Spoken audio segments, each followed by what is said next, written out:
From Hollywood, it's time now for... Johnny Dollar. George Reed here. Oh, hi, George. How are things at Floyd's of England? Very good, as a matter of fact. Very good. Well, now, it can't all be good, or you wouldn't be calling me. Well, to tell the truth, I do have a small problem. Figures.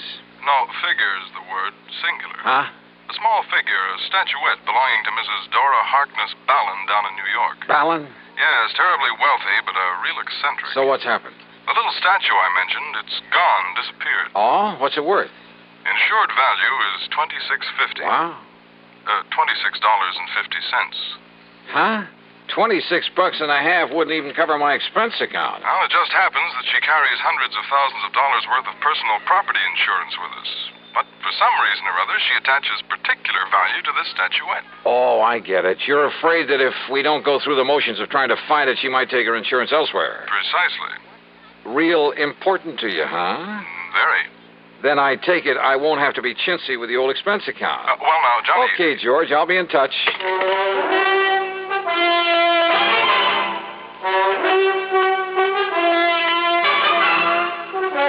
Bob Bailey in the intriguing adventures of the man with the action-packed expense account. America's fabulous freelance insurance investigator. Yours truly, Johnny Dollar.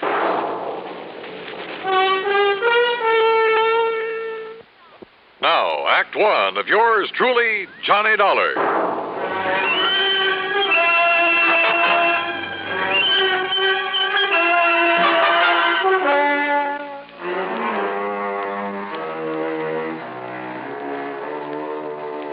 Expense account submitted by Special Investigator Johnny Dollar to Floyd's of England, North American Office, Hartford, Connecticut. Following is an account of expenses incurred during my investigation of the doting Dowager matter.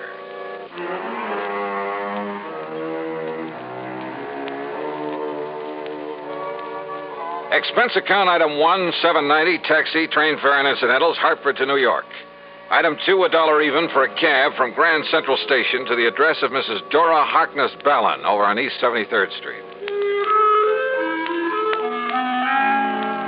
It turned out to be one of New York's famous old brownstone houses, well preserved and reeking of an era long gone by.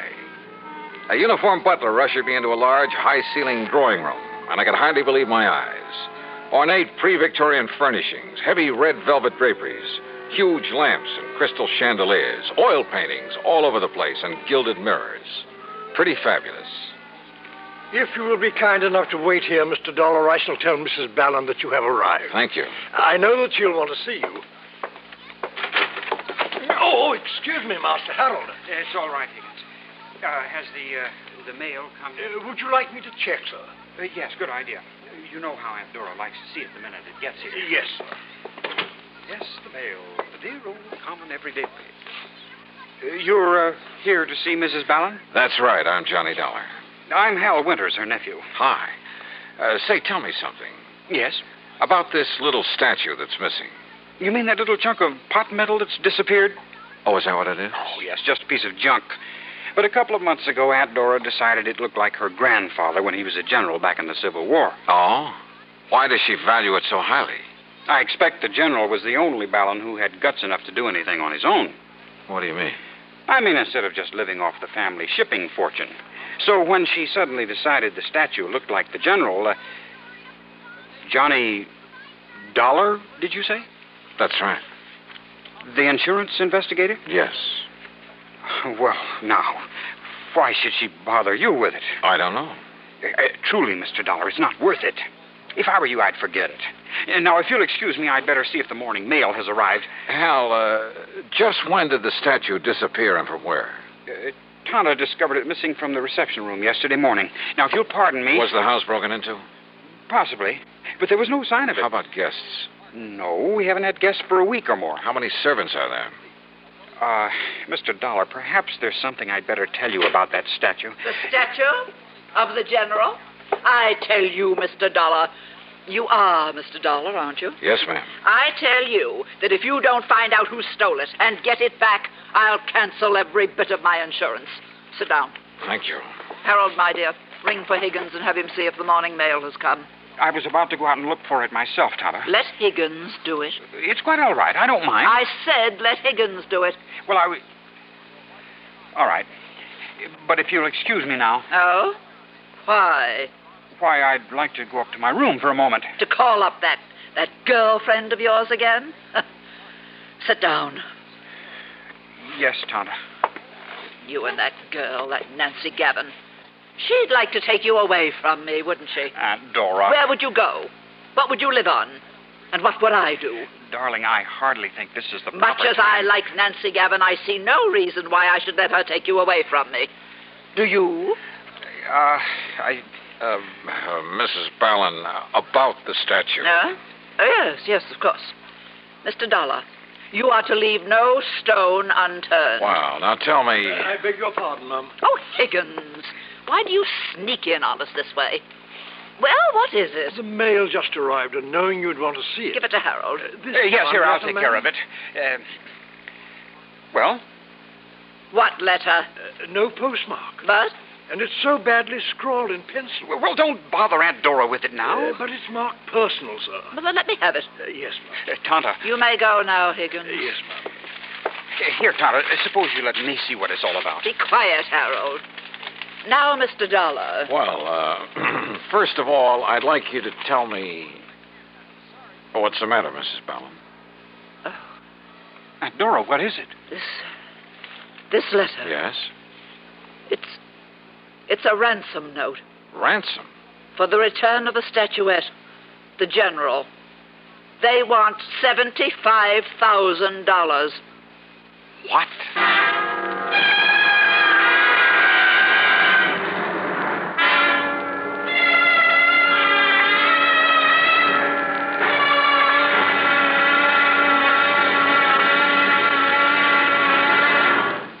Act 2 of yours truly, Johnny Dollar, in a moment.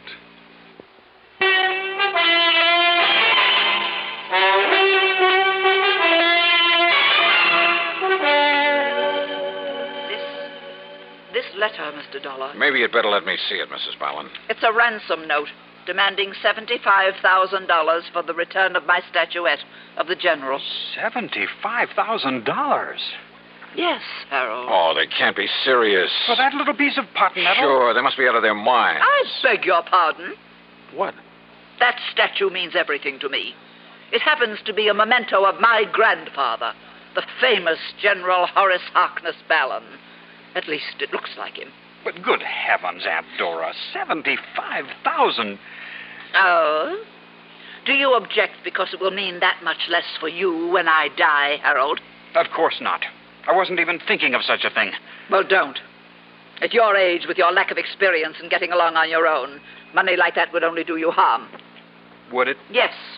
You'd probably leave me, strike out on your own, perhaps even marry, and heaven only knows what would happen. Mrs. Ballin, are you really serious about paying this ransom? I have the money. I have it right here in the safe.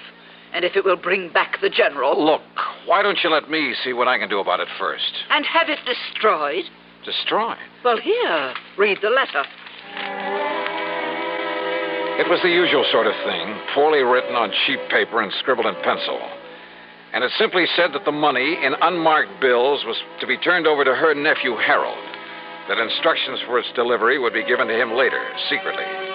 That if he then divulged the place and manner in which he was to make the payment, his life would be in danger. Don't you see, Mr. Dollar? If we don't do as they say, they might kill him. It further said that if the police were brought in, the statue would be destroyed. I have no choice, Mr. Dollar. I'll pay the ransom. Tonto. Harold, you will take it to them, whoever they are, when you receive their instructions. They've threatened me. Only if we don't obey instructions. All right, now look, Mrs. Ballin. Yes, Tonto. Listen to Mr. Dollar. I have told you I must have the General back at any cost. Very well. No one is to leave this house, except Harold, of course, when he is told to by the kidnapper. Mrs. Ballin, I won't let you do this. You what? It's utter nonsense for you to consider paying out that kind of money for a cheap little piece of junk that can't possibly be worth anything to whoever took it. Except, perhaps, for its effect on you. I told you, young man, it's the one priceless memento I have of the great General Ballin. Yeah, you told me. Very well. You are here on my orders, are you not? Well, yes. All right. Then you will remain subject to my orders. Very well now. Hi, everybody. Nancy. Well, what's everybody looking so glum about? Hi, sweetie. Nancy, Hello, Mrs. Ballin. Miss Gavin? Mr. Dollar, this is Nancy Gavin, a friend of Harold. Johnny, darling? Hi.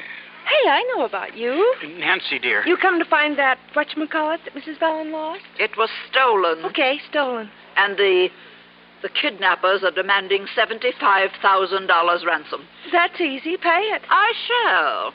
And Nancy, you are to stay right here in this house until this whole thing is over with. Auntie, I don't mind that a bit. Do we, Hal? Forward, wench. Seriously, Auntie, when are you going to let Hal marry me? Get out on his own. And leave me? Do you think for 1 minute that my precious Harold would do that? Why don't you answer that, Hal? Mr. Dollar, this is none of your business. It has nothing whatsoever to do with the reason for your being here. You know something, Mrs. Ballin? I'm beginning to think you're wrong. You came here to find the statue that was stolen from me. That's right. And maybe I'm on the track of it now. So how about it, Hal? Would you leave your aunt if you could? It was a wild guess, but the more I thought about it, the more I decided that Harold Winter's answer might solve this case for me. Yeah? And that Mrs. Ballin would be pretty shocked when I put my finger on the thief, the writer of that ransom note. But you know something? I was dead wrong.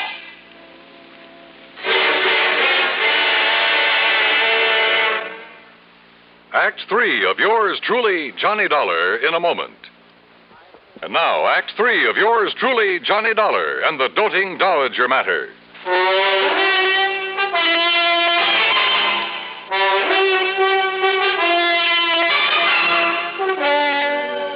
Mr. Dollar, this is none of your business. It has nothing whatsoever to do with the reason for your being here. You know something, Mrs. Ballin? I'm beginning to think you're wrong. So answer the question, Hal. Would you leave your aunt if you could? Yes. Yes, I would. What? You bet he would, Aunt Dora. You know he would. If you'd just break down and admit he's no longer a child to be tied to your apron string. Nancy. Give him a break and enough money to get by for a week or two, and he'll show you. Don't you want him to amount to anything? Of course I do. Well, he can't as long as you keep him tied up to you this way. But he needs me. Does he? Maybe he needs somebody like me. Somebody who loves him and will help him get somewhere. Help him to accomplish the things he can accomplish. You do love him, don't you? You bet I do. But so do I. And he loves me. He'd love you a lot more if he weren't so tied down to you. Harold? It's true, Aunt Dora. I never knew you even thought about leaving me. About going out on your own, as you put it. Because you never gave me a chance. Because you never thought of anyone but yourself. I'm sorry, Mr. Dollar. What? I mean that you've had to become involved in a family fight.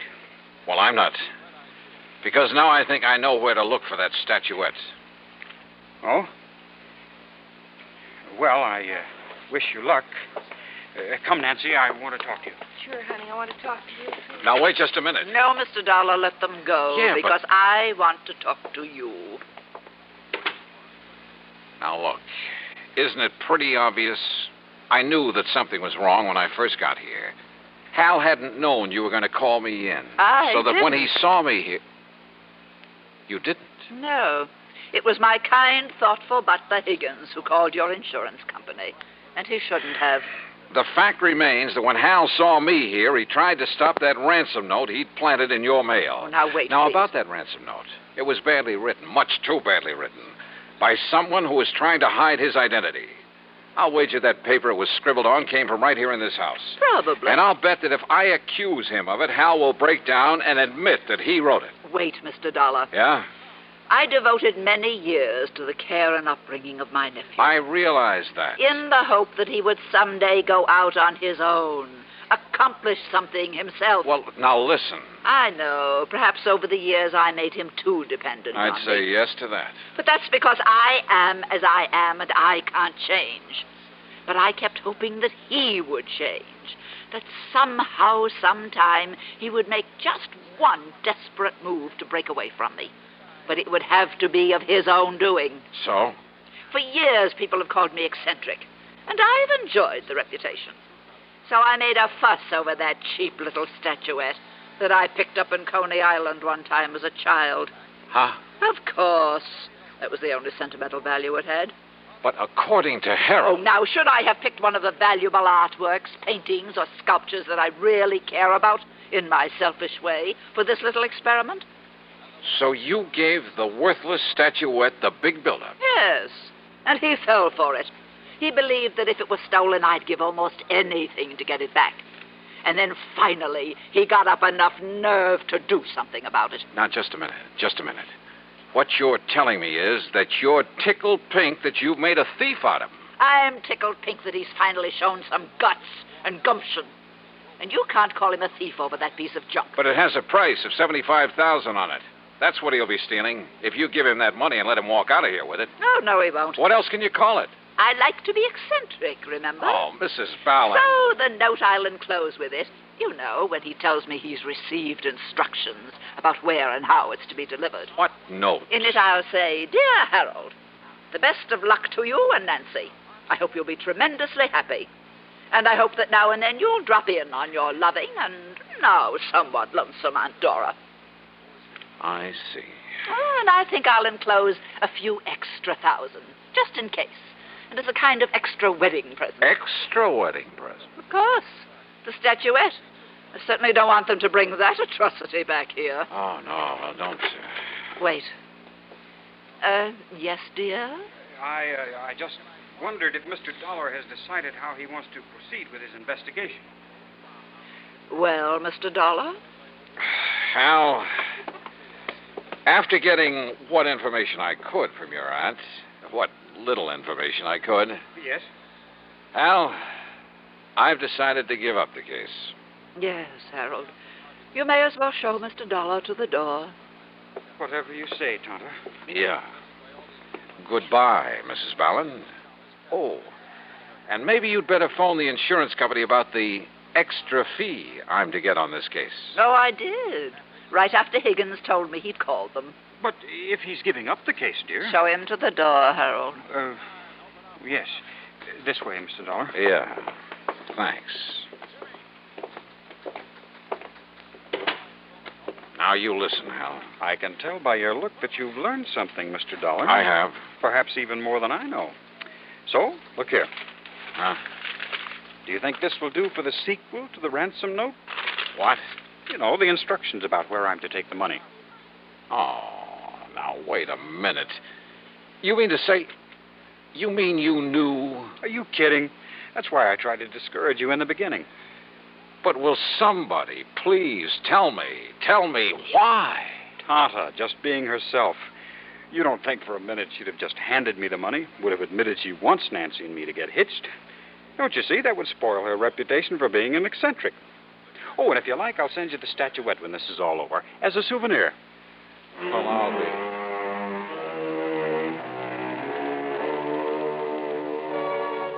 Believe me, I've handled some pretty wanky cases over the years. But this was by long odds the wankiest. And yet, why complain when it's a good living? Expense account total, including all the incidentals I could think of, and fare back to Hartford. What? $17.80. Tommy. Yours truly, Johnny Dollar.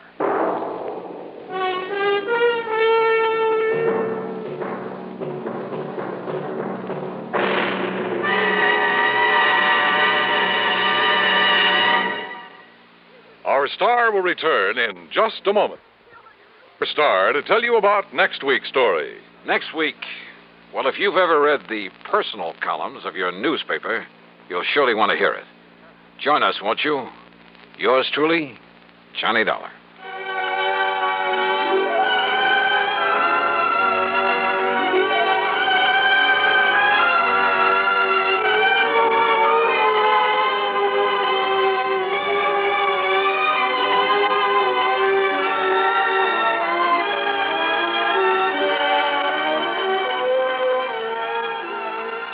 Truly, Johnny Dollar, starring Bob Bailey, originates in Hollywood and is written, produced, and directed by Jack Johnstone. Heard in our cast were Virginia Gregg, Eleanor Audley, G. Stanley Jones, Eric Snowden, and Sam Edwards. Be sure to join us next week.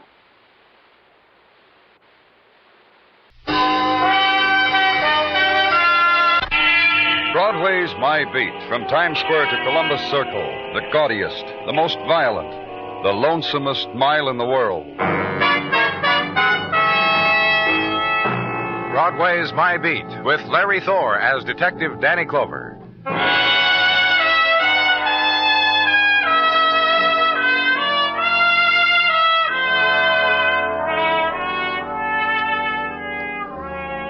Flow of an August nighttime, drift and ebb of an August nighttime through the narrow channels of Broadway. And where surge was, the great pools of silence filling now. And stand at their edge and try for a tear to mourn the passing of summer night. And flip the coin for the memory that's worth the weeping. There was the beach at Far Rockaway and a dune from which to observe a girl dancing alone, arms stretched to the sea and to the moon. Ritual dance to the tune of the faraway portable radio and the plastic ukulele. And there was the moment you approached her, touched her shoulder, and on the face turned to you were tears from closed eyes. So hit the subway and back to the street and flip the coin again. There must be another thing to remember.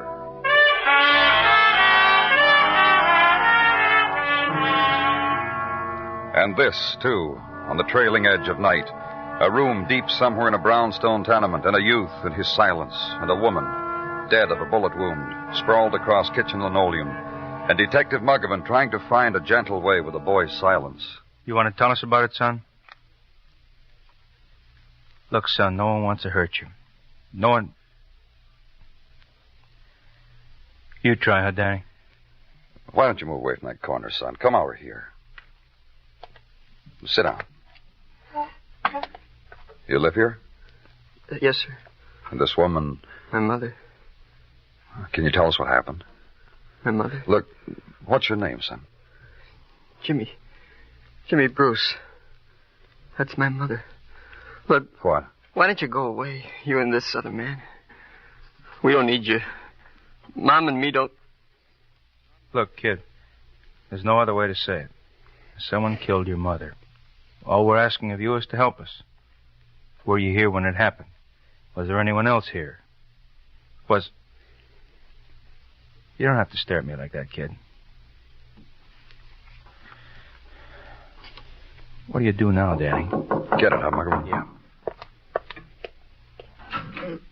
What do you want, lady? Policeman downstairs. He said to come up here. He said to tell you... This lady, Danny, a policeman downstairs said for her to come up here. He said for her to tell us. Well, let her come in.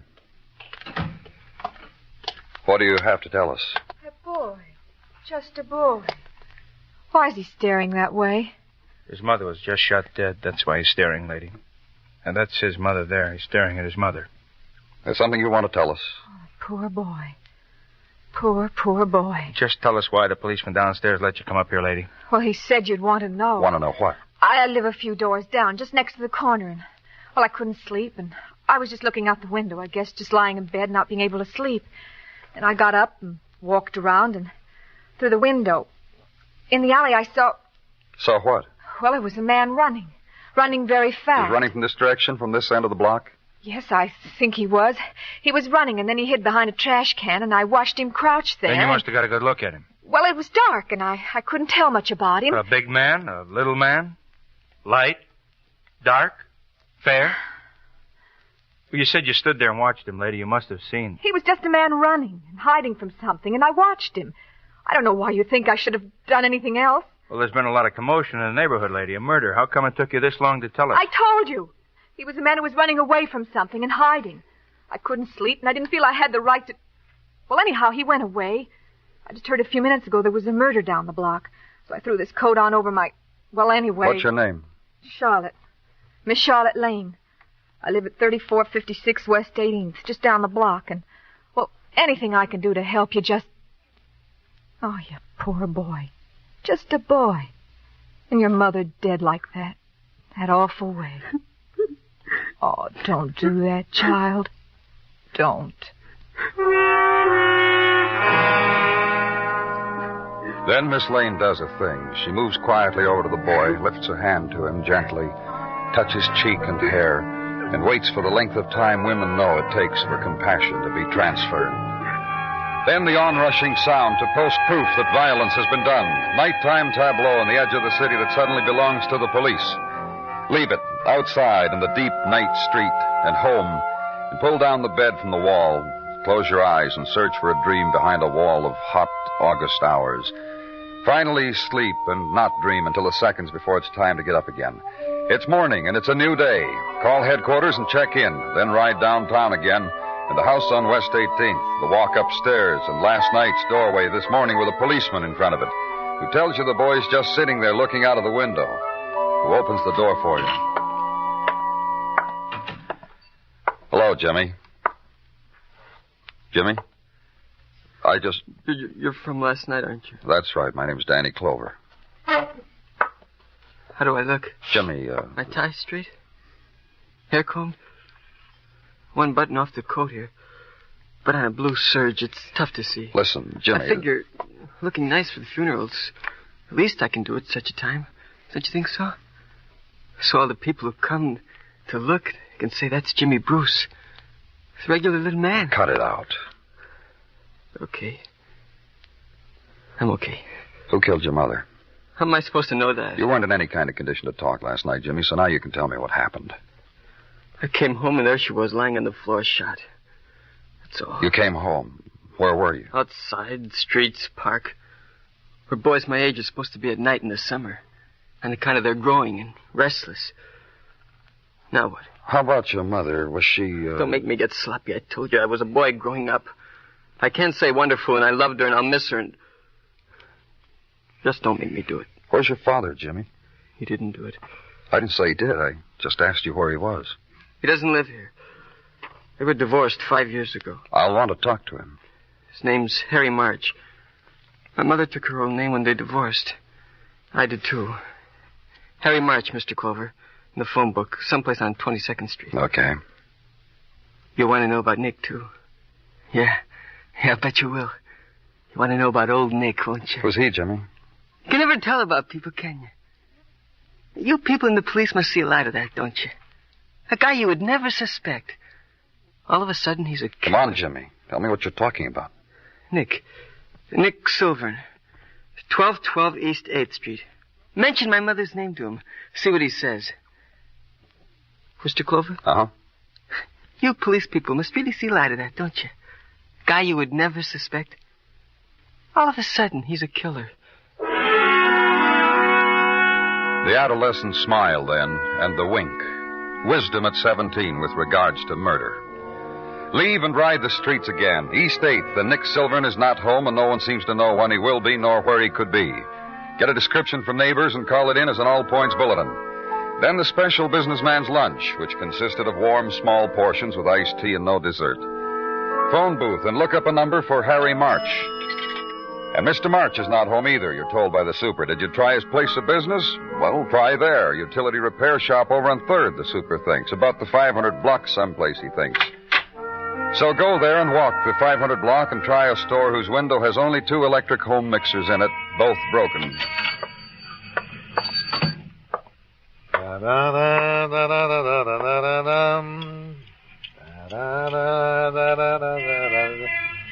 Within a second. Bet you never saw one like this before, huh? What? Come here. Ever see a golf ball in an electric toaster? Look underneath here in the mechanism. Mrs. Stutman wonders why she can't make toast in the morning for Mr. Stutman. Very interesting. Are you Harry March? Yes, sir, I am. I'm Danny Clover. What's wrong that you need fixed in a hurry by Harry? I'm from the police, Mr. March. Well, I'm still Harry. I'll still fix it in a hurry. Faster. Did you hear about your wife? That's the wrong Harry, Danny. I don't have one. I did. I split up, divorced. About 5 years ago, her name was Hilda Bruce, right? You mean Hilda? What's wrong with Hilda that I should have heard about? She was murdered. I'm sorry to hear that. You kill her? No, I did not. When was the last time you saw her, Harry? Last week. Hey, look, I got better sense than not to level with you. I saw Hilda last week, but a lot of times before that. Tell me about it. Well, I don't own this place. I get sent out on calls. The clients who need things fixed, like defroster busted on a refrigerator, a golf ball. Now, go on. About 6 months ago, Coincidence. I get sent out for a busted defroster to my old wife, Hilda's. She looked a lot better than 5 years ago. When we left each other and she moved away, I didn't know where. So you kept coming back? Yeah, I romanced her, Danny. Still in love with her, huh? It felt good being with her. About like that, you know. Love is for 18 to 25 age bracket. Now, about your son, Jimmy. Nice seeing him, too. When I saw him the first time 6 months ago, I missed him real bad for the years I hadn't seen him. Hilda. Last week, Hilda told me not to come back anymore. She shoved a gun at me and she said that. She had another guy, Nick. She had him and he didn't drink and she didn't want me. I've got to take you along, Harry. Yeah, sure. Let's go. Anything you say.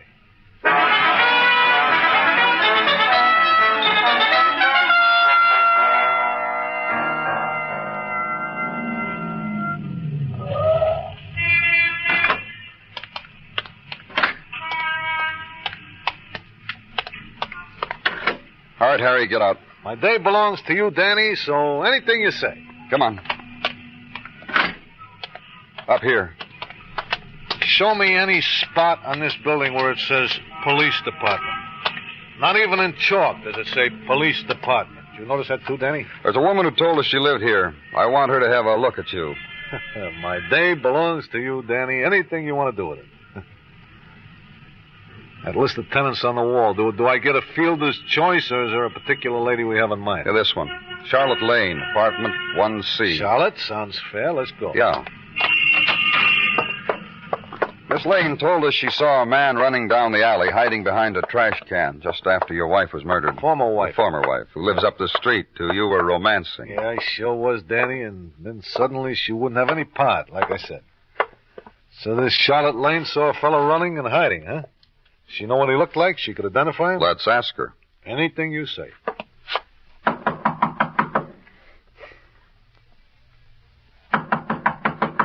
Hey, Charlotte, open it. It's alone with a friend. Shut up.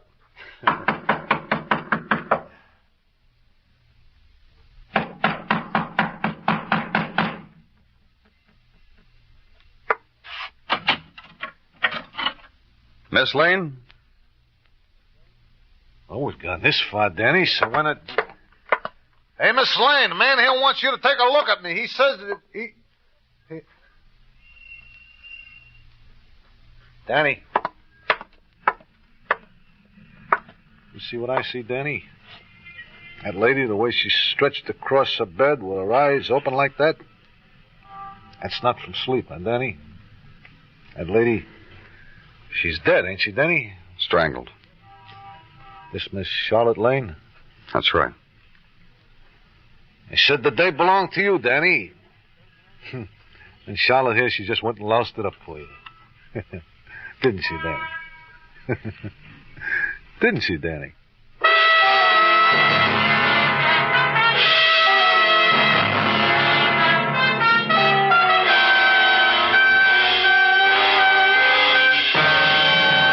You are listening to Broadway's My Beat, written by Morton Fine and David Friedkin, and starring Larry Thor as Detective Danny Clover.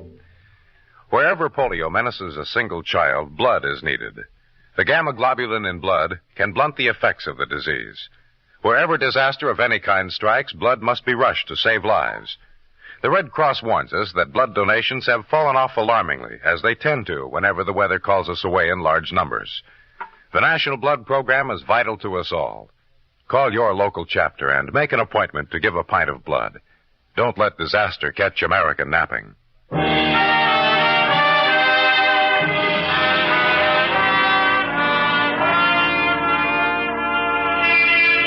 The August evening leans close to Broadway, whispers promises into its ear. There, in the dark, beyond the whirling lights, a lacy dream. And there, on the edge of laughter, the face that darts behind the smoky warmth and disappears. Across the street now, in the fast, hard clack of a woman's heels, to turn a corner and she's gone, too, back again into the darkness. And somehow, that's the way it is. All the promises just a smile away, always across the street and around the corner. Run after them, because when August is done, another year starts dying. At evening at headquarters... Danny? Come on in, Mugwin. You got something? A few things. Danny, Yeah? What? You miss Tartaglia? I really do, Muggavan. I got a card from him. Dear Officer Muggavan, having a fine time. Wish you were. He meant wish you were here. Couldn't get it all in the card. Yeah, he wrote smaller on mine. He got it all in. Hey, what's Gino doing in Baltimore with his cousin Kendall, Danny? I thought he didn't like his cousin Kendall. Well, his wife likes his cousin Kendall. Well, she doesn't like Baltimore, though. What have you got for me, Muggavan? Well, a little check and back, Danny. May or may not be of any use. Give me the opportunity of deciding, if you don't mind. You really miss him, huh? Me too. Well, let's get with it, huh, Muggavan? Okay. Jimmy Bruce, son of the deceased Hilda Bruce, 1 month ago on July 12, lodged a complaint against his father, Harry March. Oh? I say lodged a complaint. He walked into the precinct and told the desk sergeant to keep his father away from his mother. The sergeant told him to call if his father showed up, you know. Mm-hmm. Well, what else? Well, on Charlotte Lane, neighbor, no police record, nothing. Except worked as a waitress. Weber Healthateria. Healthateria? Where? In the village. Here, I dug up the address. And you know something? What? There are 4 Weber's Healthaterias in New York. I'm very happy. You don't understand. I had to find out which one Charlotte Lane... She works at the one in the village, Danny. Good night, Danny. Ride now to the village. And park the car and walk. And the exotic things of the village. The August things. Man on camp stool at street corner, manicure scissors poised gracefully, snipping delicately, swiftly out of black paper, the silhouette image of a woman's profile. And in black silhouette, the woman's profile has youth in it, which pleases her, which makes her to remark to her companion who wears a fez that she is very happy, Stanley, which makes the fezzed man dig for $1, which is the stated price on the cardboard at the artist's feet. August things in exotic village. Girl with carefully designed shock of gray and black hair, sauntering, sandaled, and in sari splotched with gilt. Briefcase under arm. A youth, forehead against plate glass, sipping in the mysteries of the shop's display. Driftwood planted in fragment of concrete building block. Necklace of rusty nails. And farther on, Mrs. Webster's Healthateria, which has also a display in its window. Naked pile of wheat germ on one arm of scale, balanced on other arm of scale by a scoop of simulated mashed potatoes. And beneath, the legend, Your Health, Whither. And crystal jar filled to brimming with soybean. And box of candy with the sugar substitutes carefully analyzed for the chemists inhabiting the village. And inside, a counter laden with healthy stuffs, almond meatloaf, 35 cents, soybean parfait, 12 cents, and at the cash register... Indulge yourself, young man. A woman in sleeveless cotton print and of muscular bulge in the forearm, gray hair coiled high and speared with prong of tortoiseshell comb. Eat, young man, and if your eyes are bigger than your stomach, don't worry about it. Not here. Not at Mrs. Weber. I'm from the police, Mrs. Weber. You eat my cuisine, you'll have a whole new outlook. Feel better, too. Try the parfait. Take my word for it. I'm from the police, Mrs. Weber, to check on a woman you had working for you. Charlotte. That's right, Charlotte Lane. She was... Choked until dead. That's what she was. I read in the papers that's what she was. Any other season, I'd close the Healthateria and go someplace and cry, but... Oh, some of you'd be surprised. Just tell me about her, Mrs. Weber. Whom she knew, who she... A girl of very sweet heart. That was Charlotte. Kind, sweet to the crackpots who wander in here and make remarks. Never face Charlotte. She has a good word for anyone, even meat-eaters. They finally ate out of her hand. Just nice to customers, huh? No special friends, no... I was a special friend. I paid her good. No, besides you. Besides me? A drunk. What? A drunk. Who blew in here one day to fix my vegetable juicer. Went patooey on the molasses and germ casserole. Started breaking things. Who was he? A drunk. And Charlotte was sweet to him. I yelled for the cop on the beat. By the time the cop arrived, the drunk was eating out of Charlotte's hand. And you said he was a special friend of Charlotte's. He got that way after that. Used to come in all the time. Said my stuff was good for hangovers. It was Charlotte he come for, though, not the mint tea. Well, then you must have got acquainted. Charlotte must have introduced you. Sure she did. I asked her who her drunken sot was. She said, that's Harry March. And I'm going to have him soon as he gets rid of some notions about a wife he once had. I'll have him, Mrs. Weber, Charlotte said. No one else, Mrs. Weber, Charlotte said. That was her heart. Real sweet. So home to dull novel and sleep, and new morning, and to headquarters, and sit with the fact that Harry March was an old friend of Charlotte's, and be interrupted. Nick Silvern, wanted in connection with murder of Hilda Bruce, was picked up and held at 12th Precinct. So go there. Hello, Nick. You bring a whip or something? Got it out. Well, this is my first time in. Whatever I say, it's on account of that. So if I ask that you bring the thumbscrew, you just realize I'm a new boy at this sort of thing. What made it so tough to find you, Nick? Why should I be looked for? Come on. No, why should I? When did you find out Hilda Bruce had been murdered? Yesterday morning, late. From the papers? That's right. And all the late editions carried your name that we were looking for you? And I asked myself why I should be looked for, like I'm asking myself now and getting no answer. But you ran. Oh, now listen, mister. I'm no competition for anything like murders or police departments. You know what a schnook is? Someone says that word around you. He means a guy like me. Harmless. Most what I want is please don't bother me. Leave me alone. Because what have I possibly got that you could possibly want? Who killed her? I don't know.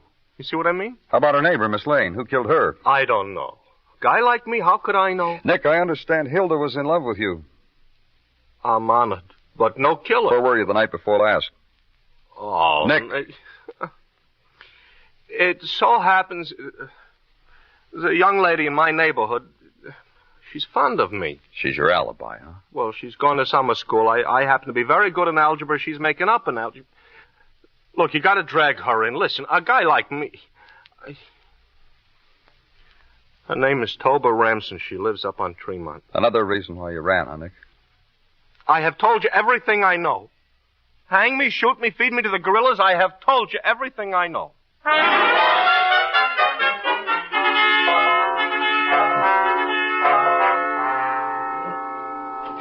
Danny? Mm-hmm. It's me, Danny, Detective Muggavan. So turn around and take a look at me, huh? Sure. You look hot, Muggavan. I walk the neighborhoods, I get hot. Sweat through my coat, wilt my collar. It's a quirk with me. Why don't you take off your coat? It's allowed, huh? What's eating you? Lay off. I'll just lay off. All right. Just the heat, that's all. Yeah. The heat. Let's have a fan, huh? That's better. Better. You check Silverman's alibi? One of the things I checked, yeah. Silverman's got an alibi. 17 years old, haircut that new way the kids wear, and very backward at algebra. Night Hilda Bruce was murdered, Nick brought a pony up to Toba Remsen's algebra pony. It had all the answers. How about the time of Charlotte Lane's murder? Nick brought his pony again. Silverman's out then. Danny? Mm-hmm. Earlier today, I got the report from ballistics. Hilda Bruce was killed with a .32. I checked that, too, while I was out. Hardware stores, sporting goods stores, places where if you want .32 caliber bullets, you go buy them. Go on. A week ago, hardware store on West 19th, a package of bullets was bought. .32s. By a young man, the owner said. Do you know who it was? Sure he knew. He said the kid was practically a neighbor. Came in all the time for things. Kid named Jimmy Bruce. It's a heat, huh, Danny? Heat that makes me feel sick to my stomach. That's what it is, huh, Danny?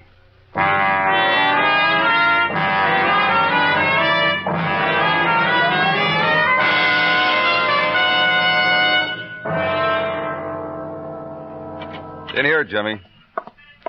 You can sit down if you want to. What do you call this place? That's just a room at headquarters, Jimmy. We'll have your father in here in a minute. Okay, Danny? Bring him in, Muggavan. You think my father's a murderer? You're crazy. He was a good guy. He wouldn't hurt anybody. All he was trying to do... Hi, Pa.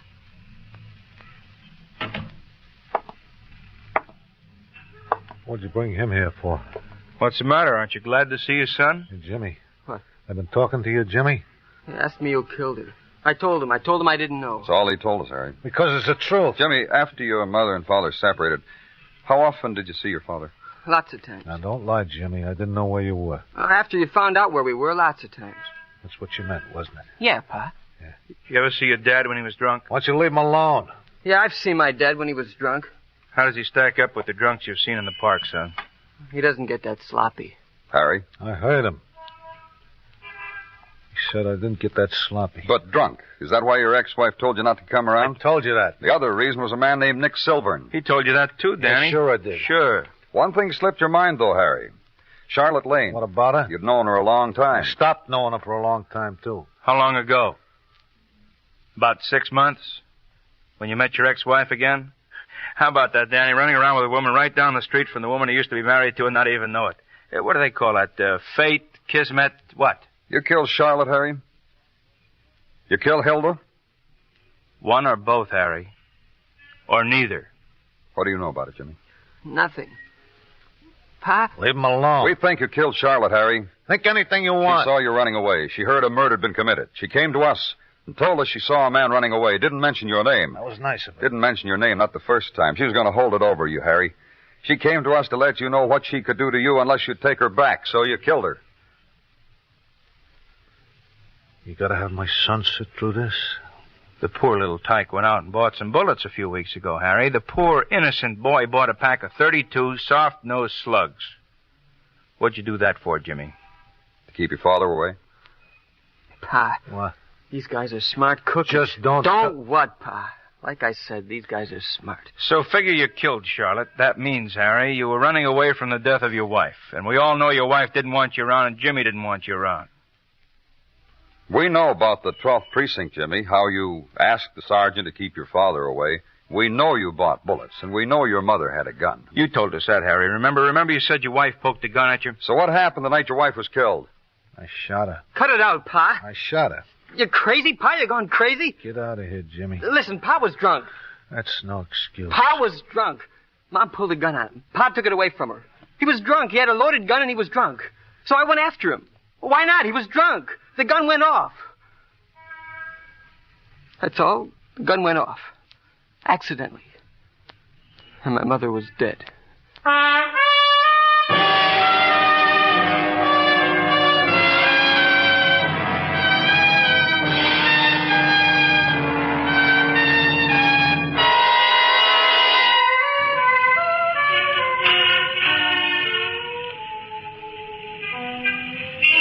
The nighttime blares down Broadway, and the street gathers it up like a passion. And threaded against the dark, the million fragments, neon and roar and melting shapes, and shock and clots of crowd. It's a fury that sweeps you up and holds you close and throws you into the gutter of your choice. It's Broadway, the gaudiest, the most violent, the lonesomest mile in the world. Broadway, my beat.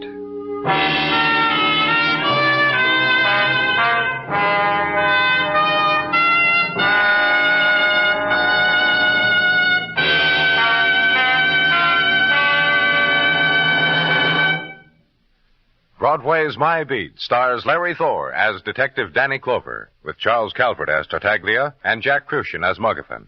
The program is produced and directed by Elliott Lewis, with musical score composed and conducted by Alexander Courage. In tonight's story, Sheldon Leonard was heard as Harry March, and George Peroni as Jimmy Bruce. Featured in the cast were Truda Marson, Martha Wentworth, and Lawrence Dobkin. Bill Anders speaking.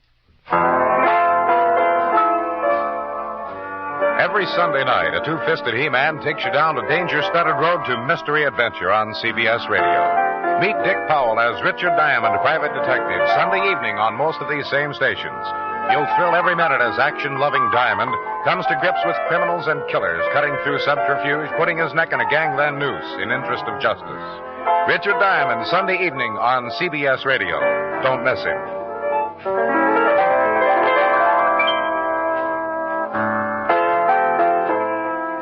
And remember, for thrilling dramas of escape, listen Sunday nights to the CBS Radio Network.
From Hollywood, welcome to Starlight Mystery Theater and another episode in the series, Matthew Slade, Private Investigator. We invite you to take your seat as Matthew Slade unfolds Who Killed My Pen Pal?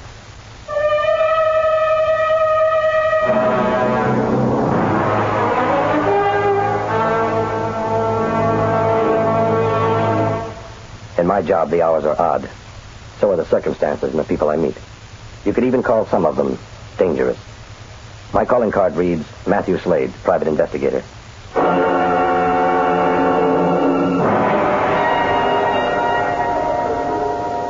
I didn't know what time it was. I hoped that it was later than I thought. I was angry enough to kill. I glanced at my watch, cursed silently. 9 a.m. An hour to go. An hour before... Plain time. Mm-hmm. Then the deserving Sergeant Sid Dinelli, little old me, flies off into the wild blue. Hollywood, Hawaii... But will you shut up? Huh? Buddy, pal, friend. You get me up at dawn. You drag me to the office so that I can toast your trip from my liquor cabinet. Oh, yeah, I should have got a later flight, Matt. It's too early to drink. And for 2 hours, you've talked about this great vacation you're going to take, rubbing it in that I have to stay here and work. Well, bon voyage. I think I have an appointment. Oh? Jonesy, do I have an appointment? No. What's that? There is someone here to see you, Miss Paulette Van Breck. Paulette Van Breck. Beautiful, blonde. Not exactly. Now, never mind. Send her in. Now, hold it, Lancelot. I'll leave by the back entrance. I don't want to be dragged into one of your cases now. Aloha and hooray for Hollywood. Well, don't let a talent scout see you. The movie industry is in enough trouble. Yeah. Come in, Miss Van Breck. I wish that I had met her 50 years ago. She must have been beautiful. Now she was an aging, ageless Titania. A silvering sprite, wrapped in bright green mink. She perched on the edge of a chair, bobbed her head at me like a parakeet about to give an esoteric performance.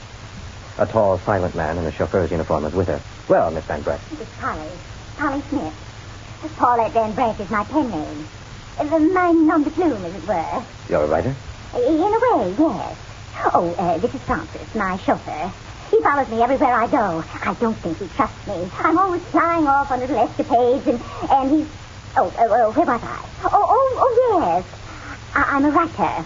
That is, I write letters to pen pals. Pen pals? All over the world. Darlings, all of them. That's why I'm here. One of them didn't answer a letter. Exactly.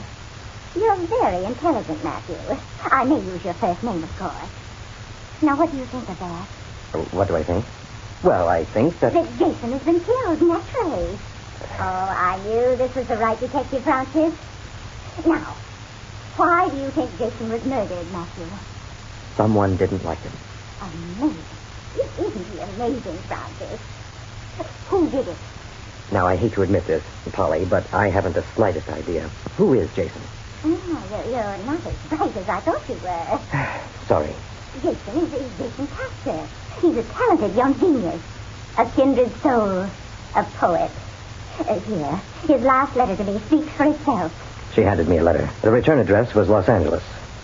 In 16 pages, the kindred soul repeated in iambic rhythm and using poetic license that the thing he had feared had happened.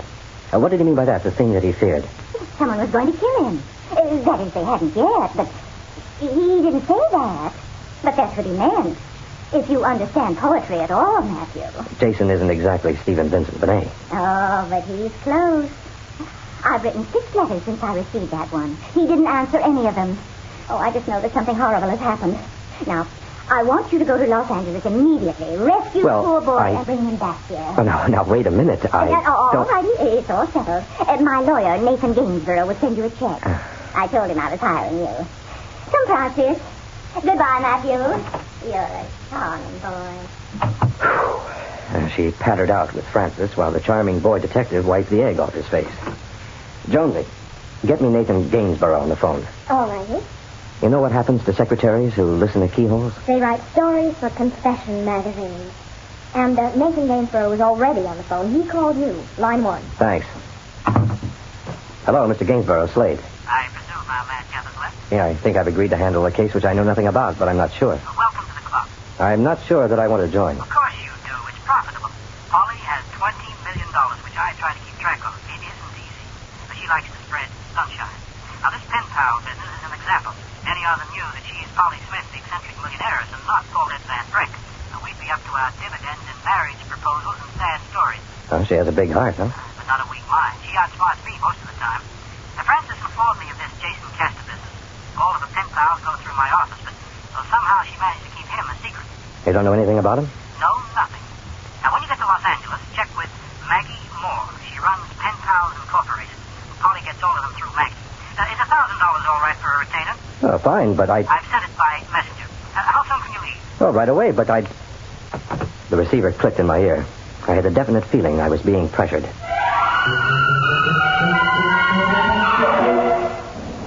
I muttered to myself on the drive to Los Angeles, swearing to bring Jonesy into line and to not get roped in by anyone as far out as Polly again. It was almost 5 o'clock when I reached Los Angeles. I checked Jason Castor's address on the letter. It was in the valley. I turned onto the Hollywood freeway leading to the valley, planning to check out his address before dinner. Thousands of cars were headed toward the same destination, jammed together like sardines. The sardines all belonging to the same school of thought. Move and stop. Move and stop. What in heaven's name, Matthew?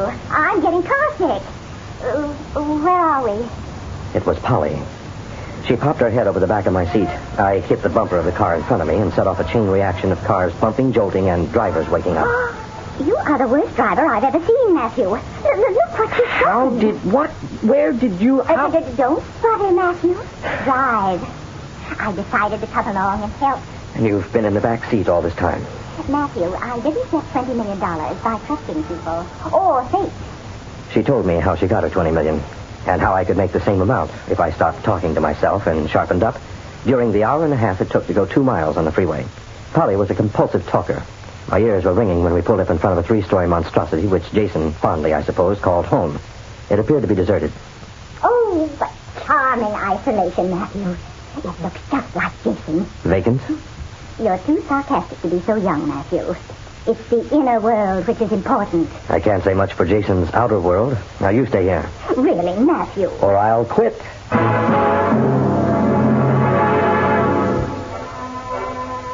I walked through waist-high grass, expecting Livingston to show up any minute.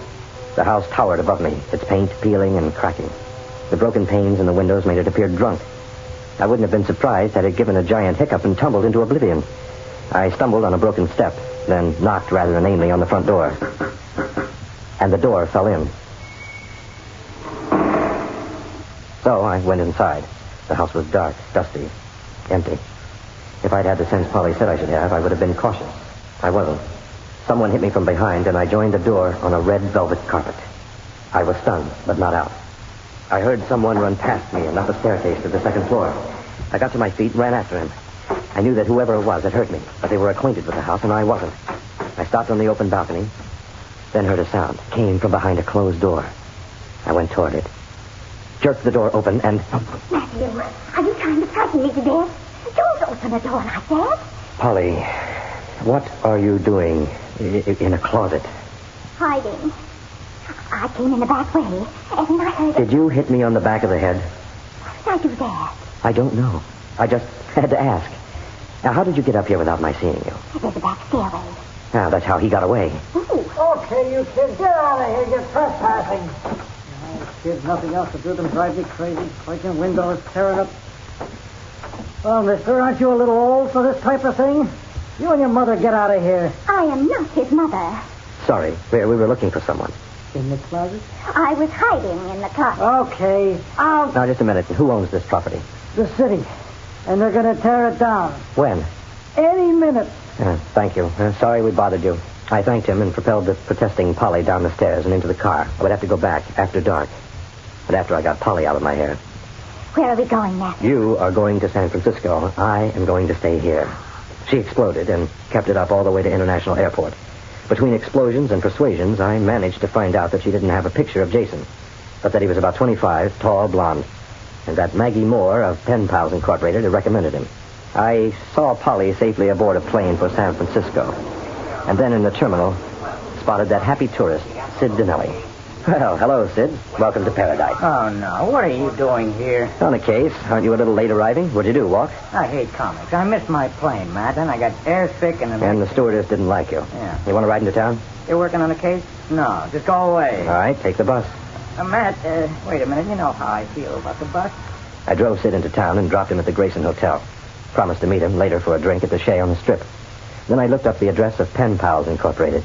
It was about a 10-minute drive. Mr. Slade, please come in. I've been expecting you. She may have been expecting me, but I wasn't expecting her.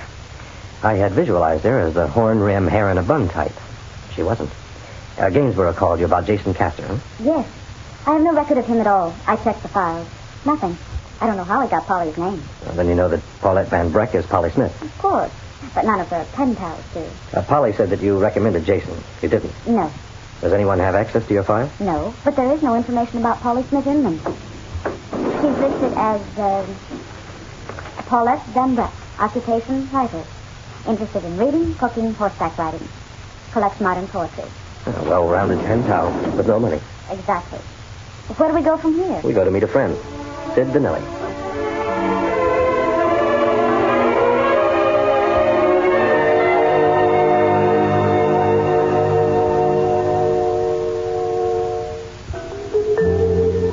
The Shay was crowded, but not so crowded that I couldn't spot Sid. He was leaning over the bar, murmuring to the bartender. Maggie and I went toward him. Hello, Sid. Matt. You know, I may get thrown off the force, but I'm going to kill you. Oh, I'm sorry. I really am a gentleman, Miss Moore, Maggie Moore. Oh, delighted, Maggie. I may be the most interesting man you've ever met. Maggie. A bartender, champagne for this lady. And what are you buying for yourself, Matt? Hemlock, on the rocks. What have I done now? Over there, in the corner booth. Does that belong to you? It was Polly. She waved a Mai Tai at me. I groaned. Hey, Maggie, there's a secluded booth. Oh, no, you don't, Sid. Come on, Maggie. Well, Polly, we didn't stay on the plane to San Francisco, did we? No, Matthew, we didn't. Have a Mai Tai? No, thanks. Were you in the back of the car again? Oh, I never repeat myself, Matthew. I followed you in a taxi, paid the doorman to find out where you were going to meet Sid, and here I am. Since you are, this is Maggie Moore. She's never heard of Jason Castor. Now, where did you get his name? Really, Maggie, how strange. Don't you think that's strange, Sid? Oh, I never heard of him either. Well, you have now. Oh, no. When did Jason start writing to you, Polly? How did he get your name? One question at a time, Matthew. About a year ago, I think. Oh, he's such a poor lost soul. No family, and no one to... Polly. Well, Maggie recommended him. You're lying.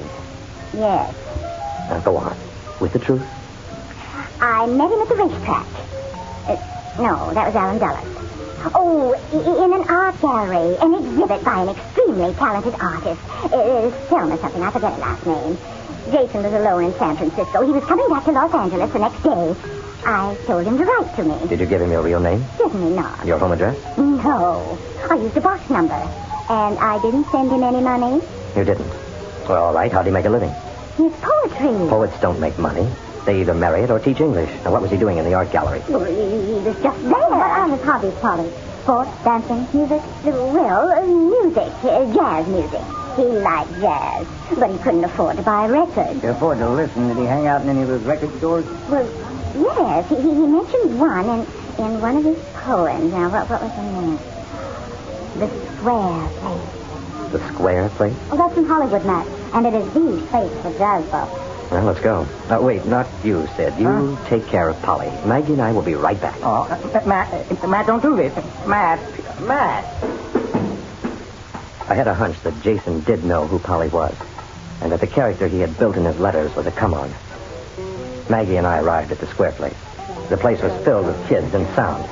Someone pointed out the manager.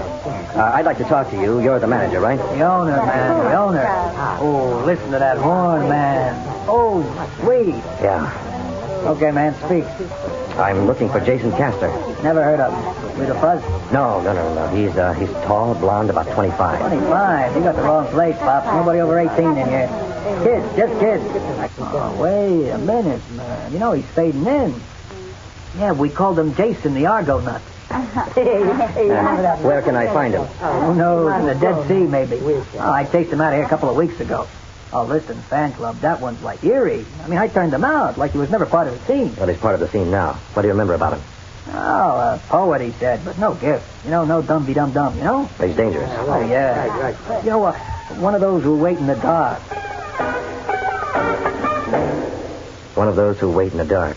I did know. Flam didn't recall anything else about Jason except that he had, in Flam's words, latched on to the painter who had done the murals for the Square Place. The painter was a woman. Her name was Selma. Flam gave me her address, and Maggie and I drove through the Hollywood Hills to what looked like an eagle's nest. The door was open, so we went in. Who are you? I'm Matt Slade. This is Maggie Moore. You look well together. Would you like a drink? Do you know Jason Castor? Oh, I just wasted 2 ounces of good scotch. You know him. And? And he's not like anyone I've ever met. Are you police? Private investigator. Has he killed someone? No, why? Intuition. It might have been me. But the little painter didn't have enough money for Jason. Thank heaven. You held an exhibit in San Francisco last year. Did you introduce Jason to anyone there? Yes. A charming but perfectly wild woman named, Paulette Van Breck? No, Polly Smith. One night I came home with friends. Jason was here. He had painted his face with fluorescent paint, a death mask. A grotesque, bleeding death mask. When he saw us, he ran. That was a week ago. I haven't seen him since. Thanks for your help. You locked the door after us. Double bolt, lock, chain, and chair. Maggie, Polly is in this up to her beneficiary. You think that she put Jason in her will? She's made some provision for him, or he thinks she has. He's going to kill Polly. He's going to try. Slide in. I'll take you home. This is a good night for Girl Scouts to go home and catch up on their arts and crafts. You'd make a great den mother. We started down the hill. The street was steep, narrow, winding, filled with blind curves. If you hadn't passed your driver's test in San Francisco, I'd walk. Not as bad as it sounds. It's worse. That car behind us. Yeah, I see it. Oh, he's too close. What is he trying to do? He's trying to beat us down the hill. See that we don't get down. Stop thinking and make sure your seatbelt is fastened. Matt, he's trying to hit us. His face. It's just Matt. Yeah, I saw it. Get down. Here he comes again. Why did he pass us? Either to wait for us or to get us to follow him. Well, follow him. Maggie, he thinks that you're Polly. And do exactly what I tell you. Maggie promised that she would. But women promise one thing and mean another. We drove up in front of the house. There was no sign of Jason, but I knew that he was watching us from somewhere in the dark. But, Mr. Slade, I know that Jason wouldn't hurt anyone. He's a dear, dear boy. I murmured something, covering in response, as Maggie ducked down into the shadows, preparing to run back to the car. Then... Matthew. Matthew. It was Polly. I looked, but couldn't see her. Under the front step. I grabbed Maggie, pulled her off the porch. Polly, what in blazes are... Now, Matthew, don't blame Mr. Dinelli for this. Sid, where is he? He's inside the house. He ran in a few minutes ago. Oh, there was a terrible noise, and then you came. I'm so afraid that he might hurt Jason. Well, that's not what I'm afraid of. All right, Maggie, stay with her. Now, can you shoot a gun? I think so. Here, take this. If he comes out, if you hear him, shoot. I started up the steps, caught my heel in the broken one, cursed silently, and went inside. There was a sound. I turned quickly. Sid, are you okay? Great, I got a broken leg, man. He hit me with something as I started up the stairs, and I fell. Well, where's your gun? He's got it. You don't have one? I gave it to Maggie. Where is he? He's upstairs. I just saw his face. That paint glows. Look, if I can close that front door and get out, I can get the gun from Maggie. Oh, okay. But let me cover. Okay. Now, Sid, go. Jason! He's up there. I can see him. You okay? Yeah, I'm okay. Will you get out of the light? Bullets thudded into the wall and into the floor around Sid. I started to move, but not quickly enough. A noose snaked down from the balcony and caught me about the throat. I managed to get a hold of the rope. I looked up and saw Jason. The rope was wrapped around the balcony railing, the other end tied to his waist. He jumped to the railing. I held on. He jerked at the rope, trying to break my hold. I clawed hand over hand, gained a few inches. He was ready to jump. I knew that when he did, Matt Slade would be dead. You, on the balcony. I have a gun. Don't move. He jumped, and Sid fired. I swung like a pendulum, still holding on. The rope snapped. His body hit the floor, and I fell. Matt, are you all right? Yeah, get this noose off me. I didn't have too far to fall. What happened? Shots. What happened, Matthew? Got to my feet. Moved to Jason. Bent over him. Oh, Matthew. You've killed my pen pal. I hadn't killed Jason. I'd come as close to killing him as he had to killing me. The score was even. Maggie went to call the police and ambulance for Sid, as Jason tried to convince Polly that he was just a little different from most pen pals. I agreed with that. I didn't agree that he wasn't trying to kill her. Polly was very sympathetic. She would still leave Jason her collection of modern poetry, which was what she had intended to will to him, not part of her fortune, as he had thought. Jason would have to learn to read between the lines of her letters for the real meaning. Jason was going to have enough trouble reading between the bars of his cell. The police and ambulance arrived. Jason and Sid were taken away as the caretaker stormed in with a demolition crew. I tried to explain, was ordered out, and fell down the front steps, which were no longer there. The crew had removed them. The next few weeks I spent with Sid in the hospital, in traction. I had gained not only a broken ankle, but a pen pal. Polly wrote to me every day.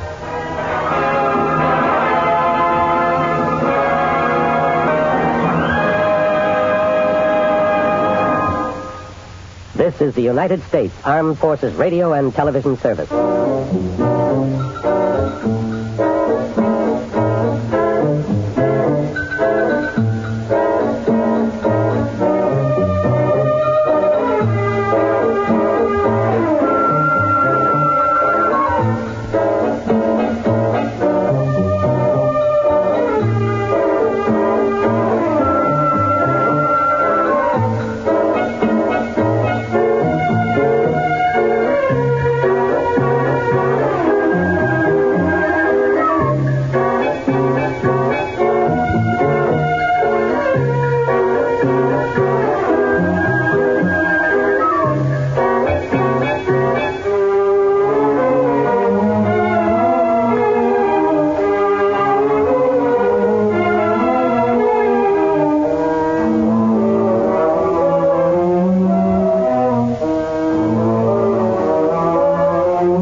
Girl, I've got to know what goes. Last night, someone ran me down. Later on, they killed an old man who tried to tell me something. My nerves are like radar, and they're sending out all kinds of danger signals. I'm on somebody's list. Whose list, doll girl? Come on, give.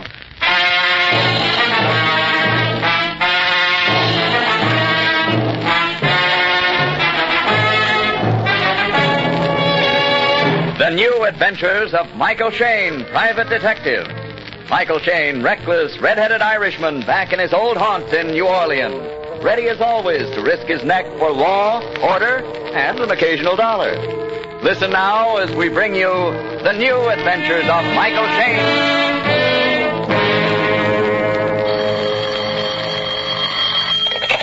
Hello. Michael Shayne, Private Detective. Speaking.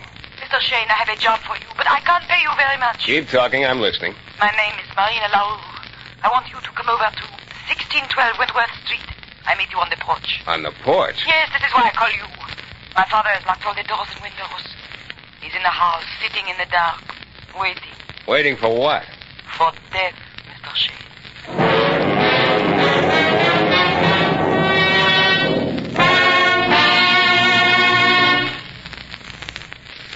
Now we return to New Orleans and a new adventure with Michael Shayne.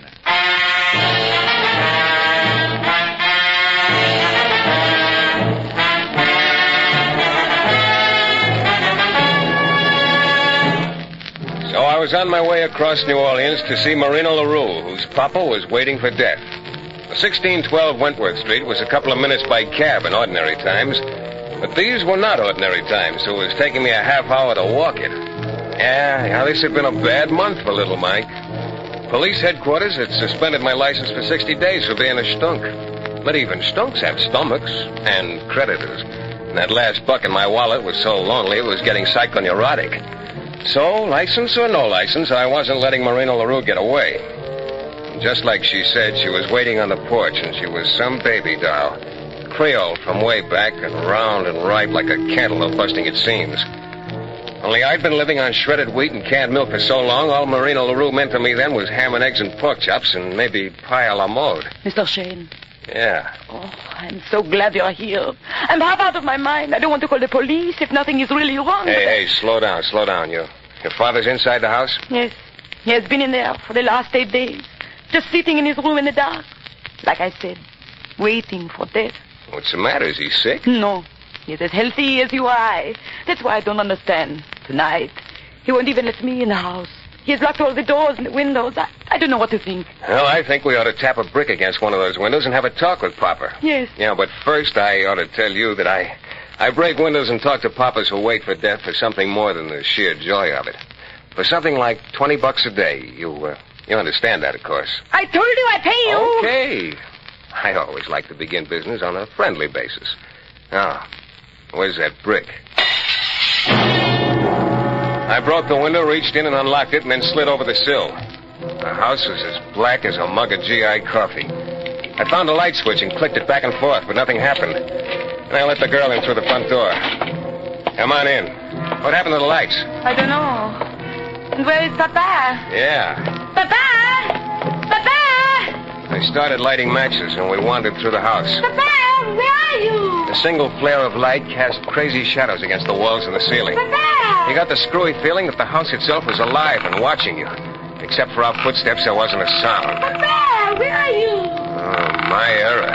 Yeah, there was a sound, all right, coming from the next room down the hall. I felt a nerve deep down inside me start jangling like a burglar alarm. Papa! I knew that sound like I know my heartbeat. We were at the door of the room. I struck another match, and the girl saw. Papa! No. No, Papa! No, Papa! No. He was hanging like a pig in a butcher shop, tied to the chandelier. His head lolled on his shoulder, and his eyes stared up into nothing at all. Then suddenly the girl's sobbing ended, as though somebody had clamped a hand over her mouth. When she spoke, she sounded like a stranger. Strike another match. Hold close to him. Wasn't one look enough? Strike the match. Okay. His forehead. Yeah. Funny mark. Looks like a brand or something. A coiled snake. I should have known. I should have known. That's why he was so frightened. That is who he was waiting for. Anthony Carrell. Hey, kid, snap out of it. Hey, what's wrong with you? What are you talking about? Who's Carrell? Carrell? I didn't say. I didn't say that. Hey! Call the police. Tell them my father committed suicide. And then go away. I did what the lady said. I called the cops, collected my $20, and beat it. Because if the police found me working without a license, they might send me to bed without supper. With $20, I was once again a man of distinction.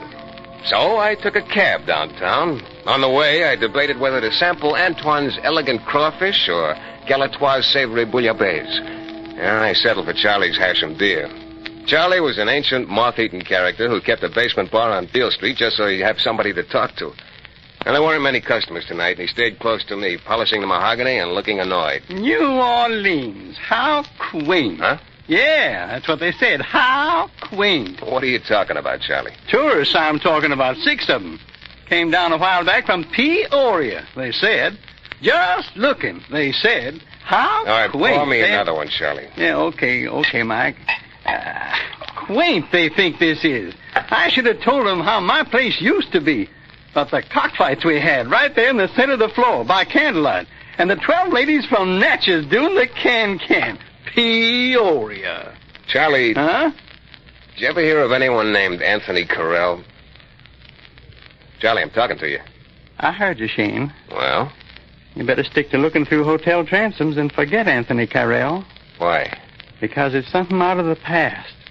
Something that hasn't got any place in this world. What are you talking about? You see, according to the story, there's something special about Anthony Carrell. Special? Yeah. He ain't like you and me, Shayne. You see, Anthony Carrell ain't never gonna die. That tickled me. I finished my drink, waved goodbye to old Charlie, yelled something about getting Carrell's formula and putting Perona out of business, and then I was on my way. The air was better outside, and I decided to walk.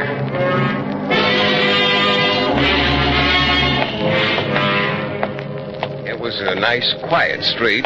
Great place to start a cemetery. As it turned out, I was just the kid to start one. I didn't hear the car behind me. All I saw was the cab on the next corner. The cab driver was leaning against the open door waiting for me. I stepped off the curb and a couple of headlights. And I was rolling on cobblestones, watching a red taillight disappear in the distance. Next thing, the cab driver was bending over me. You okay, Pally?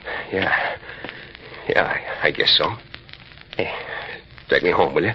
That sure was close. No, I just got careless crossing the street. Careless? I was watching, Pally. That car followed you for maybe 2 blocks, waiting to get a chance at you. Huh? Yeah. Somebody in this town don't like you very much, Pally. The cabbie drove Pally home. Between my evening of hilarity and my nosedive in the gutter, I felt kind of rocky. As soon as I got in the room, I flopped down in bed and bid the world good night. But the world wasn't finished with me. Yeah. Oh. Mike, this is Charlie. Oh, yeah, Charlie. Listen to me, boy. Something funny's going on. Yeah, funny. They're trying to scare me. But old Charlie's been around too long to scare. Ah, good for old Charlie. You come on over, and I'll tell you what they're up to, boy. Uh-huh. Yeah, You sure. come on over right away. Okay. You know where I bunk? In the room behind the bar. Just knock on the front door. I'll let you in. Yeah. Get here quick as you can. Sure.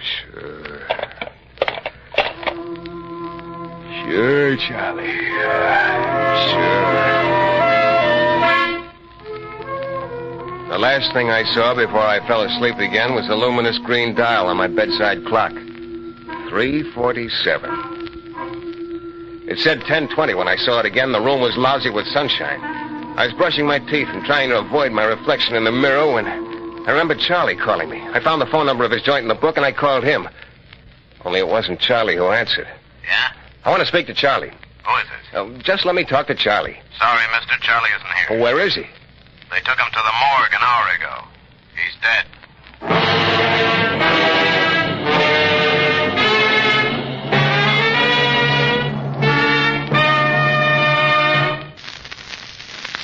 Now back to New Orleans to the new adventures of Michael Shayne.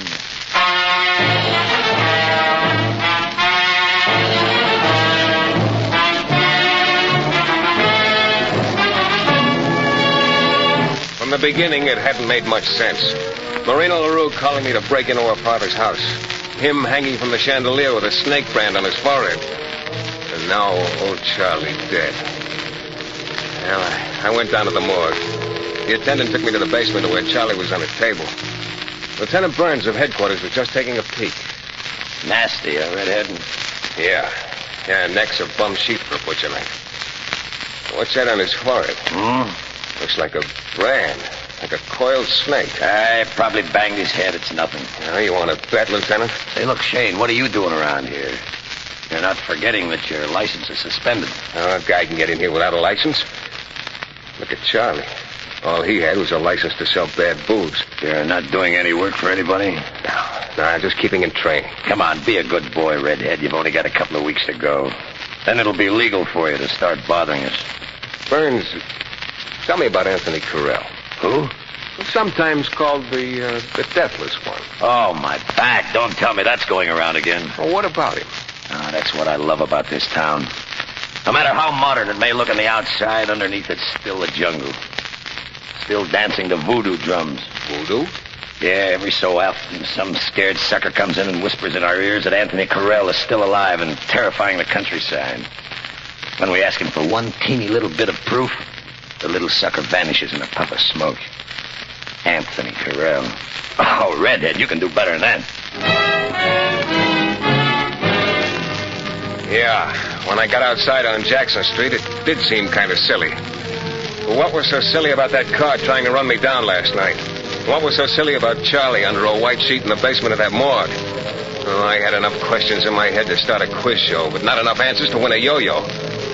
I knew a good place to ask questions, though. And I had to start asking questions fast. Something was happening, something big, and it was happening to me. I took a cab out to the brownstone house on Wentworth Street where all this began. Come on, you're going to have to open up sometime, baby doll. Please, go away, Mr. Shayne. In a little while, Marina, honey. Please, I'm in mourning. Have some respect. Sure, I'll take off my hat. Inside. What do you want? Why are you so scared? I'm not scared. Tell that to the little nerve in your cheek. It's twitching overtime. Look, I want to know about Anthony Carrell. No, please, no. Yes, please, yes. Mr. Shayne, I was rather glad when I saw you come up the stairs. Yeah? Yes, really I was. I have had trouble forgetting you, Michael. Doc, girl, turn off the warm water. I'd love to, but I can't. How about Anthony Carrell? Why do you bother with something that does not concern you? That's just it, dog girl. It concerns me clear up to here. Last night, somebody tried to run me down. Later on, they killed an old man who wanted to tell me something. Look, I've been in this business a long time. My nerves are like radar, and they're sending out all kinds of danger signals. I'm on somebody's list. Oh, I'm not one of those storybook detectives, dog girl. I've got to know what I'm fighting. I cannot help you. You've got to. No. Okay. Mind if I use the phone? Who are you calling?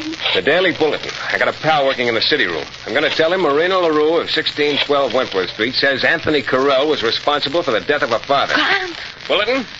Let me speak to Fraser in the city room. To give me the phone? No. Oh, you can't do this. They kill me. I'm fighting for my own neck, honey. Hello. Hello, Fraser.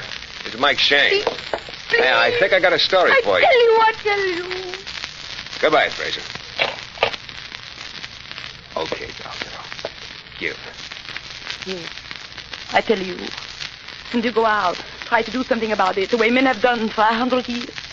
And if they find you at all, they find branded into your flesh the coiled snake. The mark of Anthony Carrell. Just as they have found it on all the others. Who is this guy, Anthony Carrell? You have heard of Madame Lorette? Madame Lorette. Sure, wasn't she supposed to be some kind of big shot in the voodoo racket around New Orleans? She was the voodoo queen more than a century ago. Yeah? In the 1820s, she married another voodoo worshiper. A man already old, who'd come to New Orleans from Haiti. He was the greatest of them all. His name was Anthony Carrell. And this guy who's causing all the trouble today, he's his descendant, huh? Descendant, you fool, don't you understand? It is the same man. But that couldn't be. Why do you think we are all in such terror of him? He cannot die. Do you know what that means? Hey, take it He easy. cannot die. His food has been poisoned. The house he was riding in has been shot at. Once the house he was staying in was dynamited. Men stood at every door with guns. But in less than a week, the plotters were dying one by one. And on their foreheads, the snake brand of Anthony Carrell. That's crazy. That is the story, Mr. Shayne. Believe it, don't believe it as you wish. What does this big shot look like? No living man has ever seen his face. There are no pictures. And who takes care of him? The Carrell clan, one generation after another. Today, there are only two left. Juan, Philippe. They do Anthony Carrell's work. Collect his tribute. Juan and Philippe. Where do they live? I don't know. I have told you everything I know. What else do you want, Mr. Shayne? What else do you want? What else do I want? A little while ago, you said you had trouble forgetting me. Well? Come here, doll girl. I don't want you to forget it. After I left Marina, I went to the library and spent half the day looking up the old history books of New Orleans. Madame Lorette and Anthony Carrell were in every one. And every book agreed that Madame had died in 1845. There was no mention of Anthony Carrell ever having died at all. I called an old guy I knew over at the Bureau of Records. I told him I was looking for the death certificate of one Anthony Carrell. He laughed over the phone, asked me if I was falling for that old story. But 3 hours later, he called me back. Yeah? Shayne, this is the Bureau of Records. Well? You were right. There is no death certificate for Anthony Carrell. I had a couple of drinks after that. Then I started walking the streets. My head throbbed. Felt like a guy trapped in a nightmare, trying with all his might to wake up out of it. Around midnight, I found a small park near Jackson Square and sat down on a bench trying to think of an answer. May I sit down, Mr. Shayne? Huh? Oh, yeah, sure. Hey, how come you know my name? Oh, you are a very famous man, Mr. Shayne. Known particularly for your tenacity. Cigarette? Thanks. What do you want? Mr. Shayne, it's very unfortunate that you saw fit to interest yourself in Anthony Carrell. Oh? Why? Because now I must kill you.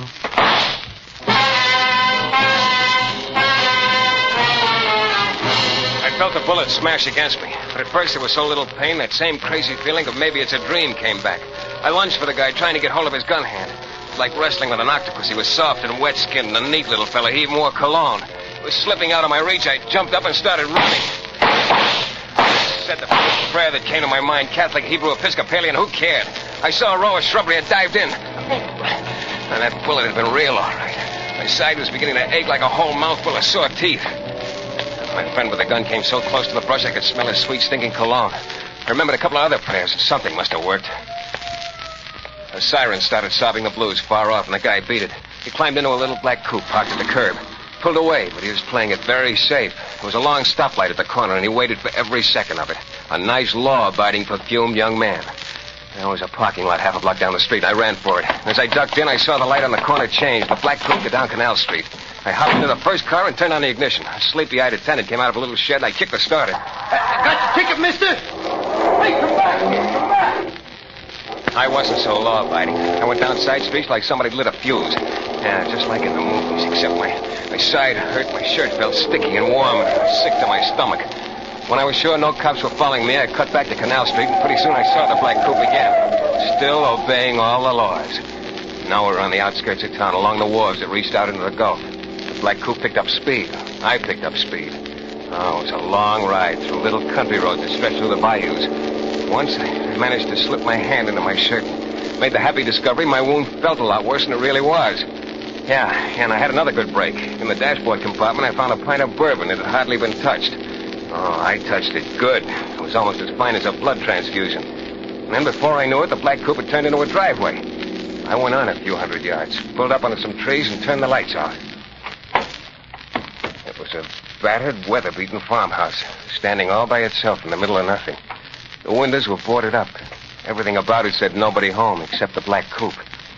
I snuck around the back. The screen door was open. I walked across a porch and almost knocked over a row of milk bottles. I tried the back door. The door was open. Oh, no, I wasn't having any. You didn't have to be a quiz kid to know what this setup was. I started back across the porch. I reached the screen door, and then I stopped. The only sound in all the world was a mosquito buzzing like mad in the darkness. Hey, Shayne, where you going? I realized I'd said that out loud. And I giggled to myself. I rubbed my head. It was hot. A bullet hole. Maybe I was already getting delirious. Yeah, but where was I going? Back to little New Orleans? For what? The cops wouldn't listen to me. To them, I was just a big-nosed redhead out for a quick buck. And my sweet-smelling friend had slipped up twice now. If I went back to town, he'd come after me again, and he was just about due for the jackpot. No. Well, there was no place to go except inside the house. I picked up one of the milk bottles. Me and my homogenized blackjack. I went back to the door. Pushed it open. Went into the kitchen. Everything dark. I could just make out some dishes on the sink. The place smelled of bad, greasy cooking. Then I found another door. Now I was in a short hallway that led to a flight of stairs. Not a sound at all. Oh, I'd even been glad to hear that mosquito. Stairs. Started up a step at a time. Slow, easy. Slow, easy. And when I was close to the top, there was something about the darkness that looked wrong. Real close to me, I smelled sweet cologne. I spun around and started down the stairs fast, but it was all wasted. At the foot of the stairs, a cigarette glowed in the dark. I was boxed in real nice. The guy downstairs spoke first. So this is Mr. Shayne, Juan. Yes, this is him, Philippe. Juan and Philippe. The brothers Carrell. And where is old man Anthony? You have come for Anthony. Well, he is in the last room at the end of the hall, but I don't think you will reach him. I think you are going to die on those stairs. Keep coming up the steps, Mr. Shayne. Yeah. Yeah, sure. How's this? I lunged at him. There was a swirl of cologne. I brought the milk bottle down hard, and Juan crumpled on the floor, nice as you please. Behind me, I heard Philippe coming up after me. I raced down the hall. I tried the first door.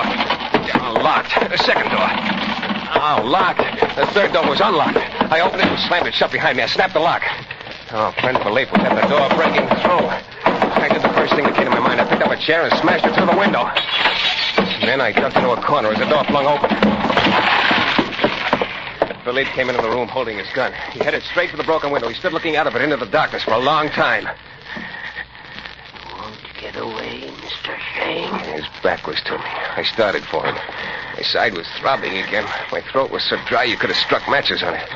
Something must have warned Philippe. He started turning around. I brought the milk bottle down hard. He staggered, fell to his knees. Got up, I started clawing at my legs. I went into a deep purple fog. When I came out of it, Philippe was very quiet. The milk bottle was broken into 1,000 pieces. I sat down on a chair. I felt about as peppy as a Florodora girl.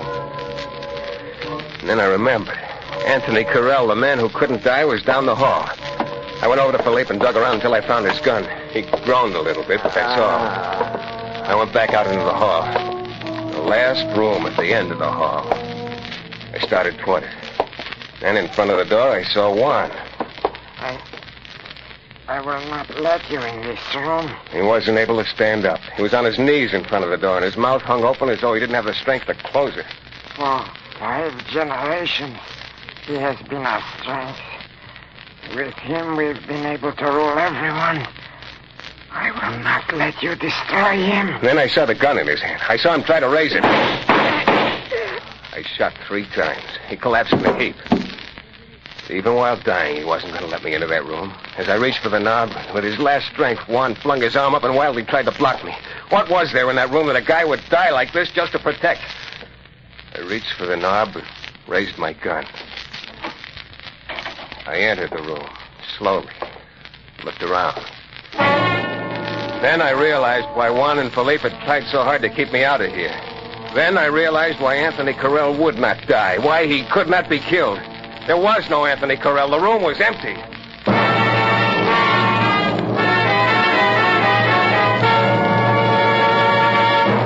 Yeah, that was the story of Anthony Carrell. He'd lived and died in his own time just as any man. But the Carrell clan, knowing the power of fear, had made it appear that the old man was still alive and kicking. Oh, I wonder how many people go through life being afraid of empty rooms. Well, as soon as I got back to town that night, I went to the emergency hospital and had myself pasted together. Then I called on Marina LaRue. I told her all about Anthony Carrell. When I finished, she didn't say a word. Just came over and looked at me a long time, and she kissed me. After a while, I began to realize that trip to the hospital was wasted. Marina was so much better than penicillin.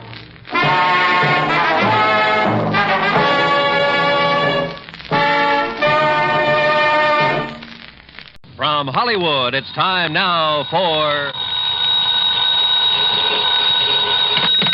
Johnny Dollar. Hiya there, Johnny. This is your old pal, Lefty. Lefty? Well, sure. You remember. Lefty Stemper. Huh? You know, down here in Virtue. Virtue? V-I-R-G-U. Virtue. South Carolina. Oh, sure. Yeah, you remember.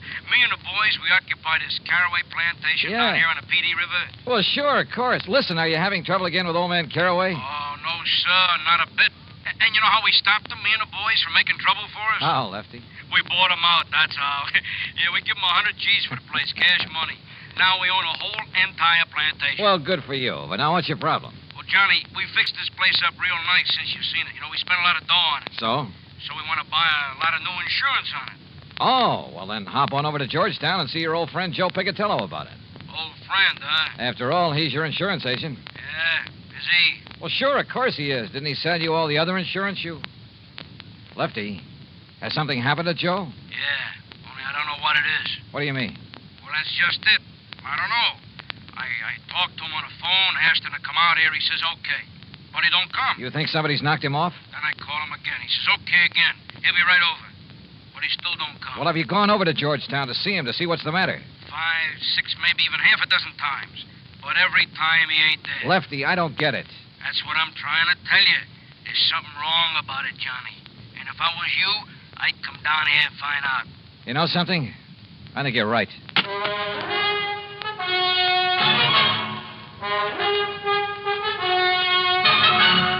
Bob Bailey in the exciting adventures of the man with the action-packed expense account, America's fabulous freelance insurance investigator. Yours truly, Johnny Dollar.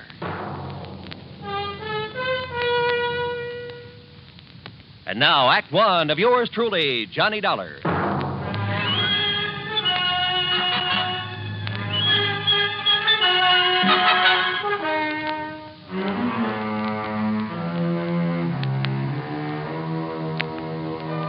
Expense account submitted by Special Investigator Johnny Dollar.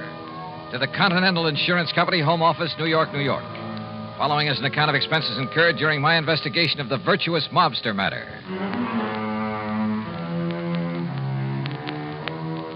Expense account item 1, $7.85, train to New York City and taxi to the office of Continental Insurance Company. Fortunately, my contact there, Ben Orloff, was in. Come in, Mr. Dollar, come in. Thanks. How are you? Sit down. Thanks. Now, Mr. Orloff... Wait a minute. Don't tell me you never received that check for your services down in South Carolina. Oh, yes, I got that. Why, I had that mailed out to you nearly 2 months ago. Yes, I said I got it. Oh, good. Incidentally, I thoroughly enjoyed your report on that case, the Village of Virtue matter, you called it? Yes, So I why know. a group of ex-gangsters should decide to settle in a town called Virtue, I'll never understand. Well, Were they really behaving themselves, as your report indicated, or had they been using that old plantation for a sort of hideout? Their records have been clean down there for over 20 years now. Is that so? Well... maybe the answer to organized crime is to give all those fellows a nice, quiet plantation to live on. Yes. Though I must say that when our agent down there, Joseph Picatello... It's about Joe that I've come to talk I to. must say that I was a bit concerned when I found Joe had sold policies to characters like Lefty Stemper and Bully Magoon and Flippy Lackovich. Mr. Orloff. Why, those were the very sort of men that Thomas E. Dewey chased out of New York when he was DA some years ago. Mr. Orloff. That was before Dewey became governor, you know. So naturally, what were you going to say about Joe Picatello? Have you heard from Joe recently? No, I don't think I have, now that you mention it. Because I just talked over the phone. Wait. You must understand one thing, Mr. Dollar. Oh, what's that? Our office down there in Georgetown is probably the smallest one we have in the whole country. Joe really doesn't handle much business for us, you know. Yes, I understand. I understood that when I talked to him in April. If it weren't for those mobsters over in Virtue... Ex-mobsters, Mr. Orloff. Well, if it wasn't for them and some of the townspeople to whom we've issued policies, I'd... Mr. Dollar, has something happened to Joe Picatello? That's what I want to find out. Because now that I think about it... Excuse me. Miss Bailey? Yes, Mr. Orloff. Did you ever get a reply on the Harmon policy from Mr. Picatello in our Georgetown office? No, sir. I've written Mr. Picatello several times now. Thank you. Dollar, we wrote Joe about that Harmon matter over 4 weeks ago. Well, didn't it occur to you to phone him and find out why he hasn't answered you? But it involves such a small policy that... yes. Perhaps I'd better try to call him. Miss Bailey? Wait. Yes? Nothing. What? I said nothing. Well, Mr. Dollar? Well, Mr. Orloff, if something has happened to Joe Picatello... Well, look, instead of spreading the alarm, how about if I quietly run on down there? But have you reason to believe something wrong has happened to him? Only from what his clients down there at the plantation have told me over the phone. You think perhaps some of his old gangland enemies have got to him? After 20 years, I don't know. But if you'll okay my expense account, I'll go down there and see. Well, now, Mr. Dollar... And if you won't, I'll go down there anyway. But there's the danger, too. This might be a very dangerous... Let me hear from you as soon as you can, Mr. Dollar.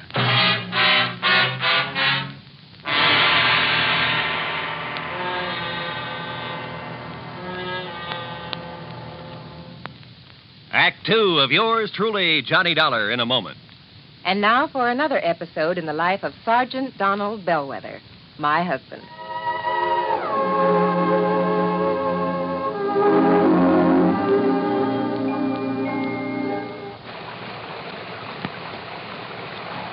Oh, Donald, it's sure pouring, isn't it? Can you see all right? Oh, yeah, I can see. Those windshield wipers are operating with mechanical perfection. You notice there are no more streaks either since I put on the new rubber blade. You know, I think every driver should have his windshield wipers in good order. It's much safer. It would be much safer if everyone would slow down during wet weather like my husband is doing right now. Just being cautious, Reba. We don't want an accident in this downpour. We don't want an accident any time. Yeah, that's for sure. Well, the experts say that accidents just don't happen. Something causes accidents, and that cause can be prevented. By the way, dear, in what kind of weather do you think most accidents occur? Oh, I'd say in rain or snowy weather or slippery weather when visibility is impaired. That's the wrong answer, dear. Wrong? Are you serious? Statistics show that 8 out of 10 accidents occur when the weather is clear or with a cloudy overcast. Are you positive? I wonder why. Well, here's our house, dear. Oh, yeah. Now, you sit right here, Reba. I'll get out with the umbrella, and then I'll come around and open your door. All right, honey. I wonder why. Wonder why what? Why 8 out of 10 accidents happen in clear weather? Oh, well, I don't know for sure, Sergeant. But I do know that you drove very carefully tonight in the rain. Thanks. Now, if everyone drove as carefully during clear, dry weather, there'd be less accidents, I'm sure. Hey, that must be it. People automatically get cautious in the rain and snow. Too bad they don't stay that way in good weather. You will, won't you? I mean, drive safely in good weather, too? I promise. Oh, that's my Donald. That's my doll.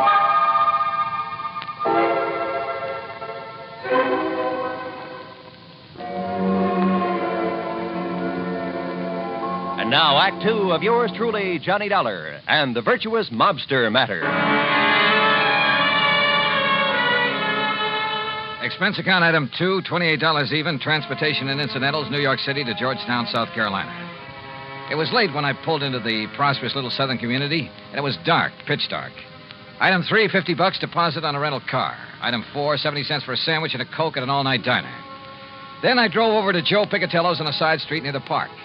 The small frame building that served as both office and living quarters for Joe was dark. But in the hope he might be asleep in his little apartment up above, I knocked. No answer.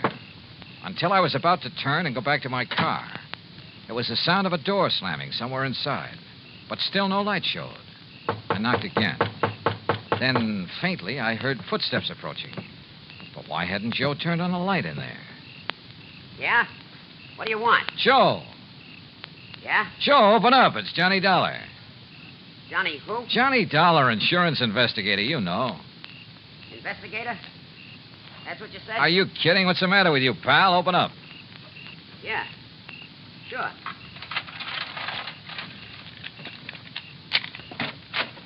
Hiya, Joe. What's the idea of no lights in here? You forget to pay your bill or something?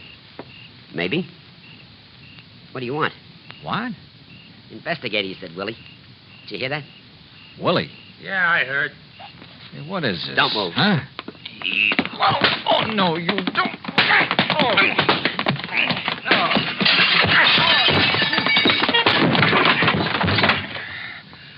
All right, Willie, I got his gun. Now hit him again. Yeah. Again. Once more. Okay. There he is. I'd like a light. Yeah. What do you want I should do with him now? Huh? You crazy, Willie? You mean you don't know? Okay, but if I blast him here, it's going to make a lot of noise, and if anybody... Listen. Hey, it's a car. Coming down the street. Investigator, he said. So he wouldn't be working alone. Come on, out the back way. But I know who's going to Shut up stay and here. let's get out of here.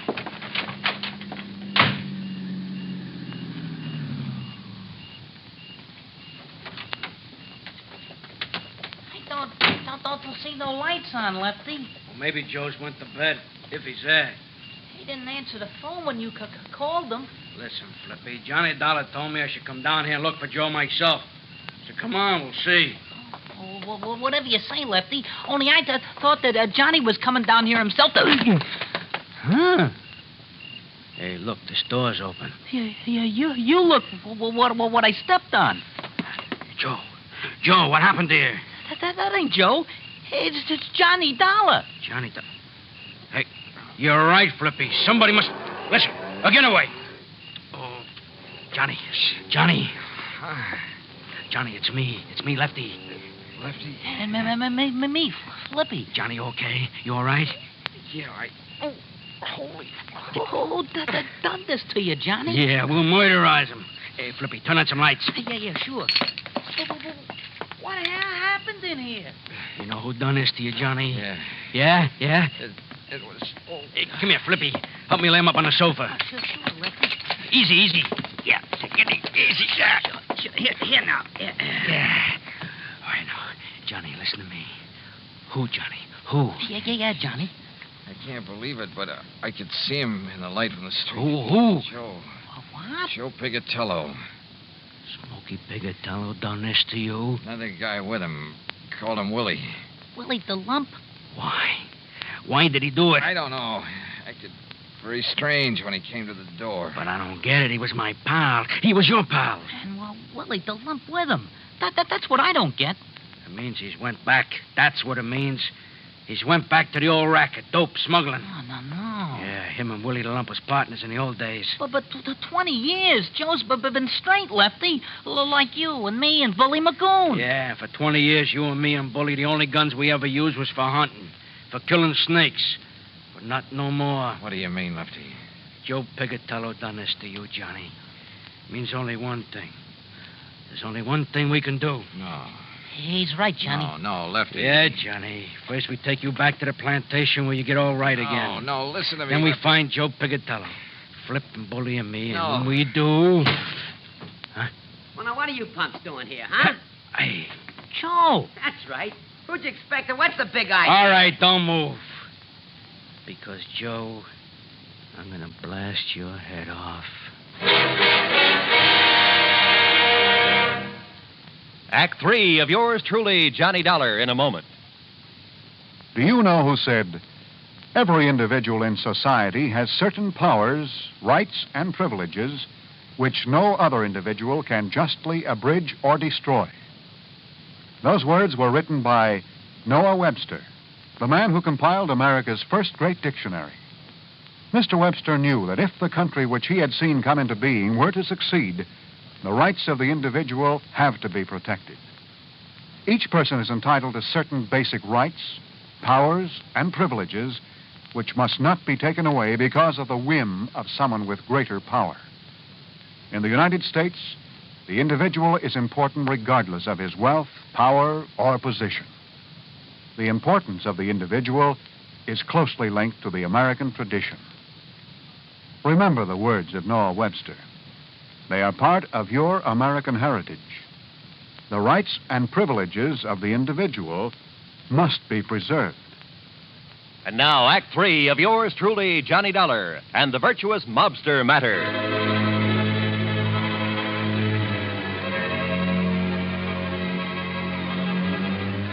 To say the atmosphere was tense there in Joe Pigatello's office in Georgetown, South Carolina, would be the understatement of the week.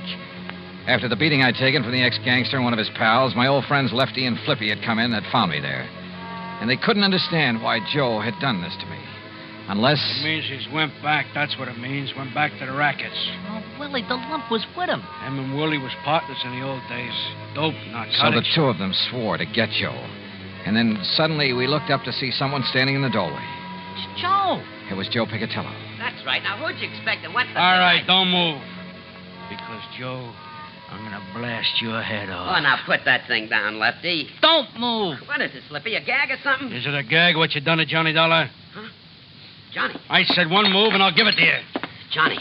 Turn around, Joe, or I'll shoot you in the back, you dirty... What did they do to you, Johnny? Listen, Joe. Lefty. Flippy, I'll kill you for this. What are you talking about, you dirty rat? Wait, Lefty. Johnny's my pal. Like you used to be before you went back in the rackets. Went back in the racket? Yeah, with that dope hound with Willie the Lump. What do you know about Willie the Lump? Plenty. Now that you're back with him. You're crazy. It's no good, Joe, because Johnny recognized you. You and Willie the Lump when you waked him over. And I tell you that I had 20 years, you and Bully and Flippy and me, we showed we could do it straight. We could be respectable. Me and the boys at the plantation, you down here. But now you spoiled it. You ruined it for all of us. Look, will you listen? So don't move. We made a deal. You and me and the boys. 20 years ago. If anybody slips, anybody breaks up our respectable life, he gotta go. Was that the deal? Yeah, that was the deal. But you don't know what you're talking about when you say I'm going back All right, so you lousy scum, you not only go back, you do this to Johnny Dollar. My friend, the guy who believed in us. Lefty. So for that, you gotta go. Lefty, listen. Now, Joe. Right. Lefty. Give me your gun, Lefty. No, Johnny. That was the deal. You ever use a gun on a man, you'll go up for the rest of your life. Johnny, it's for you. I'm killing him. Hand it over, Lefty. Okay, thanks. You see, it wasn't Joe who worked me over. What? I thought it was. It looked like him. It sounded like him. Then it was him. Look at his hands, his face, his clothes. Is this the man I fought with in here 5 minutes ago? Sure, maybe I did get the worst of it with two of them on top of me. But believe me, I cut them up some, too. He's right, Lefty. Yeah, but then I don't... Look, if it wasn't him... The twin. The twin. You're right, Lefty. It must be the twin. The twin here? All right, boys, let me in on it, too, will you? Shep Larko, the twin, they called him. That's what the law called him. Called him and Joe the twins, because they looked like each other. They talked like each other. There was always the alibi for each other. But what's Shep Loco doing here? I can't tell you, Flippy, not yet. All right, Joe, all right. I believe you about not working over Johnny here because of what he says about you and me. It must up. But if you and Shep are back in the racket... I'm not, Lefty. That's straight. No? All right, then tell me. Where you been? I can't tell you. 3-4 weeks now, we don't know where you are. The insurance company don't know where you are. Well? I can't tell you. Now listen. You listen. You listen. If Shep and Willie have been here, they'll be coming back. Why? Yeah, Joe, why? I can't tell you. I can't tell you. All right. Listen. We're listening, Joe. The Secret Service. Huh? Well, after those killings up in Baltimore. During that smuggling job? Yeah, Johnny. They knew the twins, Shep Loco and Willie. Well, the boys in Washington knew they did it. But they didn't know where to find them. Well, go on, Joe. So they spread the word. The Secret Service spread the word. That I knew where Shep and Willie were. That I would lead them to them. You knew where they was, huh? No, but the law boys knew that'd flush them out. Get Shep and Willie out looking for me. Gunning for me. And the Secret Service didn't keep you undercover? Yeah, until today, back in Washington. But I talked to you on your phone right here. Oh, the line was rigged through to Washington. You said until today, Joe. Yeah, because Shep and Willie didn't show. The law boys had to make them show. So then they sent you here as living bait? Yeah. And they passed the word that you'd be here? That's it, Johnny. That's why Shep and Willie were waiting here when you came. That's why they'll come back now that I'm here. Boy, if you stuck your neck out for the sake of going straight. I couldn't help myself. The Secret Service rigged it on me. Guy named Phillips. But now you're all in it. So, Flippy, turn out the lights. Yeah, let's get out of here. Oh, no. What? Oh, listen, we was crooks, but never killers. But it's killers that's coming to get Joe. What do you mean, Lefty? But they won't. And they won't get you, Johnny. Sorry, Lefty, I can't move. But then we're staying. For you and Joe. Yeah, right. So turn out the lights, Flippy. You're too late, boys. Shep. The twin. That's right. Your old pal, Shep Loco. Keep a rat on him, Willie. Don't worry, Shep. Investigator, huh, Dollar? Only a Secret Service, ain't it? Is it? I knew we should have killed you when we had you, Dollar. But we thought these boys driving up was reinforcements. Ha! Reinforcements. We should have known the Secret Service wasn't that bright. All right, Willie, frisk him while I keep this gun on him. Sure. Don't none of you trying to... Not Dollar. We got his gun. Oh, okay. Just what do you intend doing, Shep? They're clean, Shep. What do you think? All right, Joe gets it first. Put your gun up close so it don't make no noise. Go ahead, Willie. Yeah.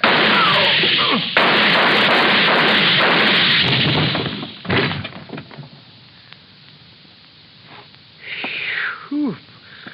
Oh, you got them both. And I thought you couldn't move. Yeah, but boy. Thanks, Johnny. Thanks. Thank Lefty for giving me his gun when I asked for it, Joe. Oh. Hey, look. Any of you guys know a good doctor?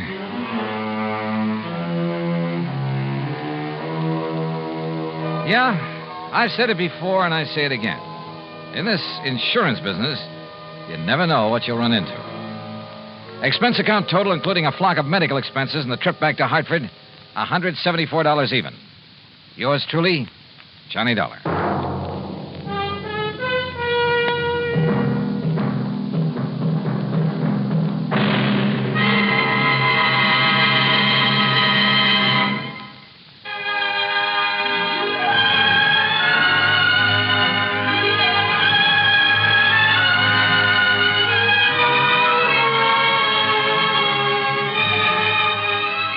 Yours truly, Johnny Dollar, starring Bob Bailey, originates in Hollywood and is produced and directed by Jack Johnstone, who also wrote today's story. Heard in our cast were Gene Tatum, Jack Crucian, Les Tremaine, Billy Hallett, Frank Gerstle, and Gil Stratton, Jr.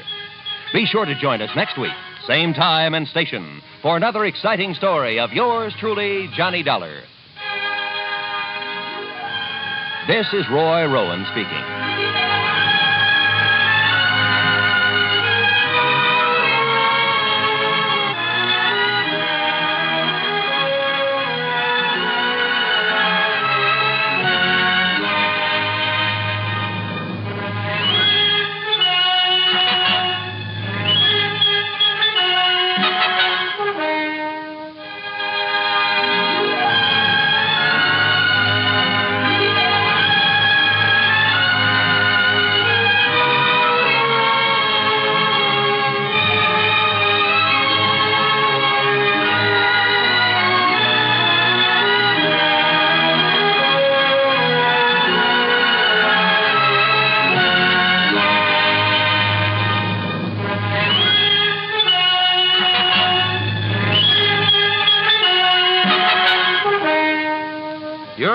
Truly, Johnny Dollar has been a presentation of the United States Armed Forces Radio and Television Service.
Broadway's My Beat, from Times Square to Columbus Circle, the gaudiest, the most violent, the lonesomest mile in the world.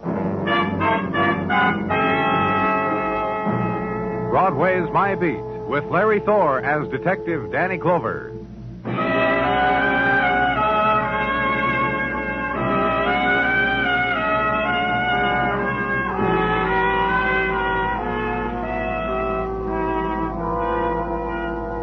On the flow of October dusk, the sounds of Broadway are softer, fall gently on the ear. Through loudspeakers, the autumn songs filtered by electronics and darkening twilight. The voices that keened against day, quieter now, and the walk is slower. The direction not yet decided upon. The in-between time, the time for the conjuring of images, remembered and sought for. And night hits, night mushrooms in the street rocks. So start running, kid. Refuge waits in a neon doorway.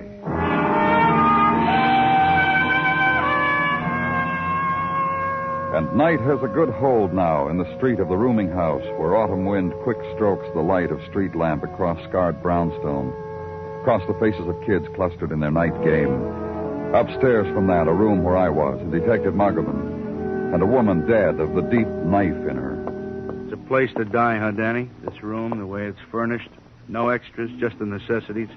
The bed, washstand, chest of drawers, hot plate behind the screen. You find out who she is? Yeah, Super told me. Said she answered the room-to-let sign in his window around noon, paid a week's rent in advance, gave her name as Mrs. Ruth Nelson. Mm-hmm. Around 55 to 60, I'd say, Danny. Her hands worked hard. This dress she's got on, mission salvage type. What could a woman like this do that'd make someone stick a knife in her? What the could... suitcase in the bureau, Muggerman. You've looked at it? Not yet. Open it. Look in it. Yeah. There's a couple more dresses like the one she has on. There's some nice underclothes. Tortoiseshell comb, hairpins. There's some papers here in one of the pockets. Yeah, take a look, Danny. Release and discharge from Woman's State Prison Farm. Notice the date here, the time this lady was let out of stir? Yeah, today, this morning, 8 a.m. Hits this room at noon, lives in it a while. Same night, dies in it, gets killed in it. A day she must have marked with a red circle on the calendar. Uh-huh. Well, let's look around some more, Emma.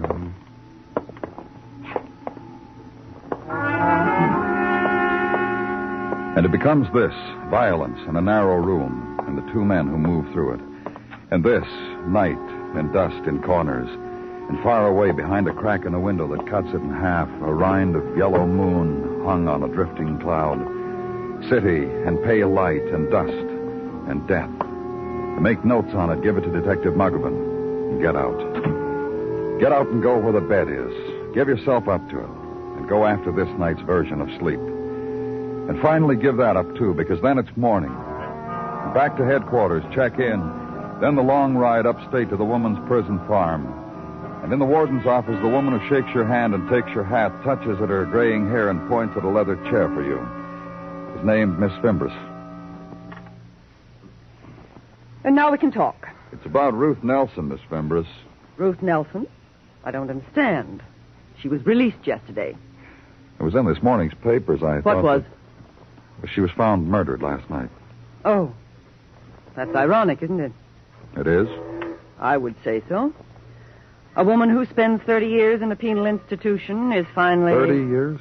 Is finally released and is murdered. Why? What happened? We only know that she was here at the prison farm, Miss Fimbres. She was murdered, and we want to know why. Oh, this is an impasse, isn't it? You want to know why, and I want to know why. What shall we do now? She was here for 30 years. On what charge? Murder. She did a thing to her husband with an axe. I see. Is there anything you know of, anything, Miss Fimbres, something that happened here in your... Institution? Nothing. I knew Ruthie quite well. A model detentionee. She left yesterday with silk underwear that the girls bought for her. I'd like to see your institutional records on her, Miss Fimbres. Sick calls, you mean? That sort of thing? No, I'm afraid that's about all you'll find, Miss Clover. There was a fire 20 years ago here in this spot. On Halloween night in 1932, somehow the prison farm got burned down.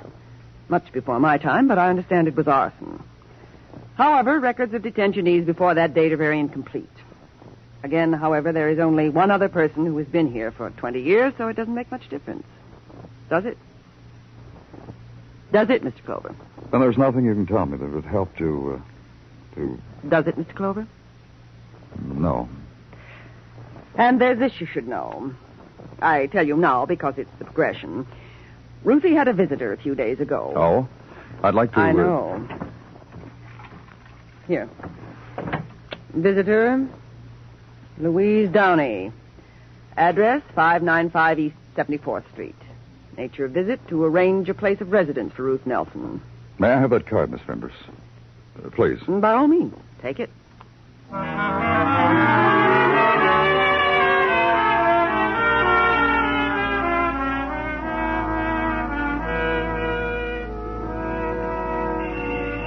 Miss Louise Downey? Yes, sir, we have Miss Downey lives here. I'd like to see her. Well, Shayne ain't been in for 2 days. I'll be happy to put a note in the box if you can. I'm from the police. It's important that I talk to her. Where can I find her? Will you try to place of business? Whenever she stays away for 2 or 3 days at a time, it's a place of business. Which is what? Secretary. Confidential secretary for the Jonathan Harts, you know. No, I don't know. No? The 5th Avenue Jonathan Harts. Now you know. Wait here. I'll fetch your address exactly. The address the man has given you is marble columns, soft glowing in the moonlight, dedicated to Upper 5th Avenue. And the night stillness is very special, mansions in autumn type, and slender shadows moving on lace, and the butler-opened door makes a sudden spill of light on granite stoop that stands erect from coarser pavement. And he poses the question of identity on a share-the-secret basis, and you give him the answer. And for a fleeting instant, his aplomb is stunned, but he recovers, bids you patience, closes the door, and shuts the light spill from you. And wait against autumn night, and in a while the door is opened again, and you're ushered into a room where carpet flows against your ankle, where there are hangings of brilliant silk, mist reflected in antique mirrors flecked with gold. And leaning against the mantel, a fellow in tweed and flannel, drink in one hand and a woman's hand in the other. You like it? What? Oh, Jonathan, he doesn't like it. Of course he does. How could he possibly not? Look, Jonathan racked his noble brain for the proper pose and attitude for the receiving of a policeman, and this is what he came up with, and you hate it. I think it... You hate it. That's settled. Let go my hand, Jonathan. Thank you, dear. Sip your drink, dear. Jonathan does this for kicks, you know, kicks and small gifties. Oh? He figures it gives our life stature. He poses for aristocratic ads. What was it today, dear? Saddles or Jaguars? Though I'm sure the fellow isn't interested one bit. Of course he isn't interested one bit. What are you interested in, Mr. Clover? Louise Downey, I was told she worked for you. Is she here? What about Louise could possibly interest you on a soft autumn night like this? She visited a woman in state prison a few days ago. Oh, that Louise. She's a deep one. Deep. Isn't that how you'd describe her, Jonathan, dear? No, not quite. I think I should put it, Louise... Your glass is empty, Jonathan, dear, and there's loads of champagne. So fill your glass and sip. This is your house. Show the man you're of noble breed. You were saying, Mr. Clover? Yesterday morning, Louise Downey visited a woman who had just been released from prison. Last night, we found that woman in a rooming house, dead, murdered. Louise did that? Killed a jailbird? Jonathan, dear. It's not impossible, Vicky. Nothing's impossible once a fellow or girl sets his or her mind to... What was my thought? I lost my thought. I asked you two something. Is Louise Downey here? Hasn't been near us for days, and I've missed her dreadfully. My checks to sign, creditors impatient, my correspondence unanswered. And my back has cricks in it where she's been negligent in her other duties as masseuse. Cricks here. Make an effort, Mrs. Hart. Try real hard to understand what I said to you. A woman was murdered. So exciting. Nothing as exciting has happened to you and me in days, has it, Jonathan, dear? There was something, but not here. Not now, Vicky. Think of it. My social secretary, a murderess. A girl I've been this close to, right under her thumb and fingers. The confidences I've shared with her. Shared with the big heart of a murderess, a killer. We don't know that she's a killer. You know it, Mrs. Hart? Well, it's a natural assumption. A woman dead in the rooming house, you here, Louise not here? You have any idea where she might be? Not in the slightest. Describe her for me, Mrs. Hart, so that we... I'll do better than that. I'll give you a picture of her. Jonathan, dear. Yes, Vicky? In my desk, that snapshot of the three of us, you, me, Louise, at tennis. That's it, dear. Now, unsheath my scissors. That's it. And bring them to me. Oh, well done, dear. I'll just cut out the part you need, Mr. Clover. Easy. Easy, girl.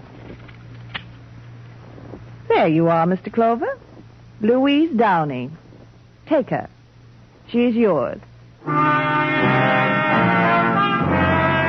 And somehow a buzzer is rung, and the butler appears and shows you the way out of the splendor of it all, nimbly, efficiently, and with a side-of-the-mouth yawn at the end of it. So out into the streets, and the squad car ride to headquarters, and the All Points bulletin on Louise Downey. Friend of murdered woman, Louise Downey, now missing. And check out and have the blue plate special. Buy the magazine and home again. And the article in the magazine proves statistically that everything is better everywhere. There's a cure for everything. Fight it, but you drowse anyhow when you come to the spot where everybody's rich, really. Drowse.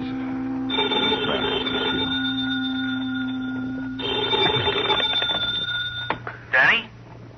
Muggavan, Danny. I'm at headquarters. Yeah. What do you want? Found her, Danny. Found who? What are you talking about? Louise Downey. Louise Downey. Get with it, Danny. Louise Downey, the private secretary, the girl who wanted to give a home to a convict. Louise. Where did you find her? Central Park by the lake on her face. Listen, Dead, Danny. I'll meet you there right away. Oh, forget it. They already moved her downtown to the morgue. Thought you'd sleep better if you knew where she was. Good night, Danny.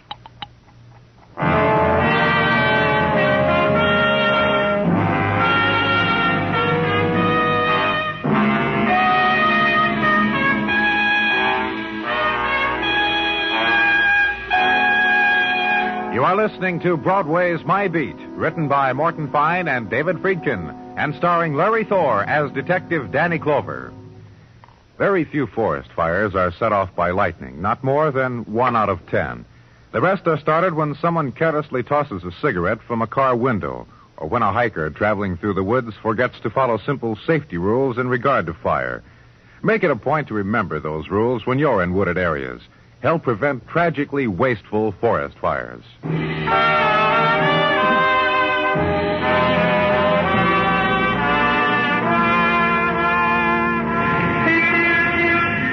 The new day is the new dream on Broadway, and each day the new wilderness.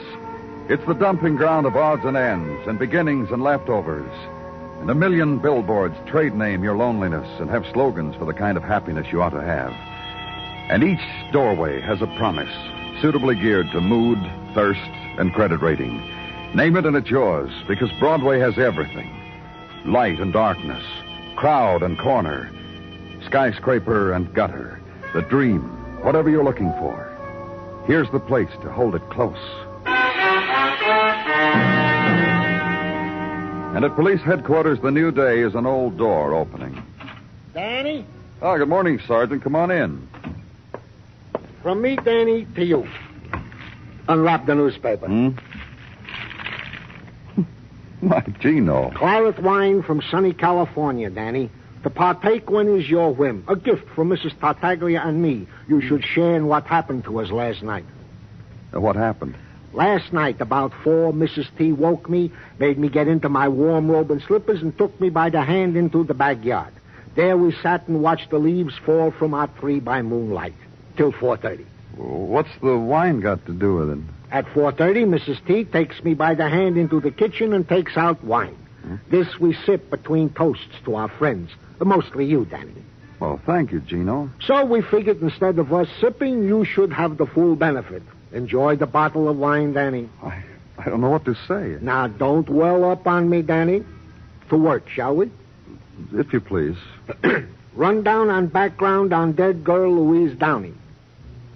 From effects found in her room, we learned that she had once registered with an employment agency as a secretary and through them finally located her last job, the one with Mr. and Mrs. Jonathan Hart. What else? What else is the various effects a girl of 28 surrounds herself with to fight the battle of life. Perfumes and books and things for every occasion wear. And this, Danny. A second. Let me separate the chiff from the chaff. Here it is. A page torn from the yellow section of the phone book. Yeah, a page of private investigators. That's interesting. Well, that's about all, Danny. Enjoy the wine. Oh, I will, Gino. Thank Mrs. T for me, too. There are strange and dark currents running rampant in my missus. Have you thought of that, Danny? Many times.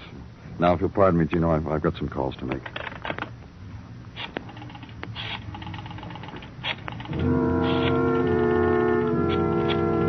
And begin the calling of private investigators, men who listed their wares. Quick results, strictly confidential handling. Armed escorts, photographs, shadows, on a 24-hour basis.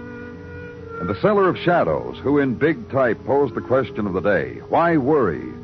And in smaller type offered the formula at reasonable rates, I solve your problems.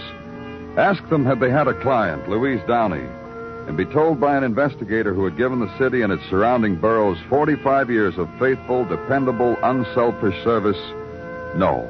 Louise Downey, the girl fished out of a lake? No. She should have come to him, though. He could have helped, unselfishly helped. And the fellow who offered to come and talk over your problem with you, as that was his policy, free estimates. And the chap who had married a client, retired, and now owned the hotel he had worked. And in the W's, the man... Downey? Louise Downey? The girl whose picture splattered all over the papers today? Yeah, that one, Mr. Waterfield. Come on down, Lieutenant, and I'll open up a dead girl's secrets to you. Go to an office Herb Waterfield, private investigator, had subleased from a dentist. Find him lolling, swiveling in a dentist chair, thumbing a National Geographic. Persuaded the doc to let me keep the chair. Added rental, of course. Does something psychological to my clients. They walk in, they see the chair, it throws them. They expect pain. All they get from me is honey. Makes them open up wide, real wide. Like Louise Downey? Yeah, like her. Only that dead girl lied to me. I thought she was as honest as the day is long. She lied to me. Oh? You're going to tell me about it, Mr. Waterfield? Little lady lied. She didn't tell me Louise. She told me Mary. Mary Hughes. Well, what else she told you? What else figured? The rest wasn't a lie. It figured. You want to share it with me? Well, that's me. Sharer. Real sharer. Girl came to me, let's see. Yeah, 3 months ago. July, she come to me. Says, you find people? Find me my mama and my daddy. She called them mother and father. Maybe 28 years old, and she misplaced her mama and her daddy. Go on. It seems it went like this. 16, she ran away, didn't give a thought to the old folks at home. Now she had a good job, and she felt sorry, wanted to make it up to them. Find them, she says to me, and I'll pay you. Or did you find them? Yeah, you could say that. She gave me an address in Pittsburgh where she lived with the folks while maturing, while ripening into womanhood. I went there, nosed into here and there of Pittsburgh. I found out her folks was dead. The parents Hughes was dead, killed in an automobile accident 8 years ago. And you came back and you told her that, that's all. That's not all. Found out what else about her. Found out she was a adopted child. Found out when she ran away to New York to marry a fellow. The man she married, you know who he is? Who he is, where he is, just in case he has a need for my type sometime. There in the file under G, Charles Gifford. Help yourself, Lieutenant. This thing in the magazine on pygmies has me spellbound. Under G, G for Gifford.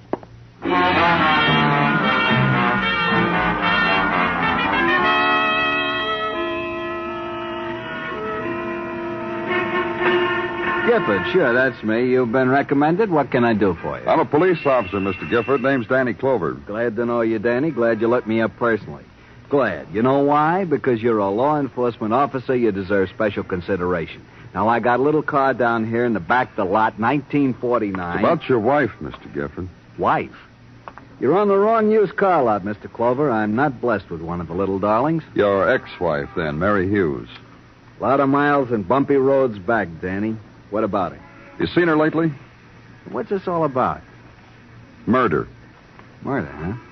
You ask and I'll answer. I got a reputation for being square and straight from the shoulder. I'm going to show you why. Ask away, Danny. Tell me about your marriage. She was a fireball out of Pittsburgh, PA, where fireballs really come from. A little on the youngest side, 16, but I was only 23 at the time. One look, and then we both knew, and then we got married. Go on.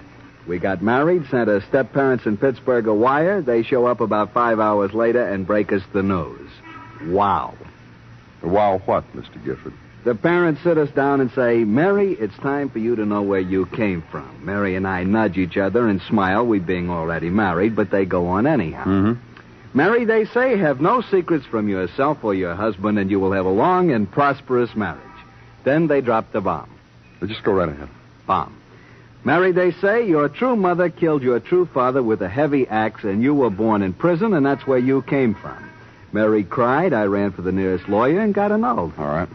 Let's go back. Have you seen your ex-wife lately? Haven't seen her since we got annulled in 1940. Talked to her, though. When? Keep shooting them at me, Danny. 6 or 8 months ago. Saw a picture in a magazine, phoned her up. Just to say hello, huh? Look, Danny, her picture was in a magazine on account of she's beautiful, rich, and married, and her house looks it. Now, I'm going to level with you, Danny. I phoned her up because I needed to loan her some dough. She give it to you? Yeah, she did. It was a little difficult getting through to her at first, but when I did, it was a lark. I merely explained to her I needed 10 G's to buy some cars. The check was in the mail the next day, a loan. After 12 years, you call her up and she sends you $10,000. A loan, Danny. I'm going to pay interest. Take a look at this picture, Mr. Gifford. This your wife? No. But I've seen this girl before. Oh? Yeah, she was in a couple of weeks ago looking over cars. We got talking. She told me the story of her life. I told her the story of mine. The story you just told me. That's right. I'm opening a above board with potential customers. She didn't buy a car, though.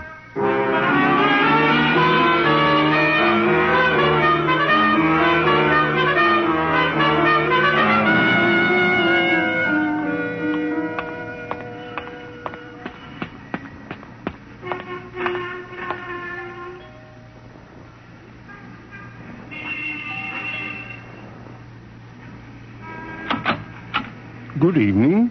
What is it? Well, don't you remember me, Mr. Hart? I was here yesterday. You, let me see now. Yes, it was. It was yesterday. Oh, please come in. You forgive the informality of this evening. The butler went to the football game today. His school was playing. Oh, this way.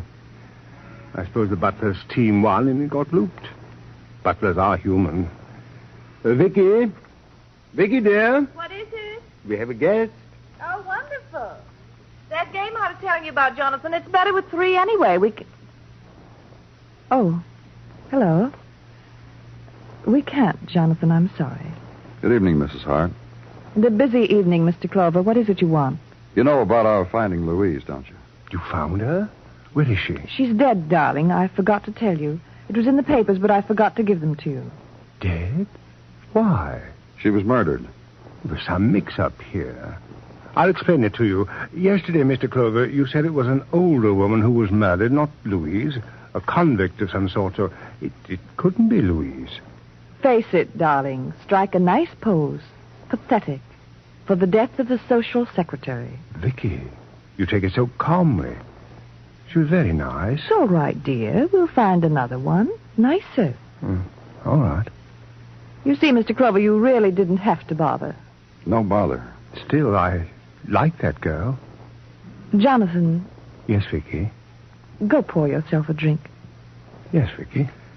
You know why she was killed, Mrs. Hart? Oh, love affair? Jealous suitor? A mugger? What? Blackmail. It figures that way, anyhow. She was being blackmailed? Louise? But you have to be naughty to be blackmailed. She seemed so prim to me. I brought you a drink, too, Vicky, and Mr. Clover one, too. No, thanks. You may drink them all, dear. Cheers, one and all. I'm not getting through to you, Mrs. Hart. Don't try.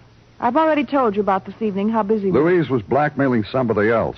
This somebody else resented it and killed her.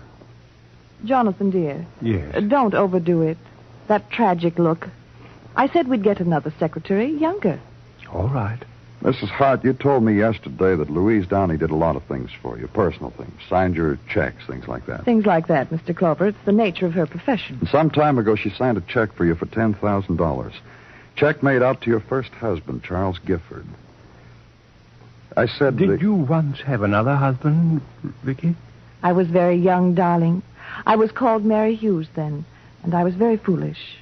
And my marriage lasted only a very short time. Oh. Lasted only 12 hours. You know about it, don't you? All about it. Well? Well, what? Louise should have left it alone, Mr. Clover. She didn't, so you killed her. She should have left it alone, or I should have had more sense than to let her sign that check, either one. Probably the last. You get a phone call from a stranger, and you have a check signed for $10,000. Louise hired a private detective and found out why. About your husband. About your mother. Let's not call her my mother, shall we? I never saw her until... I never knew her. I didn't owe her the respect of the word mother. But you killed her. I live nicely. You can see that. Jonathan here... What?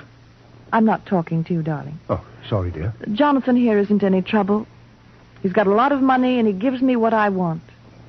My pictures get into magazines, how happy I am, how respectable I am. Suppose it'd get out that I was born in jail of a murderous mother.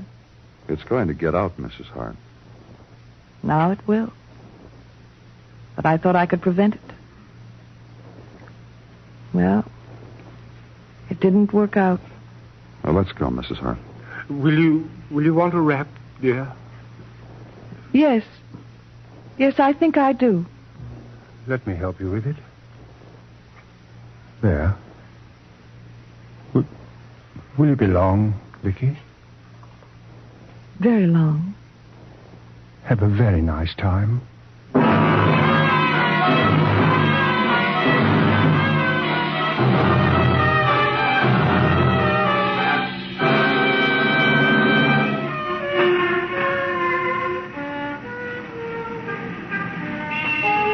Broadway's rearing on its haunches now and wearing its comedian's face. And Broadway will reach out and tickle you under the chin and make clacking noises. Or bang you across the mouth and get hysterical. Either way, you feel no pain. Because it's a street that never does. It's Broadway, the gaudiest, the most violent, the lonesomest mile in the world. Broadway, my beat.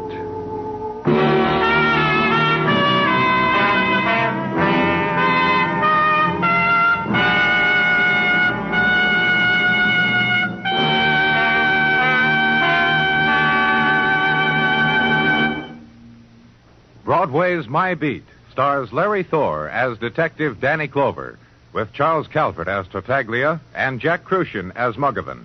The program is produced and directed by Elliott Lewis, with musical score composed and conducted by Alexander Courage. In tonight's story, Mary Jane Croft was heard as Vicky and Jay Novello as Jonathan. Featured in the cast were Irene Tedrow, Harry Bartell, and Paul Frees. Bill Anders speaking.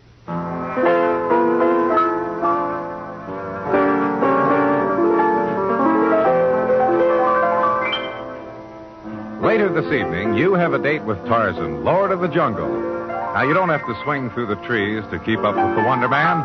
Just relax and let Tarzan's story for tonight, titled Cathedral of the Congo, provide the atmosphere and excitement. Also tonight, on most of these same stations, hear the case of the twice-parked car on Gangbusters, a saga of an automobile with an alibi taken from actual police records. And don't forget Gene Autry will be along tonight, too, as well as that full-hour Steve Allen show with all its fun. All ahead tonight on CBS Radio. Stay tuned now for the Vaughn Monroe Show, which follows immediately over most of these same stations. And remember, the comedy treat that can't be beat is Jack Benny Time, Sundays on the CBS Radio Network.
From Hollywood, welcome to Starlight Mystery Theater and another episode in the series, Matthew Slade, Private Investigator.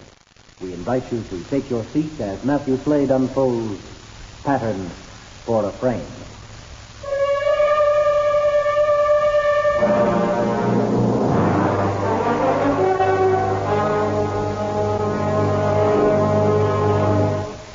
In my job, the hours are odd.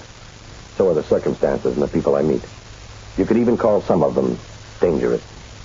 My calling card reads, Matthew Slade, Private Investigator.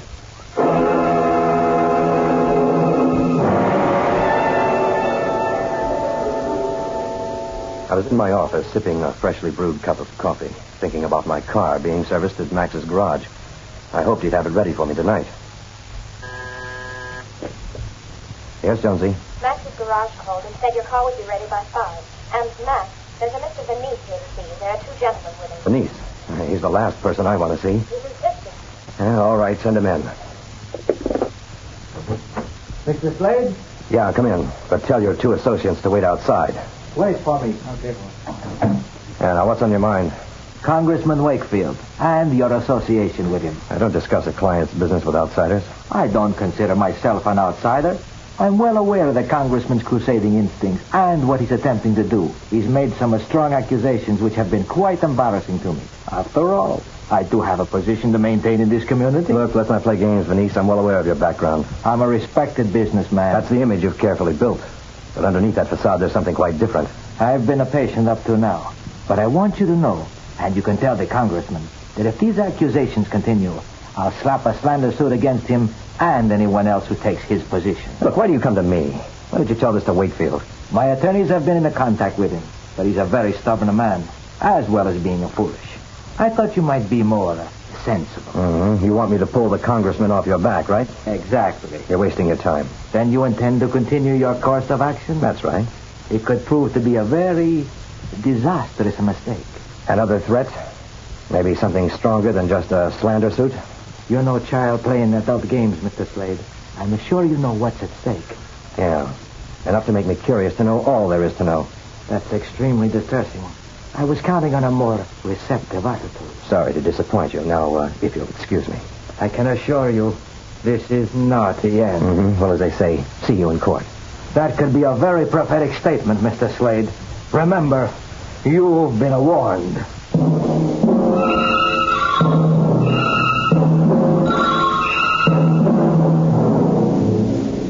Frank Venice, the man responsible for most of the gambling, narcotics, and prostitution in the city. He was running scared. I left the office at 5:30, walked to Max's garage, picked up my car, and drove home. I was finishing a very nice, tender barbecued steak when... Hello? I have some very interesting information for you about Frank Venice. Who is this? The name's not important. What I have to tell you is, it may be all you need to expose him. I have to see you. Tonight, my life is in great danger. And you come here? Meet me at 472 Quincy Street, apartment 25. What time? 8:30. And tell no one, or the information I have may die with me. 472 Quincy Street was in a deserted section of town, the slum area, where apartments were being torn down in a redevelopment program. There were no lights, no one around. I climbed the broken staircase to apartment 25, cautiously pushed the door open with my foot, then entered the darkened room. Hello? Hello? Anyone here? There was no answer. Only the stillness. A stillness which was broken by what sounded like heavy breathing. Who's there?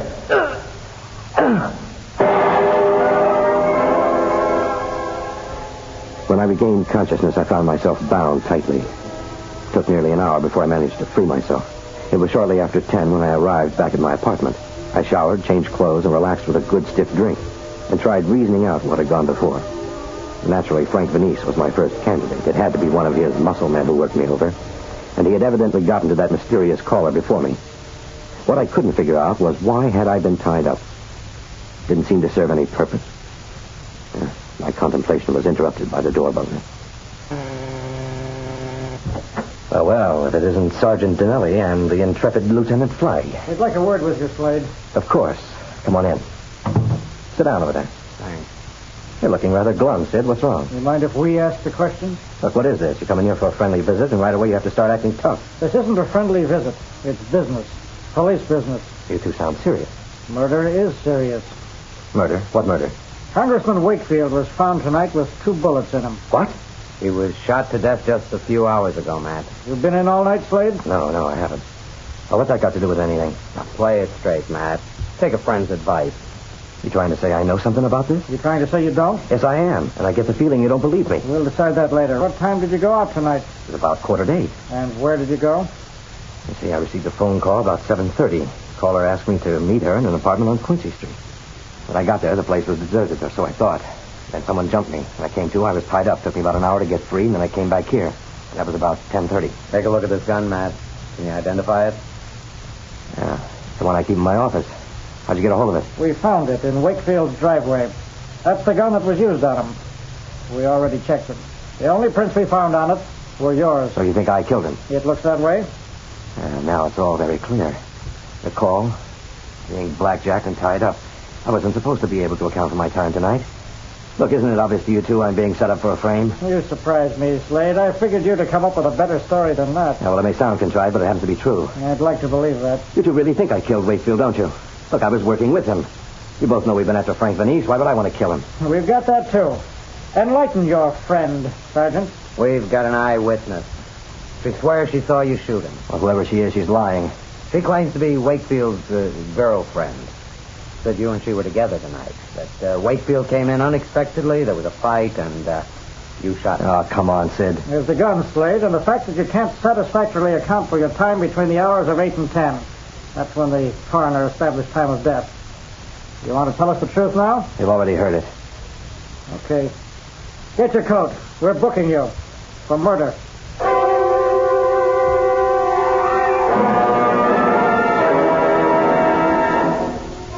It was a short drive to police headquarters. They put me through the routine booking procedures, something I'd witnessed dozens of times but never expected to be a part of. I was taken to a cell where I waited for my attorney, Dan Brody. That I can't believe this. Well, you're not the only one, Dan. Thanks for coming. Flag has really gone overboard this time. It's not just Flag. The evidence is rather overwhelming. Yes, and it reeks to high heaven of frame-up. Well, with the facts they've got, the truth spells me out as the murderer. Then we'll have to start building the kind of case that'll blast a big hole in their facts. All right. Where do we start? At your office tomorrow morning. There might be some clue as to how they got hold of your gun. Oh, Matt, cheer up. By the time I'm finished, the DA's office will have to drop this case. Yeah. Morning, Miss Jones. Mr. Brody, I've been expecting you. You find anything here? Nothing. There doesn't seem to be any indication that the office was broken into last night. Are you positive? Maybe you should look, too. I may have overlooked something. All right, let's start with this door. It's the only one leading into the hall, isn't it? Yes. Mm-hmm. Well, it doesn't look as though this lock has been tampered with. Where did Matt keep his gun? In his desk drawer. A lock? No, but his office door is always kept locked after he leaves. I see. Were you able to talk to the night janitor? Yes. Lucas said he let a strange man out of the building just before 7. His description matched one of the men who was here with Frank Venice. That should be a big help. Maybe. But the fact that he was seen in the building isn't enough. We have to prove he entered this office. And a lot depends on how closely we can tie Venice into all this. How bad does it look from that? Well, what evidence the police have is fairly conclusive. Maybe it's too conclusive. What do you mean by that? Well, it's all so perfect, so clear-cut. Makes Matt look too obvious. I think Venice tried to play too pat a hand. It may work in our favor. Then what will you do? I'm not sure just yet. I have a meeting in an hour with the assistant DA, Austin Brigg. Maybe something will come out of that. The only thing I am sure of is that Matt is not going to be convicted of murder. I'm going to find some way to get the truth.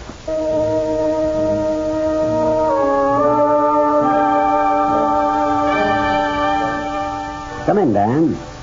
Morning, Austin. You know Lieutenant Flagg, Sergeant Benelli? Of course, gentlemen. Yeah, Counselor. Sit down, Dan. Thank you. Cigar? No, thank you.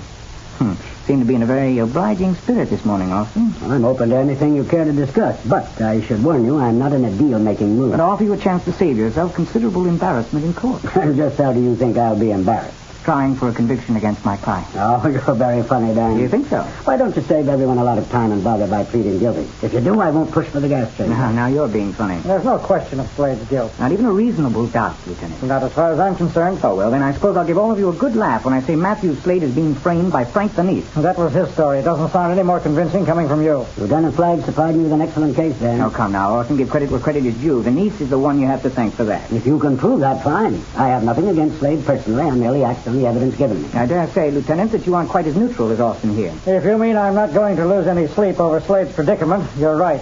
He's a gun-happy, skirt-happy gumshoe who was bound to get into real trouble someday. Barney, I've told you, you've got the wrong idea about Matt. Look, Sergeant, I can't tell you who to pick for friends. Just don't presume to tell me I'm wrong about That's Slade. about an argument over, shall we, gentlemen? I'm going to use all of this in court, Austin. Don't think for 1 minute I won't. Use what? Your arresting officer here is obviously prejudiced against my client. Are you accusing me of rigging the evidence? Oh, did you, Lieutenant? Why you... Barney, take it easy. Look, Counselor, the lieutenant has a bug about private detectives. It's not necessary to make excuses for me. Okay, that's enough. Did you come in here for the purpose of stirring up something, Dan? My only purpose in coming here was to tell you you're making a big mistake, Austin. Really? Let's find that out in court.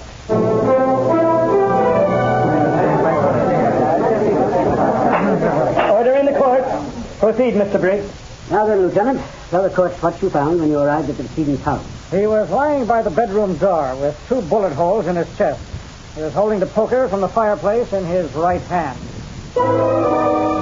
Miss York, you saw the man who shot and killed Congressman Wakefield? Yes, I did. Do you see that man in this courtroom? That's him, over there. Let it be recorded that the witness indicated the defendant, Matthew Slade. Now, Miss York, tell the court what your relationship was to the decedent. We were friends. I mean more specifically. You were more than just friends, isn't that true? We were... Lovers, Miss York? Yes. Now then, on the night in question, what transpired? Mr. Slade and I were together that night at Clark's home. I see. Please go on. He came in and found us together. And what was his reaction? I'm sure he wouldn't have lost his temper if Mr. Slade hadn't baited him. What do you mean, baited? He laughed at Clark. Said he wasn't capable of keeping a woman. Now, Miss York, please tell the court what happened after that. Clark moved to the fireplace. Picked up the poker. Did he make any move to strike the defendant? No. He made a verbal threat. That's when Mr. Slade shot him. And what did you do? I was frightened. I thought he might shoot me, and then he ran from the room. That's when I phoned the police. Thank you, Miss York. Is there any redirect? Yes, Your Honor. Miss York, did you phone the defendant that night and ask him to meet you? Yes.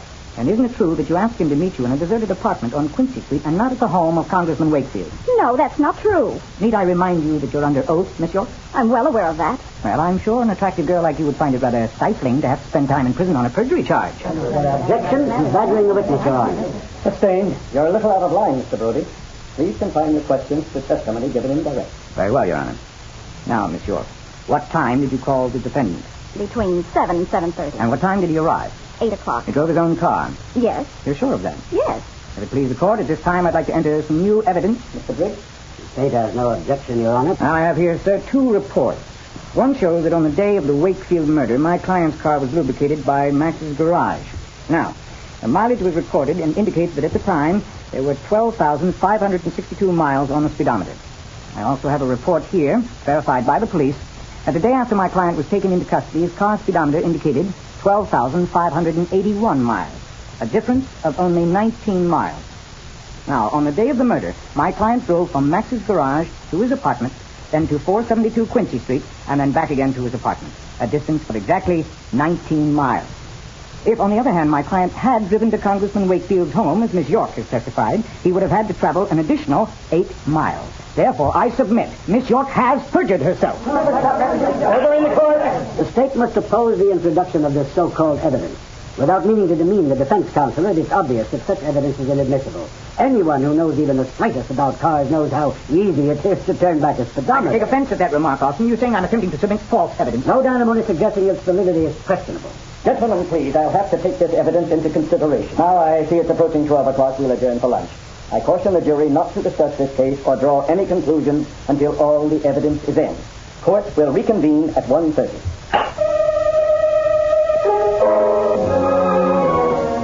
On that morning, Miss Jones, you stated that the defendant had a visitor. Yes. Actually, 3 men came in. Who were they? Mr. Frank Venice and 2 of his associates. I don't know their names. Why did Mr. Venice come to see Mr. Slade? He knew that Mr. Slade was working with Congressman Wakefield on compiling evidence that would link him with a crime syndicate.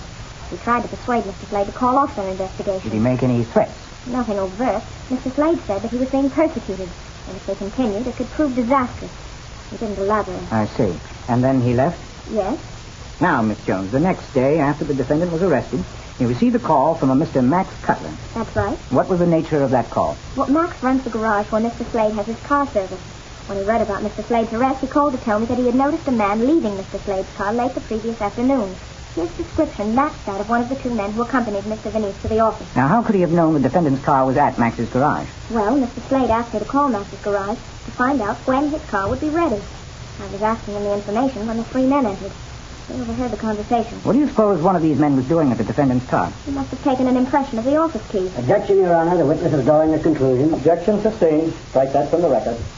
The jury will disregard it. Proceed, Mr. Brody. Yes, Your Honor. Now, Miss Jones, tell the court what you learned from Lucas Haynes, the night janitor of your office building. Lucas led a strange man out of the building after it was closed, sometime before 7 o'clock. The same man seen by Max Cutler at his garage? Yes. And the same man who came to your office with Frank Venice? Yes.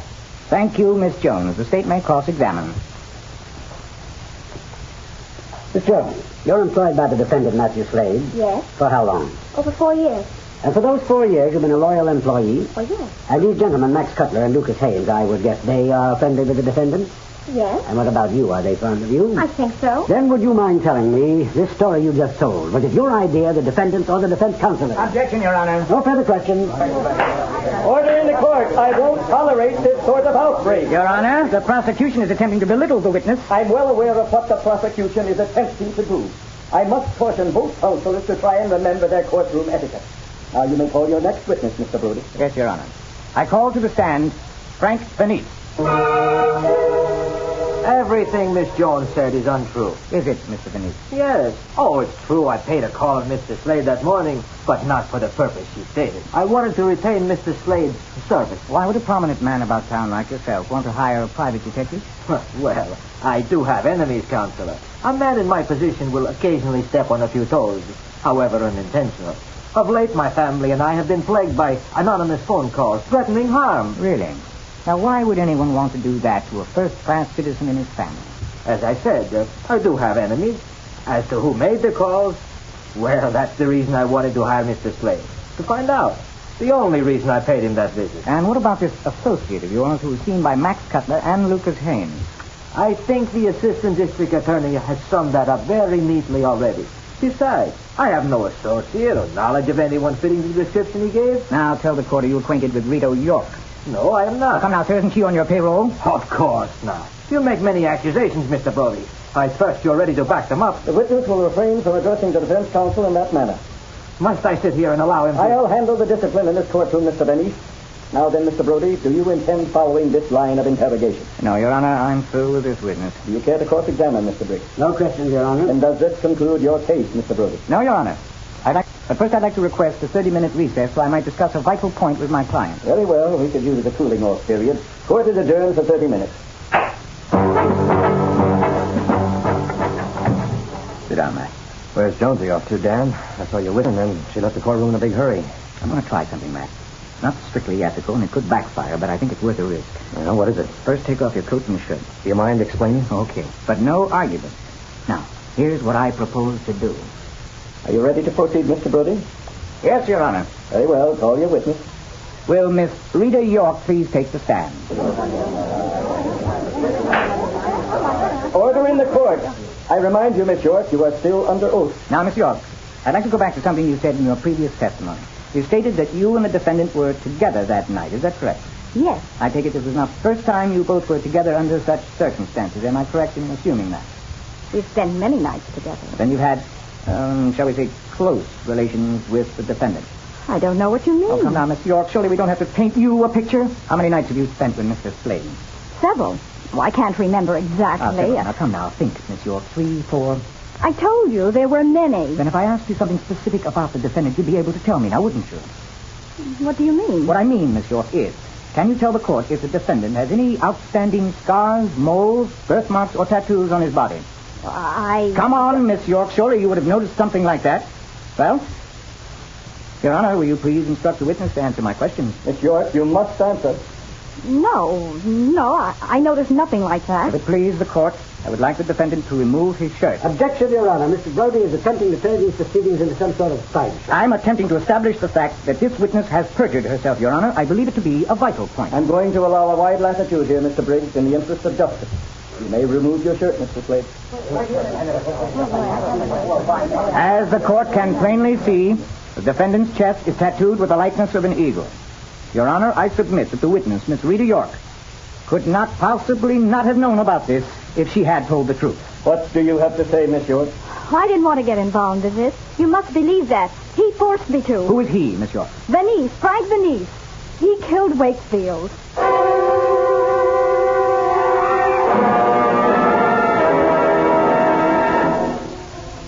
I don't know how to thank you, Dan. Oh, save it. When you see my fee, you may feel different. Whatever the price, it's worth it. You know, I'm very fond of my freedom. Oh, by the way, you can wash off that indelible ink with a good, strong detergent. Oh, I don't know. I just may keep it. How can anyone destroy such a masterpiece? You know, your forensic talents, Mr. Brody, are surpassed only by your tattooing artistry. You say the nicest thing, Mr. Detective.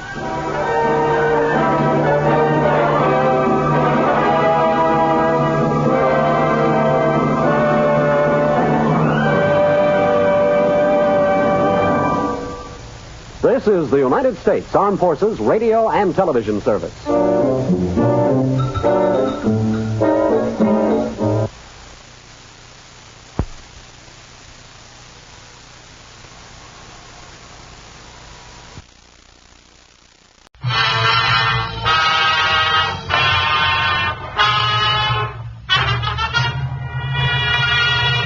The fists were coming at me from both sides now. I was bouncing back and forth like a ping-pong ball. The room was starting to spin. I swung wildly a couple of times, got nothing but air. Then something hard smashed into the side of my head, and I went down on my knees. I tried to get up, but a size 13 shoe connected with my chin, and then all the lights went out.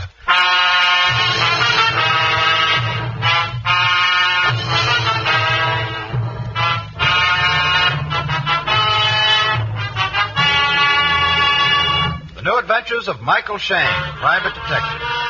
Michael Shayne, reckless, red-headed Irishman, is back again in his old haunts in New Orleans. This is your director, Bill Russo, inviting you to listen to another transcribed episode, which we call The Case of the Deadly Doe.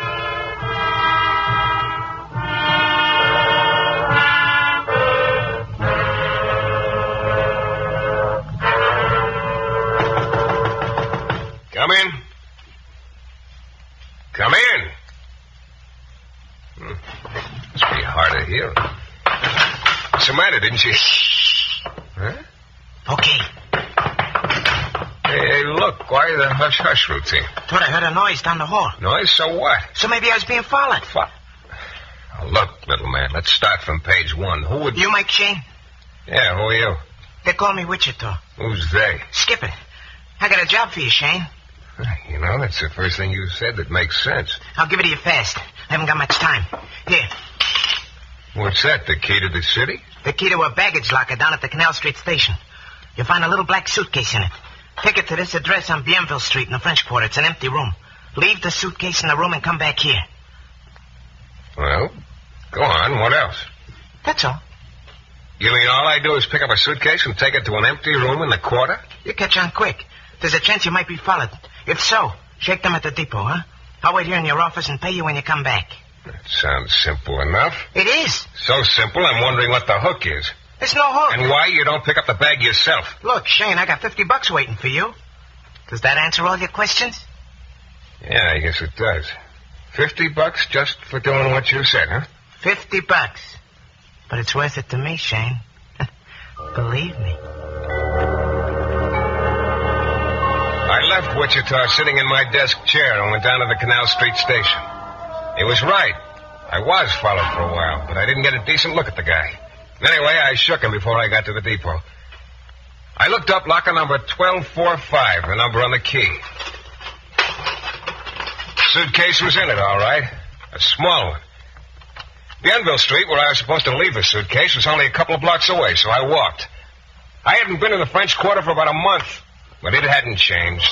It never changed. I could hear one of the last chimney sweeps in existence giving his pitch. Pretty soon I spotted him carrying a bunch of straw on a rope, looking very dignified and very dirty. I was in front of a grocery store now, and almost at the address Wichita had given me. I stopped and looked around again to make sure I'd shaken the guy who'd been tailing me. Then all of a sudden, there was something hurtling down through the air at me. I dove for the street just in time. It's a tin bucket tied to a rope. Another custom in the quarter. I looked up. Sure enough, on a third-story balcony was a worried housewife. Please excuse me, sir. I did not see you. I went in the grocery. Okay, what did you want? It's box of soap powder. Okay. Joe, the lady wants some soap powder. And Joe came bustling out of his store and plunked a box of soap powder in the bucket, which the woman hauled up to her balcony. Efficiency. Well, the rest of the trip was uneventful. I found the room. It was empty. I left the suitcase there and went back to my office. Well, Wichita, just about the easiest 50 He was still sitting in my chair, his head over to one side. There was a split-lipped grin on his battered face. Wichita had been beat up. It must have been quite a beating, because he was very dead. In a moment, we'll return to the new adventures of Mike Shayne and the case of the deadly doe.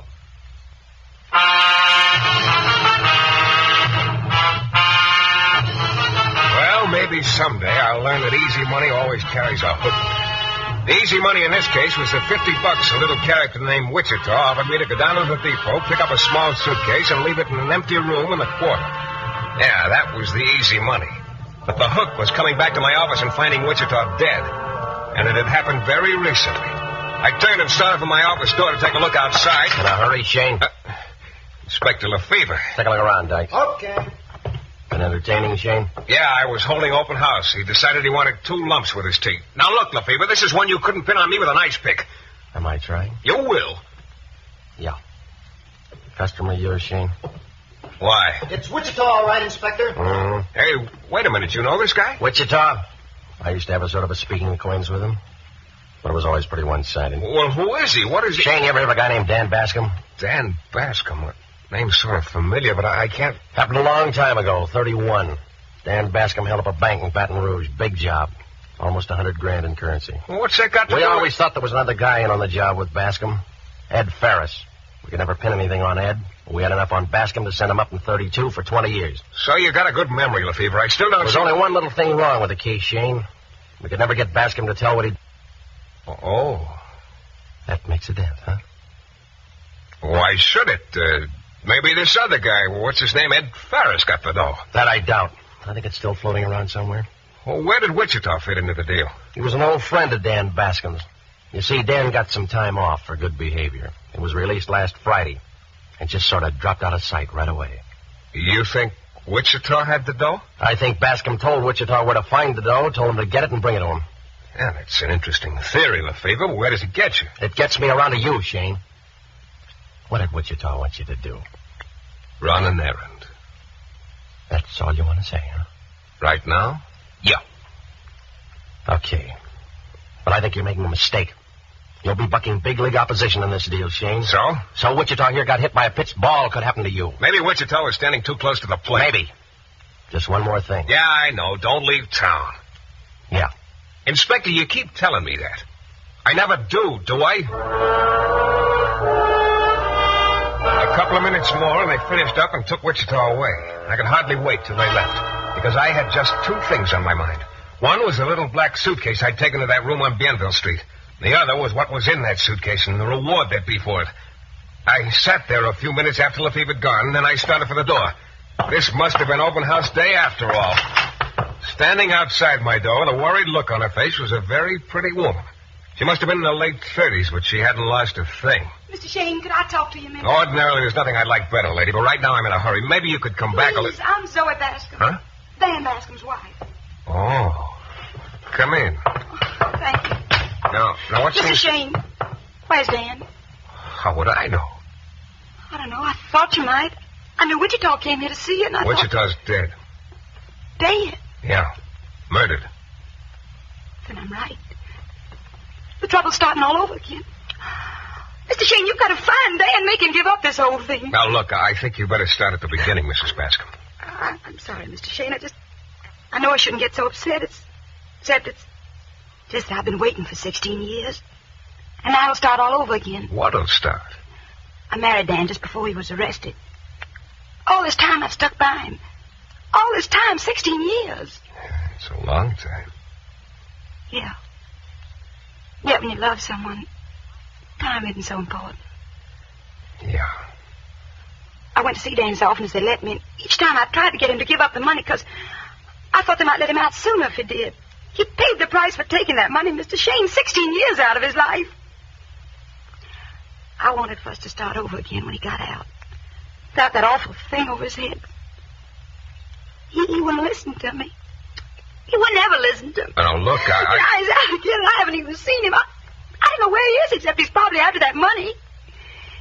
He said he'd get in touch with me later. Mr. Shayne, it'll start all over again. I know it. The trouble, the fear that money's toted with it. I can't stand it. I couldn't go through it again. I just couldn't.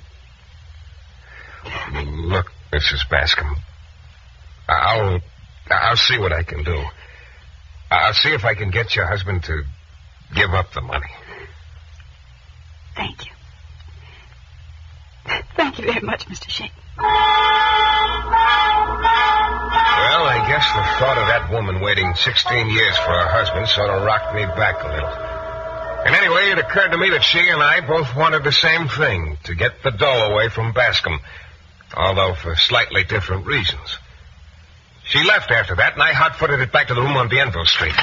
The suitcase was still sitting on the table where I'd left it. I started toward it, then I stopped. Don't move, mister. Don't look around. Okay. Who are you? Shayne. Michael Shayne. Oh, the boy Wichita hired. Wichita? You might be Dan Bascom? Yeah, I'm Dan Bascom. The one guy you don't want to see, Shayne. But I'm awfully glad to see you. What are you talking about? Got any particular prayer you're fond of? Prayer? Start on it. You're going to die pretty soon. And look, what is this? You mind telling me just why? Because I've been through too much to miss out now. To be double-crossed by some two-bit punk of a private eye. Double-crossed? I don't know what you're talking about. Open that suitcase. Huh? I said open it. Okay. What? Yeah. It's empty.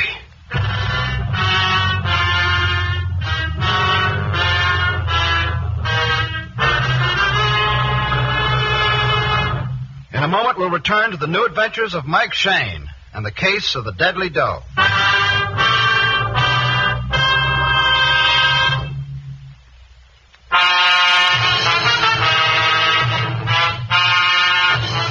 It all started when a little character named Wichita offered me $50 to pick up a black suitcase at the depot and leave it in an empty room on Bienville Street in the French Quarter. I did, and came back to my office to collect the 50 from him. Wichita wasn't in a position to pay off anymore. He'd been beaten to death. Inspector Lefevre came in about then and told me Wichita was a friend of Dan Bascom, who'd just been released from prison after serving 16 years for a $100,000 bank robbery back in 1931. It seems Dan had never told anyone where the dough was. Of course, about that time, I had my ideas, most of which concerned that little black suitcase. So I went back over to the room on Bienville Street. But this time, it wasn't empty. Dan Bascom was in it with a gun. Shayne, you got just one chance to go on living. Tell me where that dough is. Oh, look, I tell you, I don't know anything about it, Bascom. Shayne, I've waited 16 years. 5 minutes more is too much. What'd you do with the dough? Oh, get smart, Bascom. If I'd taken the dough, do you think I'd have come back here to this room? Either somebody came in and emptied the suitcase after I left it here, or it was empty when I brought it.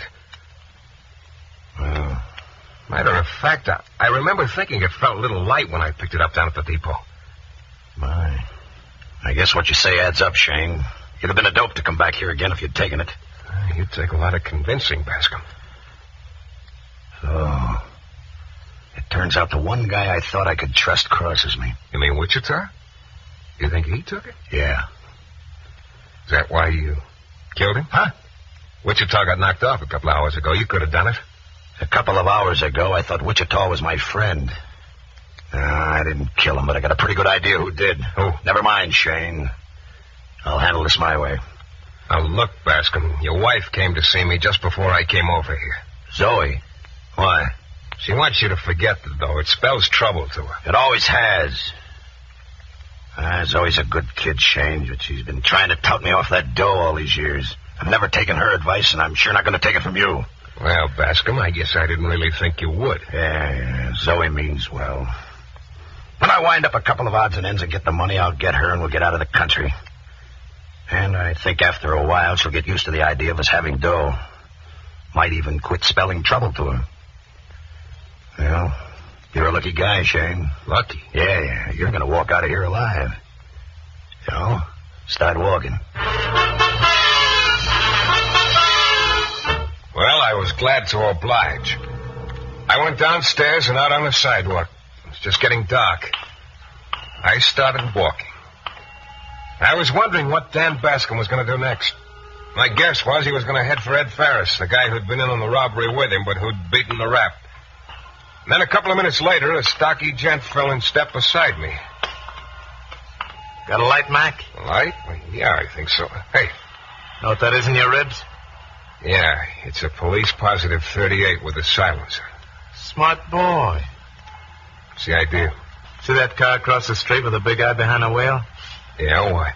Let's head for it. 3 of us are going to take a little ride. Where to? Oh, now you don't want me to spoil the surprise, do you? Come on, get moving. We drove across town and pulled up beside the service entrance to an apartment house. The 2 muscle men hustled me up the back stairs into one of the apartments. There was a guy sitting there looking out the window.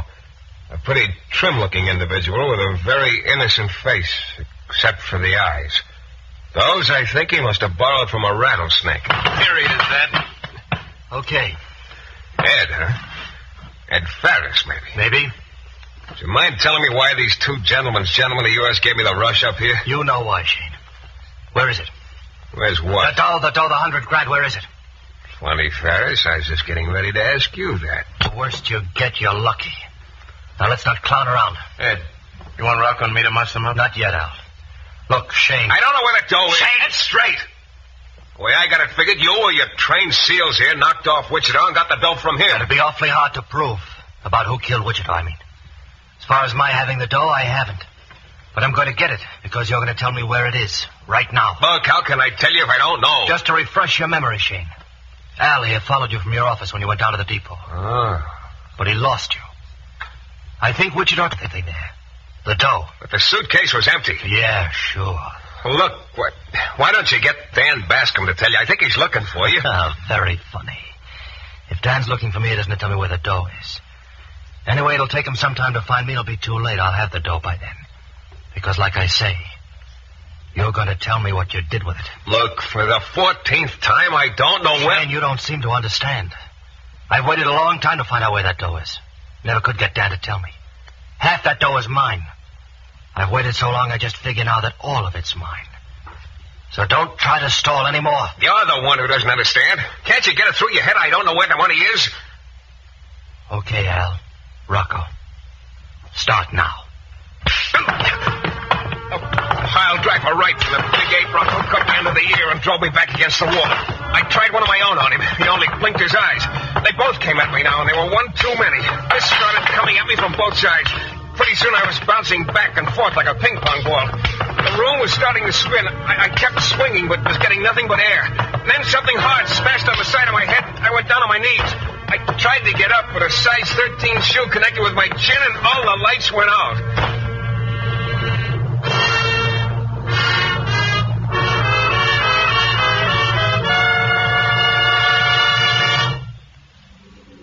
About 2 months later, it seemed like, the darkness started to fade a little. I started wishing it wouldn't, because I felt like one big bruise. Then I could make out that I was lying outside in an alley. There was someone bending over me. Still alive, right, Shayne? Am I?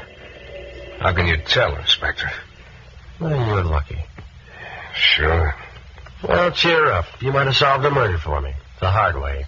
Yeah? Look, if I'm in line for a medal, I'll trade it for an ice bag. Whose murder? Wichita. You're carrying the same trademarks on your face he had. Only I guess you're a little more rugged than he was. 3 cheers for me. It was those 2 trained seals of Ed Ferris's. Yeah. Al and Rocco. We got a net out for him. It won't be long. We're also looking for Ed Ferris. Try his apartment. I just had a delightful evening there. We did. It's empty. But we'll get him before long. Well, looks like that's the case, Shayne. Ferris had his boys knock off Wichita trying to get Bascom's dough. They didn't get it. They tried you next. Well, then they still don't have it, Inspector. You don't have the dough? No. You sure? What do you want, an affidavit? I said no. Okay. Shayne, like I told you, you're bucking big league competition. You're lucky you just got struck out. Drop it now while you're still breathing. You know, Lefevre, for once I'm agreeing with everything you say. I am going to get out. I'm beat.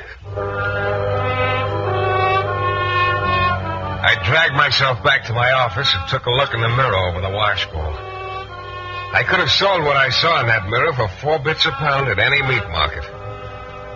I patched myself up a little and slumped down in my chair. Then it occurred to me that this was the way Wichita had been slumped over in that same chair, and I know a little of how he must have felt just before he... Then I saw it.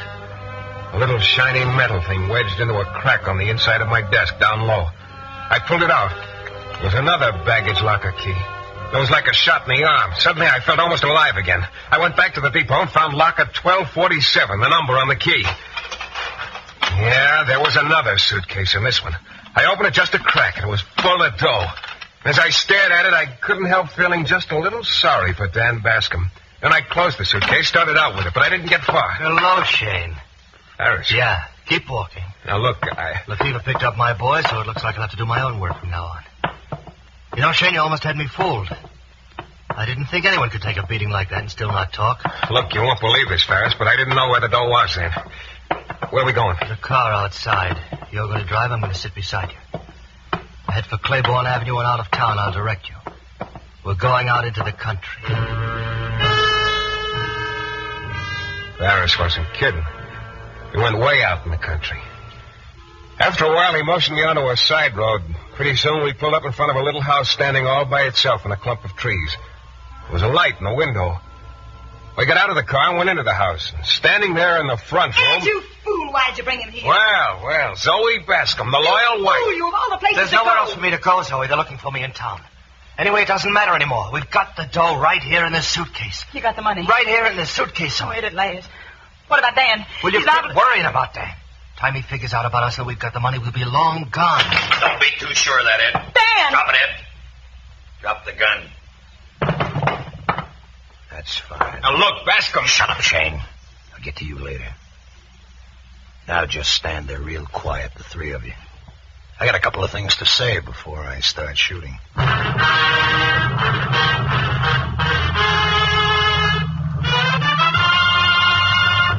In a moment, we'll be back with a thrilling climax to tonight's Michael Shayne adventure.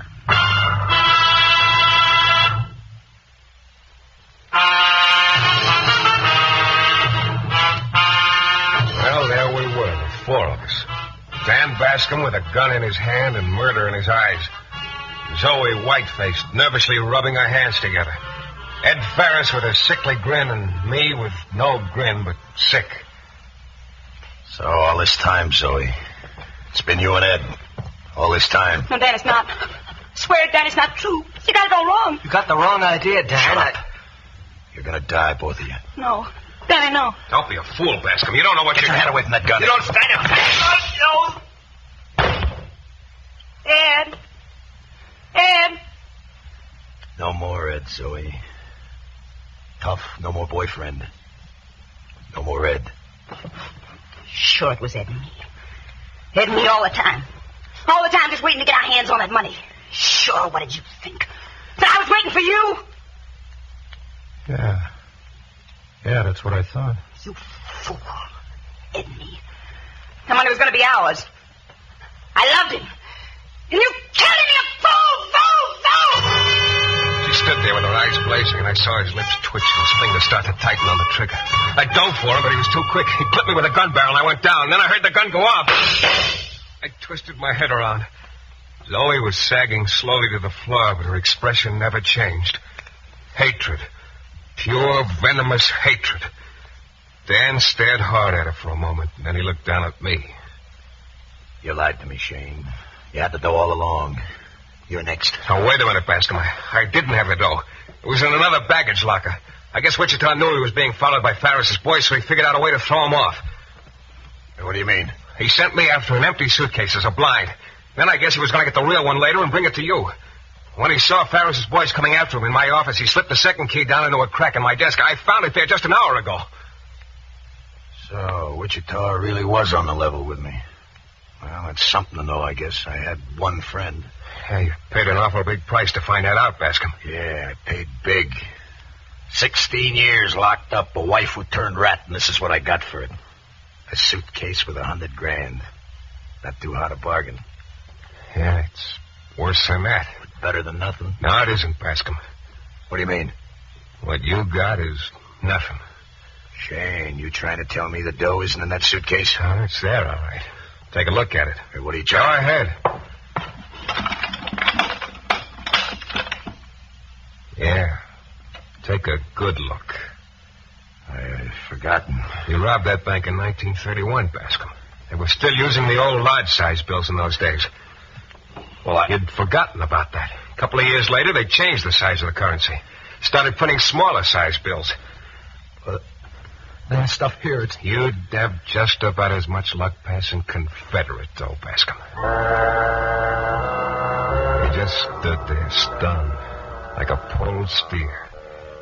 For a moment, his guard was down. I knew this was my chance. I lunged for him, and this time I didn't miss. His gun went flying, and he crumpled over on the floor and lay still.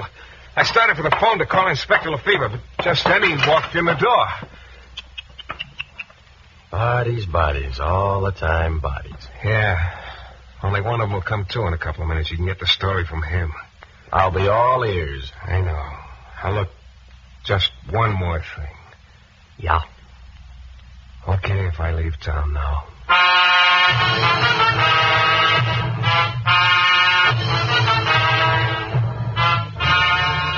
This is your director, Bill Russo, again. Our story is based on characters created by Brett Halliday. The music is composed and conducted by John Duffy, and Michael Shayne is portrayed by Jeff Chandler. The New Adventures of Michael Shayne is a Don W. Sharp production, transcribed in Hollywood and distributed exclusively by the Broadcasters Guild.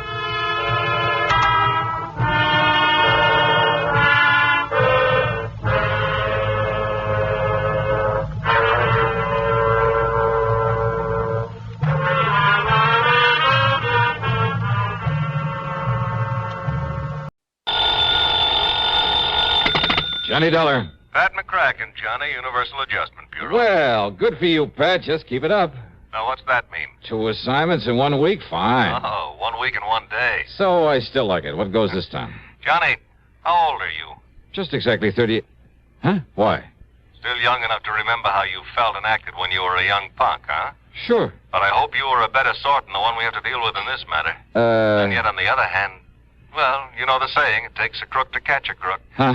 So maybe we'd be better off if you'd been an A-1 delinquent when you were a pup. Do you mind telling me what you're yammering about? But I suppose you were a good boy. Well, I was no mama's boy, if that's what you mean. Oh, I mean no real trouble with the law. No stretch in a reform school, no hoodlum gang, no good contacts, experience, that sort of thing. Pat. No, I guess not. It's kind of too bad, though. You mean if I had a nice black record, I'd be just right for this whatever you have in mind. And yet, on the other hand, Oh, Johnny... come on, Pat. Start making sense, will you? Well? Yes. All right. Culpepper Walker, Mono Guarantee Insurance Company. Do you know him? In their office in Little Rock, yeah. Good. Fly on out and see him, will you, Johnny? Because of some trouble with some kid? That's right. Okay. Just a kid, Johnny.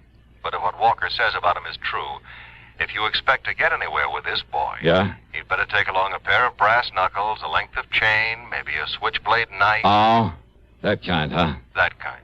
A real bad one.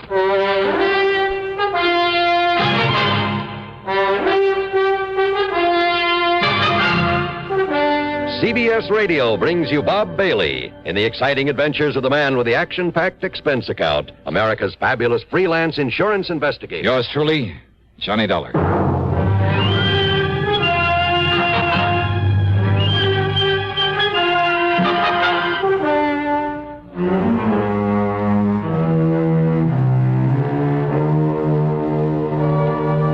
Expense account submitted by Special Investigator Johnny Dollar to the Mono Guarantee Insurance Company, Little Rock office. Following is an account of expenses incurred during my investigation of the Bad One matter.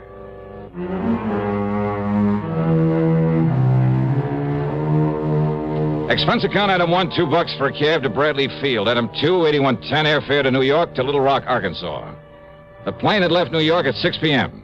At 8:50 Central Time, we set down at Little Rock Municipal Airport.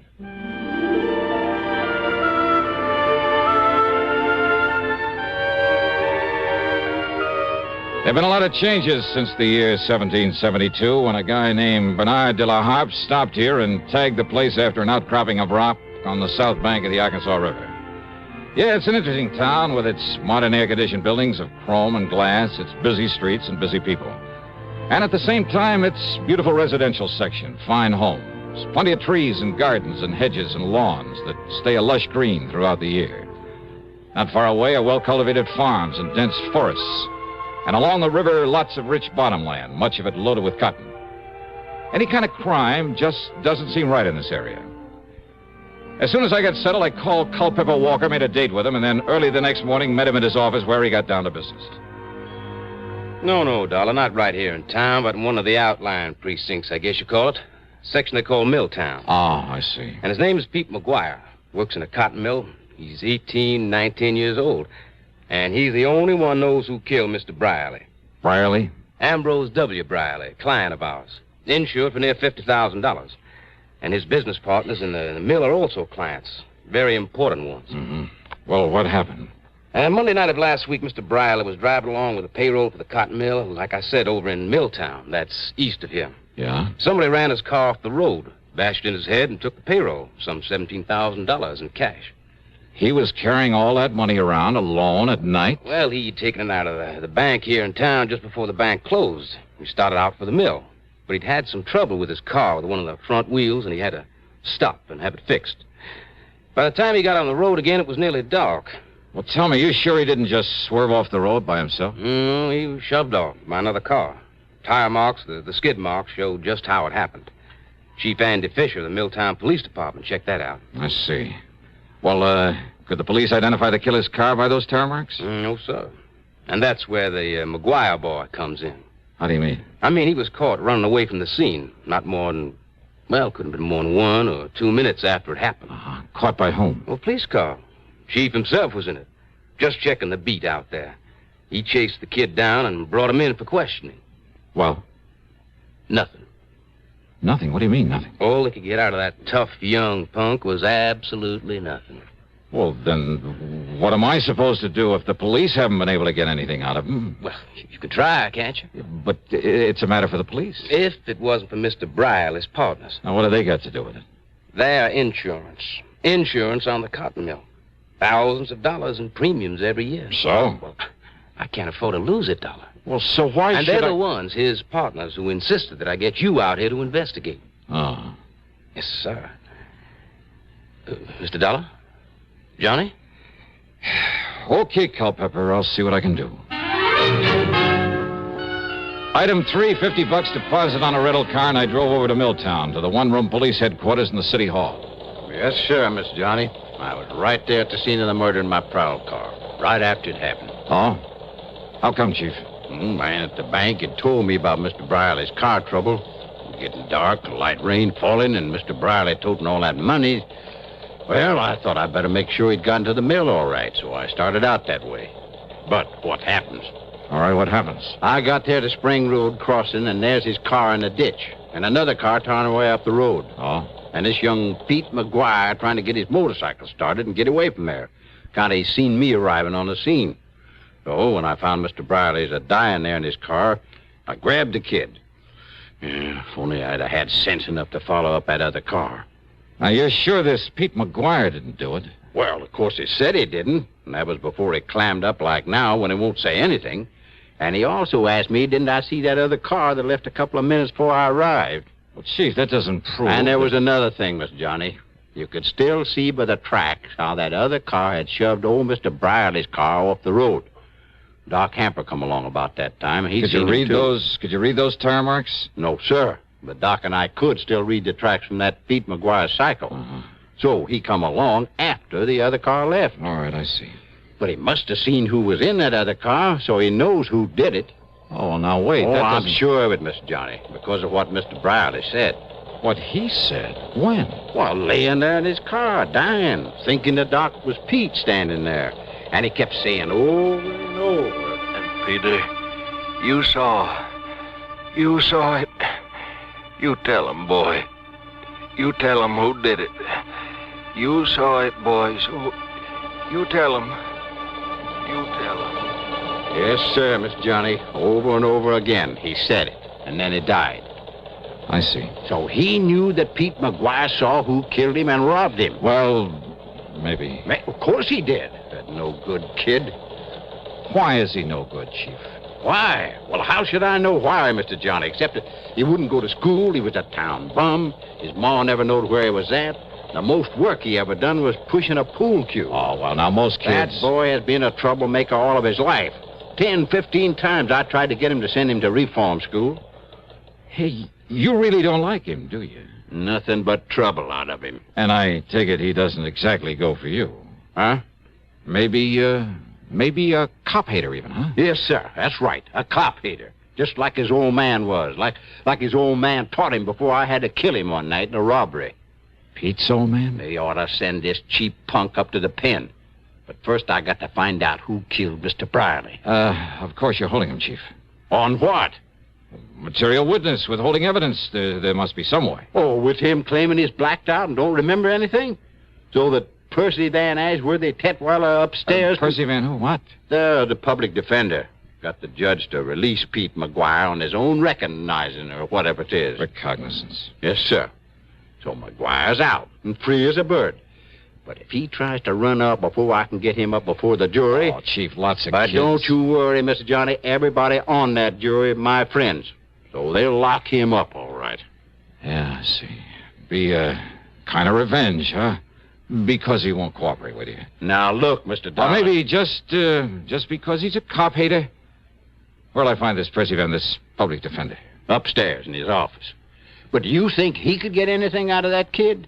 Well, now, as the kid's defender, do you think he'll tell you if he did? But if he did, and you find out, you got to tell me. Yeah, we'll see about that. Mr. Johnny, I am not going out of here with a punk kid making me look like a fool. All these years working to keep order here in Middletown, having to retire a few months from now. Yeah, and going out no richer than when I was walking a beat. So maybe I'll have to live with some of my relatives somewhere out west. But you think I'm going to leave with this kid making a fool out of me? I'll see you later.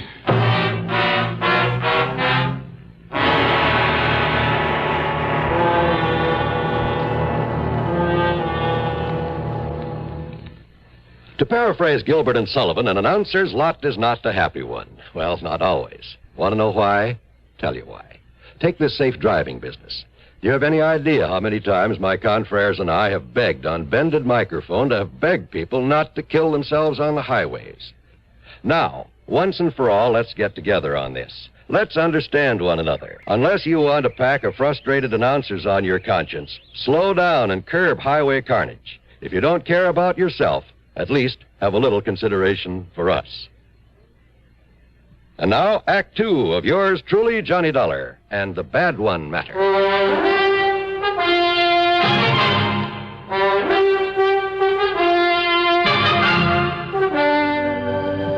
Percy Van Ashworthy Tetweiler was hardly what his name might have implied. And, call me Tet, will you, Johnny? I don't like the name Percy any more than I imagine you do. Yeah, sure, Ted. Now, as I was saying, in spite of the chief's feelings about him and all the trouble he had with Pete's father, well, put it this way. That poor ignorant kid has had the odds against him ever since the day he was born. His father was no good. So I understand. His mother was an alcoholic. And because he's always been a stupid little runt, the other kids always bullied him. Oh? Yes, and when they'd pull a job, none of them very serious, I'll grant you, they'd leave him behind so that he'd be the one to get caught for their mischief and petty thieveries. He didn't dare peach on them or they'd beat him up. And the chief never let up on him. So he's hated cops, hated anything that had to do with law and order. Which includes you. Yes, I'm afraid so, in spite of my attempts to get close to him. And even you haven't been able to get him to talk. I've tried everything, Johnny. From sugar-coated kindness to the worst threats I could think of. Everything short of Chief Fisher's heavy-handed methods. Oh? You mean the good old third degree, the rubber hose tactics and things like that? Well, of course, the chief denies it. Oh, sure he does. And don't forget, I'm the one who got the judge to let him out on his own recognizance. Why? In the hope he'd open up to me. But to Pete, I'm still the law. Just as much as Chief Fisher, Judge Thurber. Well, weren't you taking a big chance on his running away? But he hasn't. Yeah, I wonder why. Won't do any good to ask him. Believe me, won't do any good to ask him anything. Oh. Look out there, out the window. Here he comes now. Pete McGuire? Yes. Okay, give me a try. What? Yeah, look, don't tell him who I am, what I'm here for. Johnny, if I thought you could do any good... Believe me, I could... But don't you see, unless he talks, the jury, all of them friends of Chief Fisher, and if he tries to run... Now, listen, I'm no friend of yours, see? Maybe I'm a troublemaker, a con artist. What? Yeah, you want me out of town. You threatened to have me locked up if I... Hey, wait, here he comes. But, Johnny, I'm afraid I don't... Yeah, okay, you just try and do it, see? I got a right to make a living, and unless you got some formal charge against me... All right now, Mr. Tetweiler. Pete, come in. Now, listen, Tetweiler... You, sit down, Dollar. Sit down. Yeah, make me. If I have to, No, Pete. Pete, do you want to talk now? Yes, sir. Good. Yes, sir, I sure do. Well, if that's all you got to say to me... No, Dollar. Stay, I'm not through with you. That's what you think. Well, Pete? Public defender, huh? That's right. And that's why You're I tried to... all trying to trick me is all. What? So you got me out of the clink, huh? That's right. So's now you think I don't know I'm being followed all the time? By that chief of police or one of his men all the time wherever I go? And I think I know why, sir. But the chief promised me, Pete. Yeah, the chief promised you. You believe that dirty cop? I tell you, Mr. Tetweiler, you get him off my tail. Now, listen, Pete. And don't you see, if you just tell me what you know about the murder of old Mr. Brierly... Pete? Pete, please, boy. Pete, listen to me. If you're trying to protect someone by holding back... Did I say I was? I say I really know anything? Well, the chief says you do. Well? Oh, Pete, for the... Look, you're in trouble, boy. I'll get out of it my own way. No one's really proved you didn't kill him. So unless you tell me what you know... You just keep that cop off my tail. Hey, wait a minute, kid. Pete, come back here. See you later, Ted. No, Dollar, come back here. Ah, drop it. Hey, wait a minute, kid. Hey, Pete, your name? What's it to you? So you don't like the cops either, huh? Either? Got a tail on you, huh? You want to learn how to shake a tail from an expert? Expert, huh? Yeah, that's right, me. He called you Dollar, huh? Well, that's a good name. Sounds like money. Oh, yeah, baby, yeah. Maybe plenty of money. And maybe I can use some help in this burg, huh? Help in what? Why not? Just wait. Talk here in City Hall with the cops liable to show. Hey, you got a car? I got a cycle. All right, good. I got a car, a good one. So tell me where to meet you, huh? You don't care if the cops are following me, if they follow you, too? You think I couldn't shake them? Maybe. All right, you head for wherever you want me to meet you, see? Now, and listen. If I spot somebody following, Pete, I'll shake them so easy. You sure of that? Sure, I'm sure. Then I'll meet you wherever you say, huh? Because if they find out where I'm hiding out, you sure you won't tell them? Look, I promise I give you my word. Well? 7 Mile Road, out beyond Spring Road at the railroad crossing. Yeah? You better hide your car. There are lots of trees. Yeah. Now, you walk in the gully on this side of the tracks. Then you see a little tool shack on the side. I'll be there. Okay. I don't know how soon, Pete. If we're tailed, I may have to lead him away. But I'll see you, huh?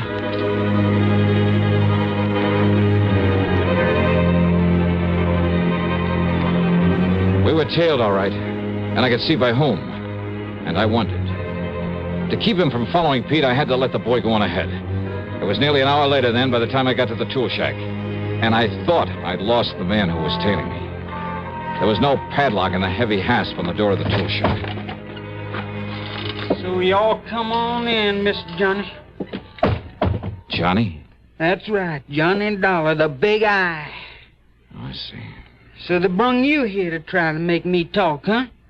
The insurance company, Pete. Not the law, not the police. No? No. I know all about you, Mr. Johnny. I long admired you for a long time. I hear that you was coming here. Oh, I hear lots of things, Mr. Johnny. And I hear you coming here. I figure maybe you can... Help you, Pete? But unless I know whatever it is you know about that murder... Maybe I can tell you. Come on, Pete, try. But I couldn't tell the police. I'll tell any of them. I'll tell that defender you talking to. They don't believe me. You think they believe me over that chief, Mr. Johnny? You think they do? Oh, Pete, you must have a pretty sour idea of justice. And that chief, he run this town. And he like to kill me. Like he killed my old man. He don't like him. Only he killed me because... he'd say he'd catch me trying to run away. Now, Pete, you listen to me. And I don't really know who killed that Mr. Briley. But I think I know, and that's why I don't dare say what I think to that chief or to anybody. But when you saw the car, the killer's car, heading away from the place... But, Mr. Johnny, the only one I see is the police car when it comes from the direction of the mill. So from the direction of the mill? So I really don't know. But that chief say I do, and if I try and answer the questions... Oh, wait, Pete. Trick questions, like that chief trying to make me answer when he come there and see me there. Pete, listen. And I tell you, they only let me loose so they can make me try and run away. Then that chief, he can kill me, and nobody see it's wrong. Wait a minute. And he'd do it, too. And that's Chetweiler. why I gotta hide He away himself from said anybody. that. Yes, Dollar. The chief had me let him go in the hopes he'd have confidence in me. Talk to me. The chief had let him go. Sure. Maybe it was to get an excuse to kill him if he ran. And that other car? Pete saw no other car. So how would the chief know one had left the scene a couple of minutes before he got there?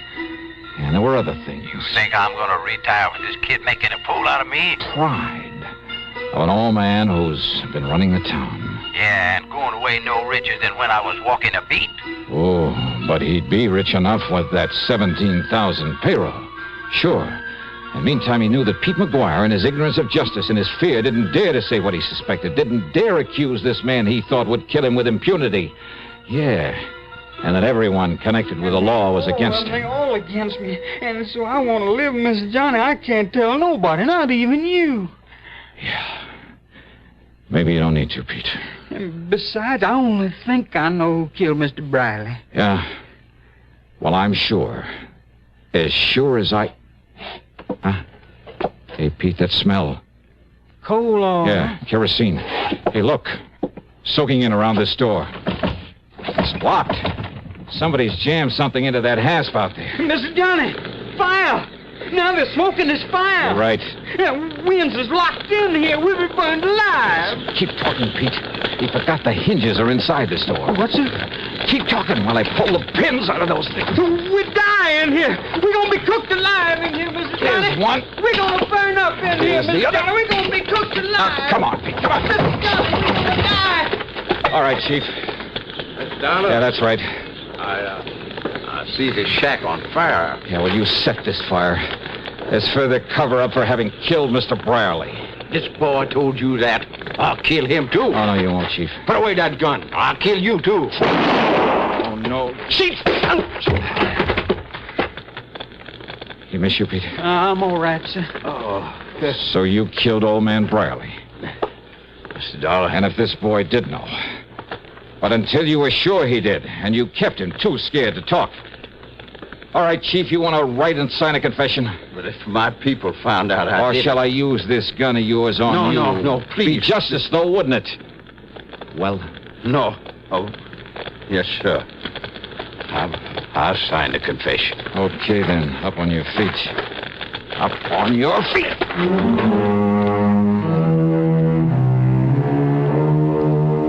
Yeah, pretty smart. Using that poor ignorant kid as a means to keep any suspicion away from himself. But believe me, not smart enough. Expense account total, including hotel expenses, the rental car, and the trip back to Hartford, $231.20. Yours truly, Johnny Dollar.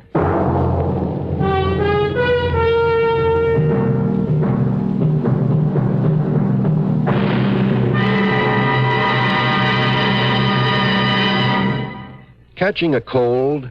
Well, I guess most everyone knows that the smart thing to do when you feel a cold coming on is to get plenty of rest.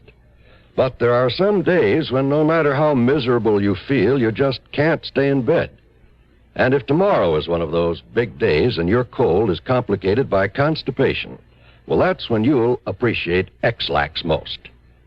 You see, X-Lax has the qualities doctors consider most important in a laxative. It's gentle, effective, and close to natural acting. Taken at bedtime, X-Lax won't disturb sleep. It works effectively, overnight, to help you toward your normal regularity. And X-Lax is so close to natural acting, there's no upset or discomfort. So gentle, it's even recommended for children. So, if tomorrow's a big day for you, if you have a cold and need a laxative too, take X-Lax, a laxative with the qualities a doctor would recommend. X-Lax. Now, here is our star to tell you about next week's story. Next week, the double deal matter. And I give you one guess about who comes out at the short end of it. Join us, won't you? Yours truly, Johnny Dollar.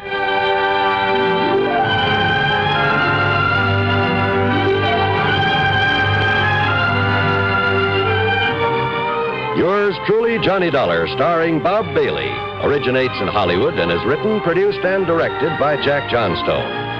Heard in our cast were Larry Dobkin, James McCallion, Forrest Lewis, Russell Thorson, and Sam Edwards. Be sure to join us next week, same time and station, for another exciting story of yours truly, Johnny Dollar. This is John Wall speaking. This is the CBS Radio Network. You're tuned to Radio 590 WROW in Albany, New York.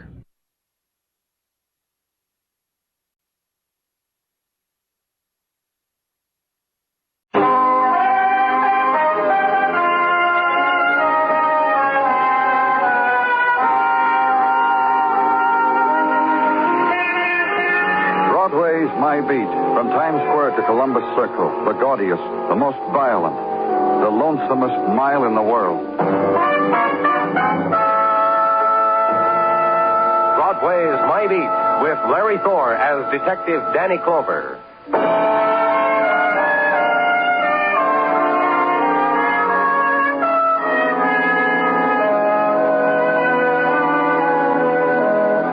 November morning sifts down over Broadway, and for a time the swarm stands bewildered, stares at its empty hands.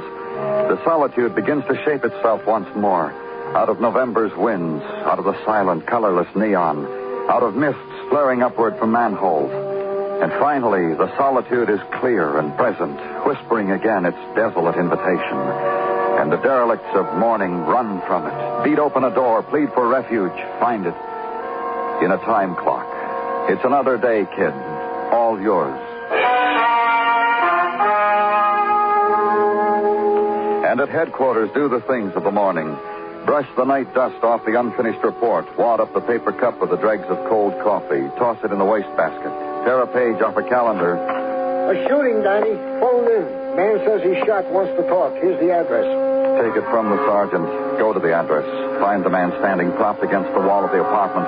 One hand in a fist pressed hard against his chest, pushing back the fragment of life that was still inside him, and watch it seep through his fingers. You took your time. Let me help you off. Don't touch me. Don't touch. Just stay there. Stay. Listen. Who shot you? Stanley Lawson. A little nothing. Worked for me. I put the bread in his mouth. Stan. He killed me. That little nothing. He killed me. The ambulance will be here in a minute. Let me... Keep your hands off. I'm dying. And all you got to do is listen. Alex Raymond. That's me. That's who I was. You get that little nothing. You hear? You get it. And you burn. And the words stopped. And briefly the mouth that moved over nothingness, voicing nothing, moving quickly and fitfully like quicksilver, till it froze, till the shape of it was forever. Because he was dead.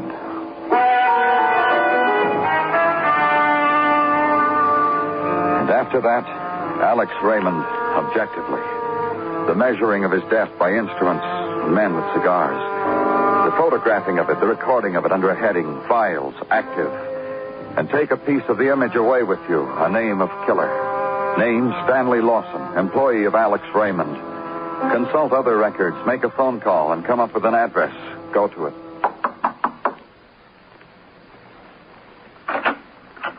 Yes? My name's Clover. I'm from the police. What is it you want? I'm looking for Stanley Lawson. The card on your door Stanley says... Lawson, I'm Mildred Lawson, his wife. Why are you looking for him? Suspicion of murder, Mrs. Lawson. All right, come in. In here. Stanley isn't home. Where is he? If he committed murder, he's probably running or hiding or whatever a new murderer is supposed to do. What I do. Which one did he kill? What do you mean? Which one? Raymond or Harper? A little while ago, a man named Alex Raymond said your husband shot him. Then Edwin Harper must be running or hiding, too. You mind telling me what you're talking about?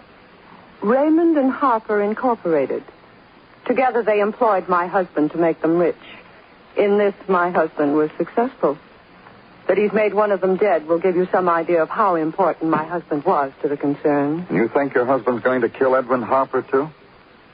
My husband is what is known among educators, among partygoers, and among those who conversationally psychoanalyze people as a plugger.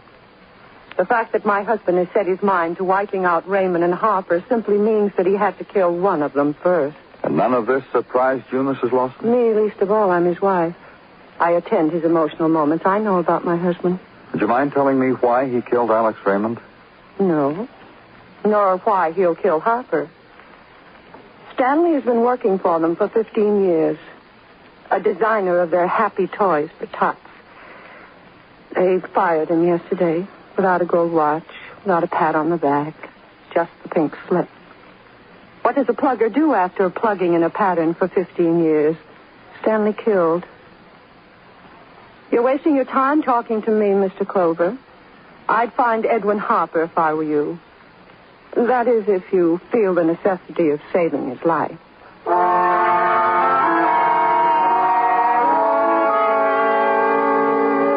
And consider for a moment her easy acceptance of the violence that had intruded on her life. The final flourish that put an end to the meaningless pattern that had been hers, her husband's. Shown in the way she wraps the tinted portrait of him in the newspaper, gives it to you. Wants it back when you're through with it. And you give her the promise. Leave her with it.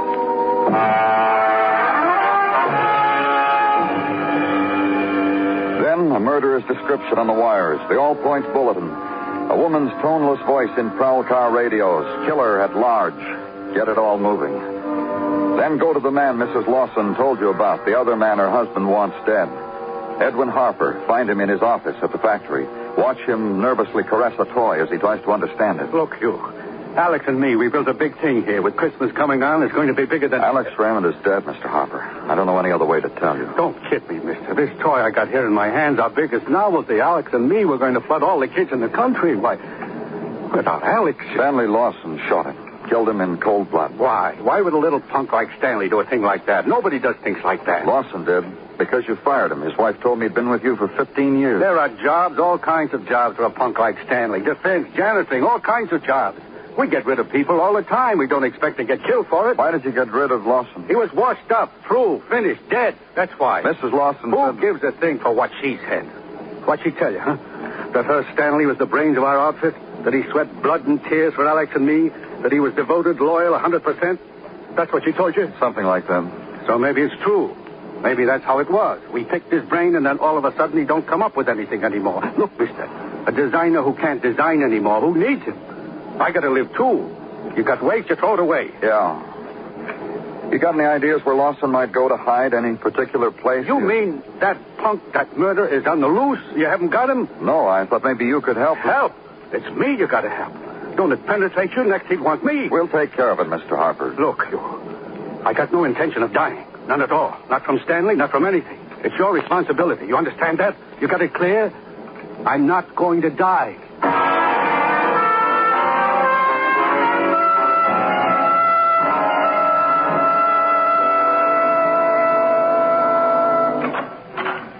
Lieutenant Clover? Huh? Yes?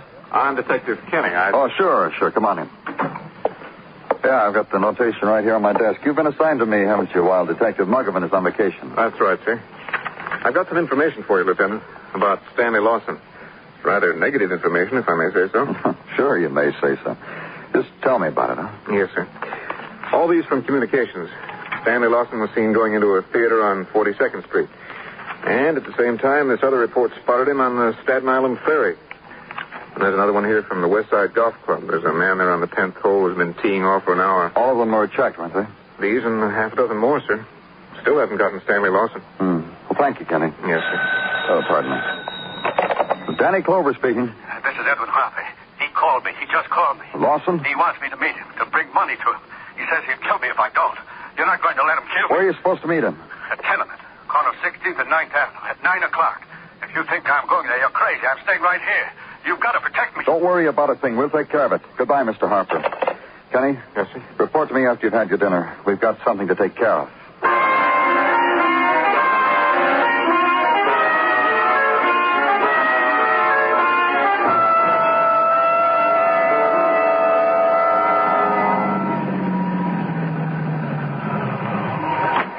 Lieutenant Clover.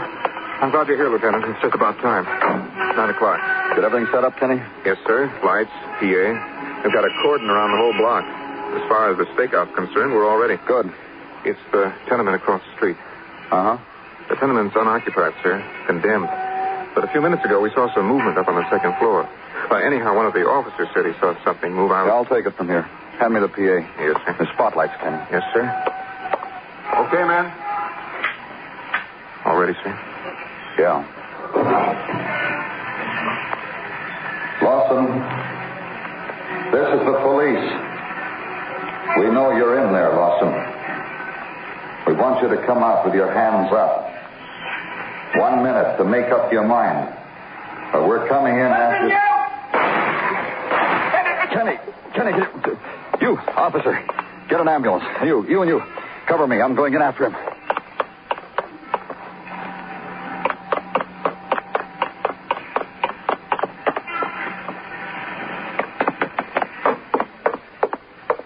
You just shot an officer, Lawson.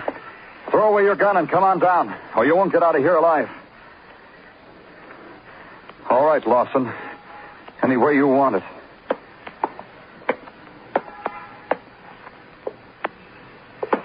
You're not going to get me! Stop, Lawson! Stop!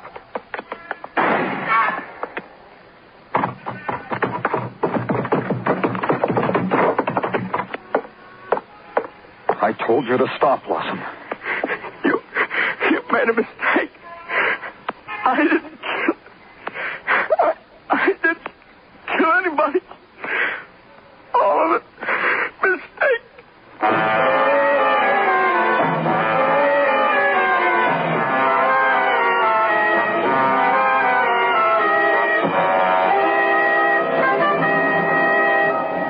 You are listening to Broadway's My Beat, written by Morton Fine and David Friedkin, and starring Larry Thor as Detective Danny Clover.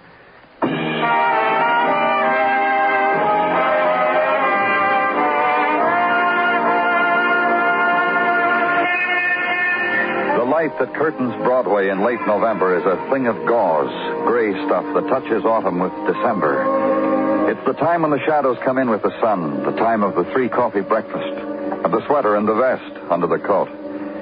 But the plucked birds hang high. There are stalks of corn and pumpkin pie behind moist shop windows. It's holiday season, and up and down the furious street, chefs smile. There's no problem for Thursday's Blue Plate Special. Forget the headlines, kid. Everywhere, everybody will be eating turkey. It says. But when the new day comes, the light that drifts into a hospital room has another texture. Because it lies against clean walls and starched curtains before it touches a bed. A bed where a man named Stanley Lawson lay, a murder suspect, and his wife considers him. Look at him, Mr. Clover. In the state of shock. Isn't that what your doctors called it, shock? So clinical. Meaning his mind has rejected him finally. Do you expect me to feel sorry for him, Mrs. Lawson? Only for yourself. Because you were forced to do what you did, shoot him. Talk with yourself. Convince yourself you did the only thing possible. My husband can't talk.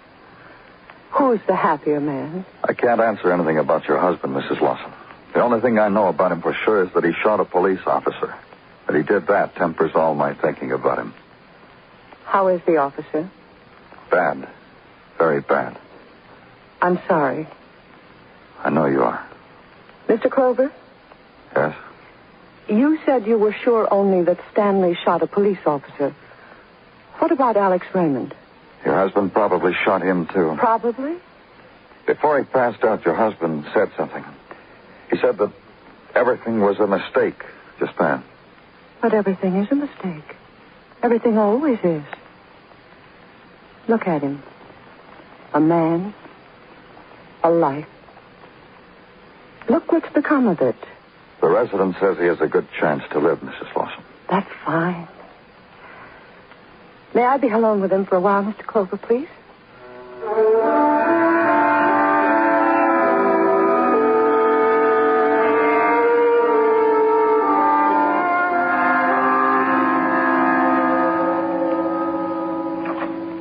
Don't look for me anymore out the window, Danny.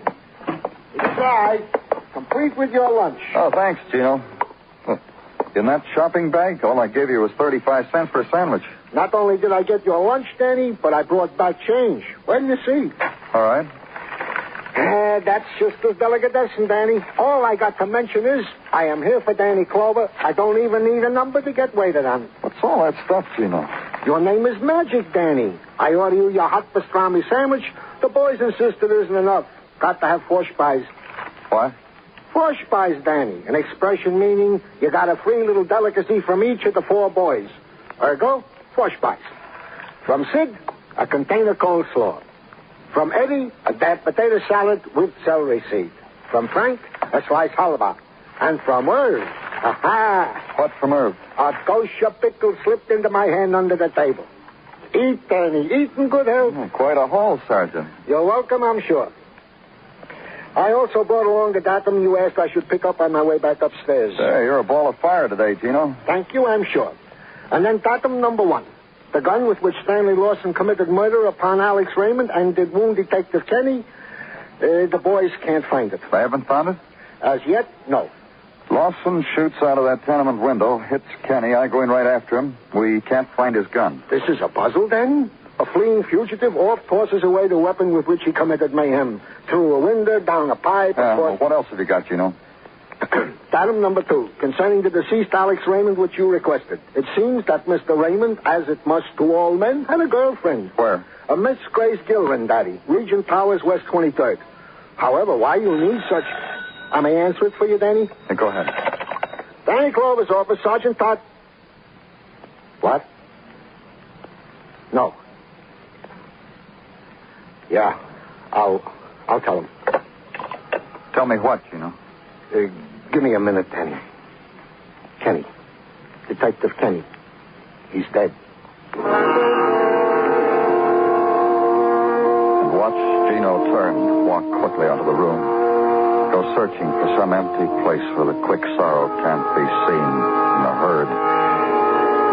And in a little while, look out the window, see him hatless, without a coat, wandering the sidewalk, wandering the autumn wind.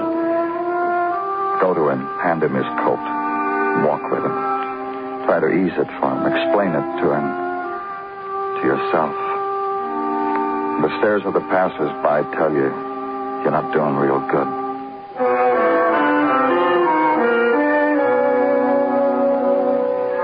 Then the brief time of being alone with it, the time it takes to get to 23rd Street, to the Regent Towers, to a girl named of Grace Gilvin, and for her instant in your life, let go of it. You're a policeman? What won't they think up next? I want to talk to you, Miss Gilvin, about Alex. Alex Raymond? He's dead, you know. Dead and gone. You want to talk about it here in the hall, or... Oh, glad you thought of it first. Come on in. Come in. That chintzy divan over there, you'll look good on that. Alex Raymond, just about him. I read how you punched a bullet hole in his killer. What more can a man ask for? There's some things I need to know. About me? About me with Alex? He ever talk to you about his factory, about the people who work for him? You mean the boy who put it to Alex. You mean Stanley Lawson, don't you now? That's right. Killer, murderer, pale little man like him. The things that go on inside these pale little men surprises a girl. What did Raymond tell you about him? Just enough to bring up the yawns, how Lawson was quite a designer. Then why did they fire him? Beats me, too. Especially after that XK-20. The XK-20? What's that? It's a secret weapon of the Raymond and Harper Company. A toy rocket ship. Zooms, spits flame, beats Hoppy. You'll see him with the millions on the Christmas counters. Lawson designed it, and they fired him for that? You know, now that you mention it, it makes me wonder. About what? Well, it was going to be a surprise to Lawson. He brought in the first model of the XK-20 last June. Made it on his own time. Alex and Edwin Harper looked at it and said it was just nothing. But you know what? Just tell me, huh? They showed it to a buyer anyhow. The buyer ordered 1,000 gross on the spot. So did a half dozen other buyers. They didn't tell Lawson about it? In fact, just to make it more of a surprise for Lawson, they had the toy manufactured by a subcontractor out of town. I'll tell you something else. Alex whispered he might make $1 million out of that XK-20. $1 million, XK-20s, murders. Confuses a girl like me.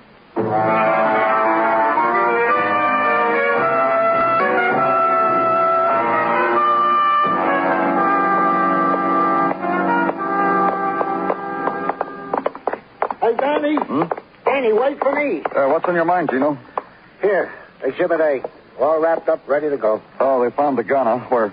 Wedged between some debris and an old tire in the backyard of the tenement, where Lawson undoubtedly flung it. How come it wasn't found sooner? Why ask me? I wasn't there. I don't know.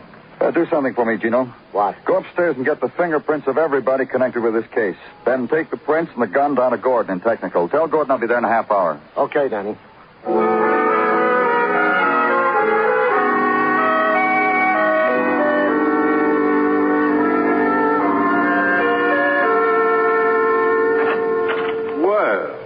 Danny Clover.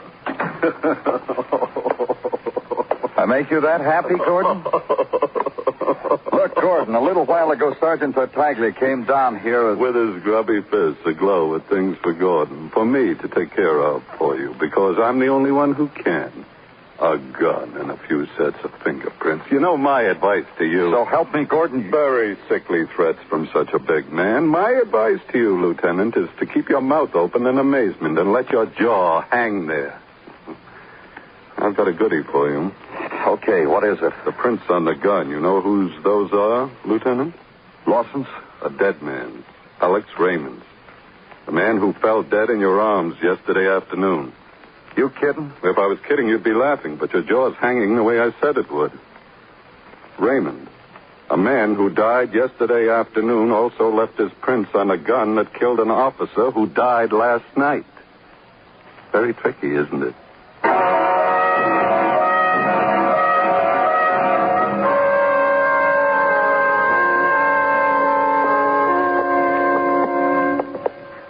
Look, Mr. Clover, you picked me up at my place, and I came along with you without question. Don't you think it's time you told me what this is all about? The last apartment in this corridor is the home of Stanley Lawson, the man who used to be your toy designer. I see. What do you expect me to do? Look at it? Feel sorry for the people inside? Just his wife, the only one inside. You'd better brief me on what I'm supposed to say to a woman whose husband killed my partner, murdered an officer of the law. It'll come to you.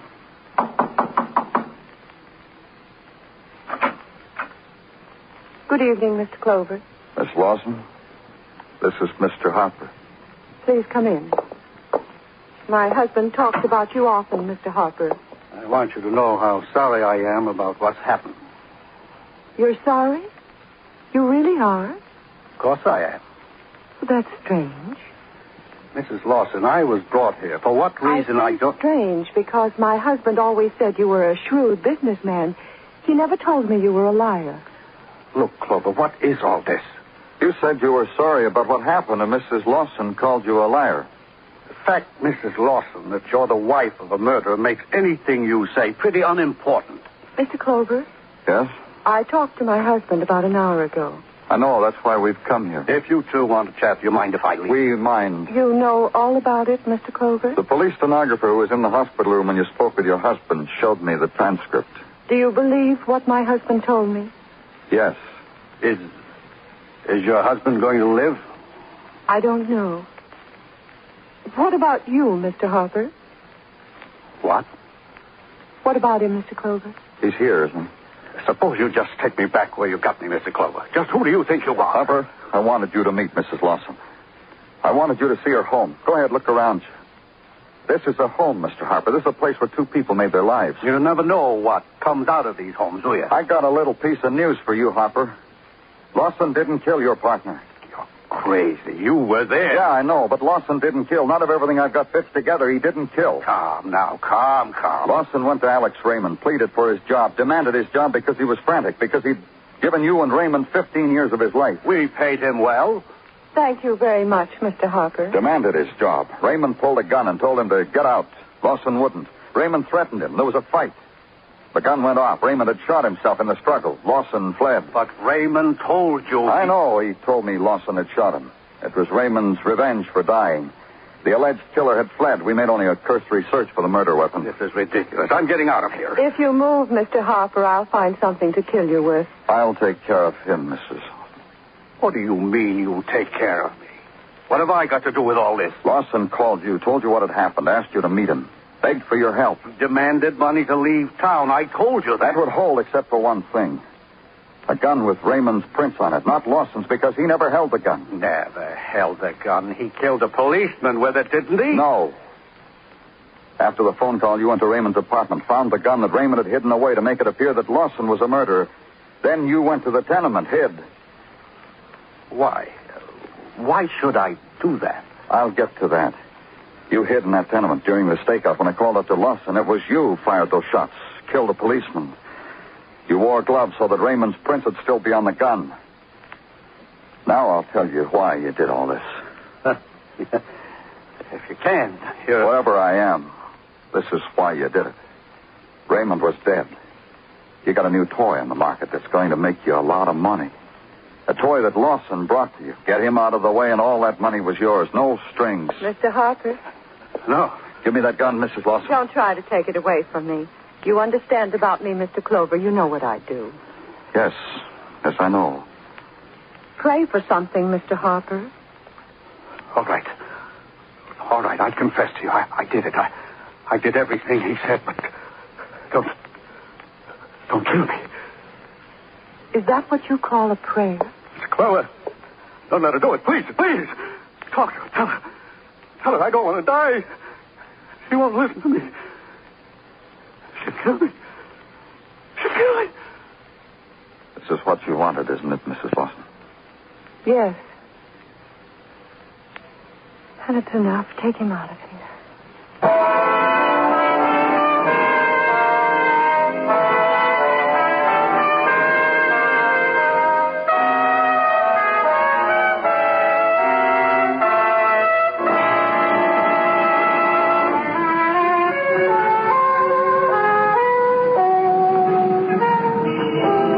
Broadway's sleeping now. The people of the chasm have gone home. Only the sleepwalkers are there, and the dream seekers, the shadow dwellers. It's limbo time, when the sodden dance, the derelicts, the huggers close at nothing. It's Broadway, the gaudiest, the most violent, the lonesomest mile in the world. Broadway, my beat.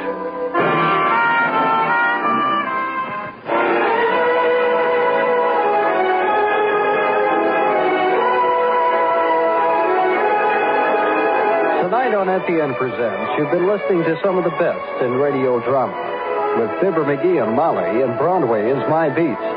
Join us again Monday evening at the same time, 9:05, when FEN presents Dragnet and Escape.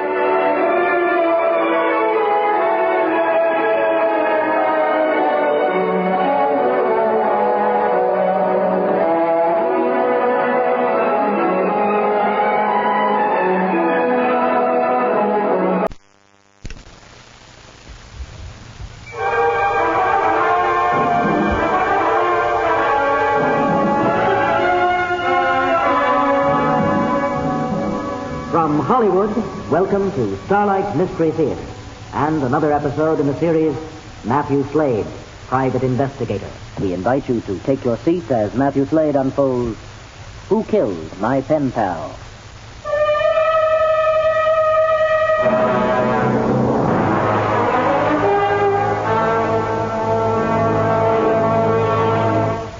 In my job, the hours are odd. So are the circumstances and the people I meet. You could even call some of them dangerous. My calling card reads, Matthew Slade, Private Investigator.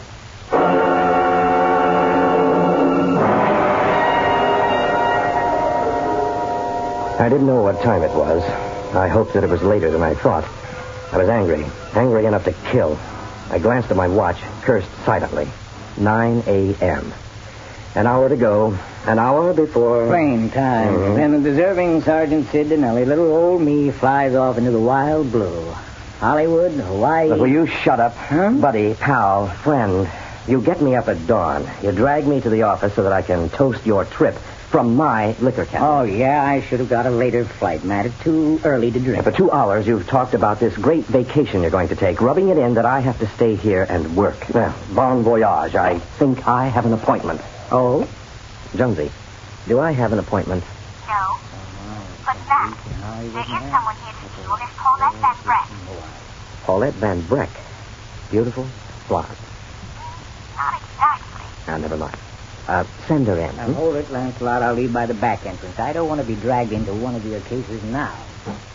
Aloha and hooray for Hollywood. Well, don't let a talent scout see you. The movie industry is in enough trouble.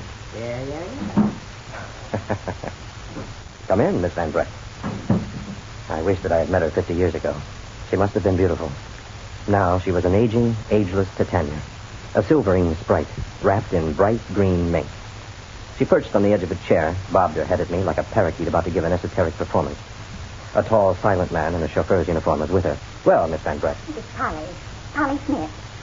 Paulette Van Brett is my pen name. My nom de plume, as it were. You're a writer? In a way, yes. Oh, this is Francis, my chauffeur. He follows me everywhere I go. I don't think he trusts me. I'm always flying off on little escapades, and he's... Oh, where was I? Oh, yes. I'm a writer. That is, I write letters to pen pals. Pen pals? All over the world. Darlings, all of them. That's why I'm here. One of them didn't answer a letter. Exactly. You're very intelligent, Matthew. I may use your first name, of course. Now, what do you think of that? What do I think? Well, I think that Jason has been killed, naturally. Oh, I knew this was the right detective, Francis. Now, why do you think Jason was murdered, Matthew? someone didn't like him. Amazing. Isn't he amazing, Francis? Who did it? Now, I hate to admit this, Polly, but I haven't the slightest idea. Who is Jason? Oh, you're not as bright as I thought you were. Sorry. Jason is Jason Castor. He's a talented young genius. A kindred soul. A poet. Here, his last letter to me speaks for itself. She handed me a letter. The return address was Los Angeles. In 16 pages, the kindred soul repeated in iambic rhythm and using poetic license that the thing he had feared had happened. What did he mean by that, the thing that he feared? Someone was going to kill him. That is, they hadn't yet, but he didn't say that. But that's what he meant. If you understand poetry at all, Matthew. Jason isn't exactly Stephen Vincent Benet. Oh, but he's close. I've written 6 letters since I received that one. He didn't answer any of them. Oh, I just know that something horrible has happened. Now, I want you to go to Los Angeles immediately. Rescue the poor boy and bring him back here. Oh, now, wait a minute. All righty. It's all settled. My lawyer, Nathan Gainsborough, will send you a check. I told him I was hiring you. Come, Francis. Goodbye, Matthew. You're a charming boy. She pattered out with Francis while the charming boy detective wiped the egg off his face. Jonesy, get me Nathan Gainsborough on the phone. All righty. You know what happens to secretaries who listen to keyholes? They write stories for confession magazines. And Nathan Gainsborough was already on the phone. He called you. Line 1. Thanks. Hello, Mr. Gainsborough, Slade. I presume our man gathers left? Yeah, I think I've agreed to handle a case which I know nothing about, but I'm not sure. Welcome to the club. I'm not sure that I want to join. Of course you do. It's profitable. Polly has $20 million, which I try to keep track of. It isn't easy. But she likes to spread sunshine. Now, this pen pal business is an example. Any other knew that she's Polly Smith, the eccentric millionaire, and not Paulette Van Breck. We'd be up to our dividends and marriage proposals and sad stories. Oh, she has a big heart, huh? But not a weak mind. She outsmarts me most of the time. Now, Francis informed me of this Jason Castor business. All of the pen pals go through my office, but somehow she managed to keep him a secret. You don't know anything about him? No, nothing. Now, when you get to Los Angeles, check with Maggie Moore. She runs Pen Pals Incorporated. Polly gets all of them through Maggie. Is $1,000 all right for a retainer? Oh, fine, but I've sent it by messenger. How soon can you leave? Oh, right away, but The receiver clicked in my ear. I had a definite feeling I was being pressured.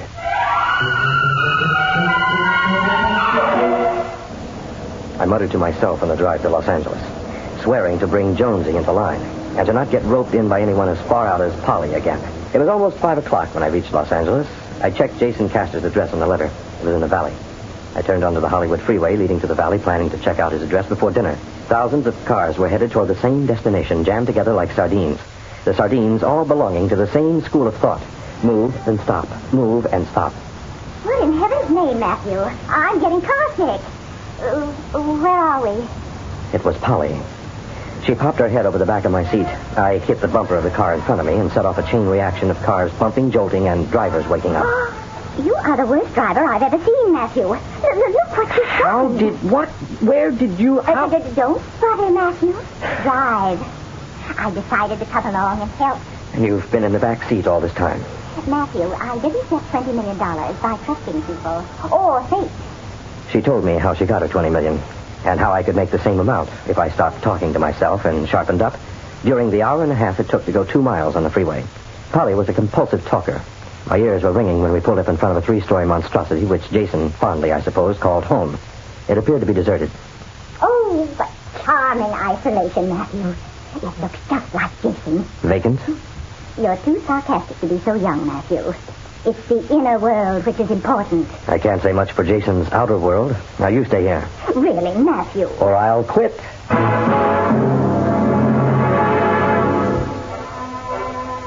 I walked through waist-high grass, expecting Livingston to show up any minute. The house towered above me, its paint peeling and cracking. The broken panes in the windows made it appear drunk. I wouldn't have been surprised had it given a giant hiccup and tumbled into oblivion. I stumbled on a broken step, then knocked rather inanely on the front door.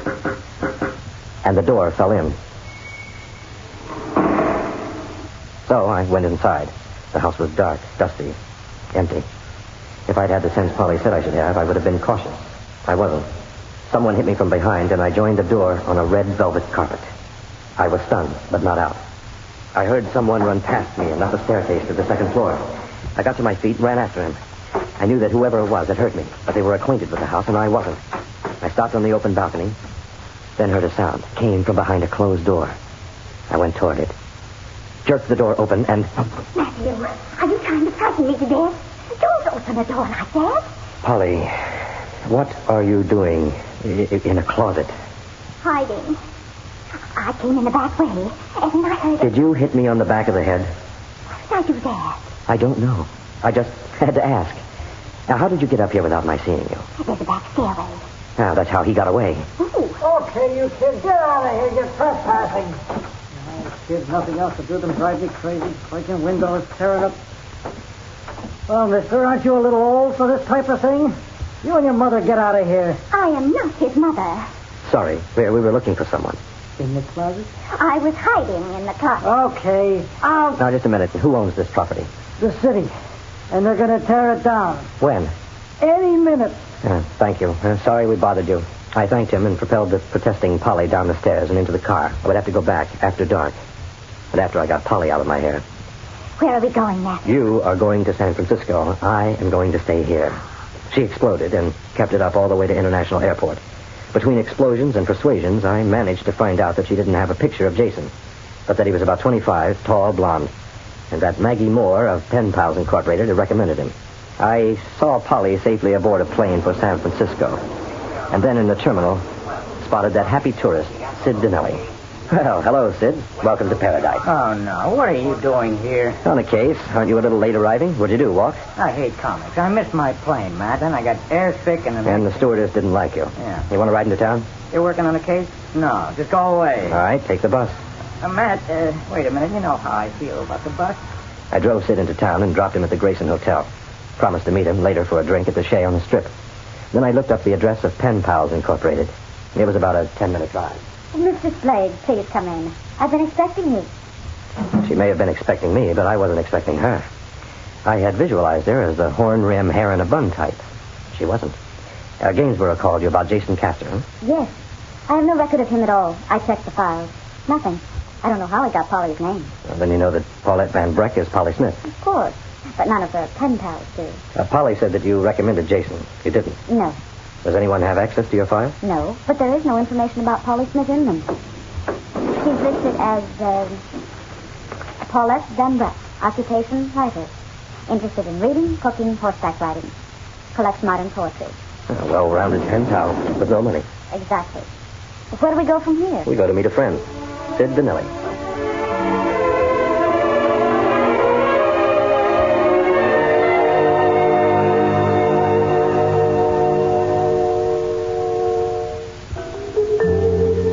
The Shay was crowded, but not so crowded that I couldn't spot Sid. He was leaning over the bar, murmuring to the bartender. Maggie and I went toward him. Hello, Sid. Matt, you know, I may get thrown off the force, but I'm going to kill you. Oh, I'm sorry. I really am a gentleman, Miss Moore, Maggie Moore. Oh, delighted, Maggie. I may be the most interesting man you've ever met, Maggie. A bartender, champagne for this lady. And what are you buying for yourself, Matt? Hemlock, on the rocks. What have I done now? Over there, in the corner booth. Does that belong to you? It was Polly. She waved a Mai Tai at me. I groaned. Hey, Maggie, there's a secluded booth. Oh, no, you don't, Sid. Come on, Maggie. Well, Polly, we didn't stay on the plane to San Francisco, did we? No, Matthew, we didn't. Have a nice time? No, thanks. Were you in the back of the car again? Oh, I never repeat myself, Matthew. I followed you in a taxi, paid the doorman to find out where you were going to meet Sid, and here I am. Since you are, this is Maggie Moore. She's never heard of Jason Castor. Now, where did you get his name? Really, Maggie, how strange. Don't you think that's strange, Sid? Oh, I never heard of him either. Well, you have now. Oh, no. When did Jason start writing to you, Polly? How did he get your name? One question at a time, Matthew. About a year ago, I think. Oh, he's such a poor lost soul. No family, and no one to... Polly. Well, Maggie recommended him. You're lying. Yes. Now, go on. With the truth? I met him at the racetrack. No, that was Alan Dulles. Oh, in an art gallery. An exhibit by an extremely talented artist. Selma something. I forget her last name. Jason was alone in San Francisco. He was coming back to Los Angeles the next day. I told him to write to me. Did you give him your real name? Certainly not. Your home address? No. I used a box number. And I didn't send him any money. You didn't? Well, all right. How'd he make a living? His poetry. Poets don't make money. They either marry it or teach English. Now, what was he doing in the art gallery? Well, he was just there. What are his hobbies, Polly? Sports, dancing, music? Music. Jazz music. He liked jazz, but he couldn't afford to buy records. You afford to listen? Did he hang out in any of those record stores? Well, yes. He mentioned one in one of his poems. Now, what was the name? The Square Place. The Square Place? Oh, that's in Hollywood, Matt. And it is the place for jazz buffs. Well, let's go. Wait, not you, Sid. You take care of Polly. Maggie and I will be right back. Oh, Matt, don't do this. Matt. I had a hunch that Jason did know who Polly was, and that the character he had built in his letters was a come-on. Maggie and I arrived at the Square Place. The place was filled with kids and sound. Someone pointed out the manager. I'd like to talk to you. You're the manager, right? The owner, man. The owner. Oh, listen to that horn, man. Oh, sweet. Yeah. Okay, man, speak. I'm looking for Jason Castor. Never heard of him. With a fuzz? No. He's tall, blonde, about 25. 25? You got the wrong place, Pops. Nobody over 18 in here. Kids, just kids. Oh, wait a minute, man. You know he's fading in. Yeah, we called him Jason the Argonaut. Where can I find him? Who knows? In the Dead Sea, maybe. Oh, I chased him out of here a couple of weeks ago. Oh, listen, fan club, that one's like eerie. I mean, I turned him out like he was never part of the scene. Well, he's part of the scene now. What do you remember about him? Oh, a poet, he said, but no gift. No dum-de-dum-dum, you know? He's dangerous. Oh, yeah. Right. You know, one of those who wait in the dark. One of those who wait in the dark. I did know. Flam didn't recall anything else about Jason except that he had, in Flam's words, latched on to the painter who had done the murals for the Square Place. The painter was a woman. Her name was Selma. Flam gave me her address, and Maggie and I drove through the Hollywood Hills to what looked like an eagle's nest. The door was open, so we went in. Who are you? Matt Slade. This is Maggie Moore. You look well together. Would you like a drink? Do you know Jason Castor? Oh, I just wasted 2 ounces of good scotch. You know him. And? And he's not like anyone I've ever met. Are you police? Private investigator. Has he killed someone? No, why? Intuition. It might have been me. But the little painter didn't have enough money for Jason. Thank heaven. You held an exhibit in San Francisco last year. Did you introduce Jason to anyone there? Yes. A charming but perfectly wild woman named, Paulette Van Breck? No, Polly Smith. One night I came home with friends. Jason was here. He had painted his face with fluorescent paint, a death mask. A grotesque, bleeding death mask. When he saw us, he ran. That was a week ago. I haven't seen him since. Thanks for your help. You locked the door after us. Double bolt, lock, chain, and chair. Maggie, Polly is in this up to her beneficiary. You think that she put Jason in her will? She's made some provision for him, or he thinks she has. He's going to kill Polly. He's going to try. Slide in. I'll take you home. This is a good night for Girl Scouts to go home and catch up on their arts and crafts. You'd make a great den, Mother. We started down the hill. The street was steep, narrow, winding, filled with blind curves. If you hadn't passed your driver's test in San Francisco, I'd walk. Not as bad as it sounds. It's worse. That car behind us. Yeah, I see it. Oh, he's too close. What is he trying to do? He's trying to beat us down the hill. See that we don't get down. Stop thinking and make sure your seatbelt is fastened. Matt, he's trying to hit us. His face. The death mask. Yeah, I saw it. Get down. Here he comes again. Why did he pass us? Either to wait for us or to get us to follow him. Well, following. Maggie, he thinks that you're Polly. But do exactly what I tell you. Maggie promised that she would. But women promise one thing and mean another. We drove up in front of the house. There was no sign of Jason, but I knew that he was watching us from somewhere in the dark. But, Mr. Slade, I know that Jason wouldn't hurt anyone. He's a dear, dear boy. I murmured something, covering in response, as Maggie ducked down into the shadows, preparing to run back to the car. Then... Matthew. Matthew. It was Polly. I looked, but couldn't see her. Under the front step. I grabbed Maggie, pulled her off the porch. Polly, what in blazes are... Now, Matthew, don't blame Mr. Donnelly for this. Sid, where is he? He's inside the house. He ran in a few minutes ago. Oh, there was a terrible noise, and then you came. I'm so afraid that he might hurt Jason. Well, that's not what I'm afraid of. All right, Maggie, stay with her. Now, can you shoot a gun? I think so. Here, take this. If he comes out, if you hear him, shoot. I started up the steps, caught my heel in the broken one, cursed silently, and went inside. There was a sound. I turned quickly. Sid, are you okay? Right, I got a broken leg, man. He hit me with something as I started up the stairs, and I fell. Well, where's your gun? He's got it. You don't have one? I gave it to Maggie. Where is he? He's upstairs. I just saw his face. That paint glows. Hey, look, if I can close that front door and get out, I can get the gun from Maggie. Okay. But let me cover. Okay. Now, Sid, go. Jason! He's up there. I can see him. You okay? Yeah, I'm okay. Will you get out of the light? Bullets thudded into the wall and into the floor around Sid. I started to move, but not quickly enough. A noose snaked down from the balcony and caught me about the throat. I managed to get a hold of the rope. I looked up and saw Jason. The rope was wrapped around the balcony railing, the other end tied to his waist. He jumped to the railing. I held on. He jerked at the rope, trying to break my hold. I clawed hand over hand, gained a few inches. He was ready to jump. I knew that when he did, Matt Slade would be dead. You, on the balcony. I have a gun. Don't move. He jumped, and Sid fired. I swung like a pendulum, still holding on. The rope snapped. His body hit the floor, and I fell. Matt, are you all right? Yeah, get this noose off me.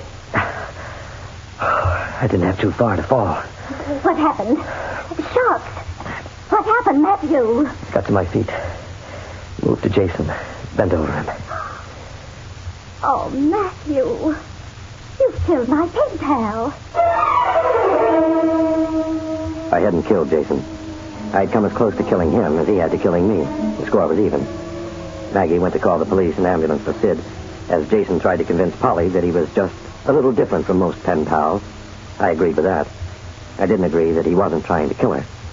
Polly was very sympathetic. She would still leave Jason her collection of modern poetry, which was what she had intended to will to him, not part of her fortune, as he had thought. Jason would have to learn to read between the lines of her letters for the real meaning. Jason was going to have enough trouble reading between the bars of his cell. The police and ambulance arrived. Jason and Sid were taken away as the caretaker stormed in with a demolition crew. I tried to explain, was ordered out, and fell down the front steps, which were no longer there. The crew had removed them. The next few weeks I spent with Sid in the hospital, in traction. I had gained not only a broken ankle, but a pen pal. Polly wrote to me every day.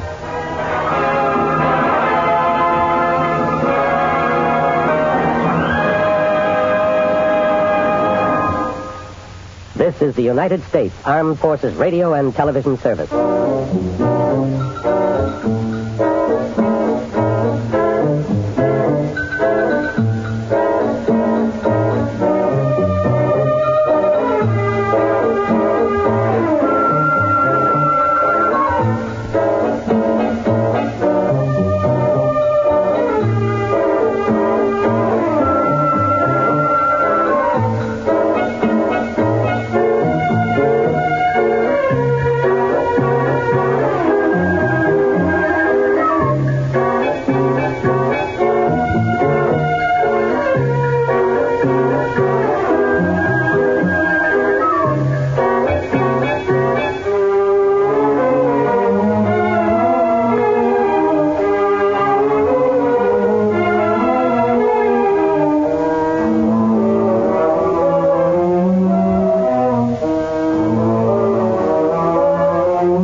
was on the ground by the edge of the river. There were a few bloodstains here and there, that was all. I had a hunch I'd seen the last of June Lawson. Then I heard a faint noise behind me. Somebody was cocking a revolver. And I knew without turning around the gun was pointing at my spine, that any second it was going to go off.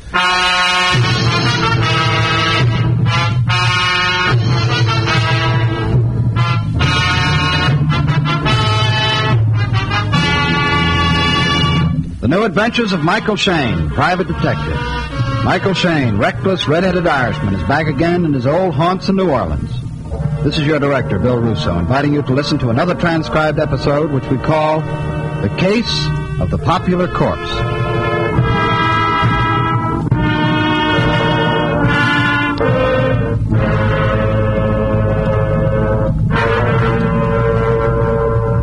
$30 for office rent. Come in. 765 phone, 320 lights. Leaves a balance of... no balance. I beg your pardon. Oh, I'm sorry, ma'am. Here, have a seat. Thank you. I hope I'm not disturbing you. No, I was just balancing my books. It's a job for a tightrope walker. Oh, what's on your mind, Mrs. Miss Clarissa Howard. Miss Howard. Mr. Shayne, I want you to find my niece for me. June Lawson. I'm turning to you as a last resort. Oh? I haven't wanted anyone to know, so I've been making excuses to them all about June's whereabouts. You see, it's a rather painful matter for me to discuss. What do you mean? Well, the plain fact is, Mr. Shayne, my niece ran away from home a month ago. I see. Oh, I suppose it was my fault, really. I should have made more of an attempt to understand her, but... Well, there's quite a difference between 55 and 29. More than just the years. Yeah. And that's made being her guardian a little difficult sometimes. You think June's here in New Orleans? I'm positive of it. You see, Mr. Shayne, June and I lived out in the country about 40 miles, near La Place. Oh, here's the address. I still live there, but a month ago she just left. Shortly afterward, I got a note from her. She wrote that if any mail came for her, to forward it care of General Delivery here. Her note was written on Donna Hotel stationery. Mm-hmm. Oh, and here's a snapshot of her. Yeah. Very pretty girl, Miss Howard. Oh, yes, indeed. Oh, you don't have any idea where she'd be? Anything might help me find her? Well, she was fond of music and nightclubs. Oh, that's not much help. Yes, I know, but it's all I can offer, I'm afraid. She kept pretty much to herself, sort of strange and quiet. Even her hobby is a strange one. Oh, what is it?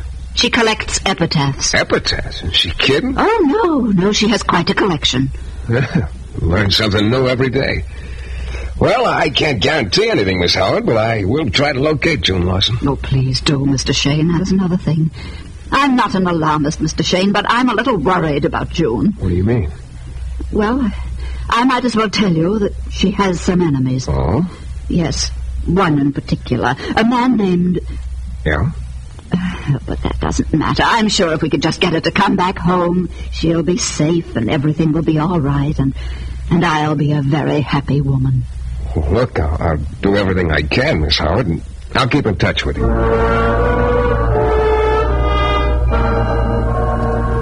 She thanked me and left. A plain-looking woman with a loneliness about her that made me feel sorry for her. I sat there a couple of minutes looking at the snapshot of June Lawson. Nice. Looking for someone like that couldn't be too unpleasant. And about then, there was another knock on the door, and in came a very rugged-looking boy. Shayne? Yeah. My name is Keneally. So? So I have a job for you. I want you to find someone for me, a girl named June Lawson. June Lawson? Yeah, she's here in New Orleans. Yeah? I'll pay you $100 to find her. Oh, you must be pretty anxious to see her. I am. Why, Keneally? For $100, you ask an awful lot of questions. Why do you want to find June Lawson? Let's just say I have something for her. That's what I thought. What is it, gold or lead? What? Skip it. Where are you staying, Mr. Keneally? That doesn't matter, does it? I could keep in touch with you here at your office. What's the matter? Don't you like visitors? Okay, Keneally, you keep in touch. Because I just might have something for you. A lot sooner than you think.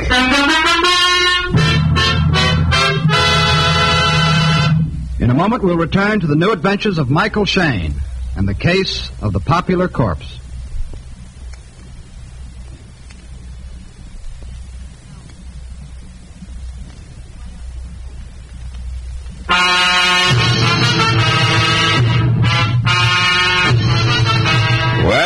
my business, you get used to surprises. I must admit that hearing the same story from two different people within an hour was a little startling. Both Clarissa Howard and a character named Keneally wanted me to find June Lawson for them.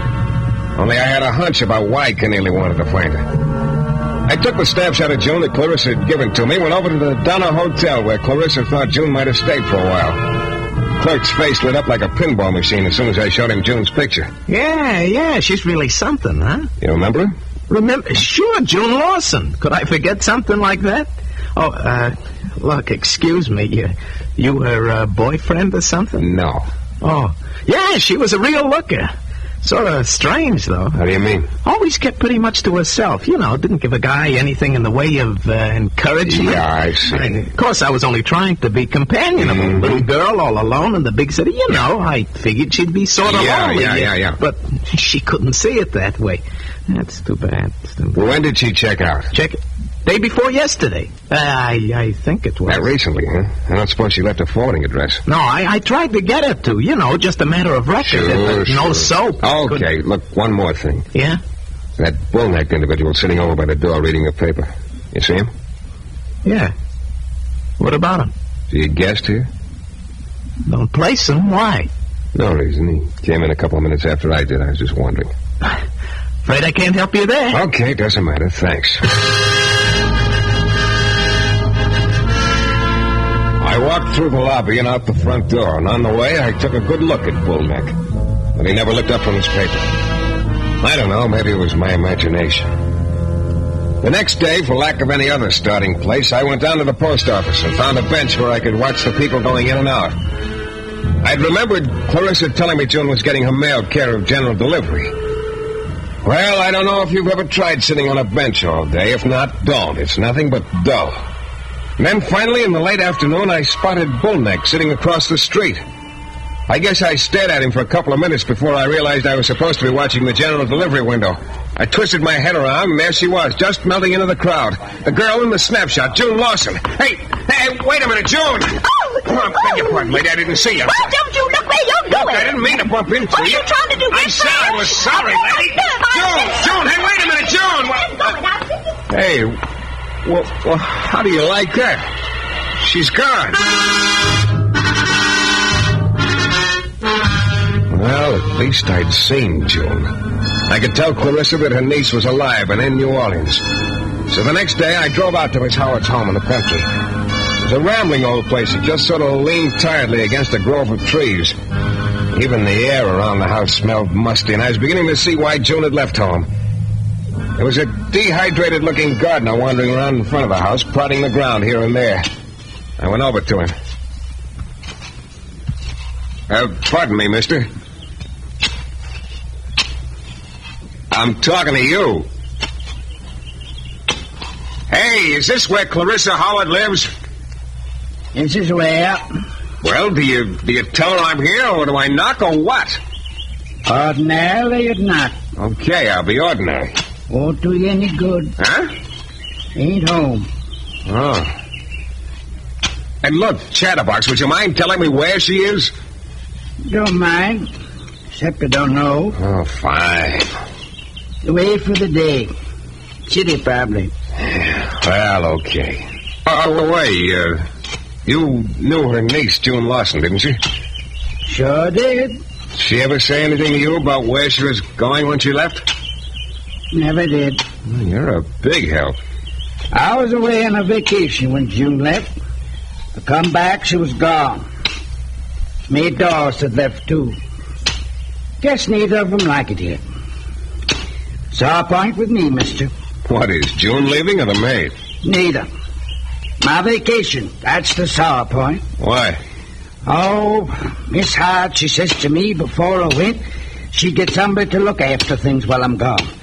So she turns around and hires about the stupidest man she could find. Yeah? I don't know who he was, and it's just as well. Now, take it easy. Why, the dumb bunny messed up all my work. All right, easy. All of it. Didn't do anything right. Yeah. Couldn't even mow a lawn. Yeah, no. Even cultivated around my prize camellias. Think of that. What do you... Now, I'm a plain ordinary fool knows better than to cultivate around camellias. Of course. Why, just think Anybody gets me easy, so... Pop, easy. Why, if I ever get my Look, hands Pop, up- unwind.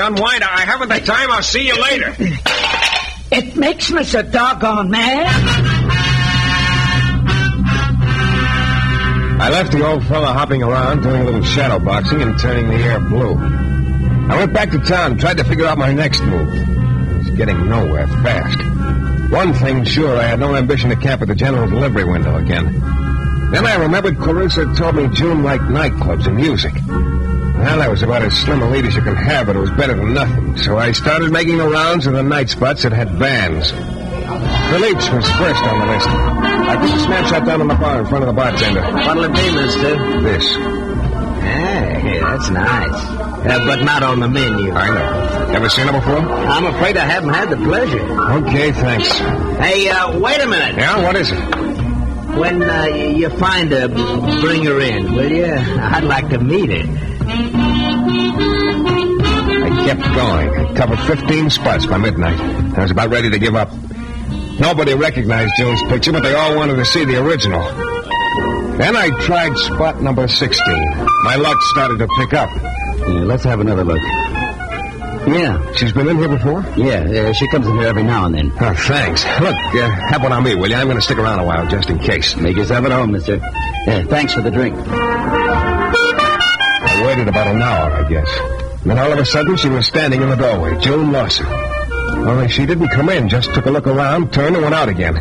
I was on my feet in a hurry. When I got out on the sidewalk, she was just turning the corner. I started after her. Then I spotted Bullneck. He came at me fast, and he had a present for me, a roll of pennies. Only his fist was closed around it, and before I could duck, he gave me the present right back on my left ear.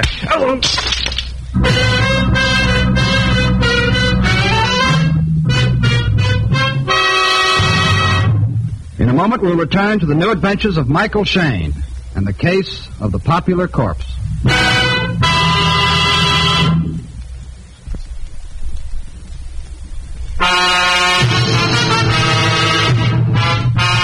It all started when a middle-aged lady named Clarissa Howard hired me to find her niece, June Lawson, who'd run away from their home in the country a month ago. Shortly after she left my office, a rugged-looking gent named Keneally walked in.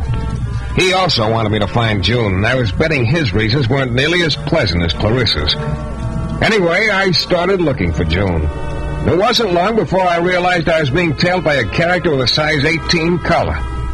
I got a glimpse of June at the post office, lost her, and later that night saw her again at the door of a bar. When I got outside and started after her, my bull-necked shadow caught up with me, clipped me on the side of the head with a fistful of pennies, and I took a short nap.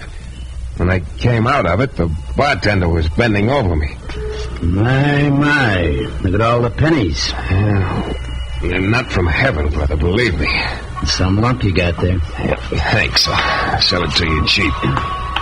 I suppose you know what became of the boy who gave it to me. Sure. Huh? I heard the noise and got out here in time to see him going into that all-night drugstore. See it? Across the street from down a ways? Yeah. Yeah, kid, like he sort of want to keep an eye on you. He hasn't come out of there yet. Good, he's going to have company. Thanks. I crossed the street and started for the drugstore. When I got to the door, I saw Bullneck inside. He seemed pretty startled to see me. He backed toward the rear of the store, but he picked the wrong place. There was no way out. Get away from me, Shayne. We're going to have a little talk, Bullneck. I got nothing to say. We're going to change that. Who hired you to tell me? Go on, beat it. Let's have it. Who hired you? Shayne, if you know what's good for you... Look, I know what's not good for me. Getting hit by you a couple of minutes ago is one of the things. Now, open up before I get the answer out of you the hard way. I said beat it. I'm not telling you nothing. Okay, Buster, you're begging for it. Here it is without the pennies.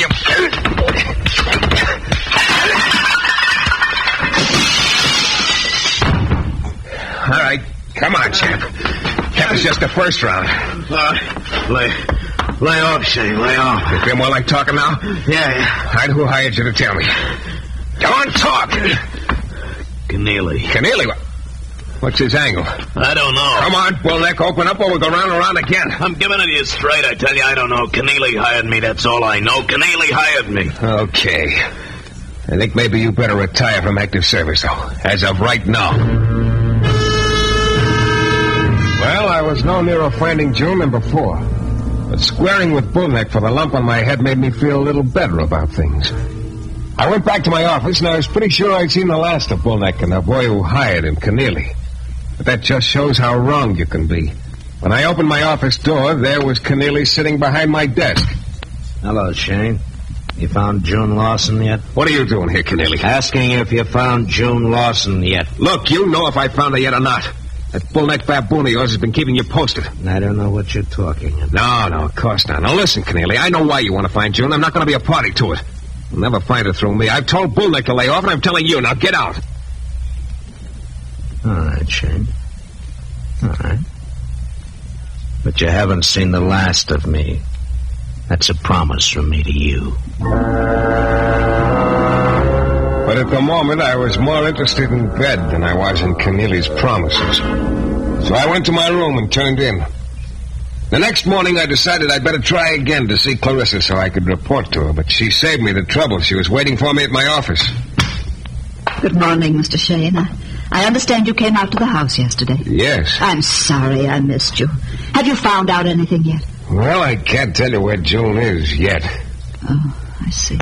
She's alive. She is, you're sure? I got a couple of glimpses of her. Oh, Mr. Shayne, that's wonderful. You don't know how happy I am to hear that. What a relief it is. You said June had an enemy. You started to name him, and then you stopped. Well, I thought it best not to say any more about it. I think we better. Is his name Keneally? Keneally? Is it? Yes, Mr. Shayne. I think you better tell me why he's looking for her, Miss Howard. Yes, I suppose I had. You see, Mr. Shayne, I've acted in a sense as June's guardian for some time. The periodic sums of money in her inheritance have always been paid to me. I regulated her finances. But for the last year, I received no money from the estate at all up north. June told me the inheritance had all been paid. You found out differently? Yes. June finally confessed that she'd been intercepting the money to pay Keneally. Blackmail? Yes. She wouldn't tell me why. Well, cheer up, Miss Howard. We're not licked yet. I must admit I'm fresh out of leads. Is there anything you forgot to tell me about her that might help? No, I can't think of anything. Wait a minute. You did tell me something that might help. You said June's hobby was collecting epitaphs. Well, that's right. That's the one thing I haven't tried, the cemeteries. Oh, but there are so many of I know, them. but it's worth a try, and I better get started. I'll keep you posted, Miss Howard. Who knows? Maybe we'll hit the jackpot with our last nickel. She left after that, and I made a list of the cemeteries that were noted for interesting epitaphs, and then I started off. I went from one to another with no luck. It was just a little before dark when I got to St. Louis Cemetery number 1. Way across the place, a couple of 100 yards away, I saw a girl walking among the crypts. I started toward her, and I was still more than 100 yards away from her when she turned her head and saw me. It was June. She didn't waste any time. She headed in the direction of the river, and fast. Hey, June! Hey, wait a minute, June! What for crying out loud? She's gone. Here we go again. I kept going toward the river, because I knew she'd have to be around there somewhere. It was getting pretty dark now. Finally, I got to the bushes near the bank and parted them. When I stopped, her hat was on the ground by the river's edge, and there were a few bloodstains here and there. That was all. I had a hunch I'd seen the last of June Lawson. Then I heard a faint noise behind me. Somebody was cocking a revolver. I knew without turning around that the gun was pointing at my spine, that any second it was going to go off.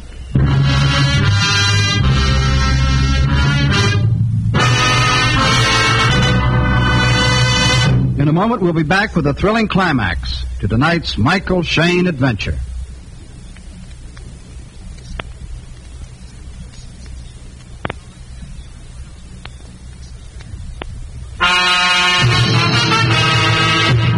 Well, there I was. June Lawson's hat in front of me on the riverbank and a gun behind me due to go off any second. I didn't even know who was holding the gun, but I didn't have to wait long to find out. Went a little too far, didn't you, Shayne? Well, Keneally. Can't say I'm very surprised. You're gonna come with me, Shayne, right now, and no tricks, or you'll get one right in the back. The way June Lawson did? Yeah, if you want to put it that way. You know, ordinarily, there's nothing I'd like better than to accept your invitation. Right now, I haven't the time. Shayne! I was lucky. The light was bad. The slug plowed into the dirt an inch from my neck. I kept on the bushes and kept moving fast. couple of times I could see Keneally walking along, outlined against the sky. Finally, I shook him. I went back into town. All of a sudden, I realized I was near the bar where I'd gotten a glimpse of June the night before, so I dropped in. I sat there for quite a while. I was almost ready to leave and drive out to break the news to Clarissa when I happened to look up. I blinked and looked again. No, I wasn't imagining things. Sitting there at the bar, down near the far end, was June Lawson. Well, this time I didn't lose out. I got to the side door a step before she did. Oh, no. I'm leaving. Oh, good. We'll leave together. Come on outside. Here. Okay, this alley ought to do nicely. Now, come on, let's have it. What's this all about? I don't know what you're talking about. You know what I'm talking about. Come on, give, June. Why this hard-to-catch routine you've been giving me the last couple of days? Also, why the fake murder set up on the riverbank? Oh, look, I'm getting out of this deal. I'm washing my hands of it. I haven't done anything, and you can't prove I have. And I'm sick of all this. What are you talking about? Look, mister, I'm not the girl you want. Oh, now, don't give me that. I've got a picture of you. I've seen you twice in the last couple of days. I'm the girl you've been chasing, all right, but I'm not June Lawson. What? No. My name is Doris. I was the maid out there at June's and Miss Howard's place. Yeah, but what? Well, I'll tell you all I know, and that isn't much. I was hired to stay in town to let you see me, but not catch up to me. I wasn't expecting you to come back here tonight. I was supposed to make it look like I'd been murdered down there at the river. My boyfriend was hired, too, to follow you and report your progress. Your boyfriend? You mean Bullneck? I still don't see what... If anyone asks us, we were supposed to say Keneally hired us. But Keneally really didn't hire either of you, huh? No. Believe me, mister, I'm telling the truth. Yeah, I think you are, Doris. And the reason I thought she was because I started remembering things all of a sudden. Things the withered little gardener had told me. That June must have left while he was away. And that somebody had been cultivating around his prized camellias. Yeah, about then it all began to make sense. I drove out to Clarissa's place. It was dark and quiet. I fumbled around until I found a shovel leaning against a lath house. Then I went over to the camellia bushes. I started to dig. The ground was soft and it wasn't from rain. I had a pretty strong hunch what I'd find. 2 feet down and I stopped. Wasn't a pretty sight. Only I didn't have much time to brood about it. Good evening, Mr. Shayne. Clarissa. Yes. Kindly do not move. I have a gun.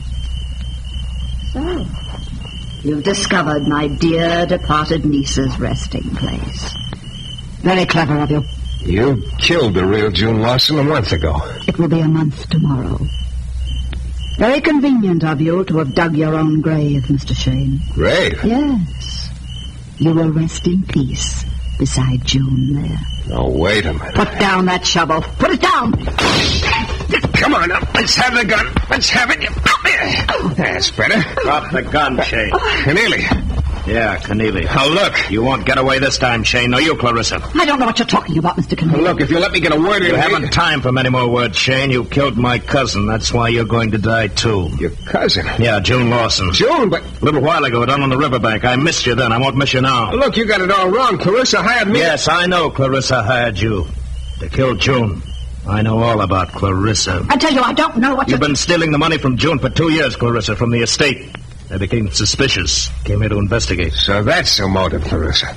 June found out you were taking her dough, confronted you, and you answered all her questions permanently. Don't try to get out of it, Shayne. Clarissa hired you to kill June. Now, look, this is straight. I had nothing to do with it. Clarissa killed June. You came to New Orleans to investigate, and when she found out you were coming to see me, she got to me first to discredit you. She hired the maid to pose as June. No good. Well, can't you get it through your head that Clarissa killed June a month ago? What are you talking about? Look. This hole in the ground behind me. Look. He looked for quite a while. And Clarissa started to edge away, but not soon enough. Keneally turned on her, and his face was white, but his gun didn't waver. It was pointed right at her head. There was only one thing I could do, dive at him. It was a dead heat. Just as I hit him, the gun went off. A slug hit the tree beside Clarissa, and by that time I had the gun turned toward the ground. I kept twisting, and suddenly his hand went limp. I had the gun. He just sort of sagged in. Shocked, I guess. I knew then that I could persuade him to let the law take its course with Clarissa. Well, that's Just about that. Except the way I look at it, I'm still in danger. Just as much as ever. No, not from Bullneck. I haven't seen him since. And not Keneally. He's pretty grateful I stopped him from killing Clarissa. Now it's that gardener of Clarissa's I'm worried about. He's still looking for me on account of what I did to those prize camellias of his that night.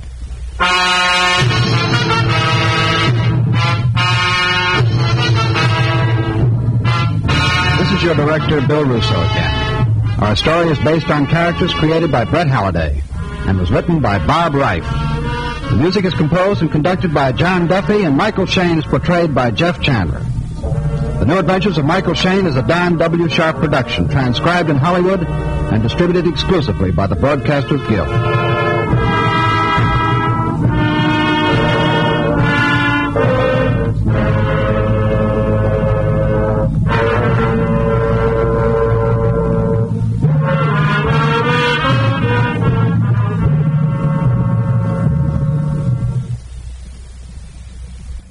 From Hollywood, it's time now for... Johnny Dollar. Pat McCracken, Johnny, Universal Adjustment Bureau. Oh, hi, Pat. Hey, I thought you were on vacation. I was. I got called back right in the middle of it on account of Ned Grant. You know him? Grant, the Broadway columnist? That's the one. Oh, what's he got to do with your vacation? He's heavily insured by one of the companies we represent, and right now he's taking his vacation. Well? Well, Ned has made a lot of enemies in his time. I know. I read his column. And it looks like one of those enemies is trying to make Ned's vacation permanent. Savvy? I'll be right over, Pat.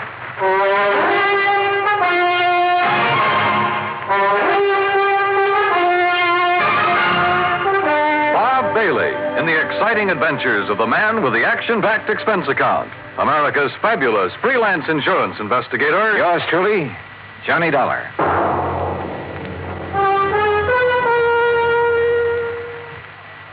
And now, Act One of yours truly, Johnny Dollar.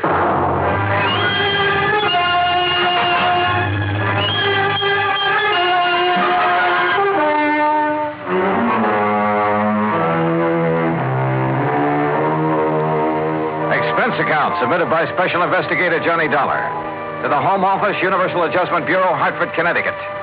Following is an account of expenses incurred during my investigation of the ideal vacation matter.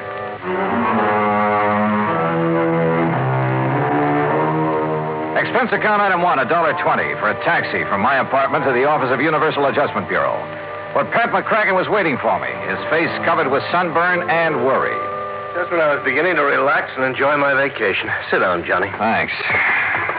Now, what's the deal about this Ned Grant? When you say you read his column, you know he prints some pretty blunt stuff sometimes. Yeah. I've often wondered how he gets away with it. A couple of years ago, he dug up some evidence on a bad boy named Willie Bemis. Bemis, yeah. The stuff he printed helped get Bemis convicted, didn't it? Yeah, but he swore he'd get even with Ned. Oh, well, a fella in Ned Grant's position hears that kind of threat all the time. Besides, with Bemis in jail, what's the problem? None at all, Johnny, if he were in jail. He broke out last night. Oh, I see. Does Grant know that Bemis is on the list? No, I told you, Grant's on vacation, probably as far from a newspaper as he can get. So you think he's in danger? Well, what would you think? Oh, but if Bemis has any sense, he's heading in some other direction as fast as he can. We can't afford to take the chance, Johnny. Well, look, Pat, I still don't see where I figure in this. Why not just arrange for police protection for Grant until Bemis gets picked up?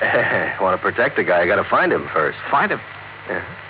You mean you don't know where Grant is? Apparently nobody knows. Oh, great. And I'm supposed to find him? That's right.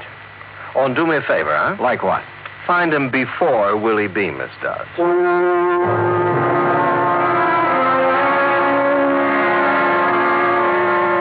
I knew enough about Bemis to realize he wouldn't hesitate to gun down anybody who got in his way, including me. So I headed for New York. That's item 2, $23.40. I located the apartment house where Ned Grant lived and had a talk with a manager in his office at the rear of the first floor. I'm sorry, Mr. Dollar, but I really don't have the slightest idea where Mr. Grant went on his vacation. Well, didn't he leave a forwarding address? No, he just told me to hold all his mail for him here until he got back. And he didn't say anything at all that would give you a clue as to where he might have gone? None at all. Oh, great. I don't know if you know Mr. Grant very Not well, personally. but, well, he's unpredictable, let's put it that way. Of course, the kind of life he leads would make a character out of anyone, I guess. You mean batting out that column every day, huh? Yes, and his phone ringing every 10 minutes and strange people traipsing up to see him at all hours. Really, I can understand his not telling anyone where he went on his vacation. He just wanted to get away from it all. He kept saying that this time he was going to have an ideal vacation. Ideal vacation. That could mean anything from a trip to the moon to, well, Lord knows what. Tell me this. Did he take much luggage? Oh, I don't even know, but he hadn't been gone 10 minutes before my phone started ringing with calls for it. Your phone? Oh, yes, Mr. Grant had his disconnected before he left. Tell me, Mr. Dollar, what's so urgent about finding Mr. Grant?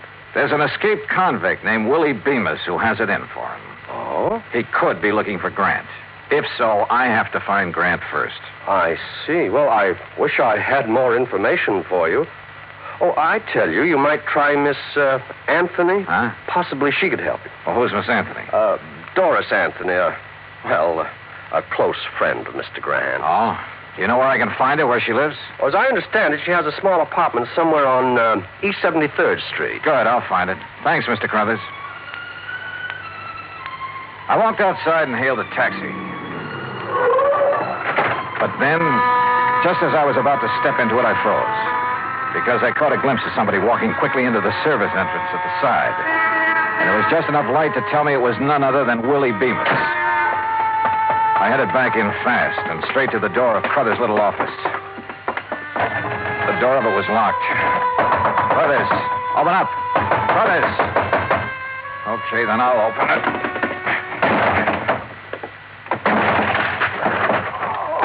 Hey, Crothers, what happened to you? Mr. Dollar. That's right, what happened? This man, right after you left, he came barging in. That was Willie Bemis. What did you tell him, Crothers? Only what I told you. And it looks like he and I are starting out even. Huh? But this is one race I don't want to end up in what you'd call a dead heat.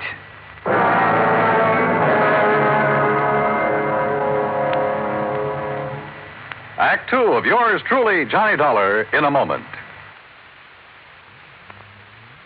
And now, Act 2 of yours truly, Johnny Dollar, and the ideal vacation matter. I looked up Doris Anthony's address on East 73rd and took a cab. That's item 3, $1.75 to her apartment. She was tall, rangy, dark hair.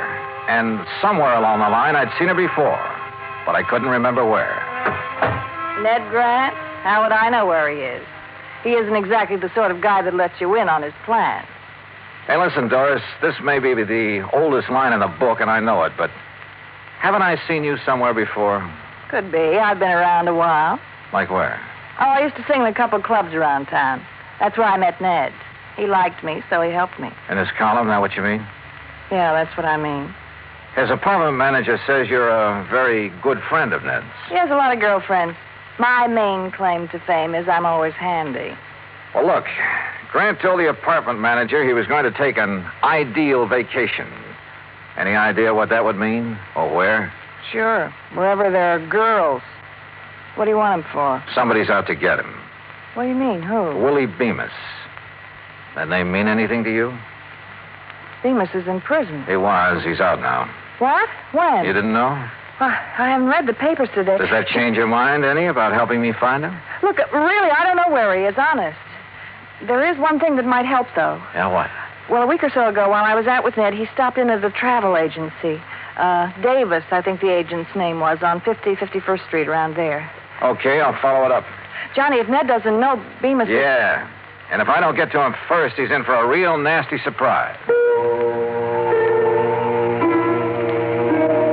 There was still something about Doris that stuck in my mind, but I couldn't quite peg it.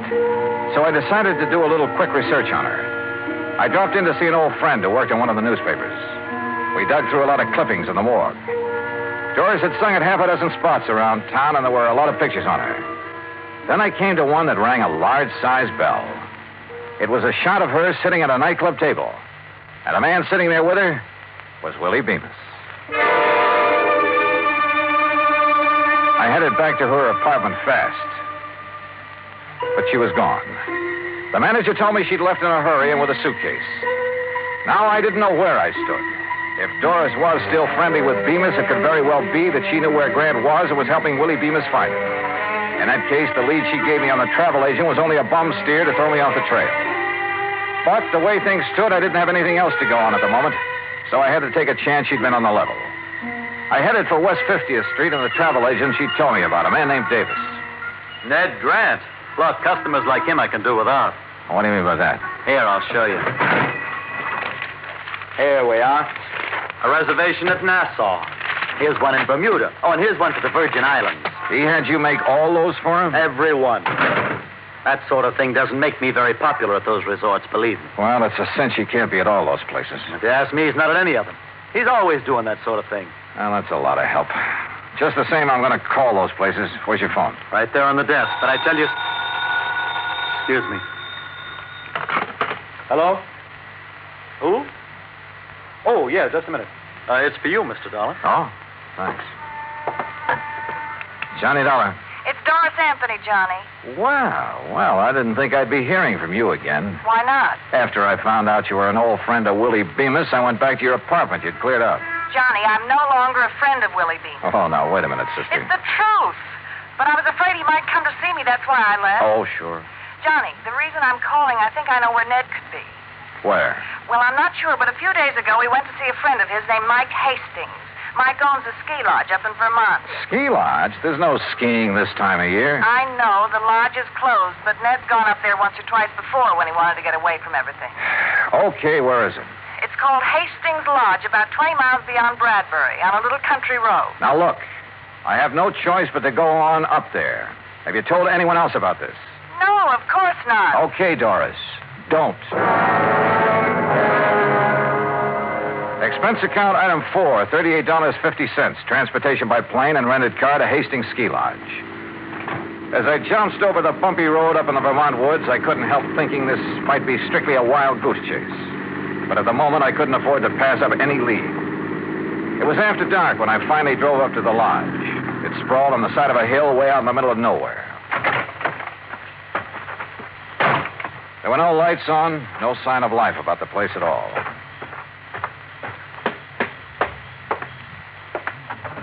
The door was unlocked. Inside, the room was pitch dark with all the curtains drawn. I couldn't find the light switch, but I had a real funny feeling. Like maybe there was somebody else in the room with me. Grant? Grant? Sorry, buddy. You got the wrong party. Bemis. That's right. Willie Bemis. Just hold it right where you are, boy. How'd you find out about this place? What difference does it make? Yeah, I guess you got a point there. Except I have a nasty little idea who might have tipped you off. Well, where's Ned Grant? He hasn't shown up yet. So what happens now? So I'll wait for him. What about me? I'll give you 3 guesses about you, but I figure you're only going to need one of them.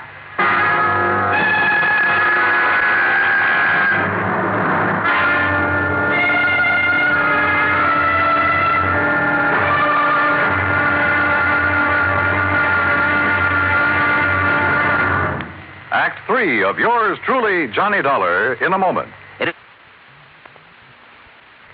And now, Act 3 of yours truly, Johnny Dollar, and the ideal vacation matter.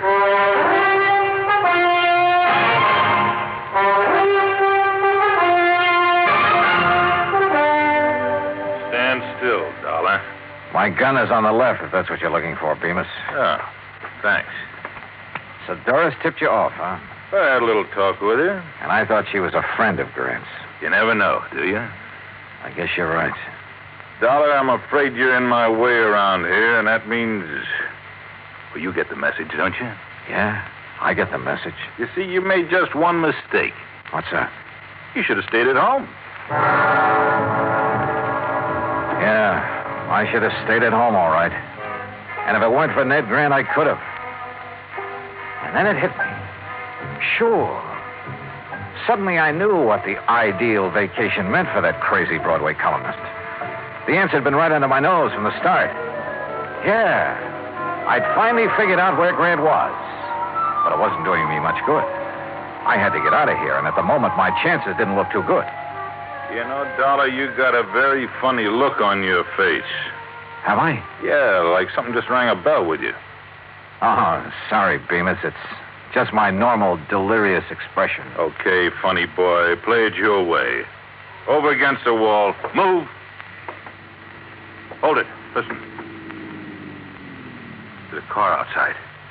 Friend of yours? I don't know. I'm not taking any chances. Now, you answer the door, Dollar. I'll be right behind it, and this gun will be staring at your back.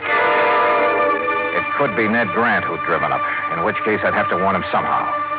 Or it could be somebody else, in which case I had to grab their car and get out of here. One thing sure, whoever it was, I had to move fast.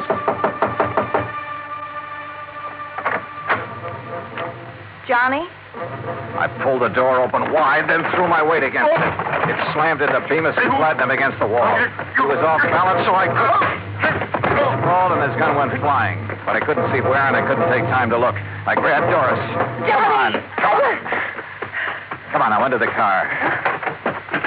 Now, you're going to help me for a change. That was Bemis. Don't tell me you're surprised. You're the one who tipped him off about the ski lodge. But, Johnny, I had no choice. He pushed me around. Yeah, sure. Johnny, where are we going? New York. You think Ned's there? Doris, I think he's been there right from the start.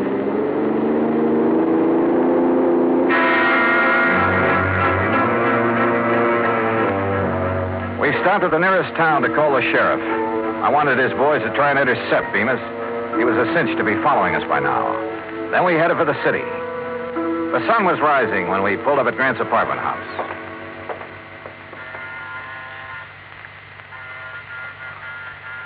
The manager didn't answer. Maybe he's still asleep. Looks like I have to take another chance on you, Doris. I tell you, I'm on the level, Johnny. I sure hope so. I got to get up to Grant's apartment fast.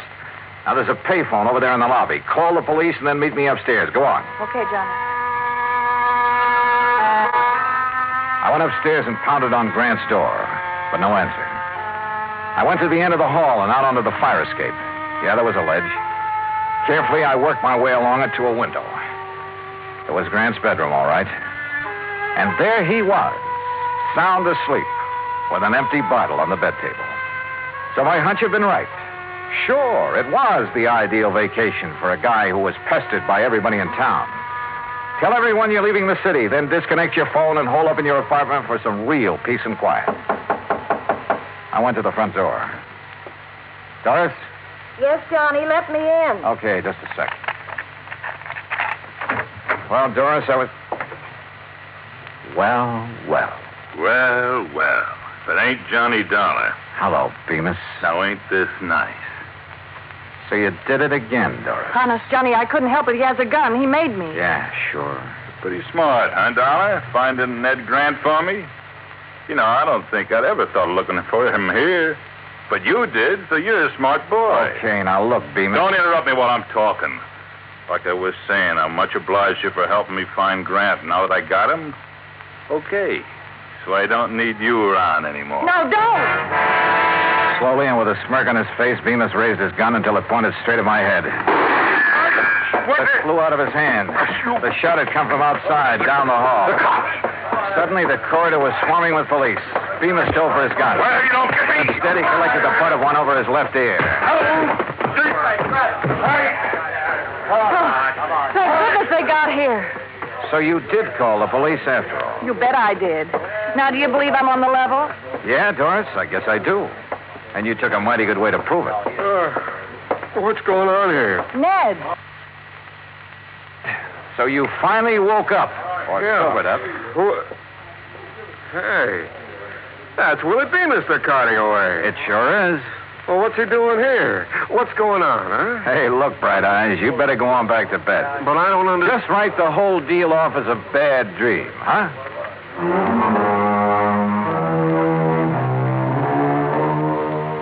Expense account total $115.25.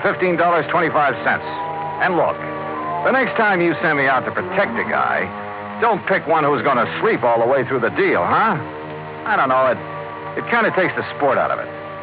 And Pat, since I didn't find a man who ran away for you, on account of he never really ran away, well, how about sending my fee on this one to the community chest? Yours truly, Johnny Dollar.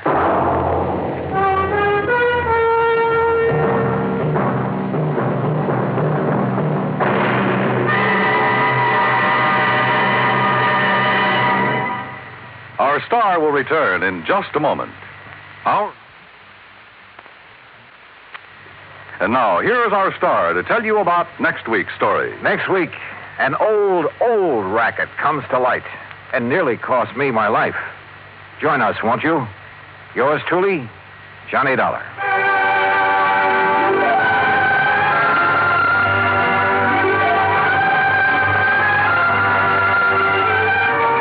Yours truly, Johnny Dollar, starring Bob Bailey, originates in Hollywood. Written by Robert Wright, it is produced and directed by Jack Johnstone. Heard in our cast were Mary Jane Croft, Lawrence Dobkin, Joseph Kearns, Jack Edwards, Barney Phillips, and Byron Kane. Be sure to join us next week, same station, for another exciting story of yours truly, Johnny Dollar.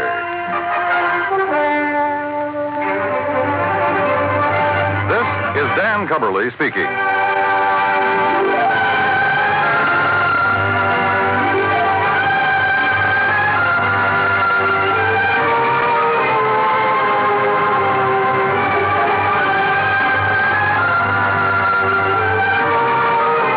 This is the United States Armed Forces Radio and Television Service. Broadway's my beat. From Times Square to Columbus Circle. The gaudiest, the most violent, the lonesomest mile in the world.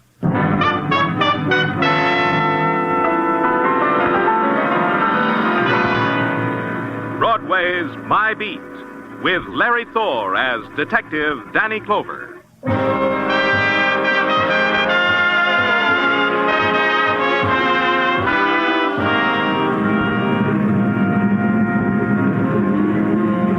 Broadway, where the nighttime explodes into the canyon streets like some passion, screaming to be rid of the day. And the night is a backdrop for a million fragments. Neon and roar and melting shapes and shocks and the clots of crowd. It's a fury that sweeps you up and holds you close, then throws you in the gutter of your own choice. It's Broadway, my beat.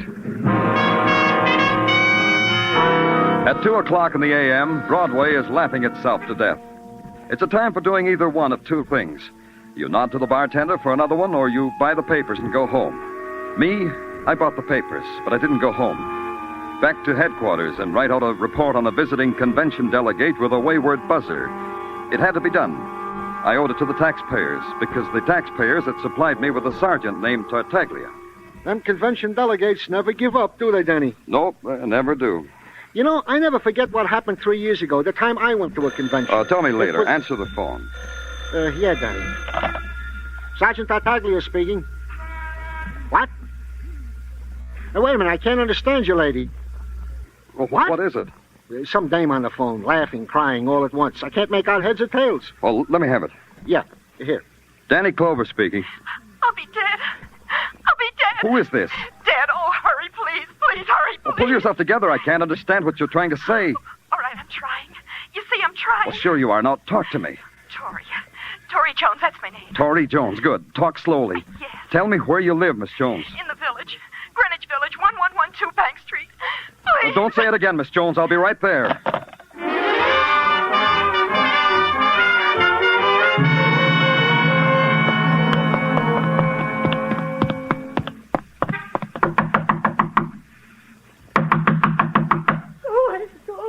Let me in, Miss Jones. It's Danny Clover of the police. Police? Why would anyone call the police? Did someone call the police? You did, Miss Jones. What? What did you say? You phoned me and said you were in trouble, remember? That? I don't remember doing that. Get out of here!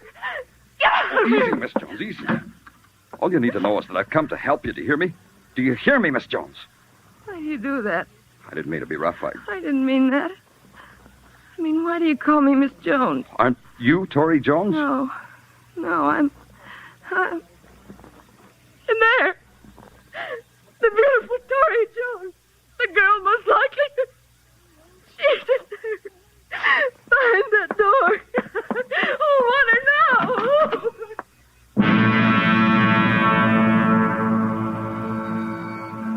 Her body hung from a tarnished light fixture with all its bulbs blazing down on her golden hair. And the thing that held her suspended and moved her like a puppet in a slow waltz-like circle was a scarlet sash of silk wound once, twice, 3 times about her throat. A draft from an open window somewhere ruffled her dress, and it was a dance you watched, a slow, dignified, stately dance to the rhythm beat of horror. And on her face was the terrifying smirk of the violent dead. She's in there, isn't she? I didn't make it up. I didn't dream it.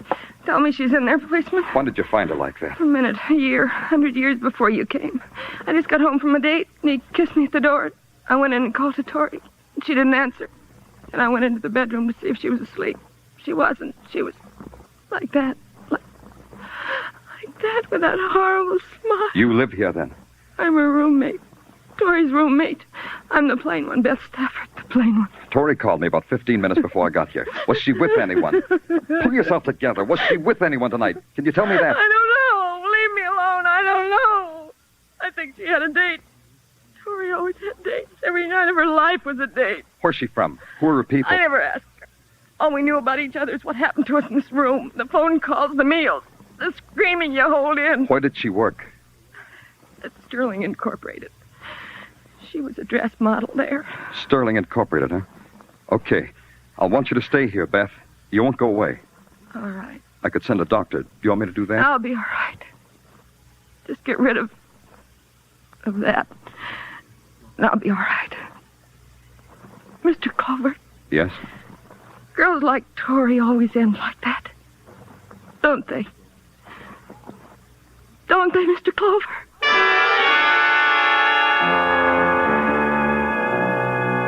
You can call it an advantage that a policeman has. He doesn't have to wake up from a nightmare and scream. He nuzzles the pillow and knows that the dream of a lovely girl hanging by silk from a light chandelier is only a projection of his workaday life. Yeah, it's quite an advantage. When he gets up the next morning, he gets dressed, has breakfast, and goes to work trying to find out who made him have a dream like that. And in the morning, the world of Sterling Incorporated, manufacturers of ladies' dresswear, was simply sterling efficient. The long lines of cutting tables, sewing machines, and the faces that went with them. Faces that wouldn't get weary until another hour or so. The face of the office force goes with the company's product. It sees your badge, bites its lip, announces you into the office of Lionel Conrad. He owns the joint. All of it, Mr. Clover. And just think, 20 years ago, I was peddling elastic bands on Broadway. Yeah, that's... Horatio stuff, eh? That's what you were going to say, Horatio. Still read the stuff. Finest literature a man can lay his hands on. Smoke? Cigar? No, I just... But you won't refuse a gumdrop now, will you? Here, have one. Been eating them since I first read that Ned, the fun-loving rover boy, always nibbled them before a big game. Go ahead, have one. No, thanks. You wanted to see me about something, Mr. Clover? Yes, about Tori Jones. Tori Jones? Lovely name. Lovely model. Was. The girl was murdered. Read it in the morning papers. Pardon me. Lionel Conrad speaking. Yes, dear. Yes. But you know you have trouble getting into a size 42. All right, I'll bring it home with me. Goodbye, dear. My wife, Mr. Clover. We were talking about Tori Jones. I don't know anything about her, Mr. Clover, except she modeled our clothes. That's the extent of my information.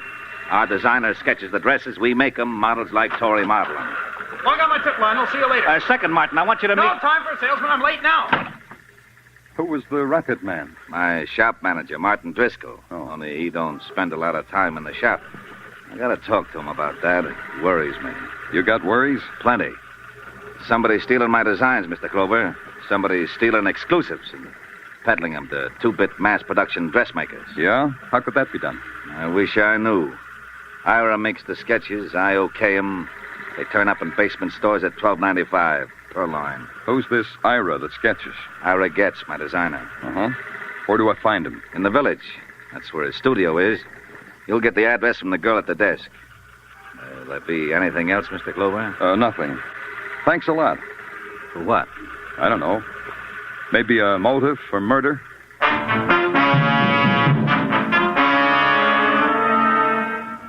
At the Greenwich Village studio of Ira Getz, a tired Venus in homespun linen, emerald toenail polish, and long chains of Indian silver that jingled, jangled, jingled, lifted a turquoise-studded hand, strangled a yawn, and in pure green print, told me Ira was having lunch at the Flamingo Cafeteria, only a pearl's throw away.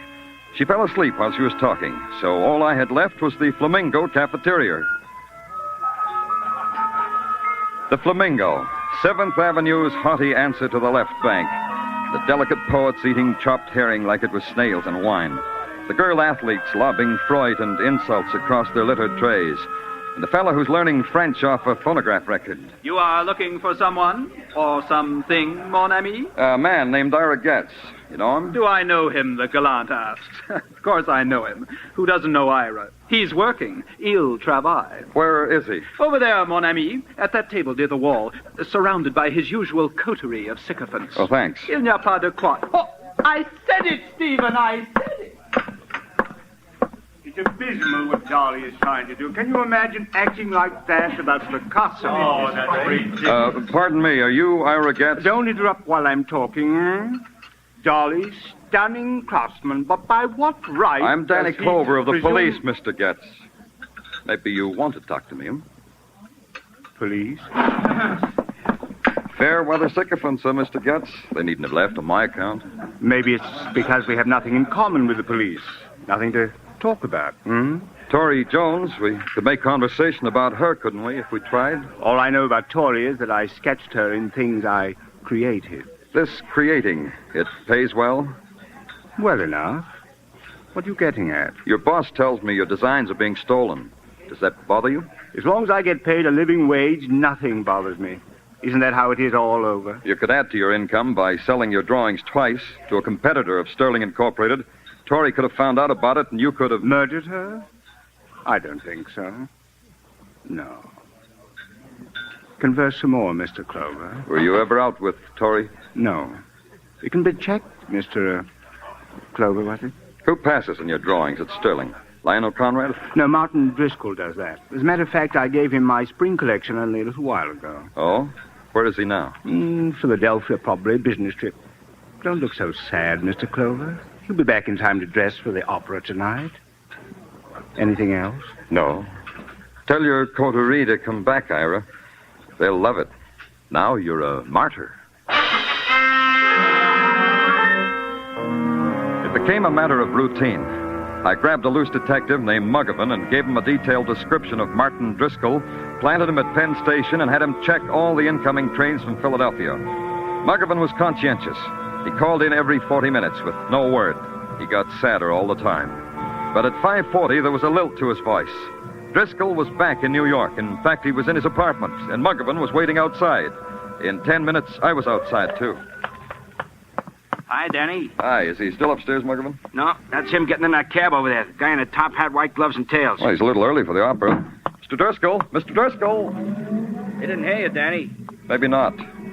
Thanks, Muggavan. Go home. I could have stopped him with my siren. I could have, but I didn't.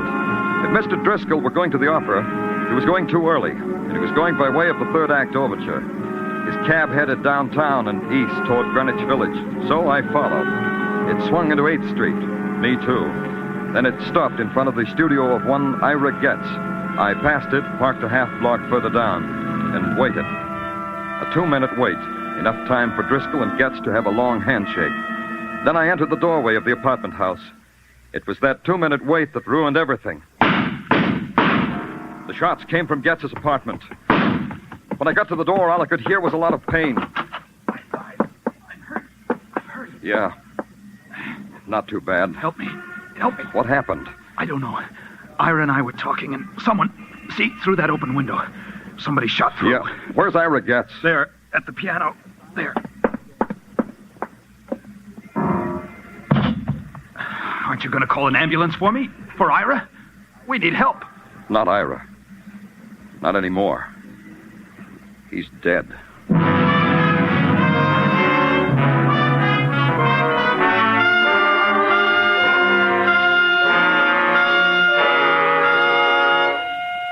You are listening to Broadway's My Beat, starring Larry Thor as Detective Danny Clover. There's $55,000 waiting in Sing It Again's jackpot this week. The current Phantom's proving a real hard-to-get guy. And $30,000 in wonderful prizes awaits the CBS listener who can identify him. Be around listening hard when Sing It Again comes your way again tonight on most of these same CBS stations. Dan Seymour may call you.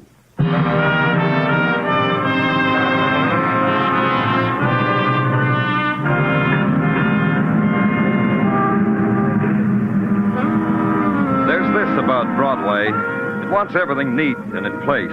A word misspelled on a spectacular can stop traffic. A girl with a run in her nylons, likewise. The scream of the loudspeakers has to be adjusted, just so. And the deep, anguished weeping in a darkened doorway, not too much. Even death and violence have to meet Broadway standards.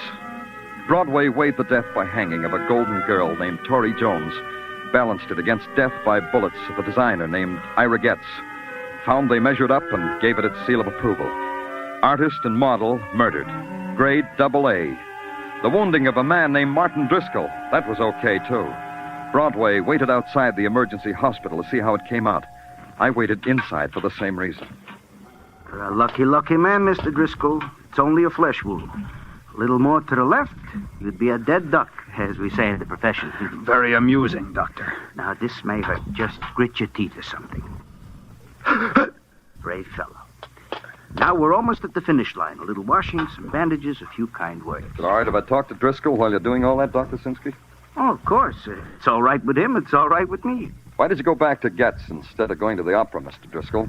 I should think you'd be more interested in who it was tried to murder me. Spunk. That's what Mr. Driscoll has, Danny. Spunk. Oh, he'll recover all right. He will. We all know you've been wounded, Mr. Driscoll, but answer the question anyway, huh?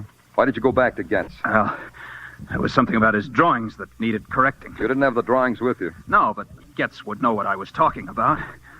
The mutual understanding of co-workers, Mr. Clover. Exactly what happened before the shots? I think I told you that. Tell me again.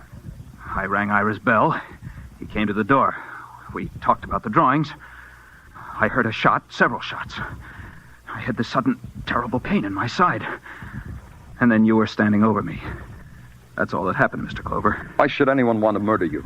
A man makes enemies, Mr. Clover. Enemies he doesn't realize he's making. Some, I suppose, want to kill you. And Ira Getz. Why should someone want him dead? That I would hardly know, Mr. Clover. Yeah. Doctor. Yeah, Danny? You'll take good care of Mr. Driscoll. Of course. How else would You'd prescribe a good rest at home, wouldn't you, Doctor? So a person would know where to find him? Wouldn't you prescribe that, Doctor?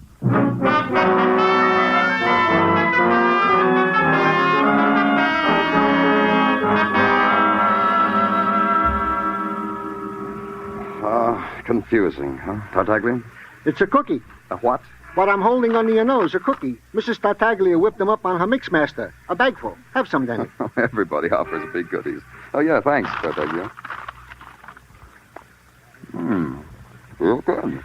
Danny, now that you have indulged yourself with Mrs. Tartaglia's confections, I myself have something to brighten up your otherwise drab day. Another cookie, Tartaglia? Just put the bag on the desk. Yeah, Danny. It's about the gun. Well, tell me about the gun. The gun which did in one Ira Getz was found in the bed. The bed of frozen geraniums, Danny, which was underground beneath said Ira Getz studio. Go ahead.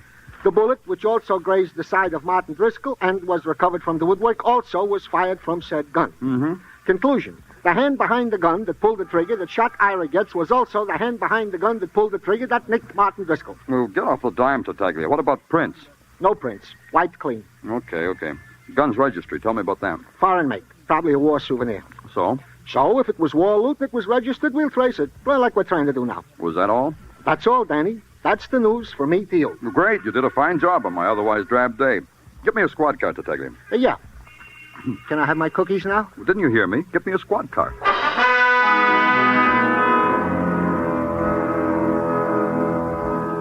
You drive slowly back to Greenwich Village. Slowly, because you want to think. But the images of violence dance in your brain, and you can't think. You breathe a sharp December wind, and it cuts a pain in your lungs, and it brings you back. And you know that violence walks the streets of the city. And the shape of violence is weird and grotesque. Stolen designs. A man lying near a piano and the blood flowing out of him. A girl with a scarlet sash deep in the flesh of her throat.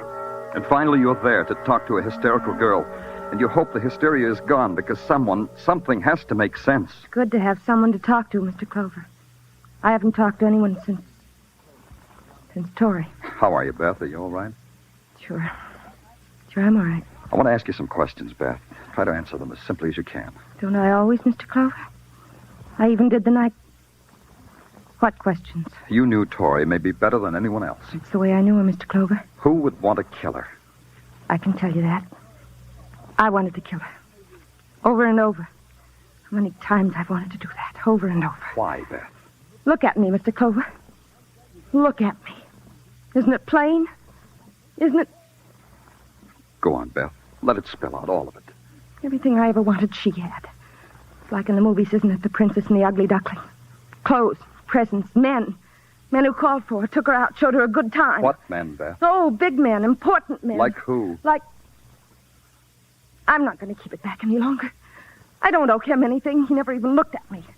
He called for Tori, and I might as well have been the rug or the floor. He never even looked at me. Who, Beth? Why, Lionel Conrad, president of Sterling Incorporated. Even the night Tori was... He hardly spoke. Conrad took Tori out the night she was murdered? Yes. It's all right if I tell you that, isn't it, Mr. Clover? I don't owe him anything now, do I? Where's your phone, Beth? Over there, under the doll. What'll they do to him, Mr. Clover? Sergeant Tartaglia speaking. Danny Tartaglia. Get Lionel Conrad. Bring him to my office, quick. Got that? Yeah, Danny. Lionel Conrad, your office. Quick. Got it.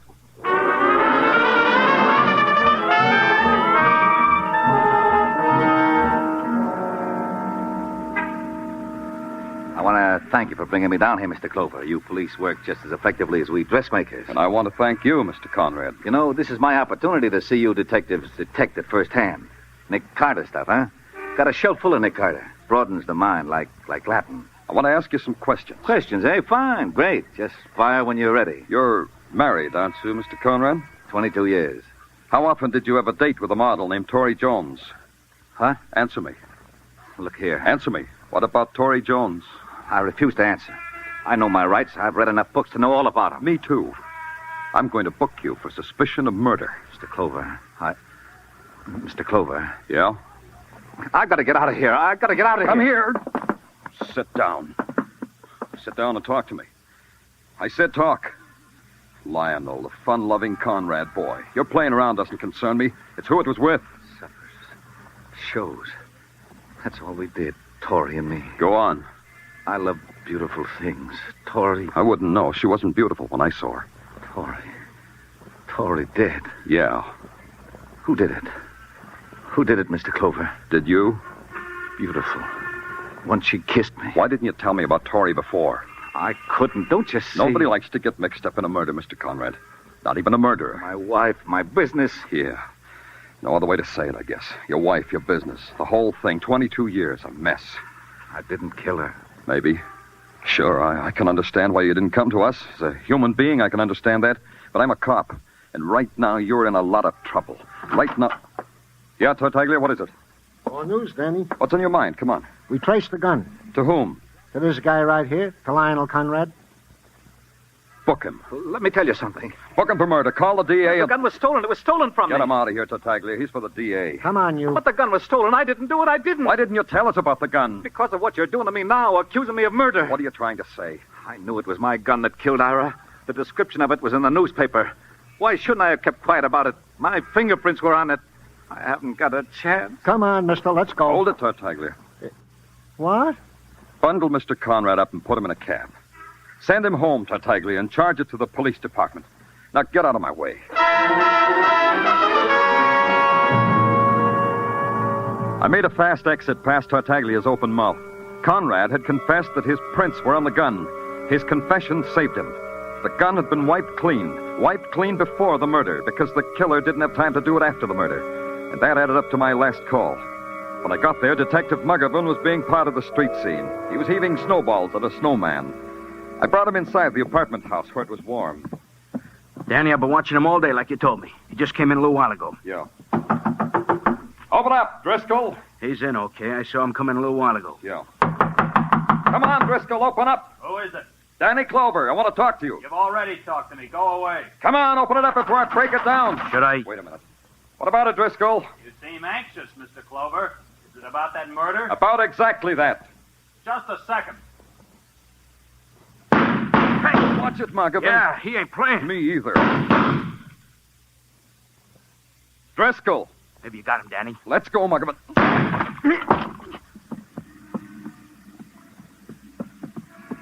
He ain't... Hey, the window's open over there. Yeah, the fire escape. goes up to the roof.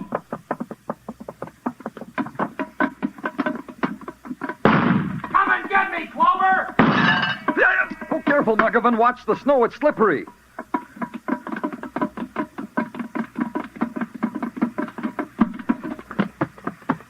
There he goes, Danny, near the chimney. I missed him. You can't get away, Driscoll. Come on out with your hands up. Cover me, McGovern. Yeah. I'm coming after you, Driscoll. Come on! You coming, Driscoll? You coming? Well, Driscoll. Okay, Mr. Clover. Okay. Okay, Driscoll, now we'll talk. Talk away, Mr. Clover, talk away. It isn't finished between you and me. Not finished! Easy, Driscoll, easy. I want you to hear when I talk. Every word, every word. That's good, Driscoll. Let's keep it that way. I'll kill you yet, Phil. Like you killed Tori Jones, like you knocked her out and hung her by the throat. You're dribbling at the mouth, Mr. Clover. You waited for her, didn't you, Driscoll? You saw Conrad leave and you waited. And she saw you and called me. Then you walked in and murdered her. Why would I do that, Mr. Clover? Why? There has to be a motive in murder, doesn't there, Clover? I got that, too. You killed her because you knew. She knew you were stealing the designs and peddling them to Conrad's competitors. That was easy for you, wasn't it, Driscoll? The important man, the loyal employee, the manager. You left out a thing, Clover. Who tried to kill me? Who tried to murder me? The man who shot Ira Getz. That was you. I think you're insane, Clover. You asked someone in the office who I was, so you knew it was a policeman tailing you to Getz's apartment. So you killed Getz because he wanted in on your little larceny. And then you shot yourself and heaved the gun out the window. How do you know that? Because you wore gloves to go to the opera. Only you wore the gloves to hold a gun to kill a man. That's why there were no prints on the gun. None at all. It's a tricky one, huh, Danny? Yeah. Yeah, that's how it was, Mr. Clover. Exactly. Put the cuffs on him, Muggavan. I don't want to hold him anymore. He makes my hands dirty. Okay, Danny. Hey, let go of me, Driscoll. Let go. If you try to shoot me, officer, you'll kill your detective, too. Danny's right. I can't get at him. Driscoll. All right. I'll let go. Catch me, Mr. Clover. Catch me. Let's get him, Muggavan. Driscoll, what?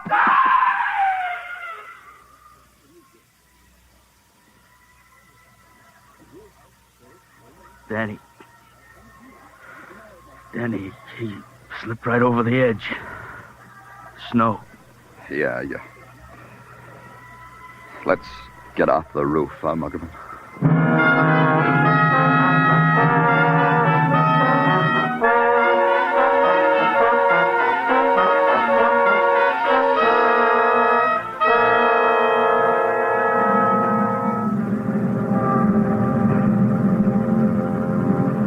In the midnight cold, Broadway is a wasteland. A wasteland that echoes with sounds you hear where there's only darkness, where there's no sun. People pass you and you touch, and you look down and there are fingers of dust on your shoulder. It's phantom, but it's real. It's Broadway, the gaudiest, the most violent, the lonesomest mile in the world. Broadway, my beat.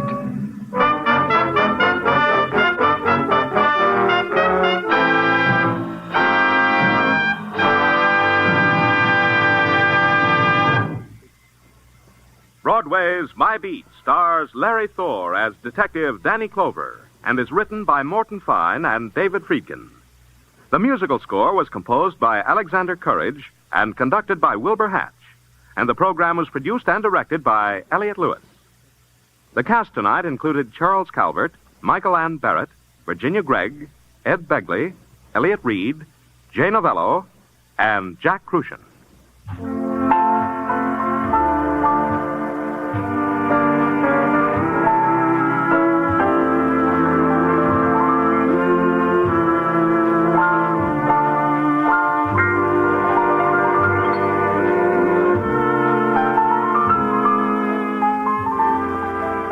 Looking for new fields to conquer, Jack Benny will take a look at Notre Dame football tomorrow night. For Notre Dame's brilliant coach, Frank Leahy, will be Jack's guest. And who knows, Jack may end up as Nickelback next season. Mary, Dennis, Don, Phil, and Rochester will also be in the lineup. So don't miss Jack Benny's show with Frank Leahy as guest on all of these same CBS stations tomorrow night. Stay tuned now for Sing It Again, which follows immediately on most of these same CBS stations. The Sing It Again gang will be here with famous tuneful riddle songs that total up to $55,000 in prizes.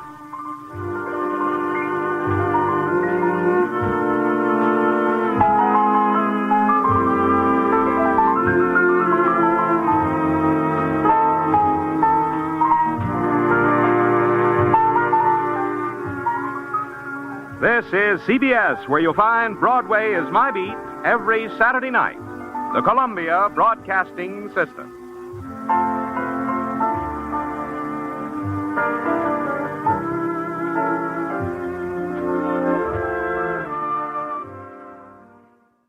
This has been a RadioClassics.com presentation.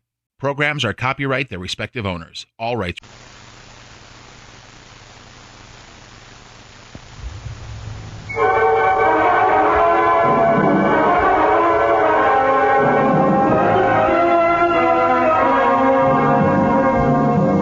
From Hollywood, welcome to Starlight Mystery Theater and another episode in the series, Matthew Slade, Private Investigator.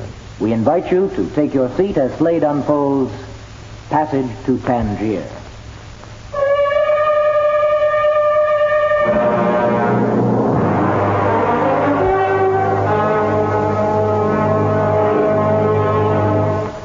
In my job, the hours are odd. So are the circumstances and the people I meet. You could even call some of them dangerous. My calling card reads, Matthew Slade, Private Investigator.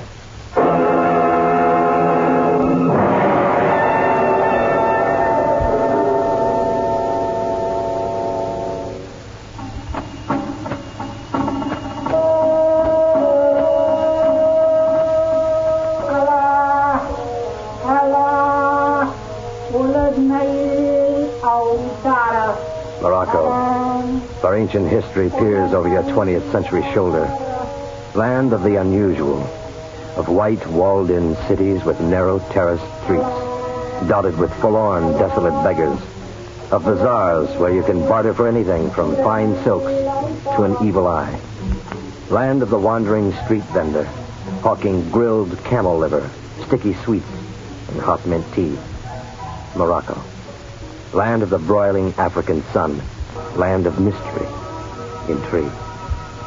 Up until its independence in 1956, Morocco was split into 3 zones: French, Spanish, and the international zone of Tangiers. That's where I was sent to meet them.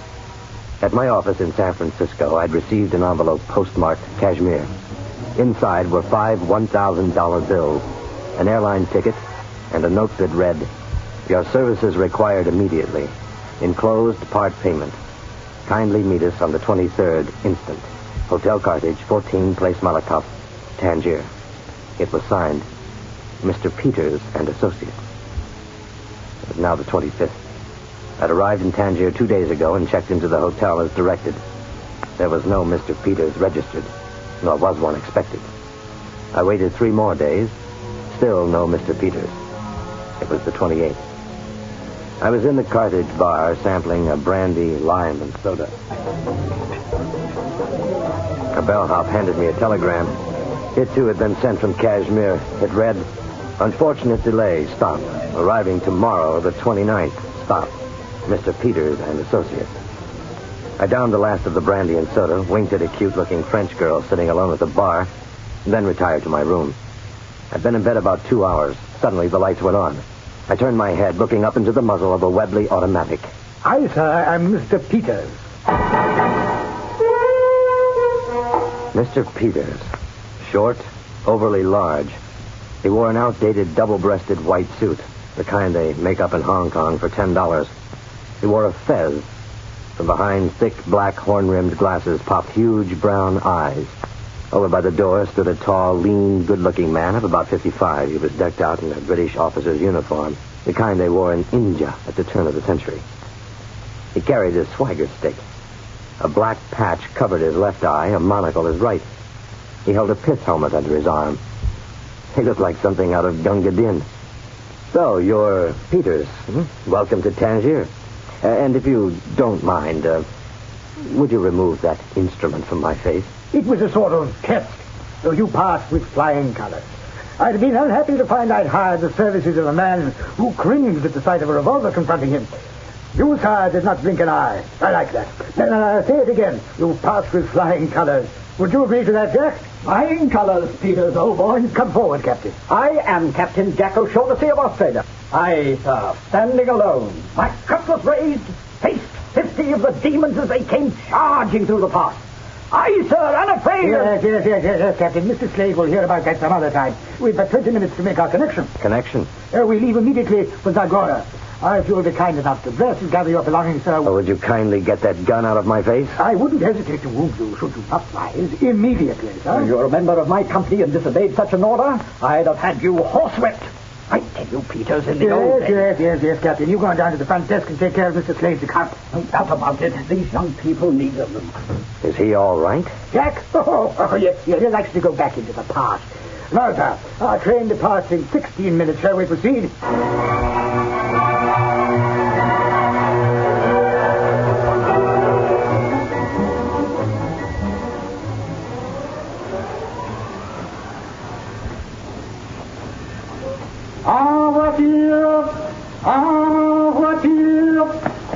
Hold the train, conductor. Now, come, Mr. Slade, Captain, quickly.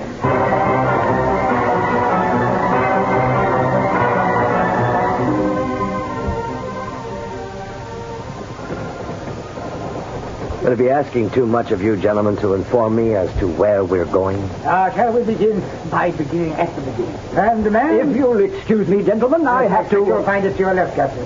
Thank you, Peters. As I was about to say, a man worth knowing is a man worth knowing. Get to the point. It's like this. We require the services of a man of strength, a man of cunning, one able to think fast, who take command of the situation at hand, one able to use his fist and, if necessary, a gun.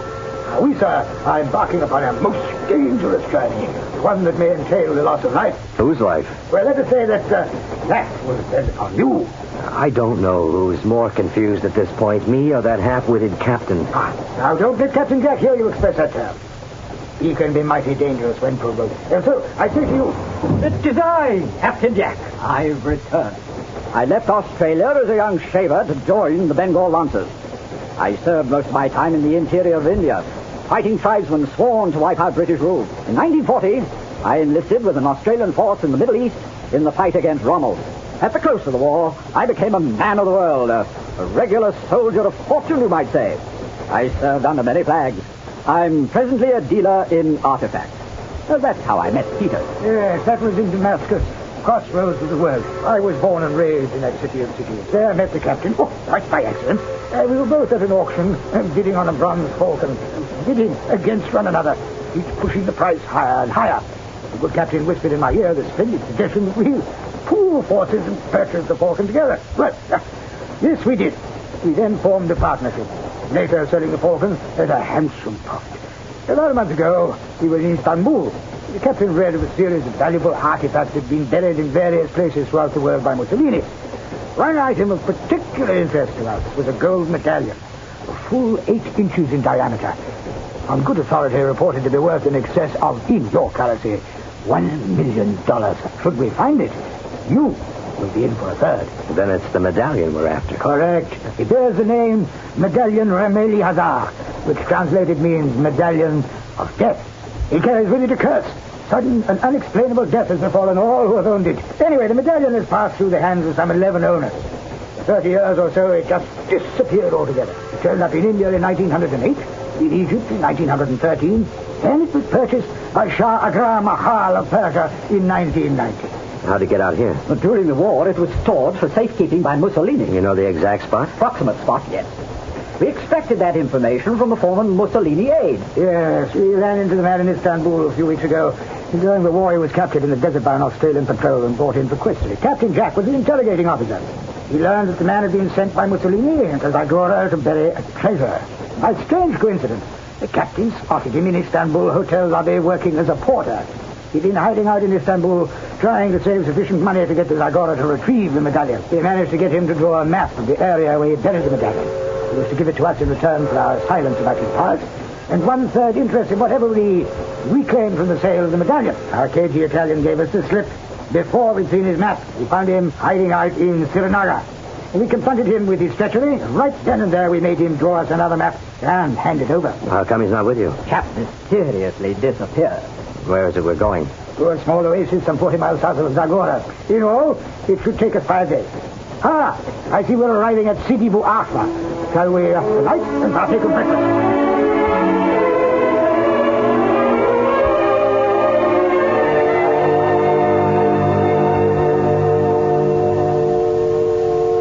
We'd be arriving at Fez around noon.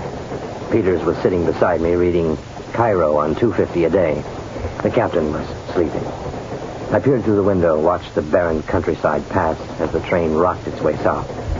The motion and the heat of the day were getting to me. I dozed. Was awakened by Peters tugging at my arm. Hey, come, we must leave the train. Fez, ancient city of beauty.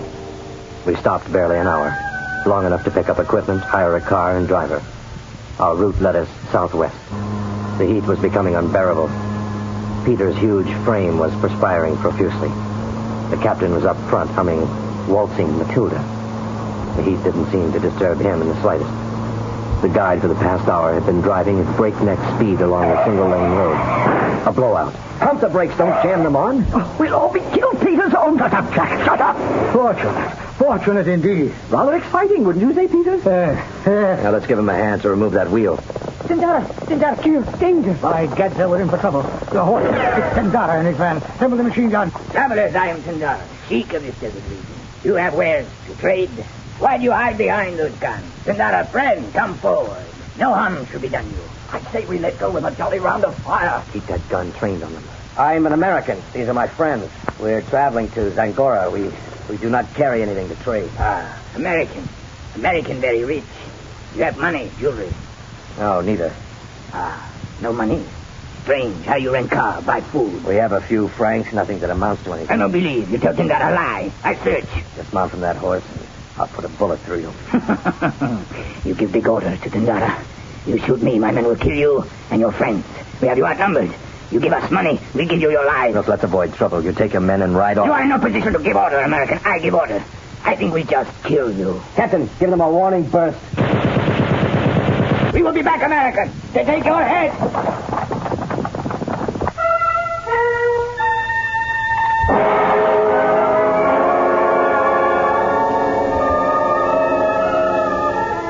We arrived at Scimitar at sundown, checked into a small hotel situated in the heart of the market area.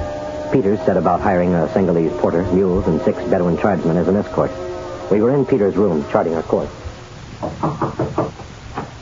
Lieutenant Verrier, Administrative Service, Foreign Legion. Come in, Lieutenant. Fellow officer, I salute you, sir. And I you, sir. And I you, sir. Yes, Captain, that's enough of that. Now, what can we do for you, sir? It has come to my attention you intend making the trip to Zagora. It's extremely dangerous crossing for foreigners unescorted. You'd be well advised to wait for the regular caravan. Oh, the caravan doesn't leave for another 5 weeks. We can't wait that long. I see. Then, gentlemen, if you insist upon making this trip, I cannot be responsible for your safety. We'll be all right, sir. I have heard that from many who have set out alone. For some, the trip was successful. And for the others? Waylaid, killed. I trust this will not be your fate. Arm yourselves well, and good luck. You will surely need it.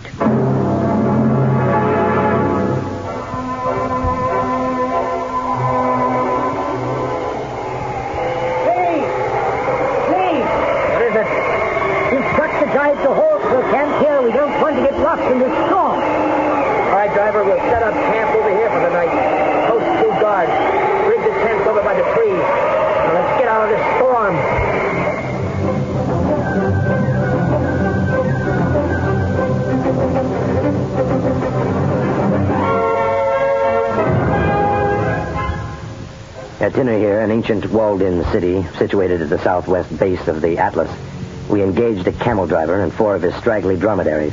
We arrived at Zagora on the 6th day, bypassing the town to camp at the deserted Legion post 10 miles to the south.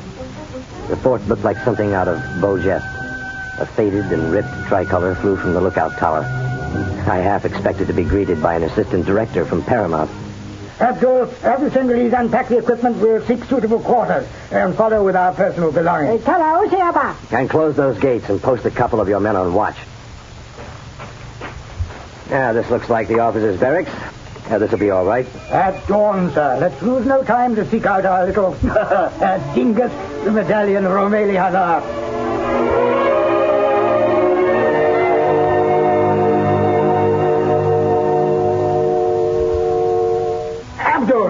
Say there. Yes, the fat boss. What are all these people doing here and these animals? Berbers, the fat boss. Berbers? Where did they come from? From Africa, fat boss. They have lived here many centuries. I know that, you fool. I mean, where did this bunch come from and who let them in? They come during the night. From where, I do not know. How dare you let strange people into the fort without my approval? Mother, 1,000 apologies. Abdul not want to disturb you, fat boss. Will you stop calling me fat boss? Yes, boss. No, get that goat away from me. Look, it's trying to eat my shoe. Tala, bad goat. What's all the commotion, Peters? Well, Abdul let this wandering tribe in here. Could be mighty dangerous. Good morning, dear friends. Isn't it a glorious morning? Oh, shut up, Jack. Let's get on our way. Another couple of hours and that sun will be broiling us alive. Do you have the map, Captain, or has the goat eaten it? Under my gun belt. Abdul will take 3 tribesmen with us and the Senegalese porter. The others will remain. Oh, sorry, I got him okay. Oh, yeah. You betcha. All right, let's mount up.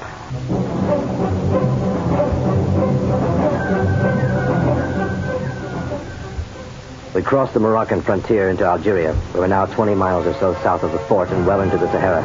The mid-morning sun was firing off its burning rays. Sudden stabs of pain made me double up. I felt feverish. The hot red rays of the sun blinded my vision.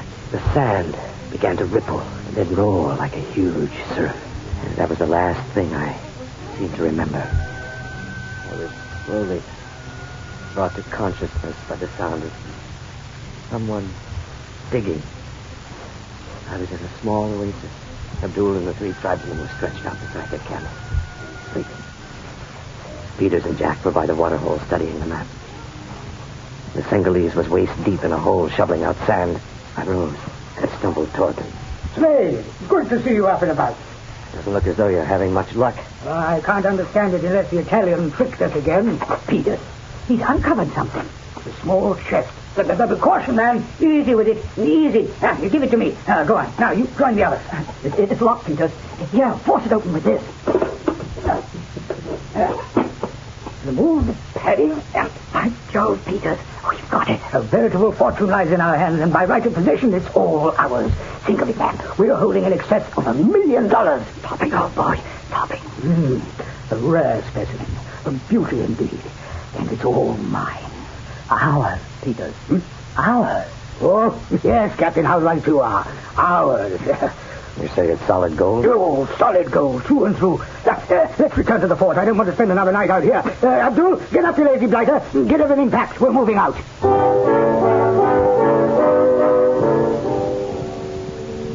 The medallion looked impressive and real, but something bothered me about it, something I couldn't pinpoint. It was dusk when we arrived back at the fort. Thin columns of smoke from the Berber campfires rose and trailed off into the night. Now, what's he shouting about? Horseman comes, Tindara. Close the gates. Captain, get that machine gun out here. Abdul, can we count on the Berbers? Yes, boss. This fight. Line them up around the wall and have the Bedouins cover the gate. Yes. Tindara. Mount the gun over here, Captain. Here they come. About 100 of them. Come on, you demons. Look at them run.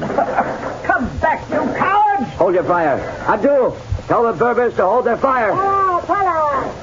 They're regrouping. There they come. Sail again, Slade. Oh, you've got them. I don't think they'll trouble us anymore tonight. Now, Captain, you take over. I'm going down to get some sleep. Now, you'd better stay with them, Peters. Wake me at dawn, and I suggest you leave the medallion with me. It'll be safer in our quarters. Safer with me along. As you wish. Peters wasn't about to trust anyone with his prized medallion. He had it out the moment we reached our quarters. Feel the sheer wealth. Doesn't it give you the strangest feeling to hold $1 million in your hands? Here. Touch. Now, be careful. Hold on to it, man. I can see it was too much for you. Pass it back to me. Let's put it away for safekeeping.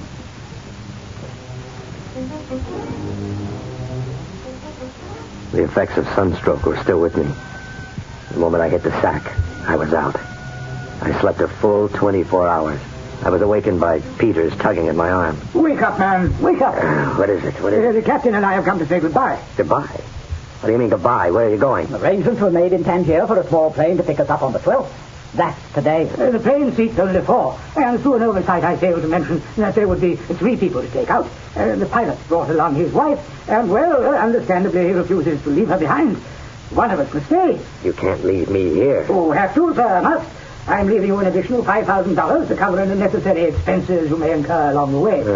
Abdul will see you back to Pennyspur. You can take a car to Fez and the train to Tangiers. As promised, when we sell the medallion, 1/3 will be sent to you. I've enjoyed having you along. You're a man after my own heart. It's been fun. Yes, fun. Well, shake my hand. And thank you, sir, for everything. Good luck, old boy. You've been a jolly good sport about it all. Goodbye, gentlemen.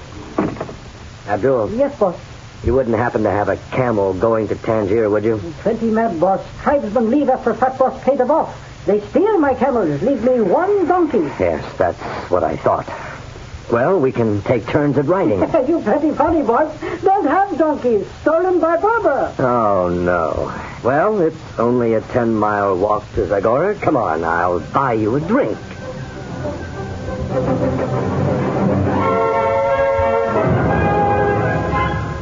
Dateline, San Francisco. Today I got in from Tangier, exactly 2 months following that fateful day I received a telegram from Kashmir. If I ever run into those 2 angels, that's the way they'll end up. Angels. Oh, I nearly forgot. The medallion. It was a fake.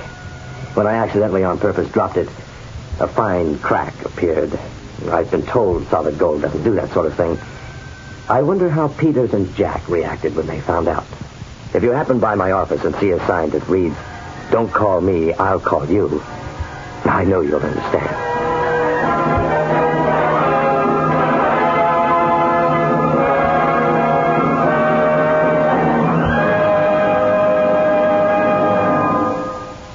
This is the United States Armed Forces Radio and Television Service.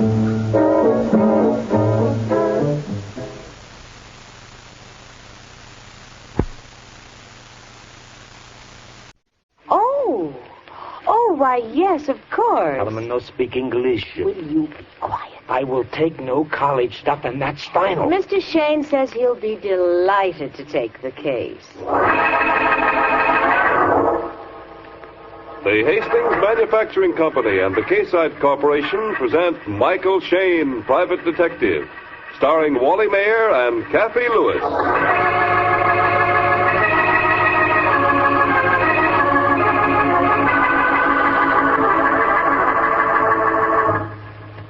A detective without a murder case is like flapjacks without syrup. Yet that is just the predicament of our friend Michael Shayne. In fact, things are so dull that we find Michael and his blonde assistant Phyllis Knight not at the office, not at police headquarters, not at the morgue, but squirming uncomfortably in the seat of higher learning. In other words, the office of the president of Huxley College. Professor Brill is explaining the situation to our friends. As I say, Mr. Shayne, I decided to ask for your help because Phyllis Knight graduated from Huxley and is now, as I understand it, your amanuensis. Oh, no, Professor. She's just my secretary. Amanuensis means secretary, my pet. Oh, excuse me. Yes, quite so. You see, Mr. Shayne, we don't want to take our problem to the town police. Unfavorable publicity, you know. But something must be done about it immediately. It's affecting the morale of our girls. The girls? I thought this place was co-educational. It is, Mr. Shayne. But our feminine students seem to be more affected by it. Oh, a bad rash of Frank Sinatra? Oh, no. That is no more than usual. You'll understand after talking with the victims. I have 2 of them waiting now in the outer office. Just a moment, please. Oh, Miss Brown, will you step in here? Yes, Professor. Very good. Just step right in here, Miss Brown. This is Mr. Shayne, Miss Brown. How do you do? Hello. And Miss Knight, Mr. Shayne's associate and one of our former alumni. How do you do, Miss Brown? I should explain, Miss Brown, that Mr. Shayne is a private investigator whom we have employed to solve the embarrassments which have been occurring here recently. Now, if you'll just repeat your story. Well, if you say so, Professor Brill. It's a little embarrassing. Oh, well, go right ahead, Miss Brown. Oh, well, it happened last Monday night. I was in my room in the sorority getting ready for bed. I was getting into bed when I heard a sound. like somebody giggling. And an echo, maybe? Oh, no, sir. More like a mad laugh. It came from the window. It was open, but there was a screen. Somebody was trying to pry it off. And then? I screamed. That's the usual procedure, I believe. Go on, Miss Brown. Well, he ran away. That's all. Do I understand, Professor Brill, that you brought us all the way down here just because of some peeping Tom? No. You don't appreciate the situation, Mr. Shayne. In the past week, I've had at least a dozen complaints similar to Miss Brown's. Oh, my. It's gotten so our girls never know when they're safe. Well, I don't think that's peculiar to Huxley College, Professor. Oh, really? Oh. Oh, yes, I see. Well, Mr. Shayne, I think you should hear the newest turn of events. Miss Brown, will you ask Quincy Baldwin to step in here? It's all right if I leave, Professor? Oh, yes, of course, and thank you very much. Goodbye, Mr. Shayne. Miss Knight. Bye. Goodbye. Until last night, Mr. Shayne, none of the boys had been involved. But now, well, I'll let Quincy tell you about it. Oh, well, come right in, Quincy. Oh, thank you, sir. Tall, blonde, and rugged. Mr. Shayne, this is Quincy Baldwin, another of our students. Our most brilliant student, I might say. Oh, well, I'm glad to meet you. How do you do, sir? And Miss Knight. Charmed, Miss Knight. Thank you. Quincy, Mr. Shayne would like you to tell him your unfortunate experience of last night. Oh. Well, Mr. Shayne, about 10 o'clock last night, I was coming home from a lecture. And about a block from my fraternity, a masked man jumped out from behind a hedge and... Yes? Well, he conked me on the head. I see. Just a friendly gesture or some sort of college hazy? Hardly, sir. The man had a gun. Oh.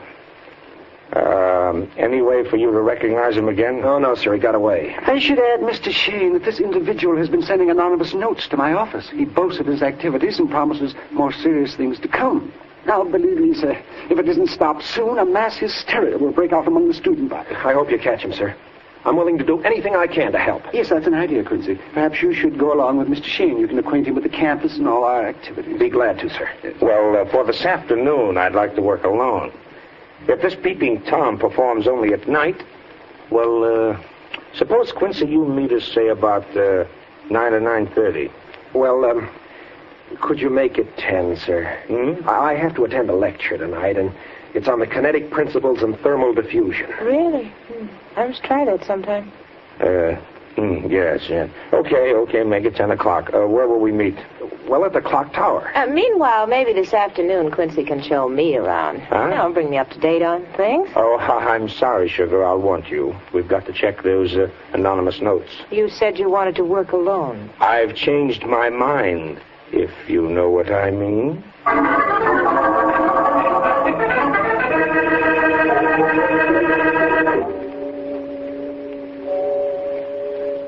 Well, that tower clock is 5 minutes slow, according to my watch. Our good-looking friend should be here now. Oh, good-looking bookend, if you ask me. Oh. Yeah. And since when do you go for blonde guys with curly hair? Will you look who's talking? You spent plenty of time wandering around the girls' gym this afternoon. Research, honey, research. It looks to me like this particular seat of learning has got quite a spread, baby. You know what I mean? I get it. Hey, here comes our blonde menace right now. Oh, hello there. Hello. Sorry to be late. The lecture was wonderful. I wish you could have heard the professor on the separation of the isotopes. Oh, no. Have they separated again? Oh, yes. All over town. Mrs. Isotope couldn't stand his drinking. Oh, well, I know it was causing talk.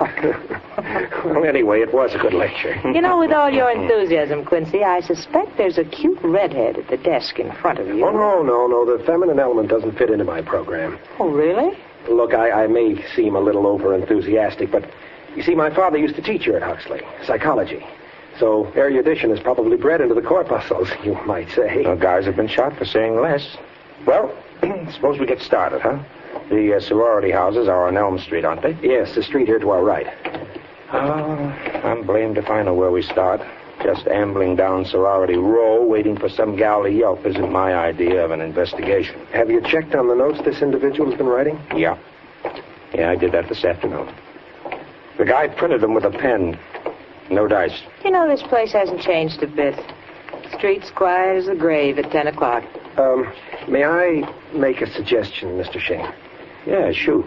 Well, it might look better if you and Miss Knight were alone for a while. If you were to get in your car and park under a tree and, well, you follow my train of thought.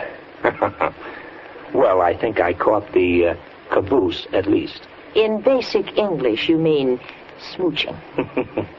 You know, you're improving, Quincy. That's the first sane idea we've had. Please. Oh, Mr. Shayne. Wait a minute. Mr. Shayne. Isn't that Professor Brill? Yes, and running, too. Oh, Mr. Shayne, I thought I might miss you. Something terrible has happened. Just terrible. Yeah, what? At the sorority. One of the girls has been murdered.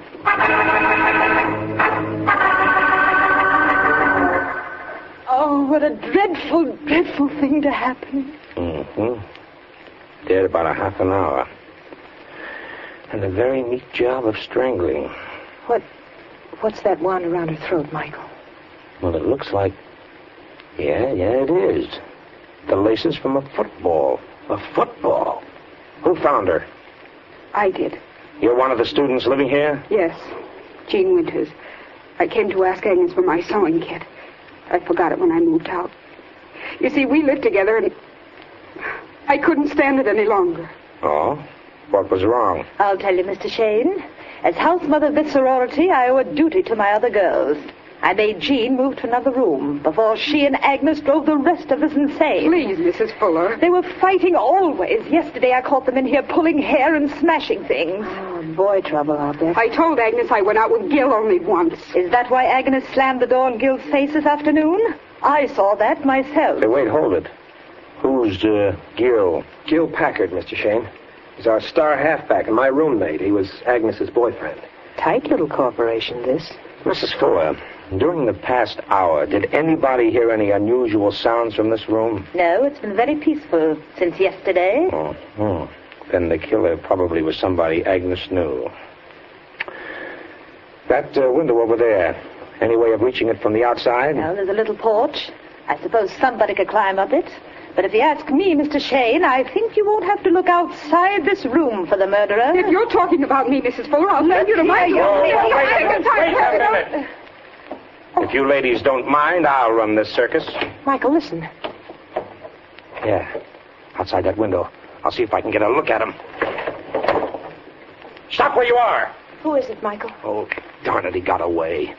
I just saw his back. But, Mr. Shayne, aren't you going after him? No, it's useless. He's got too much of a head start. Anyway, I got a hunch he's not the man we want. Dollars to donuts, it was the Peeping Tom. Maybe. Well, children, I think that's all here for the while. Oh, say, Quincy, have you any idea where I might find Gil Packard at the moment? Well, surely. He has to be in his room by 9 o'clock every night. He's in training. Okay, then let's take off.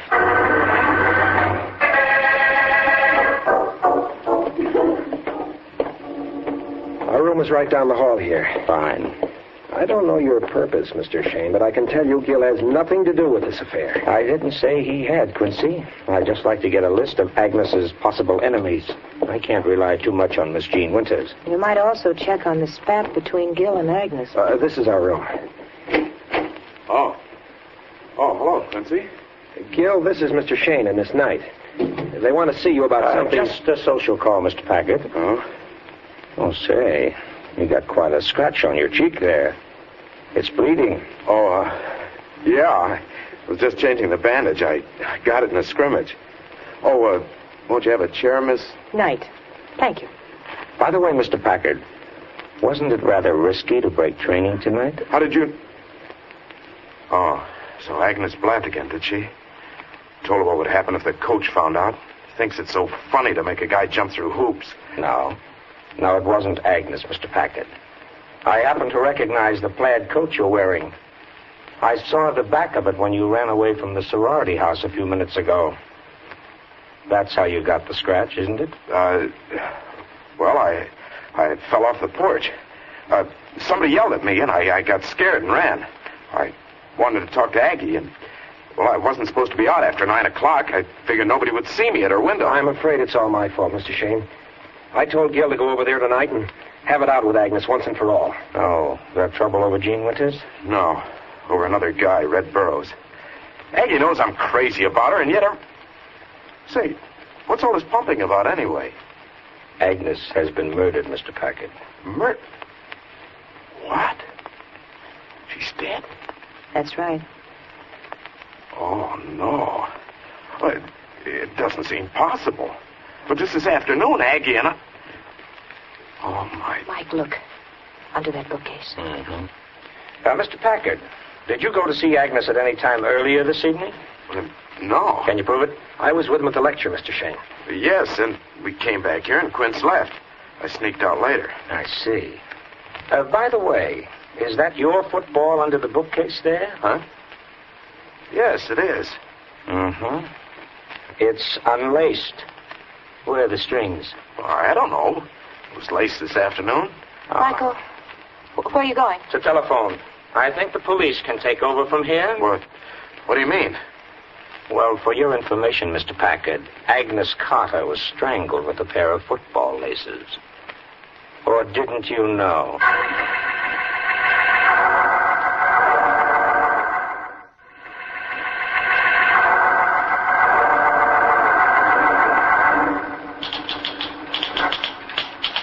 Well, good morning. Oh, good morning, Mr. Shayne. We'd like to see Professor Brill. Well, I think he's busy right now. He telephoned for us to come right over. Oh, then I'll tell him you're here. Just a moment, please. All right. You know, Michael, I don't like this case.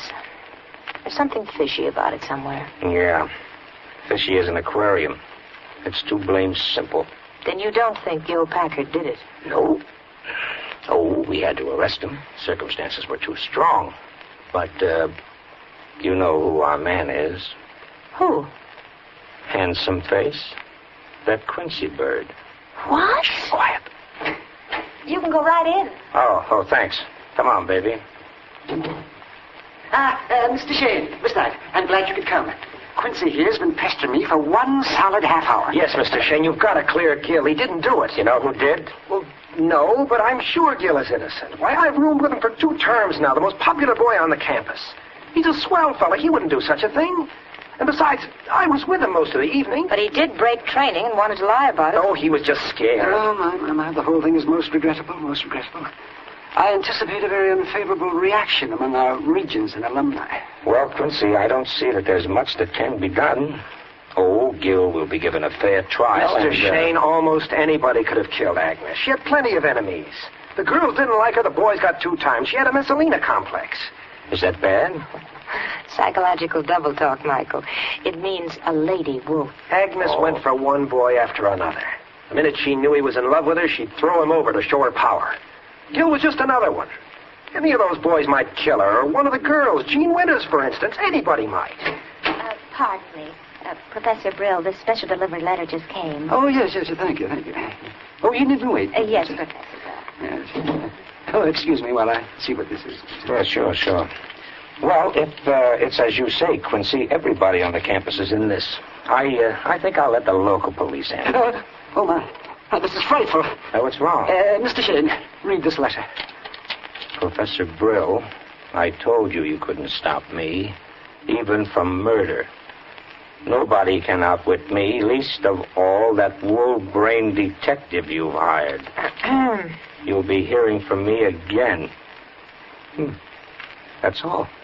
It's unsigned. Well... Now you'll believe me, Mr. Shayne. Gil is innocent. Maybe not.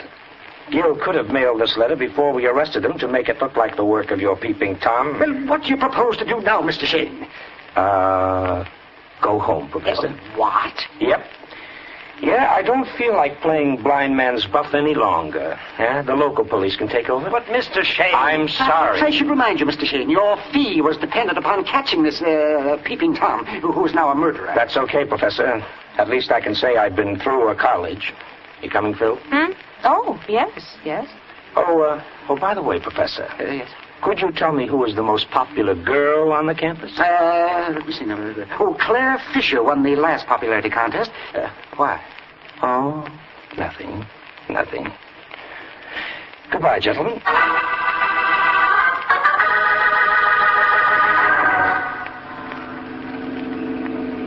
Mike? What are we stopping for? Do you leave something back at the hotel? Honey, have you seen the new Cary Grant movie? No. Well, you're going to. In fact, you're going to see it 3 times today. Are you kidding? I thought we were headed for the city. That's what I want everybody to think. Let's go. Come on, baby. The theater's right across the street. Until 9 o'clock tonight, it's you and me in the dark and cozy. Pretty good, hmm? Pretty good. With Cary Grant.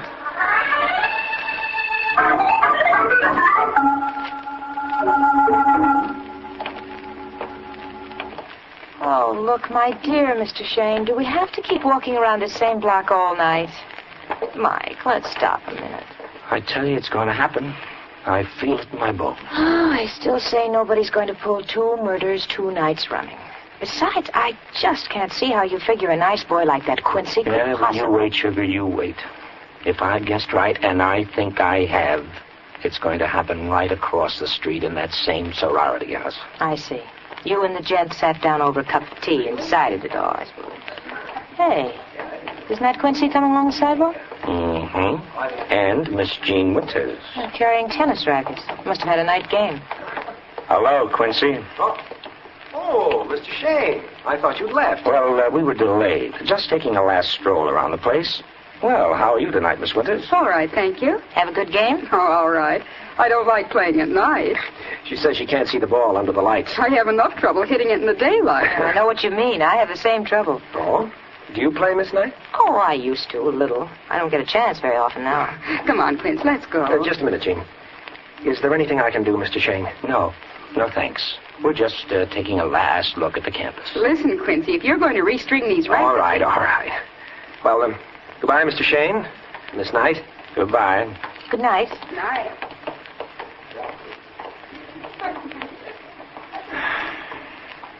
All right, honey. This is it. What? Michael, are you in a trance? Staring at the stars like that? Come on, baby. We got to get going. What's the matter? I think I know how Miss Claire Fisher is going to be killed if we don't get there first.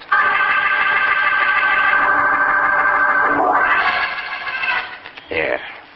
That's Claire's room, the lighted window, 3rd to the right. On the ground floor? Yeah. May I ask, Mr. Shayne, how you knew which was her room? Or shouldn't I mention? More research, honey. I checked it before we left this afternoon. Now keep in the shadow of these bushes. We don't want anybody to spot us. How do you know Claire is going to be the one to be killed? Just a hunch, honey. Figuring it from his angle. Look, our light just went out. Okay. Now look. We've got to get across that stretch of lawn without being seen. If we muff this, it may be the end of Claire. You say when. All right. Now, aim for that big bush under the first window. Yeah. Then work along the building to her window. You all set? Yes. Okay, let's go.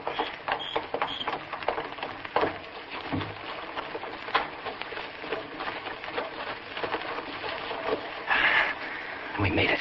Yeah. All right, stick 'em up. It's a cop. I got you covered. No funny business. So it was 2 peeping toms, huh? Listen, officer, please. You've got us wrong. I'm the detective, Michael Shayne. Oh, yeah?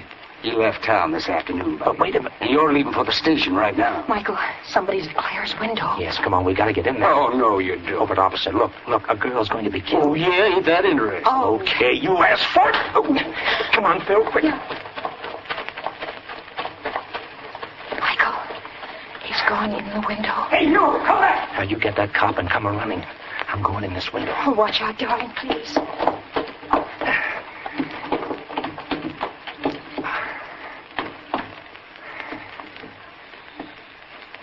All right, Quincy. Up with the hands. It's dark in here, Mr. Shayne. You can't see me. But you'll feel me. Oh, why, you... Oh, you... No, you don't. No, you haven't got me yet, Mr. Shayne. Oh, that's what you... Here's a sample of my Sunday punch. Oh. All right, come on, open the door. Michael, are you all right? Yeah. I'll let you in. Wait a minute. Hey, what's going on here? Come on, turn on the light. Yes, yeah. Here we are, officer. Oh, Michael, you're hurt. Oh, brother. did he give me a Swedish massage. And Claire. Oh, look. Oh, saints. You wasn't kidding me. Another murder. No, not quite. I can feel her heartbeat. Strangled. With what? Tennis strings, baby. Tennis strings. Well, officer, you'd better clamp the bracelets on Mr. Quincy Baldwin. Huxley's most brilliant student is coming too. Yeah, thanks to you, Mr. Shayne. I am the most brilliant student. The rest are sheep, fools. Seems to me you have a rather extreme way of proving the point. Girls didn't like me. I was too brilliant. The boys were jealous of my brains, even Gil. Beeping Tom. They reacted just as I wanted them to. I started it just as a game to watch the sheep react, an experiment in psychology. Experiment in murder, you mean? It was easy. And Gil was such a fish. I helped you, Mr. Shayne. I even risked my neck. There was the thrill of danger. But you didn't catch me, Mr. Shayne. You just blundered onto it, you stupid man. Well, hardly, Quincy. You see, you made a couple of slips. You were the only boy that the peeping Tom picked on. And then you were so helpful to us. You didn't come directly to meet us at the clock tower. You took a few minutes out to kill Agnes. Michael, how did you know you'd try to kill Claire tonight? His ego.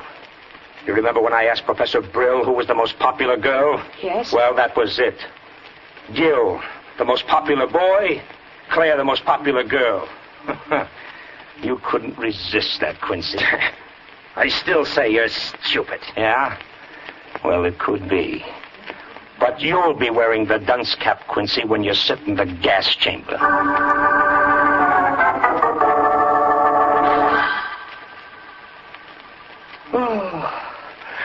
Oh, what's that, honey? Another bill? No, my duck. Just a little check from Huxley College. It's our fee, remember? Oh, yeah. Say, by the way, did you graduate from any other college? Of course not. Are you sure? Yes. Oh, well, that's good. Why? Well, colleges give me an inferiority complex. That stuff about thermal diffusion and kinetic, what do you call them? That's no place for a dick. Oh, well, it's all right, Michael. I like you just the way you are. Oh, you do, huh? Mm-hmm. Besides, you're intelligent. That's what counts in the long run. You wouldn't change me, huh? Well... Well, what?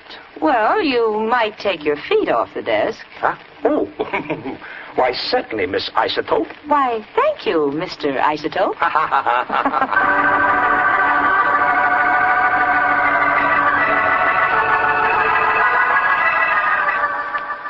Michael Shayne, private detective, stars Wally Mayer and Kathy Lewis. This is the Mutual Broadcasting System.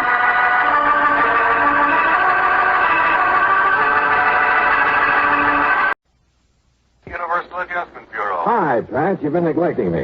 Yeah, but think of all the trouble it saved me. Huh? Now, what's that supposed to mean? Well, I haven't had to bleed over one of those fancy expense accounts of yours for nearly a month. Oh, Pat, you've cut me to the quick. Oh, sure.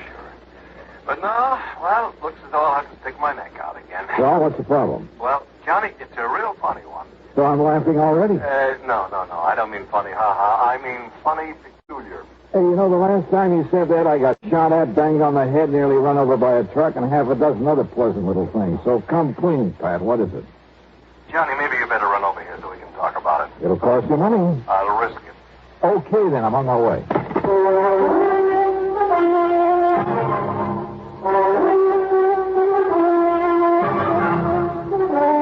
Bob Bailey in the exciting adventures of the man with the action-packed expense account. America's fabulous freelance insurance investigator. Yours truly, Johnny Dollar.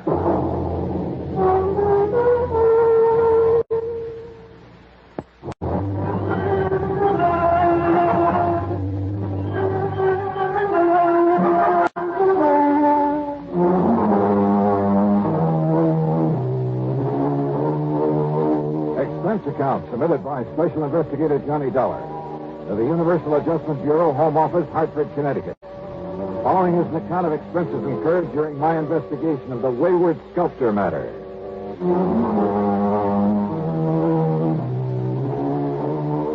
Why kid about it? Pat McCracken has handed me some pretty wild cases from time to time, but they've always paid off. So expense account item $1.20 for a cab to his office at Universal Adjustment Bureau. Well, all right, sit down, Johnny. Make yourself comfortable. Yeah. Hiya, Pat. Cigarette? Oh, thanks. Here you are. Oh. Thank you. Well, Johnny, you know that one of our big problems is discouraging and prosecuting insurance fraud. Not only against us, but against the companies we serve. Well, I should hope so. Now, what I've called you about is something that's been going on for a long, long time. Okay, what kind of fraud is it this time? We never know. Huh?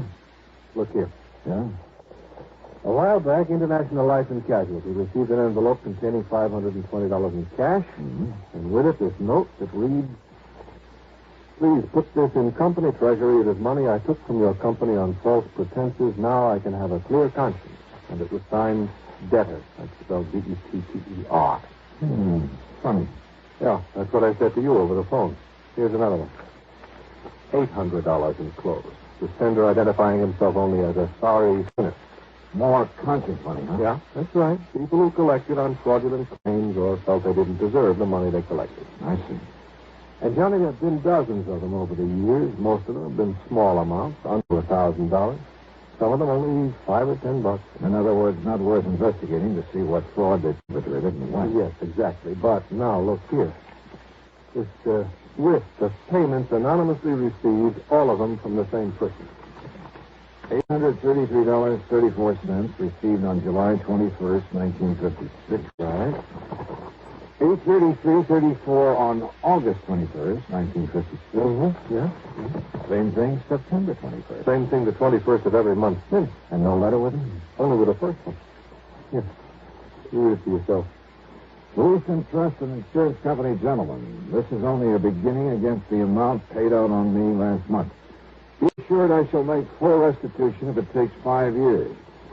Well, good for him. Or her. I hope it keeps coming in. No, Johnny, I want to know who's sending this. Now, Yes. Not only the law, but company policy demands that we prosecute anyone perpetrating a fraud. If you can. All the other conscience money has been in single payments. No way to trace them whatsoever. Also, the amounts have been, well, negligible. Have all these come from the same post office? They've all come from New York City, but from as many different post offices as the number of payments that have been made. But now, Pat, if the man is paying up all he took... Oh, well, how do we know, Johnny? How do we know he'll come through his promise? Well... And we don't know who he is, so we can't know how much he owes us, or for what. So all you want me to do is comb through 7 million people down in New York and somehow find the one man... Yeah. Oh. Now, I admit it's a challenge, Johnny. It sure is. But knowing you... You're right. There's only one thing to do. That's it. Give up. Oh, now listen. No. Wait. Give me a pencil and a piece of paper. Oh, here you go. All right. He said even if it took him 5 years, yeah, that's 60 months. And at $833.34 a month, What 60 is 3 times 4, $50,000.40.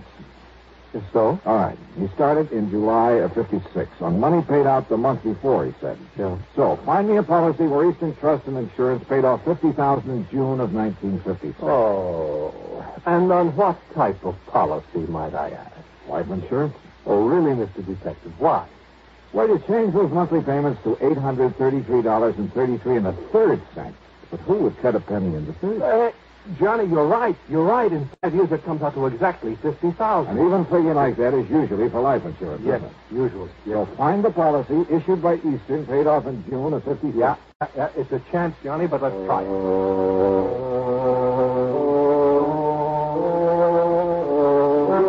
And then suddenly it all began to look too easy.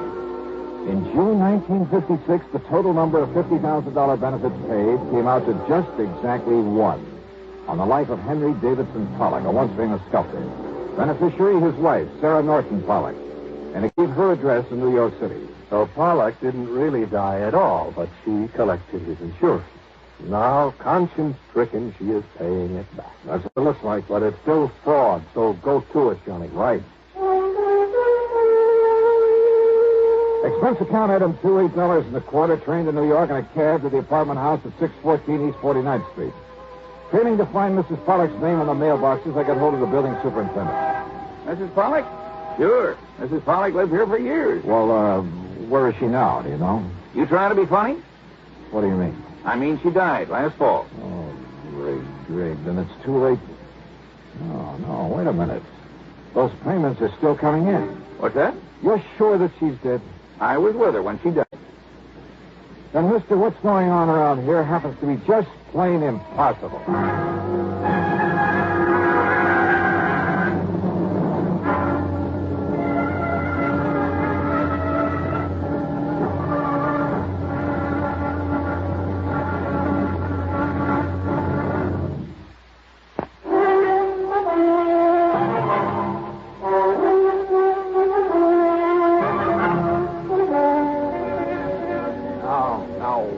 Are we talking about the same person, the same Mrs. Pollock? Mrs. Henry Davidson Pollock. That's it. The widow of the sculptor. That's the one, all right. And he lived here in this apartment, too. That is, before he died. That was back in 56. Left all his money, all his insurance to his wife, though goodness knows why. How did he die? In that big plane crash out over the desert. Don't you remember? Not a single survivor. What kind of a man was he? Oh, kept to himself. Didn't like people much. And his wife? Okay, I guess. She was a lot younger than him. Spent all his money all the time, and he didn't like it. Man like that shouldn't be married. Oh, but he must have thought a lot of her to leave her everything. He just didn't like being married, tied down. Let it interfere with his work. So his death got him out of it and give her some money to spend before she died. But somebody's been paying that money back. Well, you think maybe she suffered a change of heart? Something like that? You think she realized she never deserved what he left her? That what you're thinking? Well, sure, that might have been a possibility. Except for one thing. The money's still coming in. Oh? Hey, is there anybody to whom she might have turned over that insurance? Her give anything to anybody else? Not her, mister. And you're absolutely sure that she's dead? I carried her in off the street after the car hit her. If you don't believe me, ask a doctor. Dr. Jules Maitland over on Park Avenue. Ask the police. Yeah, maybe I will.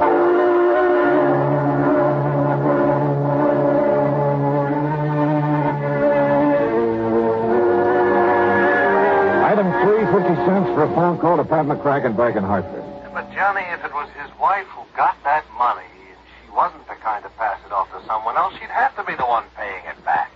But if she's dead... Died last fall, Pat. Well, then the whole thing is impossible. Payments have still been coming in. There'll probably be another one plunked down on my desk by the time you get back here. Now, I tell you, somehow that woman must still be alive. So find her. Oh, Pat. Find her, Johnny. But why? Suppose by some miracle she is still alive. Where's the fraud? Look, people don't just hand over $50,000 for nothing. Somebody's conscience is hurting. What other possible reason could there be for sending that money back to us this way? Well, now, wait just a minute. All right, look, Johnny, I'll be honest with you. Maybe there isn't any fraud, so far as the company's concerned. All right. But you know something, Johnny? This whole crazy thing has me so curious now that, well, even if there isn't any insurance angle to it... Except for the money the company keeps getting back. So, okay. But, Johnny, I want to know what this is all about. And if necessary, I'll pay your expense account myself. Well, now, Pat, this is the golden opportunity I've been waiting for years. Don't go overboard, Johnny, huh? But find out for me, will you? Who knows? If I can. Item 4, 785 taxi fares. I talked to Dr. Maitland. No, there was no question about it. The woman who had died when a car struck her last fall was Mrs. Henry Davidson Pollock, wife of the sculptor. The doctor had known both of them very well. I checked with my old pal, Lieutenant Randy Singer at 18th Precinct Police Headquarters. He, too, was sure the woman had died. He'd been called in on the case. Then I remembered something the superintendent of the apartment house had said to me about the way Pollock had wanted to get away from his wife. I went over to the New York Times and checked the old newspaper files. Yes, Henry Davidson Pollock had definitely been a passenger on the ill-fated aircraft that perished along with the rest. I even checked the main office of the airline and learned the same thing. So neither Pollock nor his wife could possibly be sending back that money. But then who could? And why? Dr. Maitland had mentioned a little art gallery over on 3rd Avenue, the only gallery that Pollock had ever dealt with directly. The owner of the gallery was a nervous little man by the name of Walter Besson. No, Mr. Dollar. Strange as it may sound, I never met Mr. Pollock. But I thought you were the only outlet for his sculpture. Very true, very true. But he was a man who stayed very much by himself, abhorred the public eye, so to speak. Yes. Well, now, nevertheless, you must have. You see, it was his wife who always brought his works in here for me to sell, and was always very sure to collect the money for them. Quite frankly, I doubt if Pollock himself ever saw much of the money that resulted from his artistry. Were his sculptures worth very much, Mr. Bessel? Mr. Dollar, I have yet to find anyone who has seen his work without wanting to possess some of it. It's beautiful, exciting. Oh? In addition to his superb technique, his originality of design, there was a subtle charm about everything he did that was, well, irresistible. Look here, the only one I have left. Fawn at play. Isn't it? Yeah, I see what you mean. Yeah. It's such a little thing, but what's the price of it? $15,000. But now, wait. Here, this one over here. It is not a Pollock, Mr. Dollar. What?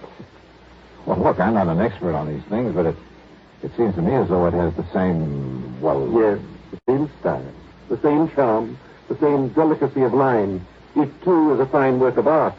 And if I chose, I could pass it off as a genuine Pollock. But it isn't. Then who did it? And this one over here? John Wesley Collins. He so admired Pollock's work that he felt the style, at least, should not be allowed to die. Therefore, he has subjugated whatever style he himself might have had to that of the man he worshipped. Fortunately for him, his works, too, command a good price, so that... Oh, please, don't touch... Oh, sorry. How long has this man Collins been doing this? Well, something over 2 years. Thanks, Mr. Besson. I think you've just helped me solve a $50,000 insurance fraud. What? Mr. Besson, I'll see you later. I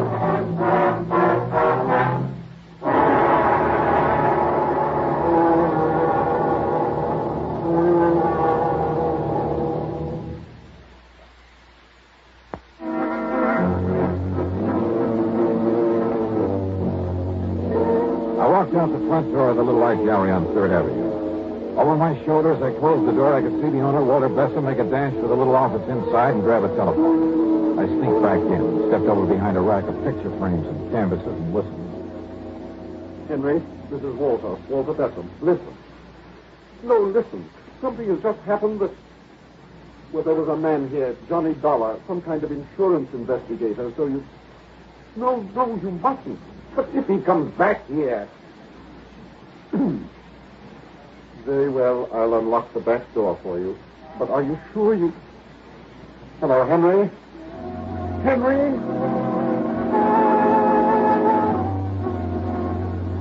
While Besson went to the back door, I quietly slipped out the front. I found a telephone booth at the drugstore on the corner. Item 5, a dime for a phone call to Dr. Jules Maitland. Yes, Mr. Dollar. As I told you when you were here, they were both patients of mine for several years. All right, Doctor, tell me this. Did Henry Davidson Pollock have a scar, a deep scar on the thumb, one hand, the right hand? Yes. He told me that when he was a child, he cut through the tip of that thumb very deeply, all the way down to the bone. That's all I wanted to know. Well, now, tell me, Thank you, Doctor. Thanks a lot. The trip to the corner on that phone call couldn't have taken me more than 5 or 6 minutes. And when I went back to the art gallery, Besson was coming out of the little office, careful to close the door of it behind him. Well, Mr. Dollar, I didn't expect you to return, at least not so soon. Have you decided to buy one of the sculptures by John Wesley Collins, perhaps? No. Of course, insofar as the one remaining genuine Pollock is concerned... What's the matter, sir? Besson, would you like to sit down and write a statement for me? Statement? I'm afraid I don't understand. Or would you rather I call in the police? What are you talking about? I told you before, Mr. Besson, fraud. What? And since it's pretty obvious that you're an accessory... Fraud, an accessory? You mentioned the great similarity between the sculptures of Henry Davidson Pollock and John Wesley Collins. Yes, and I told you the reason for it. Did you? Of course. All right, look here. This one. Fawn at play, you called it. It's a Pollock, the genuine Pollock. You'd swear to that? Of course I would. And how could you prove it? Well, there's one way. The marks left by the artist's right thumb. Here. And here, for instance. Because that thumb was split on the end, left its imprint on the clay. No, Mr. Dollar. And I can prove that these recent things done by the man you call John Wesley Collins were done by the same person. They all bear that same mark. Very well, Mr. Dollar. But the world will never know. Oh, now, Bessam, put that thing down. Yes, put it down, Walter. Henry, I mean, Mr. Collins, Henry will do. Mr. Dollar, I suppose I should have known that sooner or later. Well, I give myself up to you. But, Henry, the story is a simple one, Mr. Dollar. I suppose you'd like to hear it. Yeah, I certainly would. Now, you see, I wanted to get away from my wife for reasons that we don't really have to go into. I planned to fly out to the West Coast to disappear. But at the last minute, I gave the plane ticket to someone else. On the plane that crashed out there over the desert? Yes. Then, knowing that my wife thought me dead, and realizing I could become lost in this tremendous city as well as anywhere else in the world, But I'd forgotten about the insurance. So then, anonymously, of course, I started paying it back. I see. All of this was very wrong, I know. Well, I'm afraid it's something for the courts now, Mr. Pollard. Mr. Dollar, the works of John Wesley Collins have sold very well, at good prices. Only this morning, listen, I was able to mail the whole balance of the $50,000 to the insurance company. Do you think that will help, sir?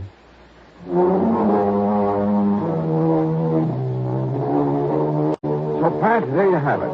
And you can take whatever action you may think is necessary. Pollock is waiting for the company or the courts or whoever. And Walter Besson is too scared to go anywhere. As for the expense account, I think the company can afford it. The total, including the trip back to Hartford, is $26.15. Yours truly, Johnny Dollar.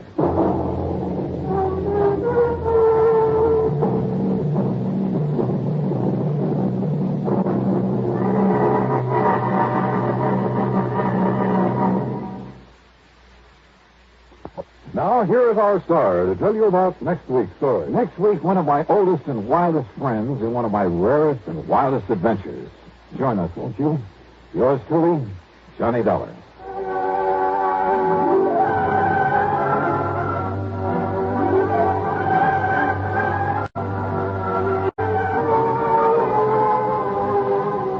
Yours truly, Johnny Dollar, starring Bob Bailey, originates in Hollywood and is written, produced, and directed by Jack Johnstone. Heard in our cast were Herb Vigran, Edgar Barrier, Carlton G. Young, Will Wright, and Lawrence Dobkin. Be sure to join us next week, same time and station, for another exciting story of yours truly, Johnny Dollar. This is Dan Coverly speaking.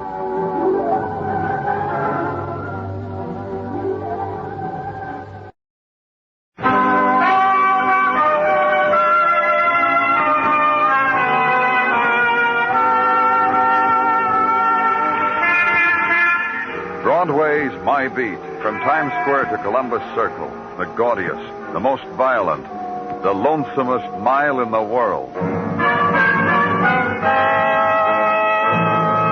Broadway's My Beat, with Larry Thor as Detective Danny Clover.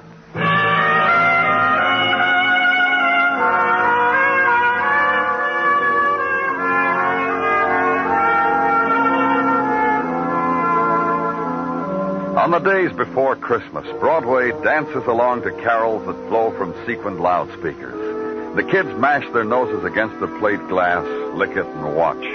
And it's all there. The mechanical clown, the tin man dancing a jig on a tin box, the toy army precisely to scale with the latest equipment mechanized. And eyes are bright with desire and hope. It's the one time in the year when odds are better that dreams will come true. So make a wish on a neon star.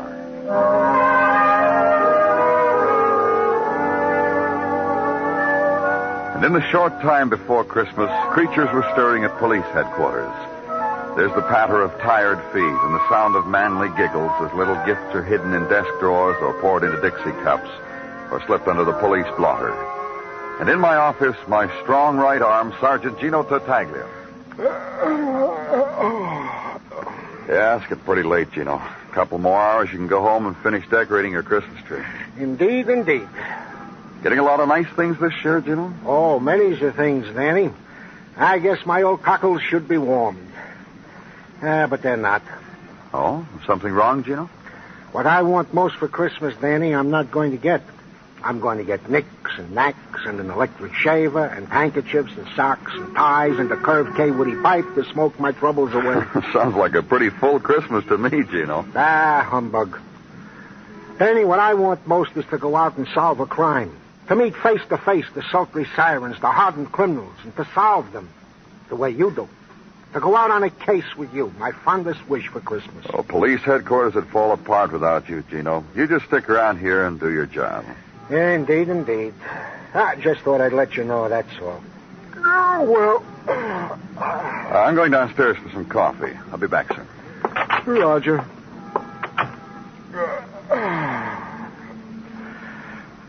Face it, Gino. You're stuck at a desk.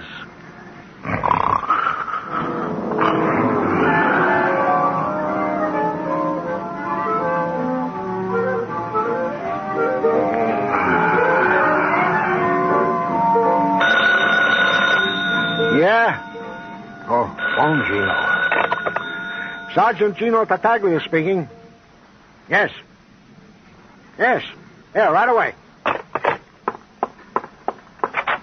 Danny! Hey, Danny! Yeah, what's the matter, Gino? I haven't gotten my coffee yet. Coffee? At a time like this?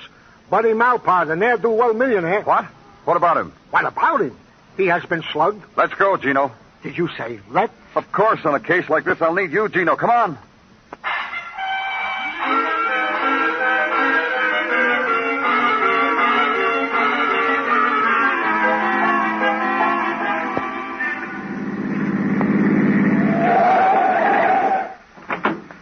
This is his house, Danny. Let's go.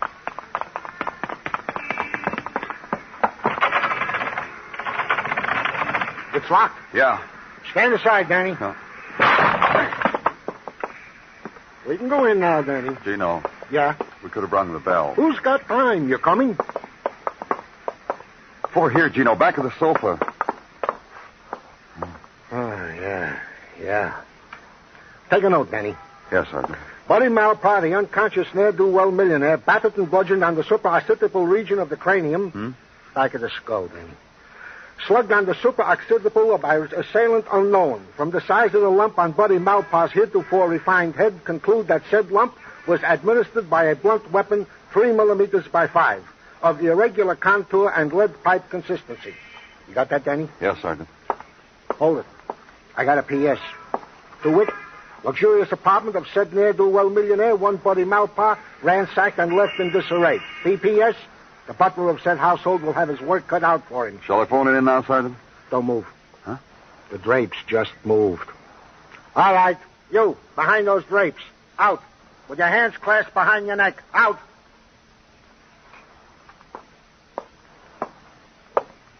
Good evening, gentlemen. Goody. Danny, it can't be. It can't be what, Gino? This man, this hider behind drapes. It can't be. Are you? It is he. Danny, may I present Mike Schreck, the bald-headed miracle detective from Philadelphia. Merry Christmas, gentlemen. Merry Christmas to you, Mike Schreck. I assume you gentlemen are of the police of the city? I present to you, sir, Lieutenant Danny Clover, and myself, Sergeant Gino Tartaglia. Tartaglia, eh? That name has a familiar ring. Oh, perhaps because I was an innocent abroad on the guided In the Footsteps of Mike Schreck tour in Philadelphia last summer. I blew myself to it with my vacation money. No, it's not for that I remember you, sir. It's for the word that has come to me that you are indeed the brains behind the brains of the New York police force. Oh, come now, Mr. Schreck. You mustn't believe all... Oh, I could have used you, sir, on my famed widow Chalcedony's case. When having trailed the desperado across the 1.83 miles of the Philadelphia-Camden Bridge, I was caught in the seductive toils of... The machine gun brain of the man, Danny. The memory for details. To have made a part of him the size of the Philadelphia-Camden Bridge. Gentlemen, enough of nostalgia. To work. It was I who phoned this in to you. Being now on the trail of Lance Lash master criminal of them all, I was led to this place, only to find Buddy Malpaugh, the ne'er-do-well millionaire. Oh, but hush. The man is coming around. What happened, man? Tell us what happened. You are... Gently, sir. You are among friends? We're from the police, Mr. Malpaugh. Try to tell us what happened. Well, I'll try, fellows. I had arranged such a pleasant evening. A date with Rima 9. Oh, not the Rima 9 from Bolivia, but the Miss Rima 9 who was staying at the Stacy Arms. Go on, Mr. Malpaugh. Rima was to meet me here at 9:30. However, at precisely at 9, the doorbell rang. I went to open it. There was no one there. No one? No one. A prank, I thought. I started back into the apartment. Suddenly, the pain, the awful pain screaming through my skull. It was no prank, I assure you. No, Where is it? Where is it? Where's what, Mr. Malpaugh?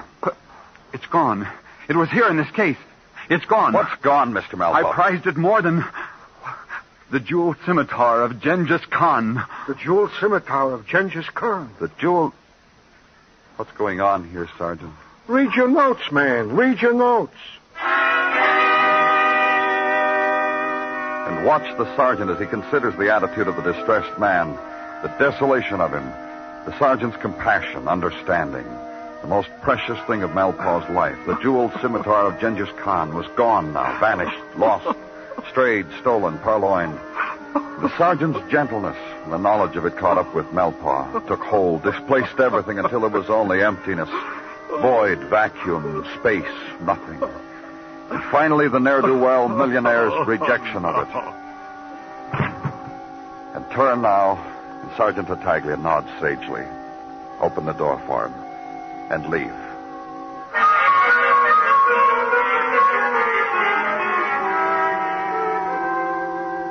Going out of the Stacy Arms, and the clerk at the desk lifts a corner of his lip and an eyebrow when the sergeant mentions the name of a woman he wants to see. The long ride up on the elevator. Walk down the carpeted corridor. The sprig of Christmas holly above the brass door knocker. This time we'll knock, Danny.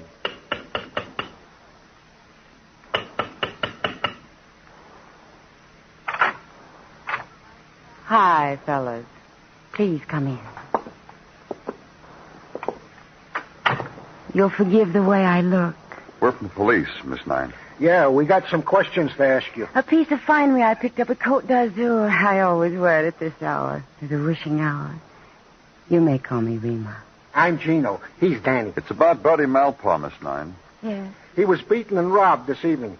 You may sit here beside me, if you wish. None of this sultry siren stuff, Miss Nine. Didn't you have a date with Mr. Malpaugh this evening? Yes, I did, at 9:30. That checks, Sergeant. What time did you get to the Malpaugh mansion? At 9:30. I rang the bell and rang it. No one answered. I was so disappointed. With an educational evening like that in sight. Educational? Buddy was going to show me the jeweled scimitar of Genghis Khan. The real one, not the replica. Oh? There's a replica? At the Museum of Far Eastern Lore, I often go there in my idle moments and browse around the Far Eastern things. You're a strange one, Rima. Yes. Please go on. That's how I met Buddy at the museum. Fate plays strange tricks, doesn't it, Gino? Yeah. Now, if you'll pardon me, fellows, I must change. Well, go right ahead. We'll just make ourselves... Let's go, Gino.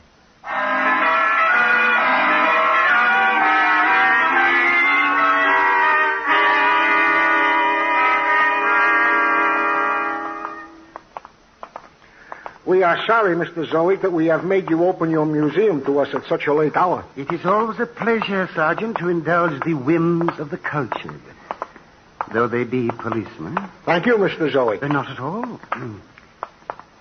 And here, gentlemen, looming above you, is the statue of the fabulous terrorizer, Genghis Khan. Clothed in the cap of Tibetan fur, the jeweled gown of brocaded Peking silk, all of it donated to us most generously by Buddy Malpaugh to complete our Far Eastern collection. And the sword in his hands? A replica, only I fear, replica of the jeweled scimitar of Genghis Khan. And Mr. Malpaugh's generosity dissolved when it reached... Tell us about the scimitar, Mr. Zoe. With the deepest of pleasure. Jen just tore it from the wounded hands of Jalaledin. His arch and bitter enemy, Danny. Then for centuries it was lost. 3 centuries, Danny. Vanished to reappear again in the Renaissance as an ornament worn about the slim waist of the Lucrezia Borgia, Danny. If this scimitar were real, Mr. Zoic, how much would it be worth? Conservatively? Conservatively. $500,000. Give a little, take a little. $500,000, huh? That's all we need to know. Let's go, Danny. Yeah. And to you, Mr. Zoic, many thanks and Merry, Merry Christmas. And to you, sir. The same.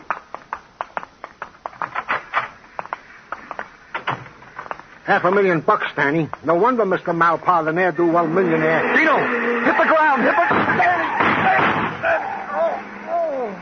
the... Gino, you're... Yeah. Help me, Danny.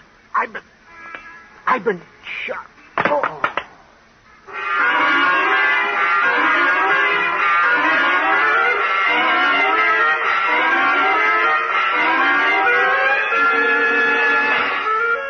You are listening to Broadway's My Beat, written by Morton Fine and David Friedkin, and starring Larry Thor as Detective Danny Clover. It's so delightful it's become a Christmas tradition with Amos and Andy. Tomorrow night, again, Amos will be heard explaining the meaning of the Christmas spirit to his little daughter, Arbadella. It wouldn't be Yuletide without this special bit Amos and Andy contribute to the season's atmosphere, so be sure to hear it again over most of these same CBS radio stations tomorrow night on Amos and Andy.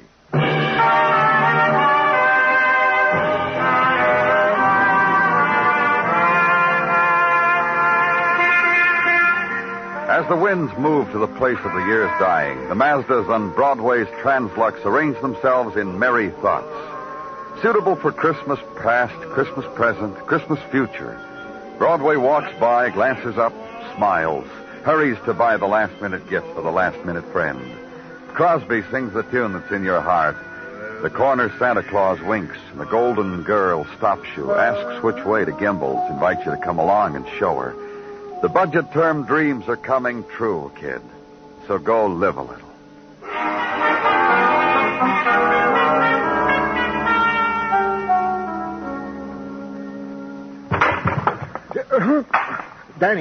Danny, I've been shot.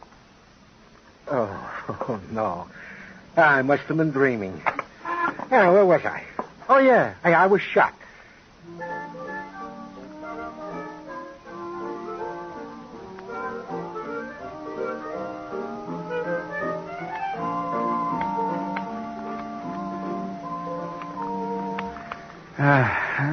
There you are, Sergeant. As good as new. My thanks, Dr. Sinsky. May I say something, Gino? Indeed you may. I've been privileged to attend many courageous men. But you, Gino, no other way I can say it. I stand in humility before you. Dr. Sinsky, you shouldn't say those things. He's right, Gino. Dr. Sinsky's only saying what all of us feel. We've already initiated proceedings for an award for bravery beyond the call of duty. Danny, Dr. Sinsky, dear true friends, I know not what to... May I? Go right ahead, sir. Thank you. Sergeant Gino Tartaglia speaking. Yes? Yes. That was my trick. Evil has come to him. Get me a squad car. But Gino, never mind the hole in my head. Danny, a squad car.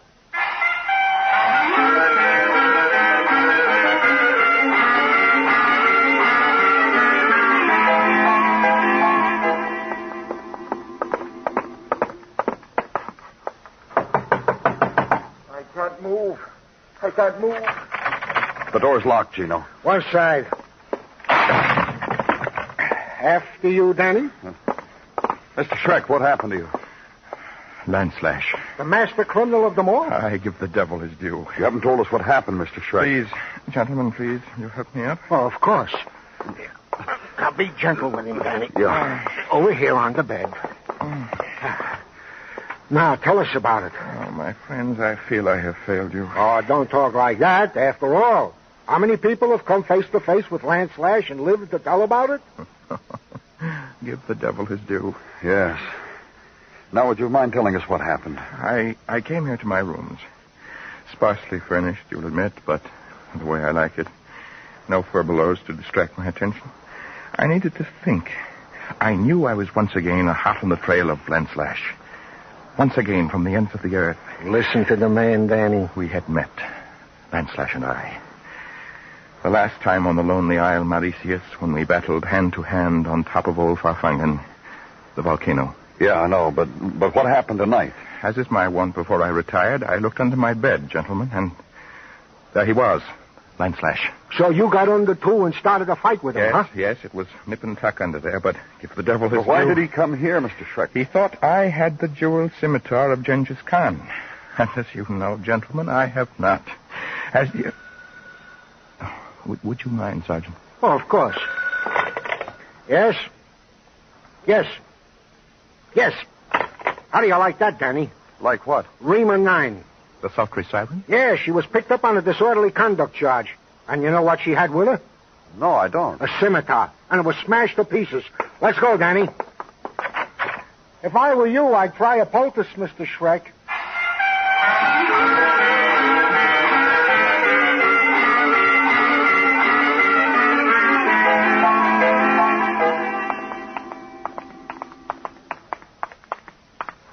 Open it, Danny. Yeah. Well, Reamer, what have you to say for yourself? This! You! Take it easy, Reamer. Just relax. Kicking will get you nowhere.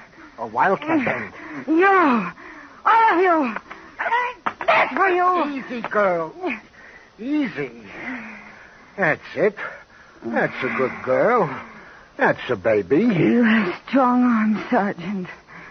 Don't take them away. The boys say they picked you up screaming on a street corner. Why were you doing that, Miss Nine? They tell you about me banging their empty heads together till they rang out the season's greetings? They mentioned it. Now you tell us why you did all that and right before Christmas. You know why. That piece of mail-order carving knife masquerading as the jeweled scimitar of Genghis Khan. Not the genuine article, huh? Not the genuine article, huh? He says. It was a fake! A dirty, rotten, so tiny... Don't scream, Angel. We're all nearby. Okay, so it was a fake, Miss Nine. Where'd you get it? What's that got to do? Only this. You rang Buddy Malpaugh's bell at 9 last night. You slugged him, stole the scimitar. Now you're hurt because it's a fake. Charges pile up, huh, Sergeant? Assault, theft? Indeed they do, Raymond. Book me for anything you want, lover. Just so you bring in that woman-beating cab driver. Huh? The cab driver. I get in this cab. Tell him to get me to the airport in a hurry. Why should I stay in this lonesome town when what I had in my hands was worth $500,000? What I had in my hands. Go on. So Cabby tilts his cap to me. I see the union label. I figure he's friendly, trustworthy, loyal. I make chit-chat with him when, wham, bang, he turns onto a side street, grabs me by the throat, wrestles me for the scimitar. He looks at it, then breaks it over my head. And you know who he was? Who he really was? Not. None other. Lance Lash, the master criminal of them all. Lover. Imagine poor little me in the clutches of Lance Lash. Oh, there. Don't think about it. You can let her go now, Gino. Read your notes, man. Just read your notes. And leave there. Go away. Find a place at police headquarters and close the door to the outside. Think about it, you and Sergeant Tartaglia. Put it down and add it up. It doesn't come out. So Sergeant Tartaglia puts it down and adds it up. And it comes out.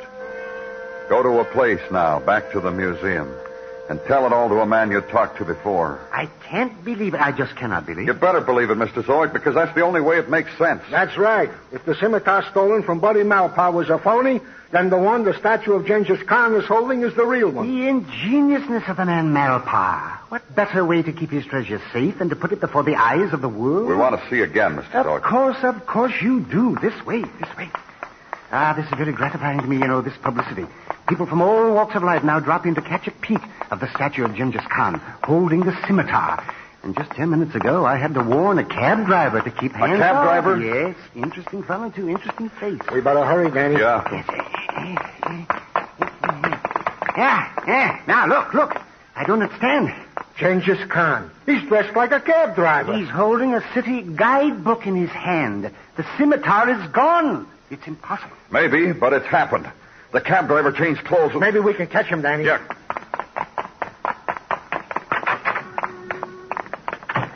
And maybe that man sitting on the steps saw him. Let's ask him. Hey, mister. Hello. Did you see a man come out of here a few minutes ago? Well, I guess I did. I've been sitting here for the last hour. Did you notice anything strange about any of them, the way one of them was dressed? Let me see now. This man had on a fur cap and a brocaded robe. He was carrying a scimitar. Oh, sure, I saw him. I didn't pay him no mind, though. I just figured he was from California. Let's go, Gino. Danny, I think I got it. Got what? Get in the car and I'll tell you all about it. Oh, where are we going? To see Mike Schreck, the bald-headed miracle detective from Philadelphia. I think we're at Trail's End.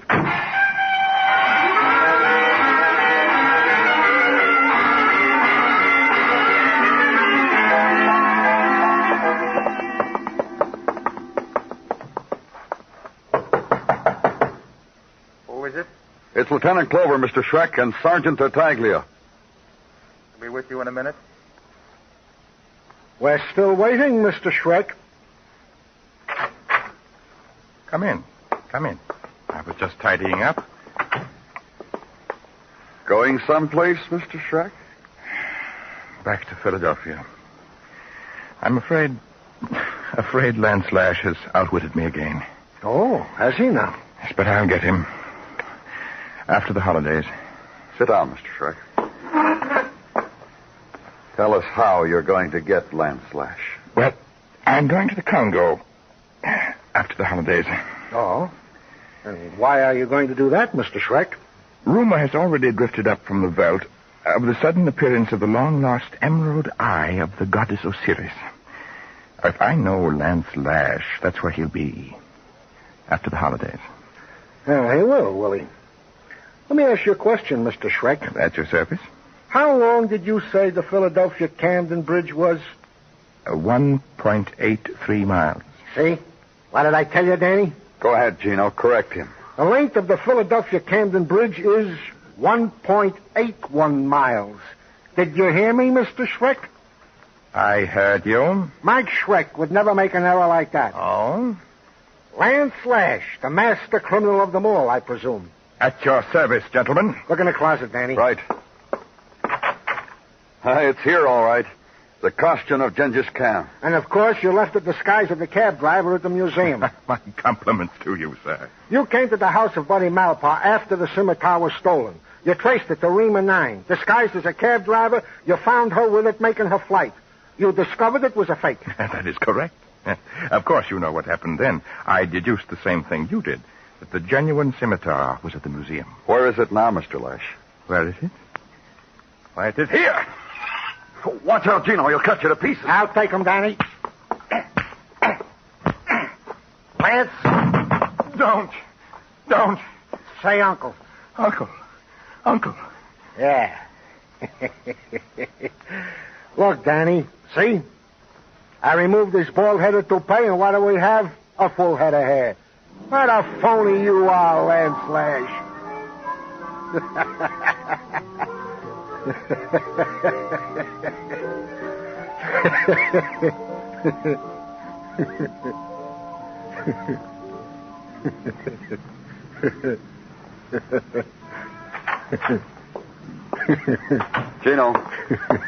Gino. Come on, Gino, wake up. Come on. Huh? You fell asleep, Gino. Huh? Yeah, I must have dozed. No calls, huh? Yeah, from... No calls. What's the matter with you, Gino? Danny. Yeah? I had a dream, Danny. I was a big hero. I went out on a case with you. A dream, huh? I want to tell you something, Gino. What? When something happens to you, something real, and then it's over, you know what you have left? Memory. Yeah, Danny. That's right. When a dream's over, and you can remember it, you have the same thing. A memory. That's all anything is, Gino. A memory. Then I got my Christmas wish, huh, Danny? Sure you did. Go on home now. Sure. Merry Christmas, Danny. Merry Christmas, Gino.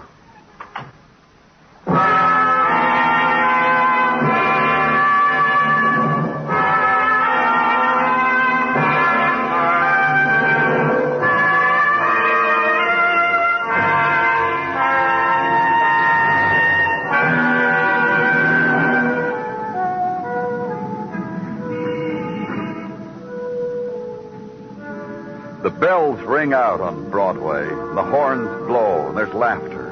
The translux spells out peace on earth, goodwill to men. You read it and believe it, because it's Christmas time, the time for believing in miracles. The crowd pushes you along, and you're part of it. It makes you happy. It's Broadway, the gaudiest, the most violent, the lonesomest mile in the world. Broadway. My beat.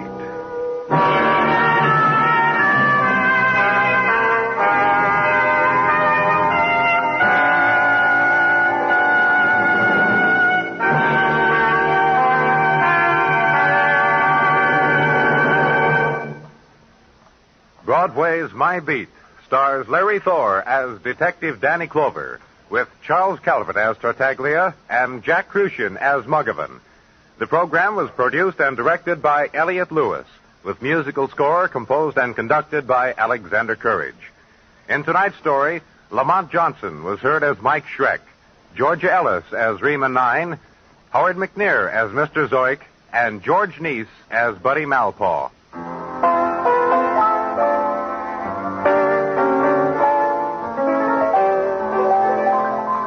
Ships loaded with vital cargoes for our men at the fighting front are swinging at anchor for lack of radio officers. Men with 6 months merchant ship radio operating experience since 1935 or any kind of FCC license can get an emergency license to ship at once.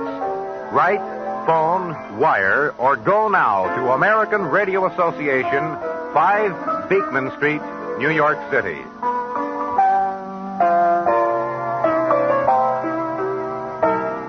Bill Anders speaking. And remember, the comedy treat that can't be beat is Jack Benny Time, Sunday nights on the CBS Radio Network.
Hollywood, welcome to Starlight Mystery Theater and another episode in the series, Matthew Slade, Private Investigator. We invite you to take your seat as Matthew Slade unfolds a sweet scent of mystery.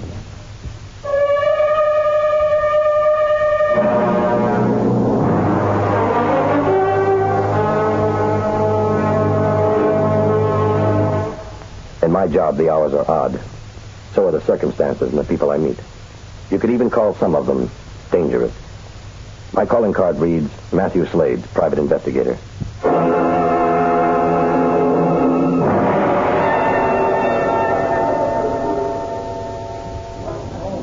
This case began at a small social gathering I attended at the home of a prominent lawyer. I just completed some legal dog tracking for him, and we were celebrating his success in court. I was about to seek temporary refuge on the terrace from the noisy, smoke-filled room when I was suddenly enveloped by the sweet scent of a heavy perfume.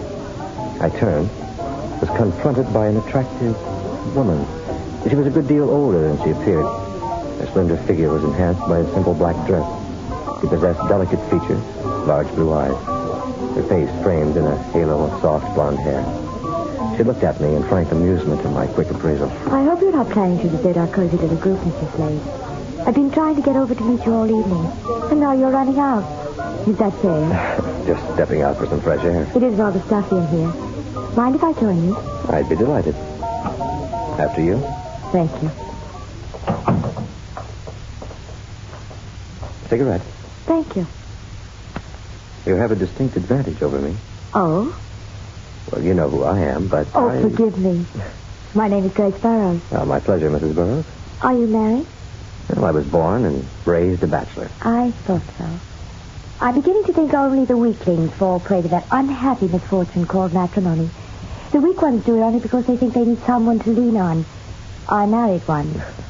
Fortunately, I found my way clear to correcting that mistake. However, my daughter Laurie made the same mistake. And now? Now it's cost her life. I don't quite understand. My daughter Laurie Thompson was killed when our house burned in Belvedere almost a month ago. I remember reading about that in the papers. That's an unfortunate accident. It was no accident, Mrs. Slade. My daughter was murdered.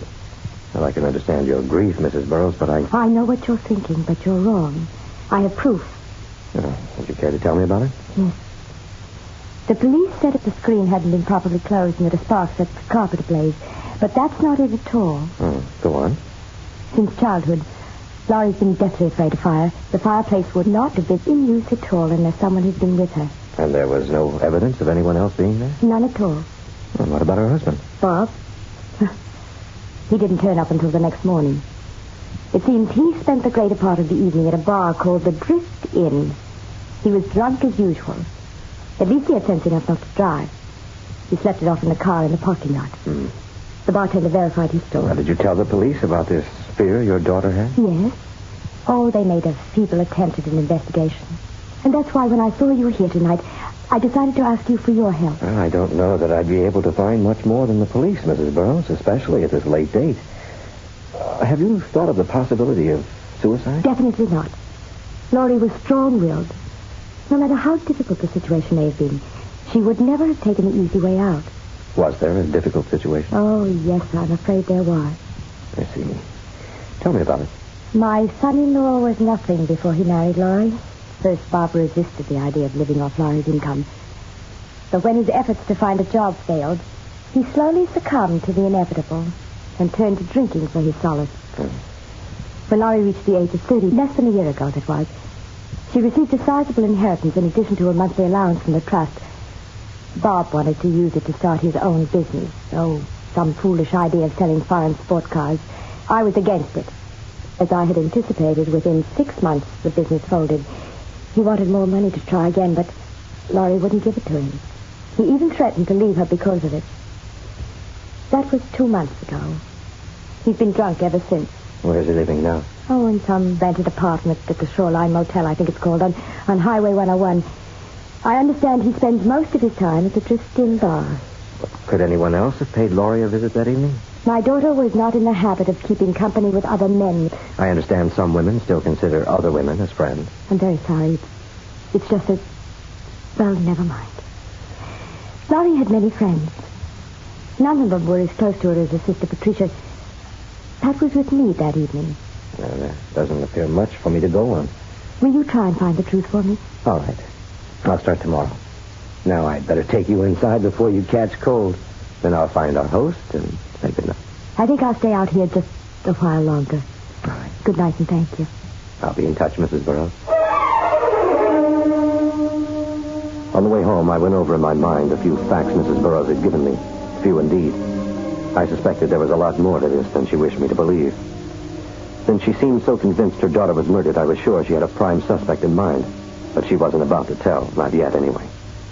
I wondered why she had so quickly come to the defense of her daughter's morals. Certainly the police had asked her the same questions. Evidently, she'd had time to think about them.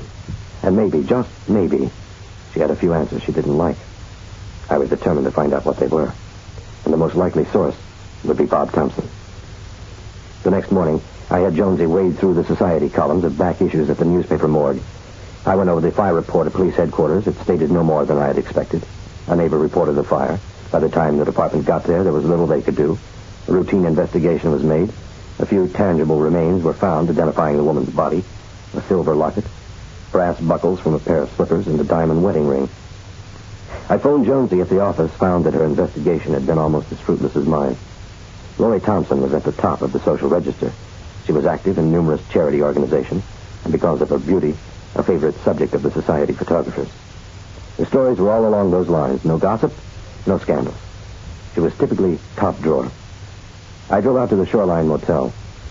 Thompson wasn't there. Hadn't been since the previous night. My next stop, the Drift Inn. I entered the dimly lit barroom. There were several customers, but I was able to pick out Bob Thompson at first glance. He sat hulked over the bar. Bob Thompson? Who are you? Are you Bob Thompson? Last time I looked, yeah. Is there somewhere we can talk? Talk about what? Your wife? I haven't got a wife. This has been my wife. Keeps me happy, gives me courage, and it's always there when I need it. You may be right, but nonetheless, I want to talk about your wife, Lori, not about the whiskey. Who are you? Matthew Slade, private investigator. Private eye, huh? I thought you people only existed in pulp books. Oh, no, some of us are for real. I want to make a few inquiries concerning your wife's accident. Lori's accident? What for? She's dead. She's gone. Now, what difference does it make now? Well, the difference between an accident, suicide, or murder. What are you talking about? Oh, now I get it. Grace, you've been talking to her mother. I suppose she told you I killed Lori. No, she didn't. She will. She told me right to my face. You killed her. She said, I'll make you pay. I expect she figured out a way to blame you. Well, I mean, it doesn't matter. Lori's gone. There's nothing left for me anyway. Yeah, well, all I want to know is where you were the night of Lori's death. I was here. I'm always here. Once in her life she needed me and I wasn't there to help. But I loved her, Slade. Can you believe that? She was perfect. No matter how rotten I got, she continued to love me. And maybe she'd just gotten mad at me once or blown up at me. I might have had the guts to get out and do something about it, make something of myself. And, you know, she never cheated on me. She wouldn't even let me serve as a good excuse for that. You started a business a couple months ago, didn't you? Yeah, with Lori's money. I couldn't even do that without it. I was doing pretty good, too. The night of the fire. I spent the day on the beach. I went home for dinner, and I came here. And that's it. I always end up here. Did you have an argument? I never argued. Nothing to argue about. And she was too perfect. I was too weak. Was she expecting anyone that night? Not that I know of. She would have told me. Did she seem worried or preoccupied with anything? Lori never worried about anything. I don't know what you're getting at, Slade. Maybe you'd better explain it. Yeah, well, I'm not quite sure myself. When you left her that night, did Lori have a fire going? I don't remember, but I doubt it. She didn't like to have a fire unless I was there to attend to it. Slade? Yes? No matter what Grace has up her sleeve, you can't accuse me of killing Lori. You see, I got the best alibi in the world. Oh, yeah? What's that? I'm too much of a coward. At least I'd learned something this morning. Grace Burroughs did have a suspect in mind. I was convinced she was wrong. Thompson was no murderer. And I got back to the office in time for lunch and found Jonesy amidst a stack of old newspaper clippings. She was munching on a hamburger. Well, homeward comes my dashing hero. What's this? Food for the soul as well as the body? Very funny. You just don't realize how hard I work around here. Well, tell me, have you found anything tarnishing on our golden girl? Well, there is something that struck me as rather odd. Oh, what's that, pray tell? Well, if you were a society belle like Lorraine Thompson and you went to lots of balls and gala affairs, would you like having your little sister tagging along all the time? And if you were the little sister, wouldn't you feel like a fifth wheel? Well, yes, I suppose so. Now, what are you getting at? If you were that little sister, wouldn't you try to get your own dates and make it a foursome? All right. I'll play your little game. Now, what's the next clue? It's just that in all these reports and pictures, Mr. and Mrs. Thompson are accompanied by Lorraine's younger sister, Patricia. Matt, it's odd that a girl like Patricia Burroughs doesn't have at least one young man interested in her. Yet in all these pictures, she's alone. There's got to be some reason, and my guess is she's quite happy just being a tag-along. Because she's in love with Thompson. Oh, Jonesy. But look, Matt, just look. In every one of these pictures, Patricia is looking at Bob like a lovesick cat. Oh, now, come on, sweetheart. You're an incurable romantic. No, just a lot wiser about the ways of women than you seem to be. And I'd be willing to bet 1 week's pay that I'm right. All right, Jonesy.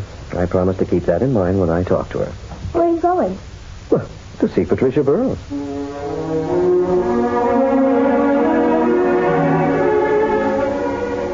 The Burroughs home, located in Forest Hills, was a Southern colonial, surrounded by spacious, tree-shaded grounds. I was greeted at the door by a uniformed butler and shown to a richly furnished library where I was told to await Mrs. Burroughs. A few moments later, she appeared, preceded by that familiar heavy wave of perfume. Have you brought news? Not exactly, but I would like to talk with your daughter. Mrs. Slade. Yes? Maybe I'm just getting cold feet, but everyone seems to think I'm making a big thing of this, possibly to the point of making a complete fool of myself. Just who is everyone? Well, William, for one. He seems to think that... William? Excuse me, who's William? William Jennings. He's been a family friend for years. I value his advice. He advises that you discontinue the investigation? Yes. He feels that even if Laurie was murdered, there's nothing we can do about it now. The police are satisfied it was an accident, and there'd be such unfavorable publicity. Mrs. Burroughs, at the moment I can't be positive that your daughter was murdered. I don't even have a good suspect. But I'm curious enough now to continue the investigation, to find out the truth. You were right, Mr. Slade. I too want to know the truth, no matter what you may find. Anything will be better than not knowing, never being sure. Well, I can assure you that everything will be done quietly. And now, if I may, talk with Patricia. Of course. I'll have Malcolm show you the way to the pool. Patricia Burroughs was sunning herself beside an Olympic-sized pool. My nostrils picked up the aroma of the same perfume worn by her mother. She looked about 21, 5'2", I guess about 98 pounds. And she was cute. Very cute. Miss Burroughs. Attached to you, Mr. Slade. I've been wondering when you'd get around to me. Please sit down. Had I known what I'd be getting around to, I would have made it sooner. Flattery will get you everywhere. Now, what are we going to talk about? Your sister. Tell me, was she unhappy with her marriage? Well, she and Bob could have had more of an exciting life if she just let herself go. But she felt Bob needed the quiet life. If you asked me, it was the other way around. Would you care to elaborate on that? Well, Laurie was afraid of life. She used Bob as an excuse to shy away from really digging in and enjoying it. Was she in love with him? In a way, I suppose. But it wasn't the kind he needed. She was more like a mother than a wife. As an outside observer, Mr. Slade, one often sees more than the participant. As an outside observer, I'd say you were in love with him. The more I got into this case, the less sense it made. I had long since discarded my first thoughts that Lorraine Thompson committed suicide. She was too sensible and well-adjusted for that. Maybe it was an accident. Maybe I was on a wild goose chase. Nevertheless, with her fetish about fire, someone must have been with her that night. But who? And if so, why didn't that someone try to help her? Or come forward with an explanation? I was right back where I started. The suspects were fading in and out like a fast-action B-movie. I was convinced that Bob Thompson was innocent. Patricia was admittedly in love with her sister's husband, but I doubted that she'd killed because of it. Then there was William Jennings. If he was in love with Laurie, then where was his motive for murder? Had she been seeing him on the sly? The possibilities were endless. But it all added up to a big fat zero. After a sleepless night of wrestling with my theories, I showered, dressed, and headed for the office.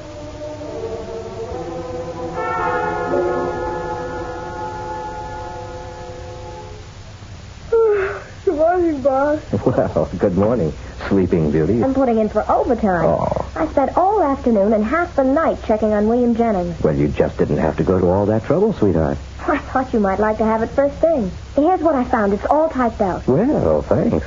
Oh, and one other thing, Matt. Oh, yeah? I called Mr. Jennings' office this morning. His secretary said he was leaving for Los Angeles today. On his honeymoon. Get me a seat on that noon plane to L.A., sweetheart. Haven't you heard?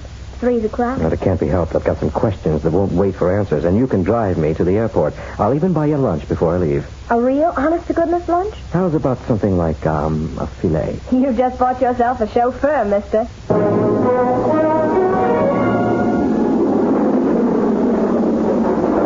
Airlines, Flight 12, departing for Seattle, Gate 9. West Coast Airlines, Flight 417, departing for Los Angeles, Gate 7.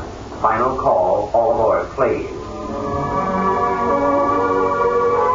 A quick check with the airline gave me Jennings Hotel, the Sunset Palms, a typical Hollywood facade surrounded by a few palm trees and concrete landscaping.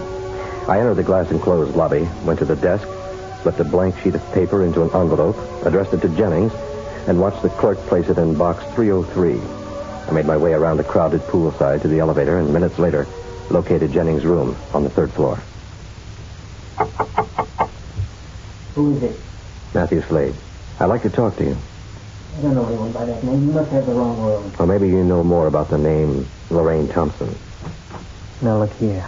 I don't know who you are or what business you have concerning Lorraine, but I happen to be on my honeymoon. I'm well aware of the fact that you not only know who I am, but that I'm working for Grace Burroughs to investigate her daughter's death. Let's talk about it. Come in. My wife knows nothing of my acquaintance with Lorraine. She's in the next room. You and Lorraine Thompson were very good friends. I've known her since we were children. Were you in love with her? I suppose our relationship could have been misconstrued by some people. When did you see her last? The night of her death. She called me. Anyway, she wanted my advice. So you went over, right? I arrived about an hour after her call, about 9:30, but she wasn't there. I waited around for a while, and then I went home. Were you curious as to where she might have gone? I'd suppose she'd gone for another one of her therapy drives. That was her pet name for it. Whenever she had a problem, she'd get in her car and just drive. Yesterday, Grace Burroughs told me that you had advised her against continuing the investigation. Why? I thought the publicity would do her a great deal of damage. Are you sure you aren't trying to hide something? Now, look here. I've been more than generous in humoring you and your insinuations. I've told you all I know. And if you don't mind, I'd appreciate you leaving. I could turn you into the police for withholding evidence, but I guess I'm just a romanticist at heart. You know, your honeymoon and all that. Besides, I think you've forgotten a few things. And you may want to tell me them later. Adios. The heavy wave of perfume so familiar to Mrs. Burroughs and to her daughter Pat was much in evidence in room 303 of the Sunset Palms. I was about to calculate my next move when...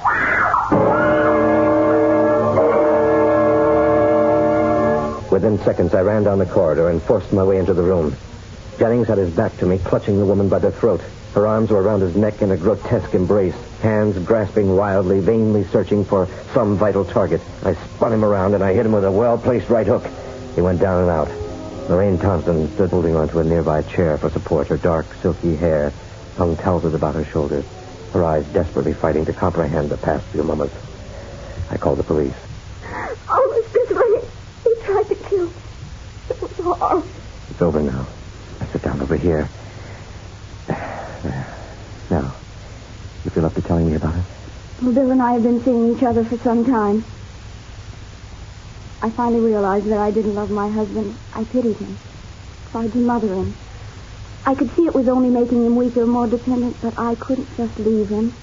The night of the fire, Bob and I had an argument. He wanted more money for his business. I was so confused, I called Bill for his advice. Then I decided to make the decision on my own. I went for one of my therapy drives. The rest of the story is like a horrible dream.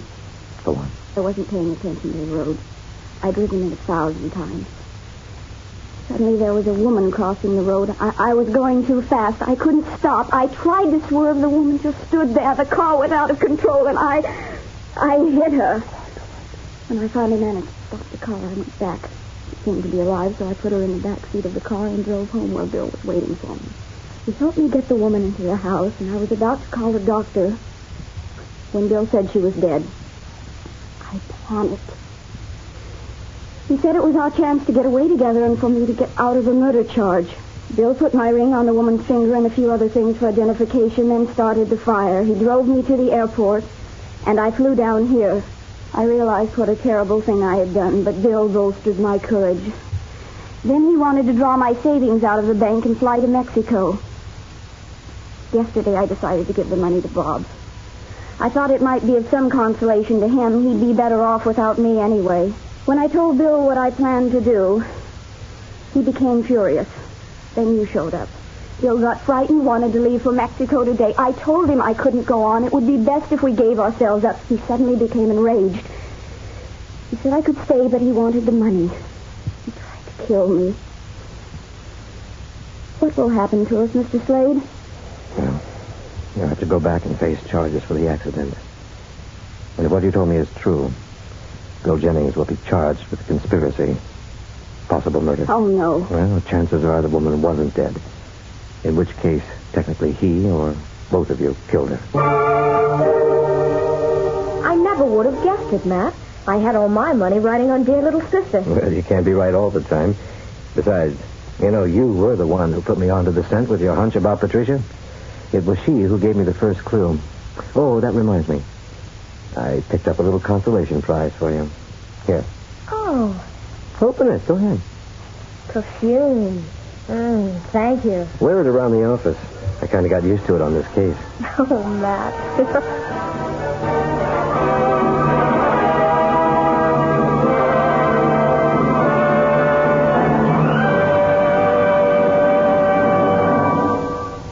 This is the United States Armed Forces Radio and Television Service.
Before I knew it, my back was against the wall. Jeremiah kept coming slowly. I was watching his hands, and that was my big mistake. Because all of a sudden, he pivoted and swung his peg leg at me. It caught me in the stomach. Down I went. I got to my knees, but this time the peg leg crashed into my jaw. Once, twice, 3 times. The 3rd time was a charm. I went out.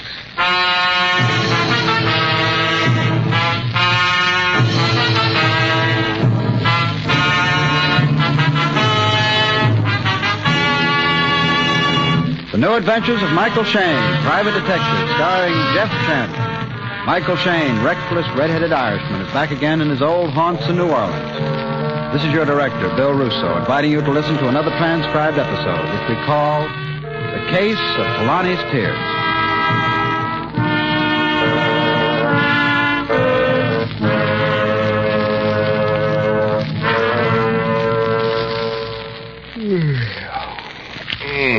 Same old stuff. Never anything new in the papers anymore. Oh, well, it's time for dinner anyway. Hey. Mikey! Oh, Benny, what's the big idea? Trying to break my office door down? Mikey, you gotta help me. Huh? Yeah, I'm in trouble. Oh, so you're in trouble, Benny. That's news? Oh, you don't get it, Mikey. This is big trouble. I tell you gotta help me. There'll be something in it for you, too. Oh, no, not that again. Huh?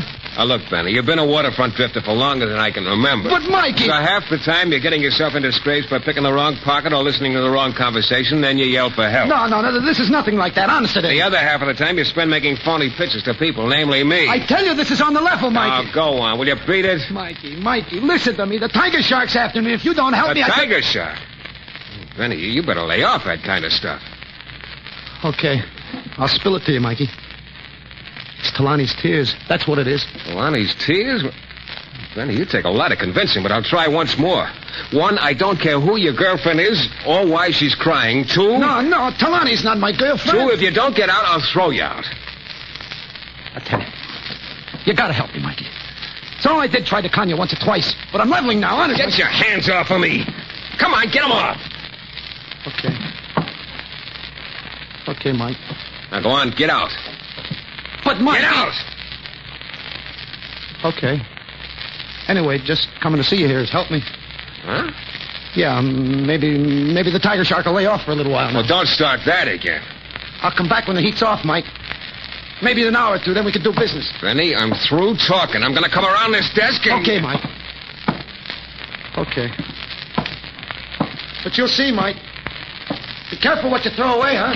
What? So long, Mikey. Be careful what I throw away. Tahlanis, tears, tiger shark. That boy better get himself on the wagon and stay there. Mike! Benny! Benny, what? Benny. Mikey, the tiger shark. Tiger shark. Hey, Benny. Benny!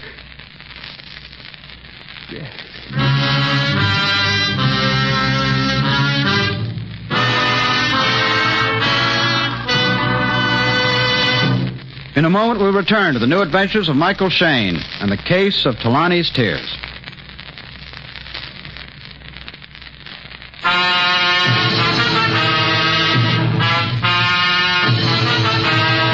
Well, it isn't every evening that a seamy waterfront character comes to my office with a wild story about Tahlanis' tears and tiger sharks and then leaves and promptly gets shot.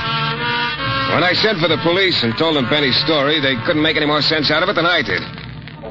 After they left, I sat in my office, fishing the last cigarette out of the pack on my desk while I tried to fit the whole thing together. But none of the pieces were the right shape, so I gave up, started out to get some more cigarettes.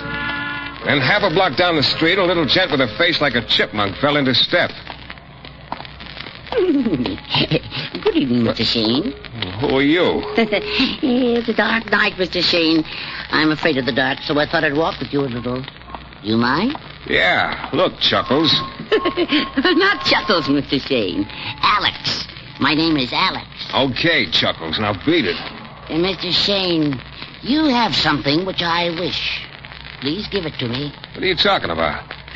Oh, you know what I'm talking about, Mr. Shayne. Oh, yes, indeed. Look, I'm in no mood for riddles. Shove off. Mr. Shayne, I do not think you like me, Mr. Shayne. Nobody likes me, I guess. I can understand that without much trouble. But I do have one friend, Mr. Shayne. Congratulations. Yeah. He is right here with me. My knife. And all of a sudden, the knife was headed for my ribs. I brought my elbow down hard, and it hit his wrist just in time. The knife cut through my coat, and the flat blade slid across my back. It was cold. Alex jerked his hand back for another try, but he never made it, because right then my fist landed between those chipmunk cheeks. His knife flew into the street, and Alex bounced off the wall behind him. He shivered a little and started to sag, but as I started toward him, he suddenly darted into an alley and disappeared. So I headed back for my office. I was one bewildered guy. All of a sudden, life was full of surprises, like the one that was waiting for me in my office. Surprise had black hair, green eyes, and a very red mouth. Hello, Michael. Oh. Hello, who are you? Margot. Yeah. You know, you're the best news I've had all evening. Thanks. I hope you'll turn out to be good news for me, Michael. Look, would you mind telling me why I'm so popular all of a sudden? You're very good looking. Thanks, but I'm pretty sure my manly beauty isn't what brought you around. Michael, did a man named Benny come to see you? Yeah, why? What did he want? What did he say to you? Well, Wait a minute. How come you're so interested in Benny, Margot? Where do you fit into this deal? Benny stole something that belonged to me, Michael. Oh, what was it? I don't know. Huh? But I think you have it now. I have it? Oh, now, look, I've had nothing but double talk thrown at me all evening, and I'm sick of it. But really, I don't know what it was this man Benny stole from me, Michael. It was a small package, I think. You think? Yes. Michael, do you have any idea at all where Benny went after he left here? Yeah, I got a very good idea. He went to the morgue. You mean he's dead? Very. But how? Murdered. I don't know who killed him, and I don't know why. No, maybe I'll never know what it was he stole from me. Oh, now, wait a minute. I still don't get what you mean by that. I'll tell you all I know, Michael. It isn't much. Okay. Hey, look, you get a cigarette? Uh-huh. Here. Thanks. Started out to get some a while ago, but I never quite made it. Here's a light. Thanks. Oh, what? Never seen eyes quite that green in my life. You're an authority on the subject, Michael. Well, at times, namely now, I'd like to be. Oh? The story you were going to tell me. Oh, yes. Well, my father spent his last few years traveling, Michael. Right up until he passed away last month in India. Oh? Just before he died, he wrote and told me he was sending something very valuable to me. A man was coming from India with it. You mean somebody came all the way from India to bring it to you? Yes, but I was late meeting the boatman. When I reached this messenger, he told me he'd been attacked and robbed. Well, didn't he tell you what was in the package? Well, he didn't know the package had been sealed. But some men at the waterfront told me the man who attacked the messenger was this man, Benny. One of them said Benny was coming to your office, so I looked up your address. Here I am. Michael. Yeah? That Benny didn't give you anything. You weren't lying to me, were you? No, I wasn't lying, Margot. Look, in the morning I'll nose around a little down at the waterfront. I can't guarantee anything, but maybe I'll find some crony of Benny's who can throw a little light on the subject. I hope so. You know something, Michael? Yeah? I'm sort of glad I met you, even if it was this way. You know something, Margot? I'm sort of glad, too. Maybe, Maybe, Michael. We'll see.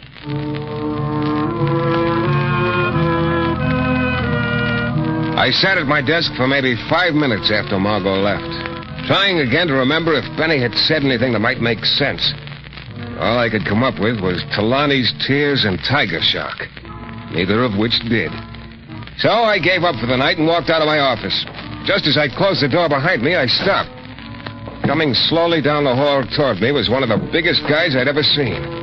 On his head was a wool-stocking cap. He had a peg leg, and his voice was like an overworked foghorn. Well, good evening, Mr. Shayne. Good evening. My name is Jeremiah. Oh, no, not again. What's that, Mr. Shayne? Look, don't tell me I've got something you want. I don't know about that, Mr. Shayne. Come along, let's get underway. Huh? The skipper wants to have a little chat with you. Oh? Just who is the skipper? Mr. Sick is his name. Mr. Sick? That's right, Mr. Shayne. Oh, he's not really a skipper. That's just a nautical figure of speech. Yeah, I know. I was once a Sea Scout.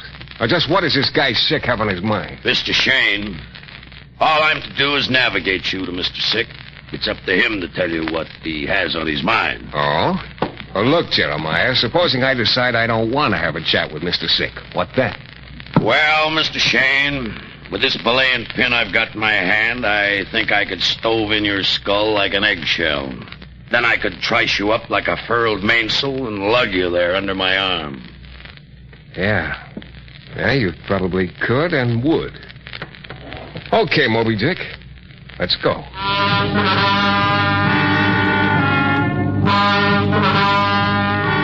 My king-size escort and I went down to the waterfront and out on one of the piers to a sleek-looking 60-foot cruiser tied up there. We went aboard and down the ladder to a very luxurious cabin. And there was Mr. Sick, who was without a doubt the flabbiest-looking gent I'd seen in a long time. Good work, Jeremiah. Good work.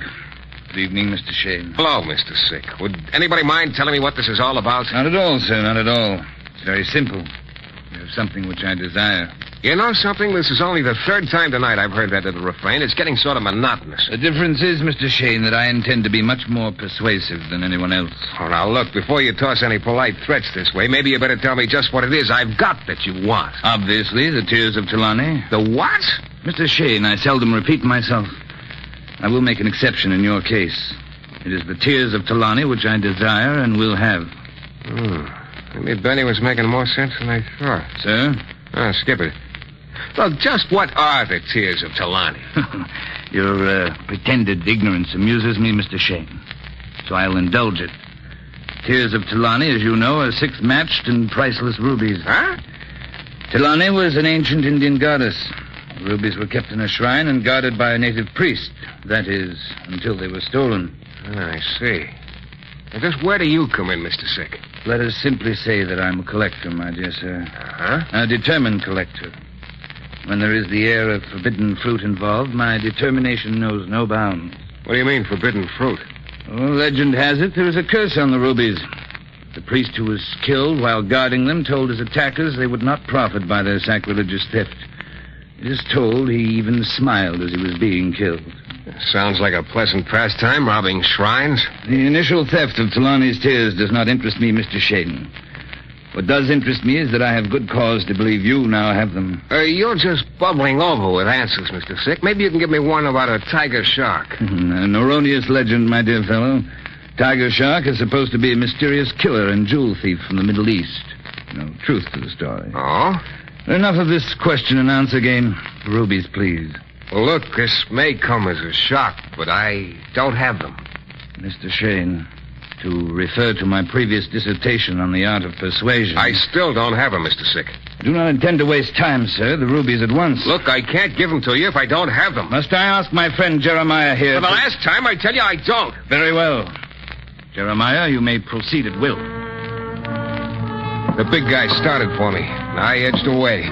I was trying to locate the door out of the corner of my eye. But before I knew it, my back was against the wall. Jeremiah kept coming slowly. I was watching his hands, and that was my big mistake. Because all of a sudden, he pivoted and swung his peg leg at me. It caught me in the stomach, and I went down. I got to my knees, but this time the peg leg crashed into my jaw. Once, twice, 3 times. The third time was the charm. I went out.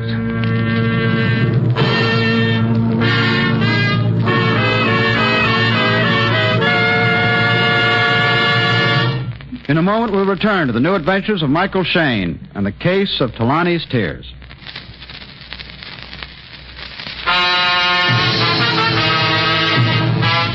It all started when a waterfront drifter named Benny charged into my office, mumbled something about Tahlanis' tears and the tiger shark, charged out, and promptly got himself killed. Well, shortly afterward, a number of people started telling me I had something they wanted. The last of these characters was a Mr. Sick, who told me I had the tears of Tahlani, which were 6 rubies, and that he wanted them. When I told him I didn't have them, he sent his boy Jeremiah after me. Jeremiah's peg leg was harder than my jaw, and I went out. Then after a while, I could hear water lapping against the pier.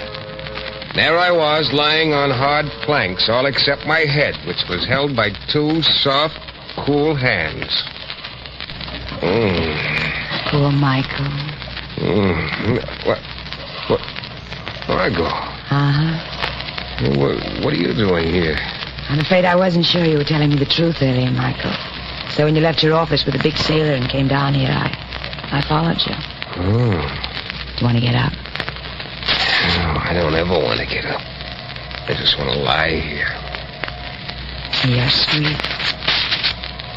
You know, that makes my head feel a lot better. You're the best doctor I've ever had. You got a cigarette? Still out of them? Still out of them. Michael. Get out of it. I don't want you to get hurt anymore. Believe me, it's mutual, Margot. How can I get out of something I've never been in? Incidentally, ever hear of the tears of Tahlani? Tears of Tahlani? What's that? 6 rubies stolen from a temple in India. Rubies? I don't understand. Now, look, that package which your father sent you from India just before he died. Michael, you think the rubies were in that package? Yeah, I don't know yet. You know, Margot, you told me to get out of this deal. Now I'm telling you, you better do the same. None of it smells good. I'm going to get out of it, Michael. If it's those stolen rubies that were in that package, I don't want any part of them. Well, that's good to hear. Michael, please. Don't get mixed up in any more of it. Please. You're so convincing. Okay, baby, I'll tell you what. As of tomorrow morning, we'll both of us forget the whole deal, huh? That's a promise? That's a promise. After all, there are a lot pleasanter things you and I could concentrate on. Aren't there? Well, as far as I was concerned, that was it. I was through. I went on home. Just as I got there and started down the hall to my room, my landlady's door opened. She came out with a couple of milk bottles in her hand. Why, Mr. Shayne, what in the world's happened to you? Huh? Your coat, there's a button missing and a tear in it. And your face, will you just look at that lump on the side of your jaw? Yeah, Mrs. Wilkins. Just put it down that I've had a bad night. Honestly, Mr. Shayne, why don't you find something else to do for a living? Something safe. You know, I think you got something there. Hey, look, would you mind sending this coat out to be fixed first thing in the morning? I'm going to sleep late. Sure, you just leave it with me. Okay, thanks. Here, I'll empty the pockets. Fountain pen, wallet, couple of bills. That's funny. What is? This cigarette package. I don't see nothing funny about a package with 2 cigarettes in it, Mr. Shayne. Yeah, but all evening I was sure I was out of cigarettes. I remember I had a pack on my desk, and I smoked the last one right after Benny got killed.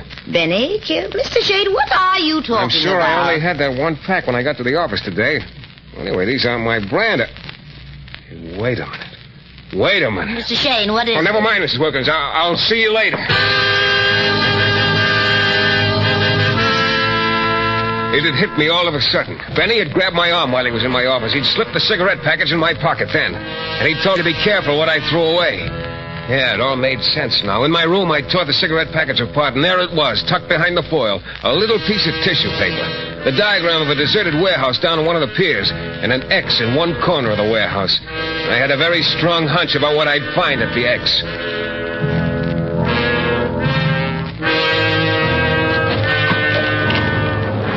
I let myself into the warehouse a little after midnight. It was dark inside. I went to the corner marked by the X on the diagram. There was a little pile of rubbish there. I poked around and I pulled out a small leather case. I opened it and held it up to the window. There were 6 flashes of red. Yeah, the tears of Tahlanis. I stood there a minute thinking of a native temple and a priest who'd put a curse on the rubies and died with a smile on his lips. And then I quit thinking about anything because I heard a sound. Somebody was opening the warehouse door. You're in here somewhere, aren't you, Mr. Shayne? I'll find you, Mr. Shayne. Yeah, it was Alex, the giggling knife thrower. He was silhouetted against the open doorway for a second, and then he started slowly across the warehouse toward me. I began circling around to my left. The idea was to try and get past him to the door, and then I stumbled into a crate.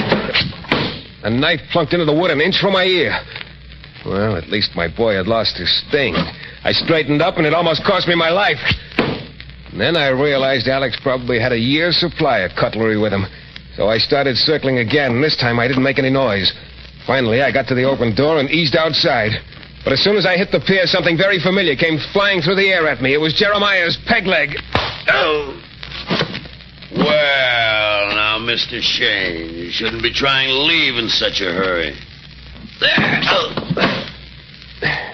This hammerlock ought to keep you nice and peaceful, Mr. Shayne. If you move, your arm will snap like a masthead in a hurricane. Jeremiah, you... Don't try to talk just yet, Mr. Shayne. Just get your wind back. Getting hit in the stomach's kind of hard on a man. Yeah, you're so right. Jeremiah. Mr. Shayne is with me, Alex. Good. I was afraid. He outmaneuvered you, Alex. You will please not tell Mr. Sick that, Jeremiah. So, you and Alex are on the same team. Hey, Jeremiah? Shipmates, Mr. Shayne. Shipmates. Come on, time to shove off. To see Mr. Sick again, of course.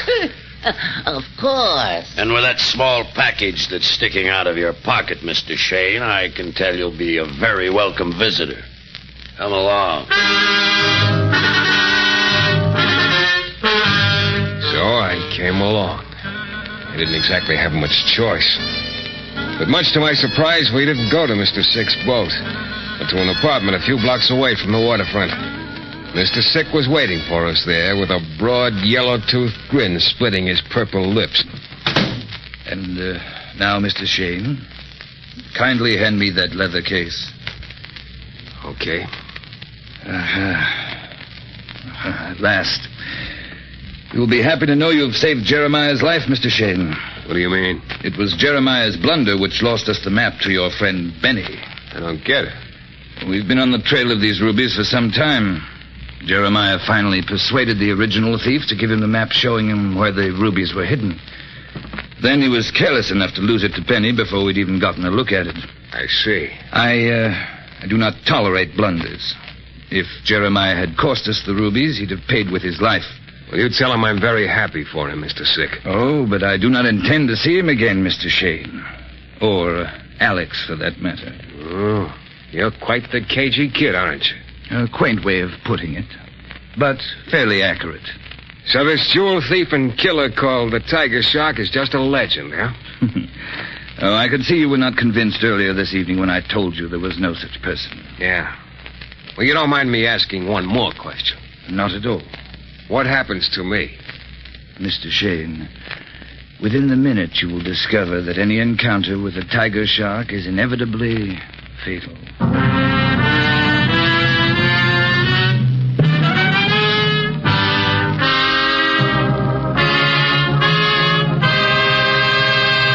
In a moment, we'll be back with the thrilling climax to tonight's Michael Shayne adventure.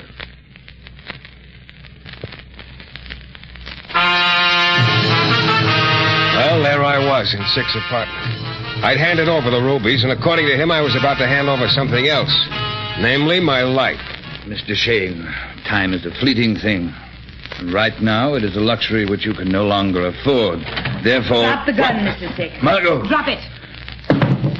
Baby, am I glad to see you. Margot, my dear, I'm glad you got here. I bet you're glad, Sick. Hey, wait a minute. I told you to keep out of this, Michael. I was beginning to like you.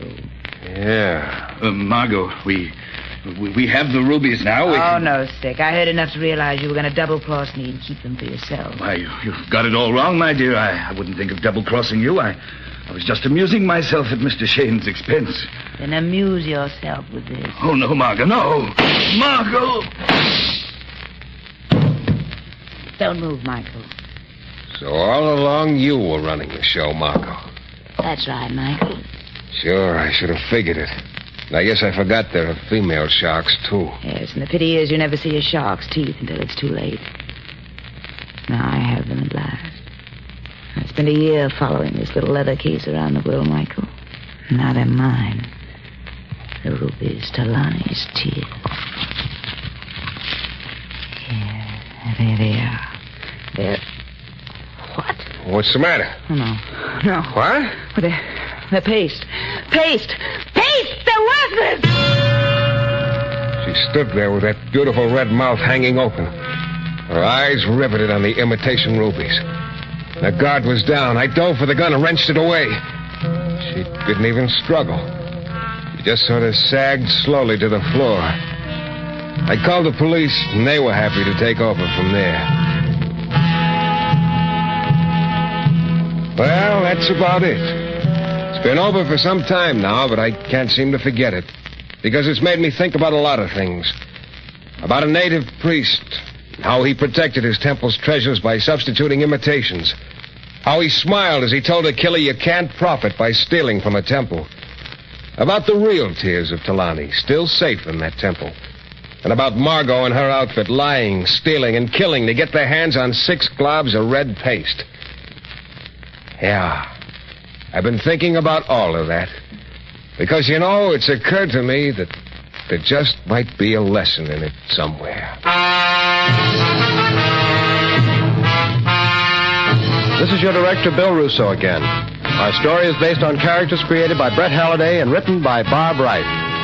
The music is composed and conducted by John Duffy, and Michael Shayne is portrayed by Jeff Chandler.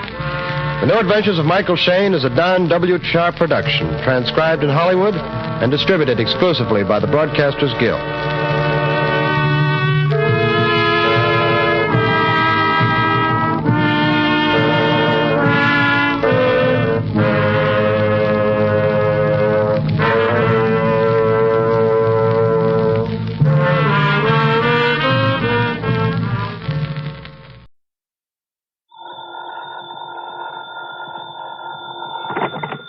Still there in Buffalo, huh? Yeah. Well? You get my report on the big robbery case out here? Yes. It looks to me like you've done yourself proud again. Only if you're still there, how come your expense account included transportation back here to Hartford?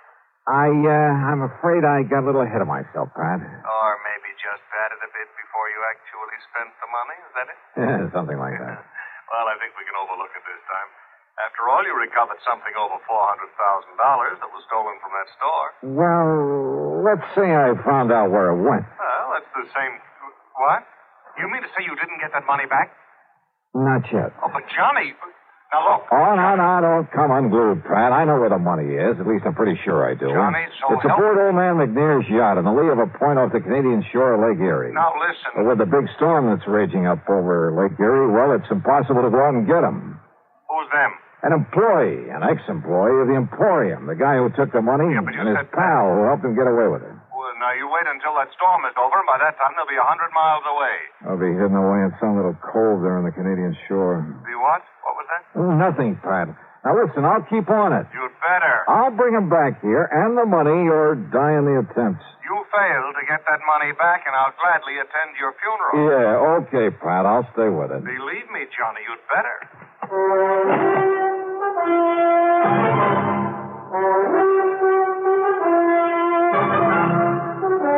CBS Radio brings you Bob Bailey in the exciting adventures of a man with the action-packed expense account. America's fabulous freelance insurance investigator. Yours truly, Johnny Dollar.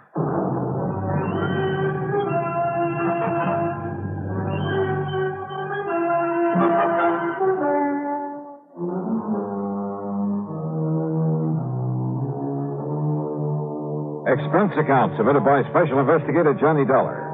To the Universal Adjustment Bureau, Hartford, Connecticut. Attention, Mr. Pat McCracken. Following is an account of expenses incurred during my investigation of the Further in Buffalo matter. What I hadn't told Pat over the phone was that the last minute the Coast Guard had stepped in, forbidden me to go after those crooks in a rented subchaser after all. And you know something? Because of that storm, I'm afraid they were right. In spite of the fact I'd already paid for that boat and could only get half of it back. I'll put that down as a credit on this expense account. After all, it's on my American Express credit card. Anyhow, all I could do was sit around my hotel room and wait for the storm to quit. Yeah, sit and wait. Come in. Well, Dollar? Oh, hi, Mr. McNair. So you couldn't go after those criminals because of this storm? Well, sir, just as soon as it lets That's up... no reason for them to get away. Not with my $400,000. $421,216. Yeah, look, Mr. McNair, Quite frankly, that amount of money doesn't mean very much to me. But to coin a phrase, it's the principle of the thing. Yeah, sure. So how can you sit idly here in this hotel and... Well, have you got in touch with the Canadian authorities? Yes, sir. And they can't do any more than we can. Also, there's a kind of ticklish international situation here. What international situation? Well, if by any chance I should be wrong... Be wrong? About what? Well, I mean... Well, look, after all, the only evidence against John Harker and his pals so far is the circumstantial count. I thought you were absolutely certain they took the money. I am, as sure as I can be, until I get my hands on that money. I had all the faith in the world in John Harker. Then you came along and destroyed it. Destroyed it with your theory that he and some friend of his committed that robbery. Mr. McNair. Well, just let me tell you something, young man. You go out there to wherever he is on my yacht, and you find him. But when you do, you'd better also find proof that he stole that money. I'll do everything I can. Because if you don't, if you or anybody else finds out that he is innocent, Dollar, I'll ride you out of Buffalo on a rail.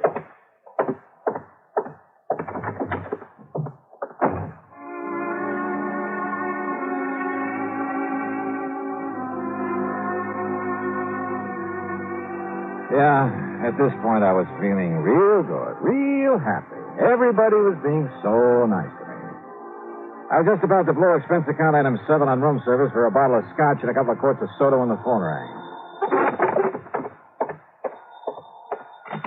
Johnny Dollar. Murphy at the Coast Guard, Dollar. Yeah, Murph. Look, I'm still sorry about having had to stop your chase across the lake, but the old man would have had my scalp. It's all right, Murph. Nothing you can do about it. Anyhow, if you've been following the radio reports on that storm, well, you might have got yourself into a lot of trouble out there. Yeah, I guess so. And you'd never been able to board a yacht in it anyway.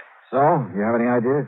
Yeah, I just received a report from our meteorological station. Oh? That storm's going down just about as fast as it built up. So if you want me to arrange a boat for you to go out there, just as soon as we deem it safe. Why? What? Well, the minute the storm is over, the boys in that yacht will start moving. After all, they got $400,000 they've got to stash away somewhere. Oh, yeah, that's true. So by the time I could sail over to where they've been riding out the storm, Lord knows where they could get to. Yeah, but now, Dollar. But now, wait a minute. Yeah, Murph, I just got me a wild idea, wild enough to work. Oh? The storm is breaking up now? It's beginning to. Then, mister, by the time that yacht is able to get underway, I'm going to be right on top of those guys. Huh? How, Dollar? Just remember what I said, right on top of them.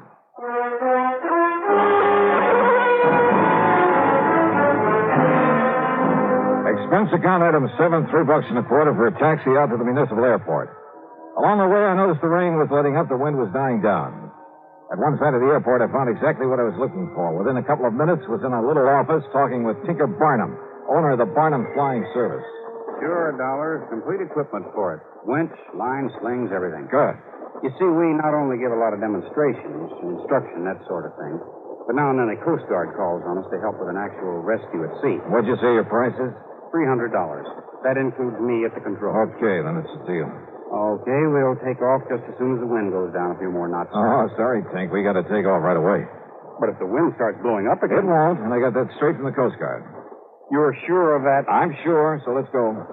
Well, I don't know if the tower will give me clearance. Then forget the tower. Well, now, wait a minute. 400? But I could lose my license, $1, get in a lot of trouble. Well, there's nothing else taking off from the field right now. I know.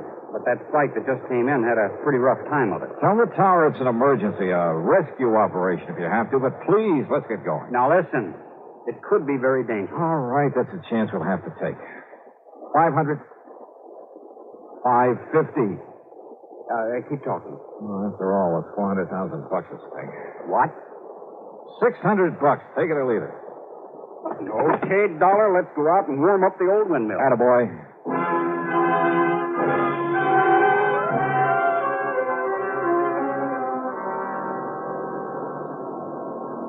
It was my first ride in a helicopter, and, brother, what an introduction. I've been aboard regular planes in rough weather lots of times, but the way that wind tossed us around picked us up and let us down, and with nothing but the broad wind-chopped surface of Lake Erie below us. Well, it was an experience, to say the least. For the first half hour, Tink was fighting the controls every inch of the way under the gray, ominous scudding clouds that raced by overhead. Then, all of a sudden, the clouds left us. The sun came out in all its glory. The most welcome sight I've seen in years. And the air calmed down. Then finally standing out clearly under us was the Canadian shoreline. Look ahead, $1. Over to the left a bit. Yeah, Tink? That neck of land. That peninsula sticking out into the lake. Yeah, I see it. Long Point. And the yacht was supposed to be riding out the storm in the lee of it. I don't see it. The lee side would be the... But I do. Look, moving along the far side of the point. That's a cruiser, Johnny. But is it the right one? Come on, take us down to her. Right. Meantime, I'll get the sling ready so you can drop me down at the deck. Right.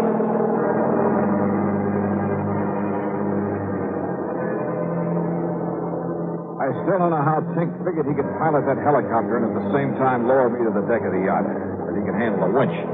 But he swore he'd done it before in rescue operations, and he could do it again. He made a couple of close passes, and I was able to identify John Harker at the helm, a tough-looking character standing beside him. So it had to be McNair's yacht.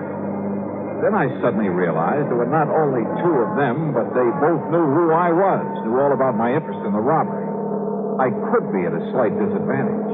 Sure, $1. They'd shoot you dead before you even hit the deck.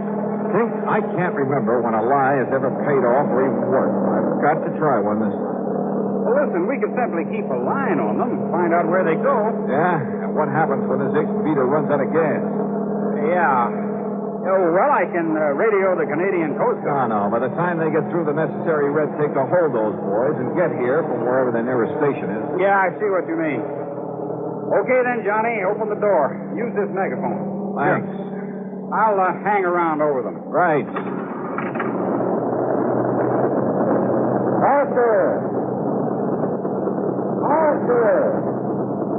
He's cut his power and cupped the hand to his ear. Arthur! This is $20. You hear me? You hear me all right? Wave with your right hand. It's okay. He can hear you. McNair wants you to know the police have found the man who did the robbery.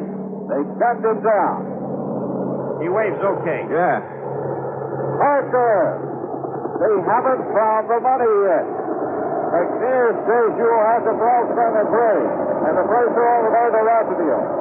Hey, what was that, Johnny? You get that, Harker? I said that... Look, I'll drop on down there. Stop your engines, and I'll drop down to your deck on a line. You get that? Emotion's okay, Johnny, to come ahead. Then set me down there, Tinker, and make it gentle, will you? You got your gun real handy? Right. I still don't like this, but down you go.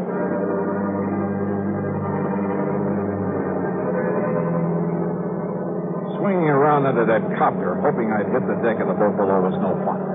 It was a pretty small target, and the yacht was still bobbing heavily. But Pink was an expert, and a couple of minutes later I saw the deck slowly coming up to me. Slower! Slower! Coming down too fast. That's it. That's more like it. Glad to see you, Dollar. Can't you steady that boat a little?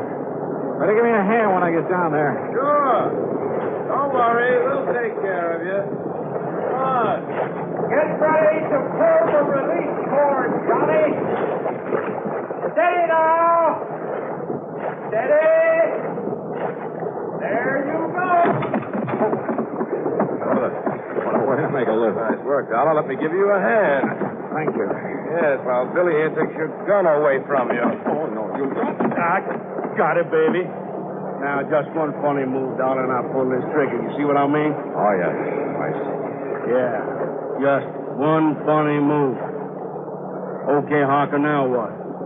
You know something, Billy? I think it might be a very good idea for you to pull that trigger anyway. All right, frisk him, Billy. Make sure Dollar hasn't got another gun on him. That's just what I'm doing, baby. Just what I'm doing. And it's all right. He's clean now. What did you take me for, Dollar? A fool? Did you think I'd be crazy enough to believe what you were shouting down from that helicopter, whatever it was? Well, as a matter of fact, Harker, most of it was double talk. And did you think I'd believe that old fool McNair sent you out here? Yeah, that's a laugh. That tight-fisted old coot. Shut up, Billy. That story, the police had gunned down the man who stole the money from the Emporium. Don't make me laugh. You like to see that money before you go, Dollar? Like to run your fingers over 400 G's? Yeah, Billy. Why not? Well, it's all stashed away in that chain lock up for it. But you ain't never going to see. You're never going to see anything anymore. Can I kill him now, Hucker? Can I, huh? No, wait. Huh? Stop waving that gun around. That helicopter gets out of sight. Okay, sure. Well, what's it hanging around for? I don't know. Dollar, get below the cabin. You stay here, Billy, but keep that gun on through the door where that flyboy can't see it if he comes any closer. Sure. Go ahead, Dollar.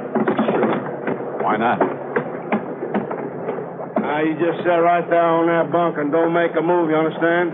Because all I got to do is pull the trigger in here, and neither your pal up from that chopper nor nobody else is going to know it. Has he gone away yet, Harker? No. Oh, he's circling around again. Well, make a sign to him then. Make a sign everything's okay. Go ahead, Harker. That'll set him away. You just keep Dollar under control. Now, don't you worry about him. You just go ahead and signal that chopper. Okay, up there. Everything's okay. Thanks a lot. Thanks a lot. Yeah. Look, you see? I told you that to get rid of him. Yeah, there he goes. And maybe I better start digging up something that'll make Dollar sink to the bottom. What? Well, you know, the lead I'm going to fill him with might not be enough. You see what I mean? Yeah, very fine. Go ahead. Only watch him. He's tricky. I can handle him, baby. Wait. Why, what's the matter? That copper's coming back again. Well, I'll shoot him down. I can hit him. Oh, no, you won't. Then get us underway. Give her the power and get us underway. Then that guy'll know everything's okay. Maybe you're right. I'll try it.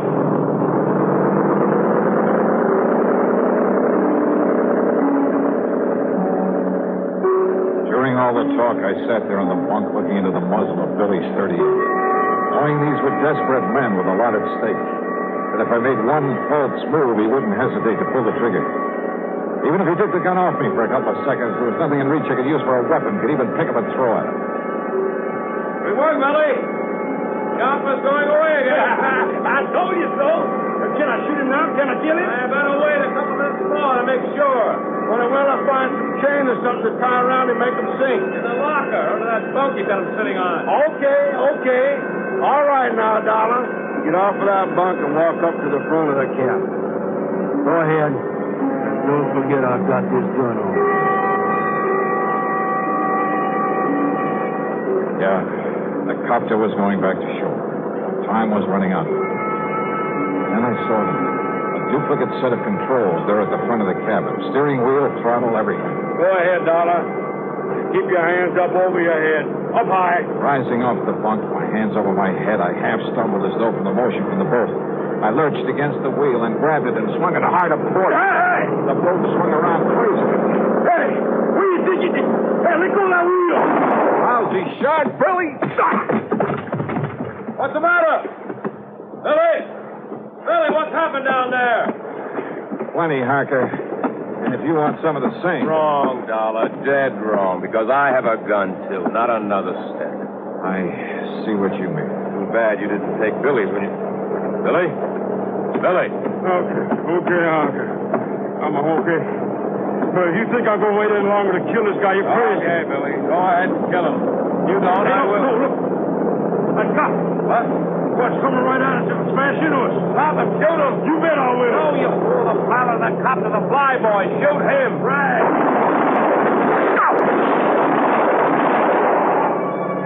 My last chance.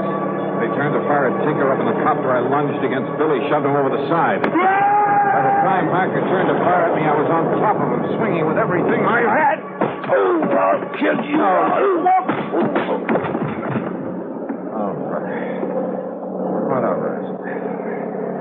Oh. All right, Johnny. Okay? Okay, Tinker. Okay. You want to pick up what's left of Billy out there in the water? Sure, Johnny. After all, that's what I told the tower. This was the rescue operation. See you back in Buffalo.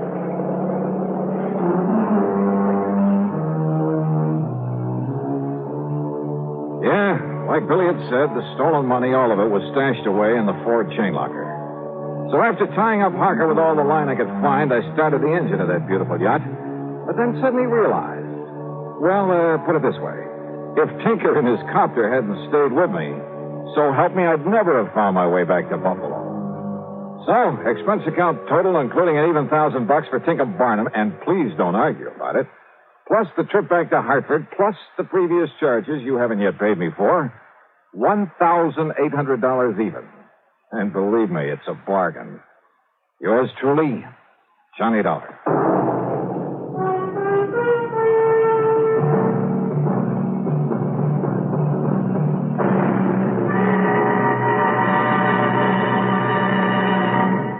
Now, here is our star to tell you about next week's story. Next week, two beautiful girls. One of them a sweetheart, and one of them a killer.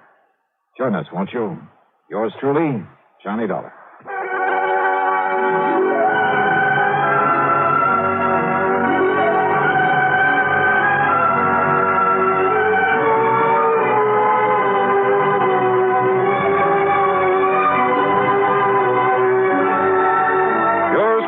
Johnny Dollar, starring Bob Bailey, originates in Hollywood and is written, produced, and directed by Jack Johnstone. Heard in our cast were Lawrence Dobkin, Bartlett Robinson, James McCallion, Dick Crenna, Junius Matthews, and Gil Stratton.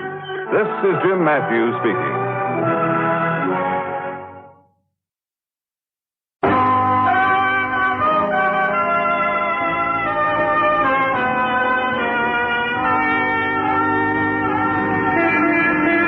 Broadway's My Beat, from Times Square to Columbus Circle. The gaudiest, the most violent, the lonesomest mile in the world. Broadway's My Beat, with Larry Thor as Detective Danny Clover.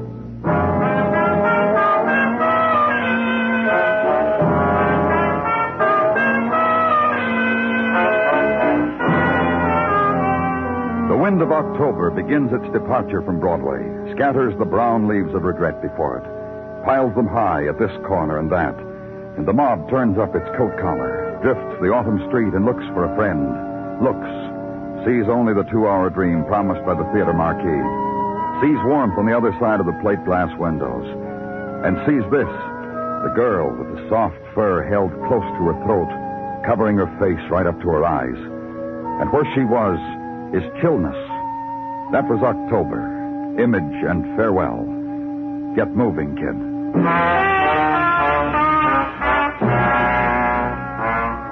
And at evening above it, the place of no seasons, hospital corridor where I was, and Detective Mugman. What about it, Danny? She going to live? Dr. Sinsky doesn't know. At least he says he doesn't know. He knows. A girl stabbed like that, she hasn't got a chance. Mind if we sit down here on this bench and smoke? Yeah. Just write it down for me, Mugman. The subway guard, Times Square, said it was 10 o'clock, give or take a couple of seconds, that he heard her scream. Local train had stopped. People getting on and off, rush, you know. So a girl screamed. Do you think the people stopped rushing to see what was the matter? No, they kept right on. Come on, Margaret, just tell me. The guard battled his way through to where the girl screamed she had a knife in her. Yeah. Couldn't tell if she'd been on the train and was getting off or what. They called emergency ambulance, got her here about half an hour ago. No witnesses, huh? Oh, the usual crop. Each with a story of the way they figured it happened. Nothing. Identification? Lots of that. Wallet, usual stuff. Oh, here, wait a minute. Here. Yeah. I wrote it down for you. Mary Trevor, 1212 West 37th. What else? She was carrying an overnight bag, Danny. Been away or was going away for a day, too. Nightgown, underthings, slippers, you know the stuff. A novel to read, a couple of women's magazines. She had a nice vacation, huh?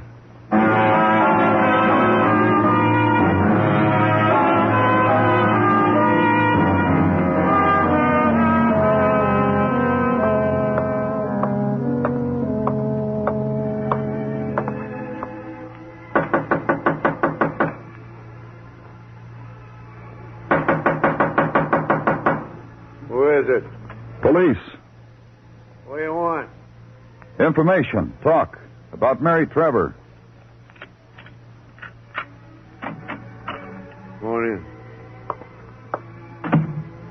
Plop yourself anywhere, mister. You'll excuse how I am. I was in the tub with a warm bath, reading the paper and listening to the radio. Tough day today. The warm tub relaxes me. Music likewise. I see. Yeah, sure you see. So, okay, so now you killed it for me. What's with Mary? She's in police emergency hospital. She's dying. Mary got hurt? Hit by a car, what? Someone tried to kill her. Mary? She was on a subway platform in Times Square. Someone stabbed her, ran. We found this address on her. You found this address on her because this is where she lives sometimes. This is her home sometimes. Sometimes she remembers I'm her father. Those are times when she yawns, asks me how things are going while I work, goes to sleep in her room. I could count the times on the fingers of my hands. Tell me about her, Mr. Trevor. What do I know about her? This is her private hotel, these 3 rooms. I'm not her father. I'm her desk clerk, her bellboy. I take messages for her, send out her cleaning and press, and rustle up night snacks for her. And you know what? No. She leaves tips for me on my dresser when she goes out. Yeah, 5 or 10 spot. You know something else? I take it. I use it for get-loaded money, forget money. But I get more Father's Days than any father in the world. Someone tried to kill her, Mr. Trevor. Maybe you could... Don't ask me too much about Mary. I don't know about her life, so I wouldn't know about her dying. Well, her friends, people she ran around with, men, girlfriends. Doesn't get through to you, huh? Unbelievable, huh? Well, I'll lay it out for you. This girl stopped being my child maybe 5 years ago. After that, we couldn't find anything in common. We get lost in different worlds. She had a bag with her when we found her, a traveling bag. She ran in here a couple of nights ago, said she was in a big hurry, threw her things in a bag, told me she was going out of town, not to wait up. Don't question me where, mister, because I knew better than to ask her. You said she left money for you, 5s and 10s. She must have a good job. You could call it a job if you want. Well, tell me about it. Mary's got a rich friend. Rich girlfriend. My Mary does things for her like Sponge, I think the word is. That's the word, Sponge. You know who she is, where she lives? Joan Hunt, Park Avenue. I checked once, found it in the phone book. Mary wasn't lying. There was such a girlfriend. Now, you do something for me, mister. The address where my kid's dying, I want to go to her. Maybe now I can get through to her. So leave there, out into the street. And the street is filled with the near midnight silences and pockets of yellow of the street lamps.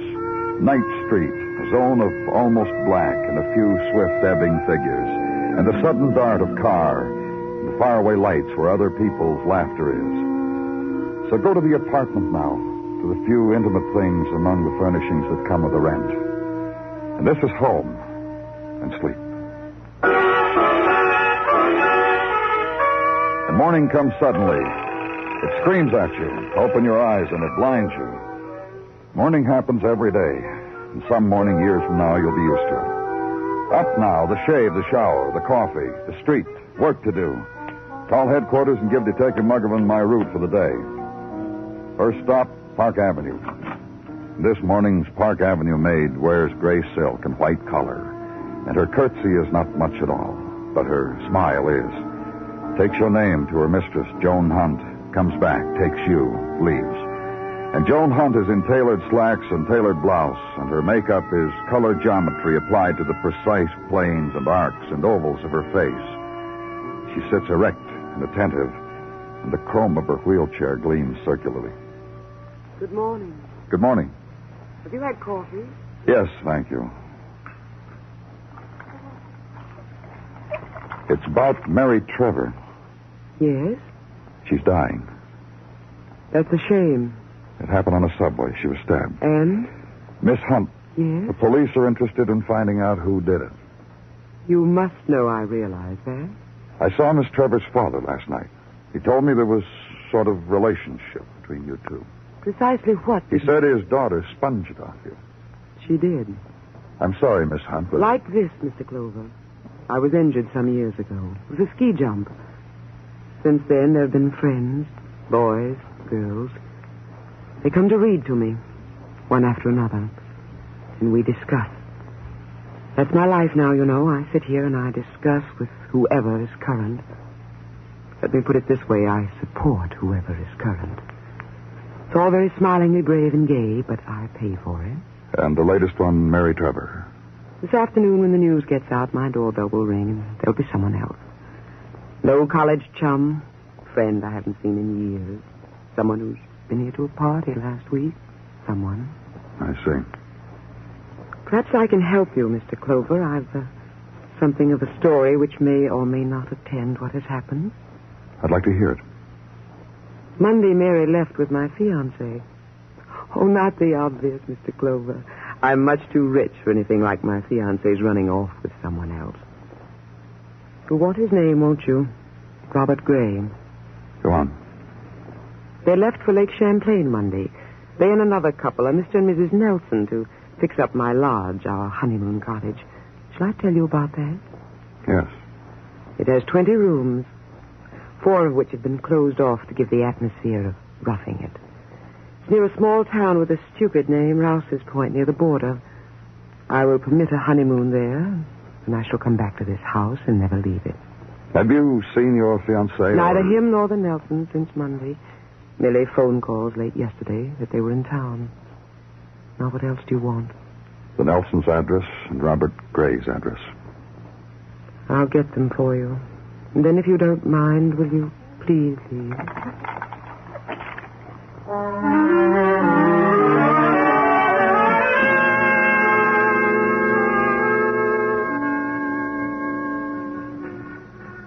Whatever it is you want of me, make it brief, Let's not make a crease of it. Crease, that's crisis, in case you don't know. French. I didn't know. Huh. You stated it simply enough. Mary Trevor is dying, you said, of knife wounds. And what do you want of me? Just this, Mr. Gray. Did you try to kill her? No. No, I wouldn't, you see. Tell me about it.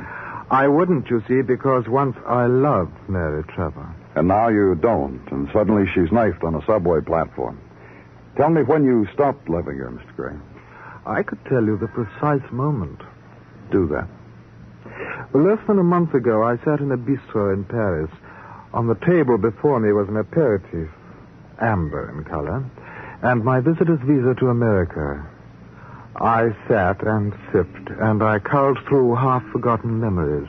High among them was Mary Trevor. You said a visitor's visa. Exactly. 30 days have I in the country of my birth. Here, I'll show you.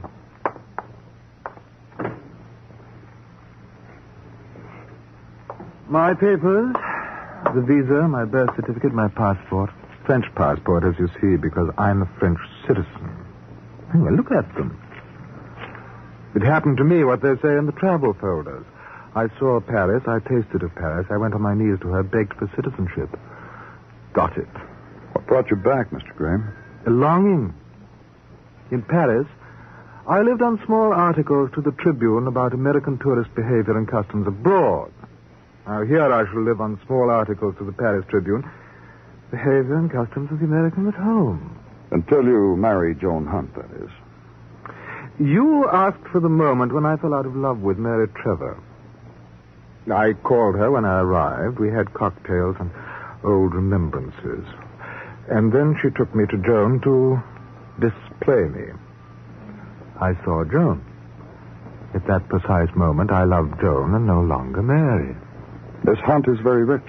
Miss Hunt is helpless and lonely and crippled, and I love her, and I'm going to marry her.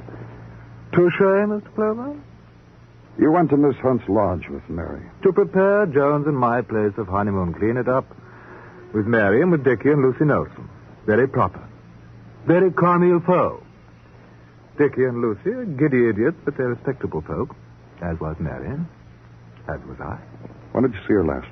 When my cab dropped the Nelsons off at their apartment. Then Mary off at a subway station uptown. I kissed Mary's forehead, and our forever parting was graceful. Now, if you... Never mind, Mr. Gray. I'll get it. Hello? That you, Danny? Yeah, Muggavan, what do you want? I'm here at the hospital with Mary Trevor, Danny. She's trying to say something. She wants to talk to Robert Gray. All right, write down what she says. I'll get Gray. It's for you, Mr. Gray. Who? Mary Trevor. She wants to talk to you. You going to take the call, Mr. Gray? Yes. Yes, I am. Mary, it's me. It's Robert. I'm deeply sorry about... Mary? Mary? Playful joke, Mr. Clover? There's no one there. Give me the phone. Hello? Hello, Muggavan. Yeah, Danny. Give Mr. Gray the message. Tell him Mary Trevor couldn't say a word to him. She just died.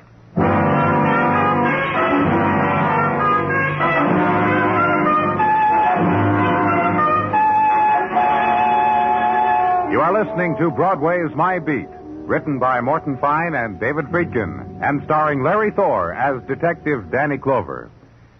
When you set about explaining how democracy works, the first thing you're apt to mention is that it's the system where everybody has his say on how things are run.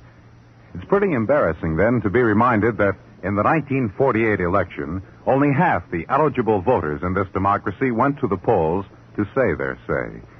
For our own sakes, and to show the world in general that the democratic ideal can be fulfilled, let's do better this time. Vote as you please this November, but vote. See you at the polls.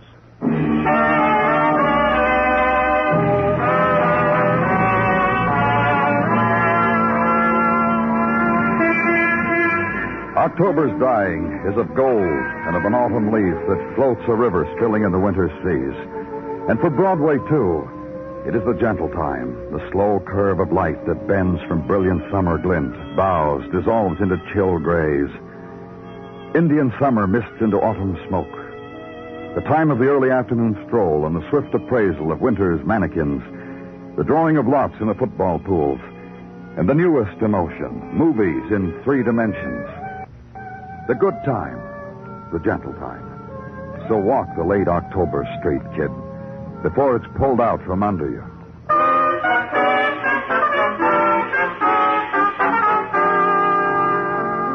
And the place where I was, high above the autumn city, 30 stories away from flow and sound of East River, the place of Dickie and Lucy Nelson, where there was fireplace, and Grecian figurines, and where the talk was of a dead girl, Mary Trevor. Tell him, Dickie. Tell him, sweet, how desolate we are over the girl. Mary was a companion, Mr. Clover. A boon companion. Often made us laugh till tears, Lucy and me. Can you understand our sense of loss? She made jokes, and you'll miss them, is that it? Now that you've asked, yes, we'll miss them. Dickie. Yes, dear. Is it too possibly early for a martini? I feel the need of something. I don't quite know what. You think martini? The chap has a mission, dear. Later, after he's gone. Whatever you say, sweet. It's just that I'm so drained. That gay frolic at Joan's place. Now the reaction's setting in. Drained, listless. Tell me about it, Mrs. Nelson. About what? The gay time you had at Joan Hunt's place. Lake Champlain was never lovelier. Sweet. Will you ever forget that odd little native fellow who helped us get Joan's place ready for a honeymoon? Will you ever forget that thing he said about the canopied bed? Never. Never as long as I draw breath. Let me try to explain something to you two. Please do, please. A girl is dead, murdered. The last few days of her life, you were with her. You can tell me about it here, or we can go downtown. There aren't many yachts there. I think you should know that. The chap is quite right, dear. This is deadly serious. Get your things. We're going downtown. No, it's quite simple, really. Don't get your hackles up. Mary and that Robert Gray, the fortunate fiancé, and Lucy and I, early Tuesday we arrived at Jones' place. We got it in order for our honeymoon. Then Wednesday we celebrated. There was a jug, and Lucy and I got squiffed, and we communed with nature and had laughter together. And when we woke up Thursday, there was Robert and Mary with coffee for us, and our things all packed for the trip home. And Thursday evening, Robert dropped us off right over here. And that's the last we've seen of either of them. Our oath. Our solemn word. Dickie? Yes, dear. I had a thought. I had a funny thought. Let's open honeymoon palaces all over the world. We'll make it a career, our life's work. Oh, Dickie, the thought kills me. Honeymoon palaces. Lucy, darling, you've outdone yourself. Honeymoon. And they laughed, and they hit each other with their elbows, and they were happy. The jollity was too much for me. I felt left out and unwanted, and it struck me that perhaps the time to go was now. So I did. Back to headquarters and sit at the desk. A few minutes of thinking. Sergeant Gino Tartaglia happens. Danny? Come on in, Gino. Why the big grin? Listen. You listening, Danny? Yeah. Tippecanoe and Tyler, too. What? Tippecanoe and Tyler, too, Danny. What about it? It does have a ring to it, doesn't it? My fourth-born, Donald, brought the phrase home from school with him last night. Tippecanoe and Tyler, too. Gino. Gino. Huh? You have anything for me? Oh, hardly a thing. Nothing of note in Miss Trevor's background, nothing of note in Miss Trevor's overnight bag. Personal effects. A novel entitled, titled The Kane Mutiny, in which was her birth certificate as a bookmark between chapter 4. And birth certificate? As I have said. Now, if you would... Don't mind me, Lieutenant. Thank you. Danny Clover speaking. Muggovan, Danny, I'm at the Trevor apartment. Yeah, what's up? Mary Trevor's father, Danny, just tried to kill himself. What? Yeah, just tried suicide. Stick with him, Muggerman.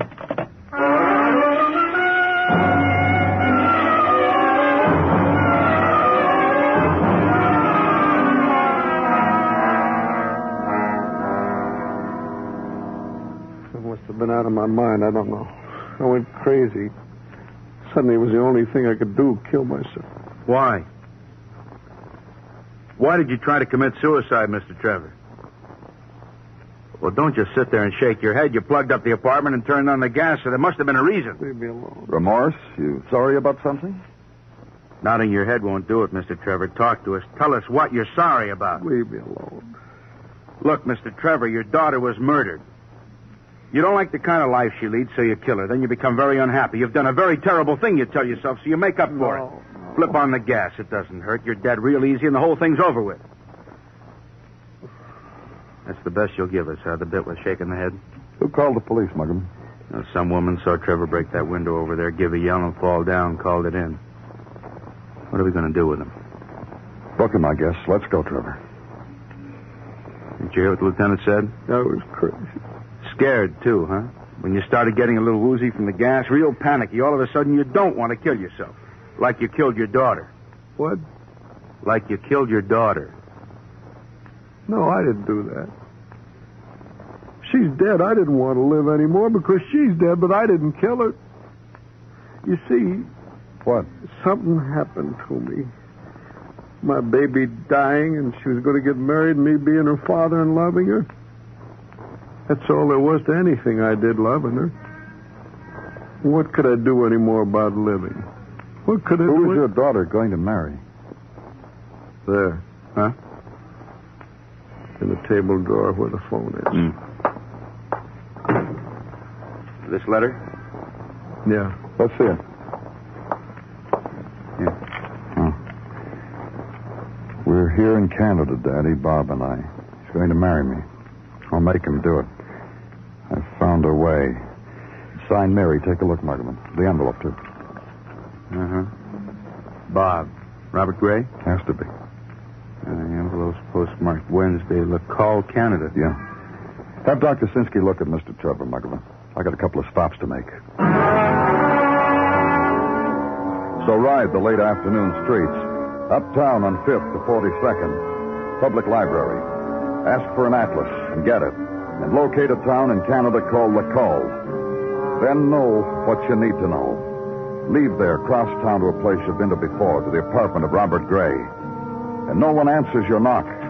Robert Gray's door is locked.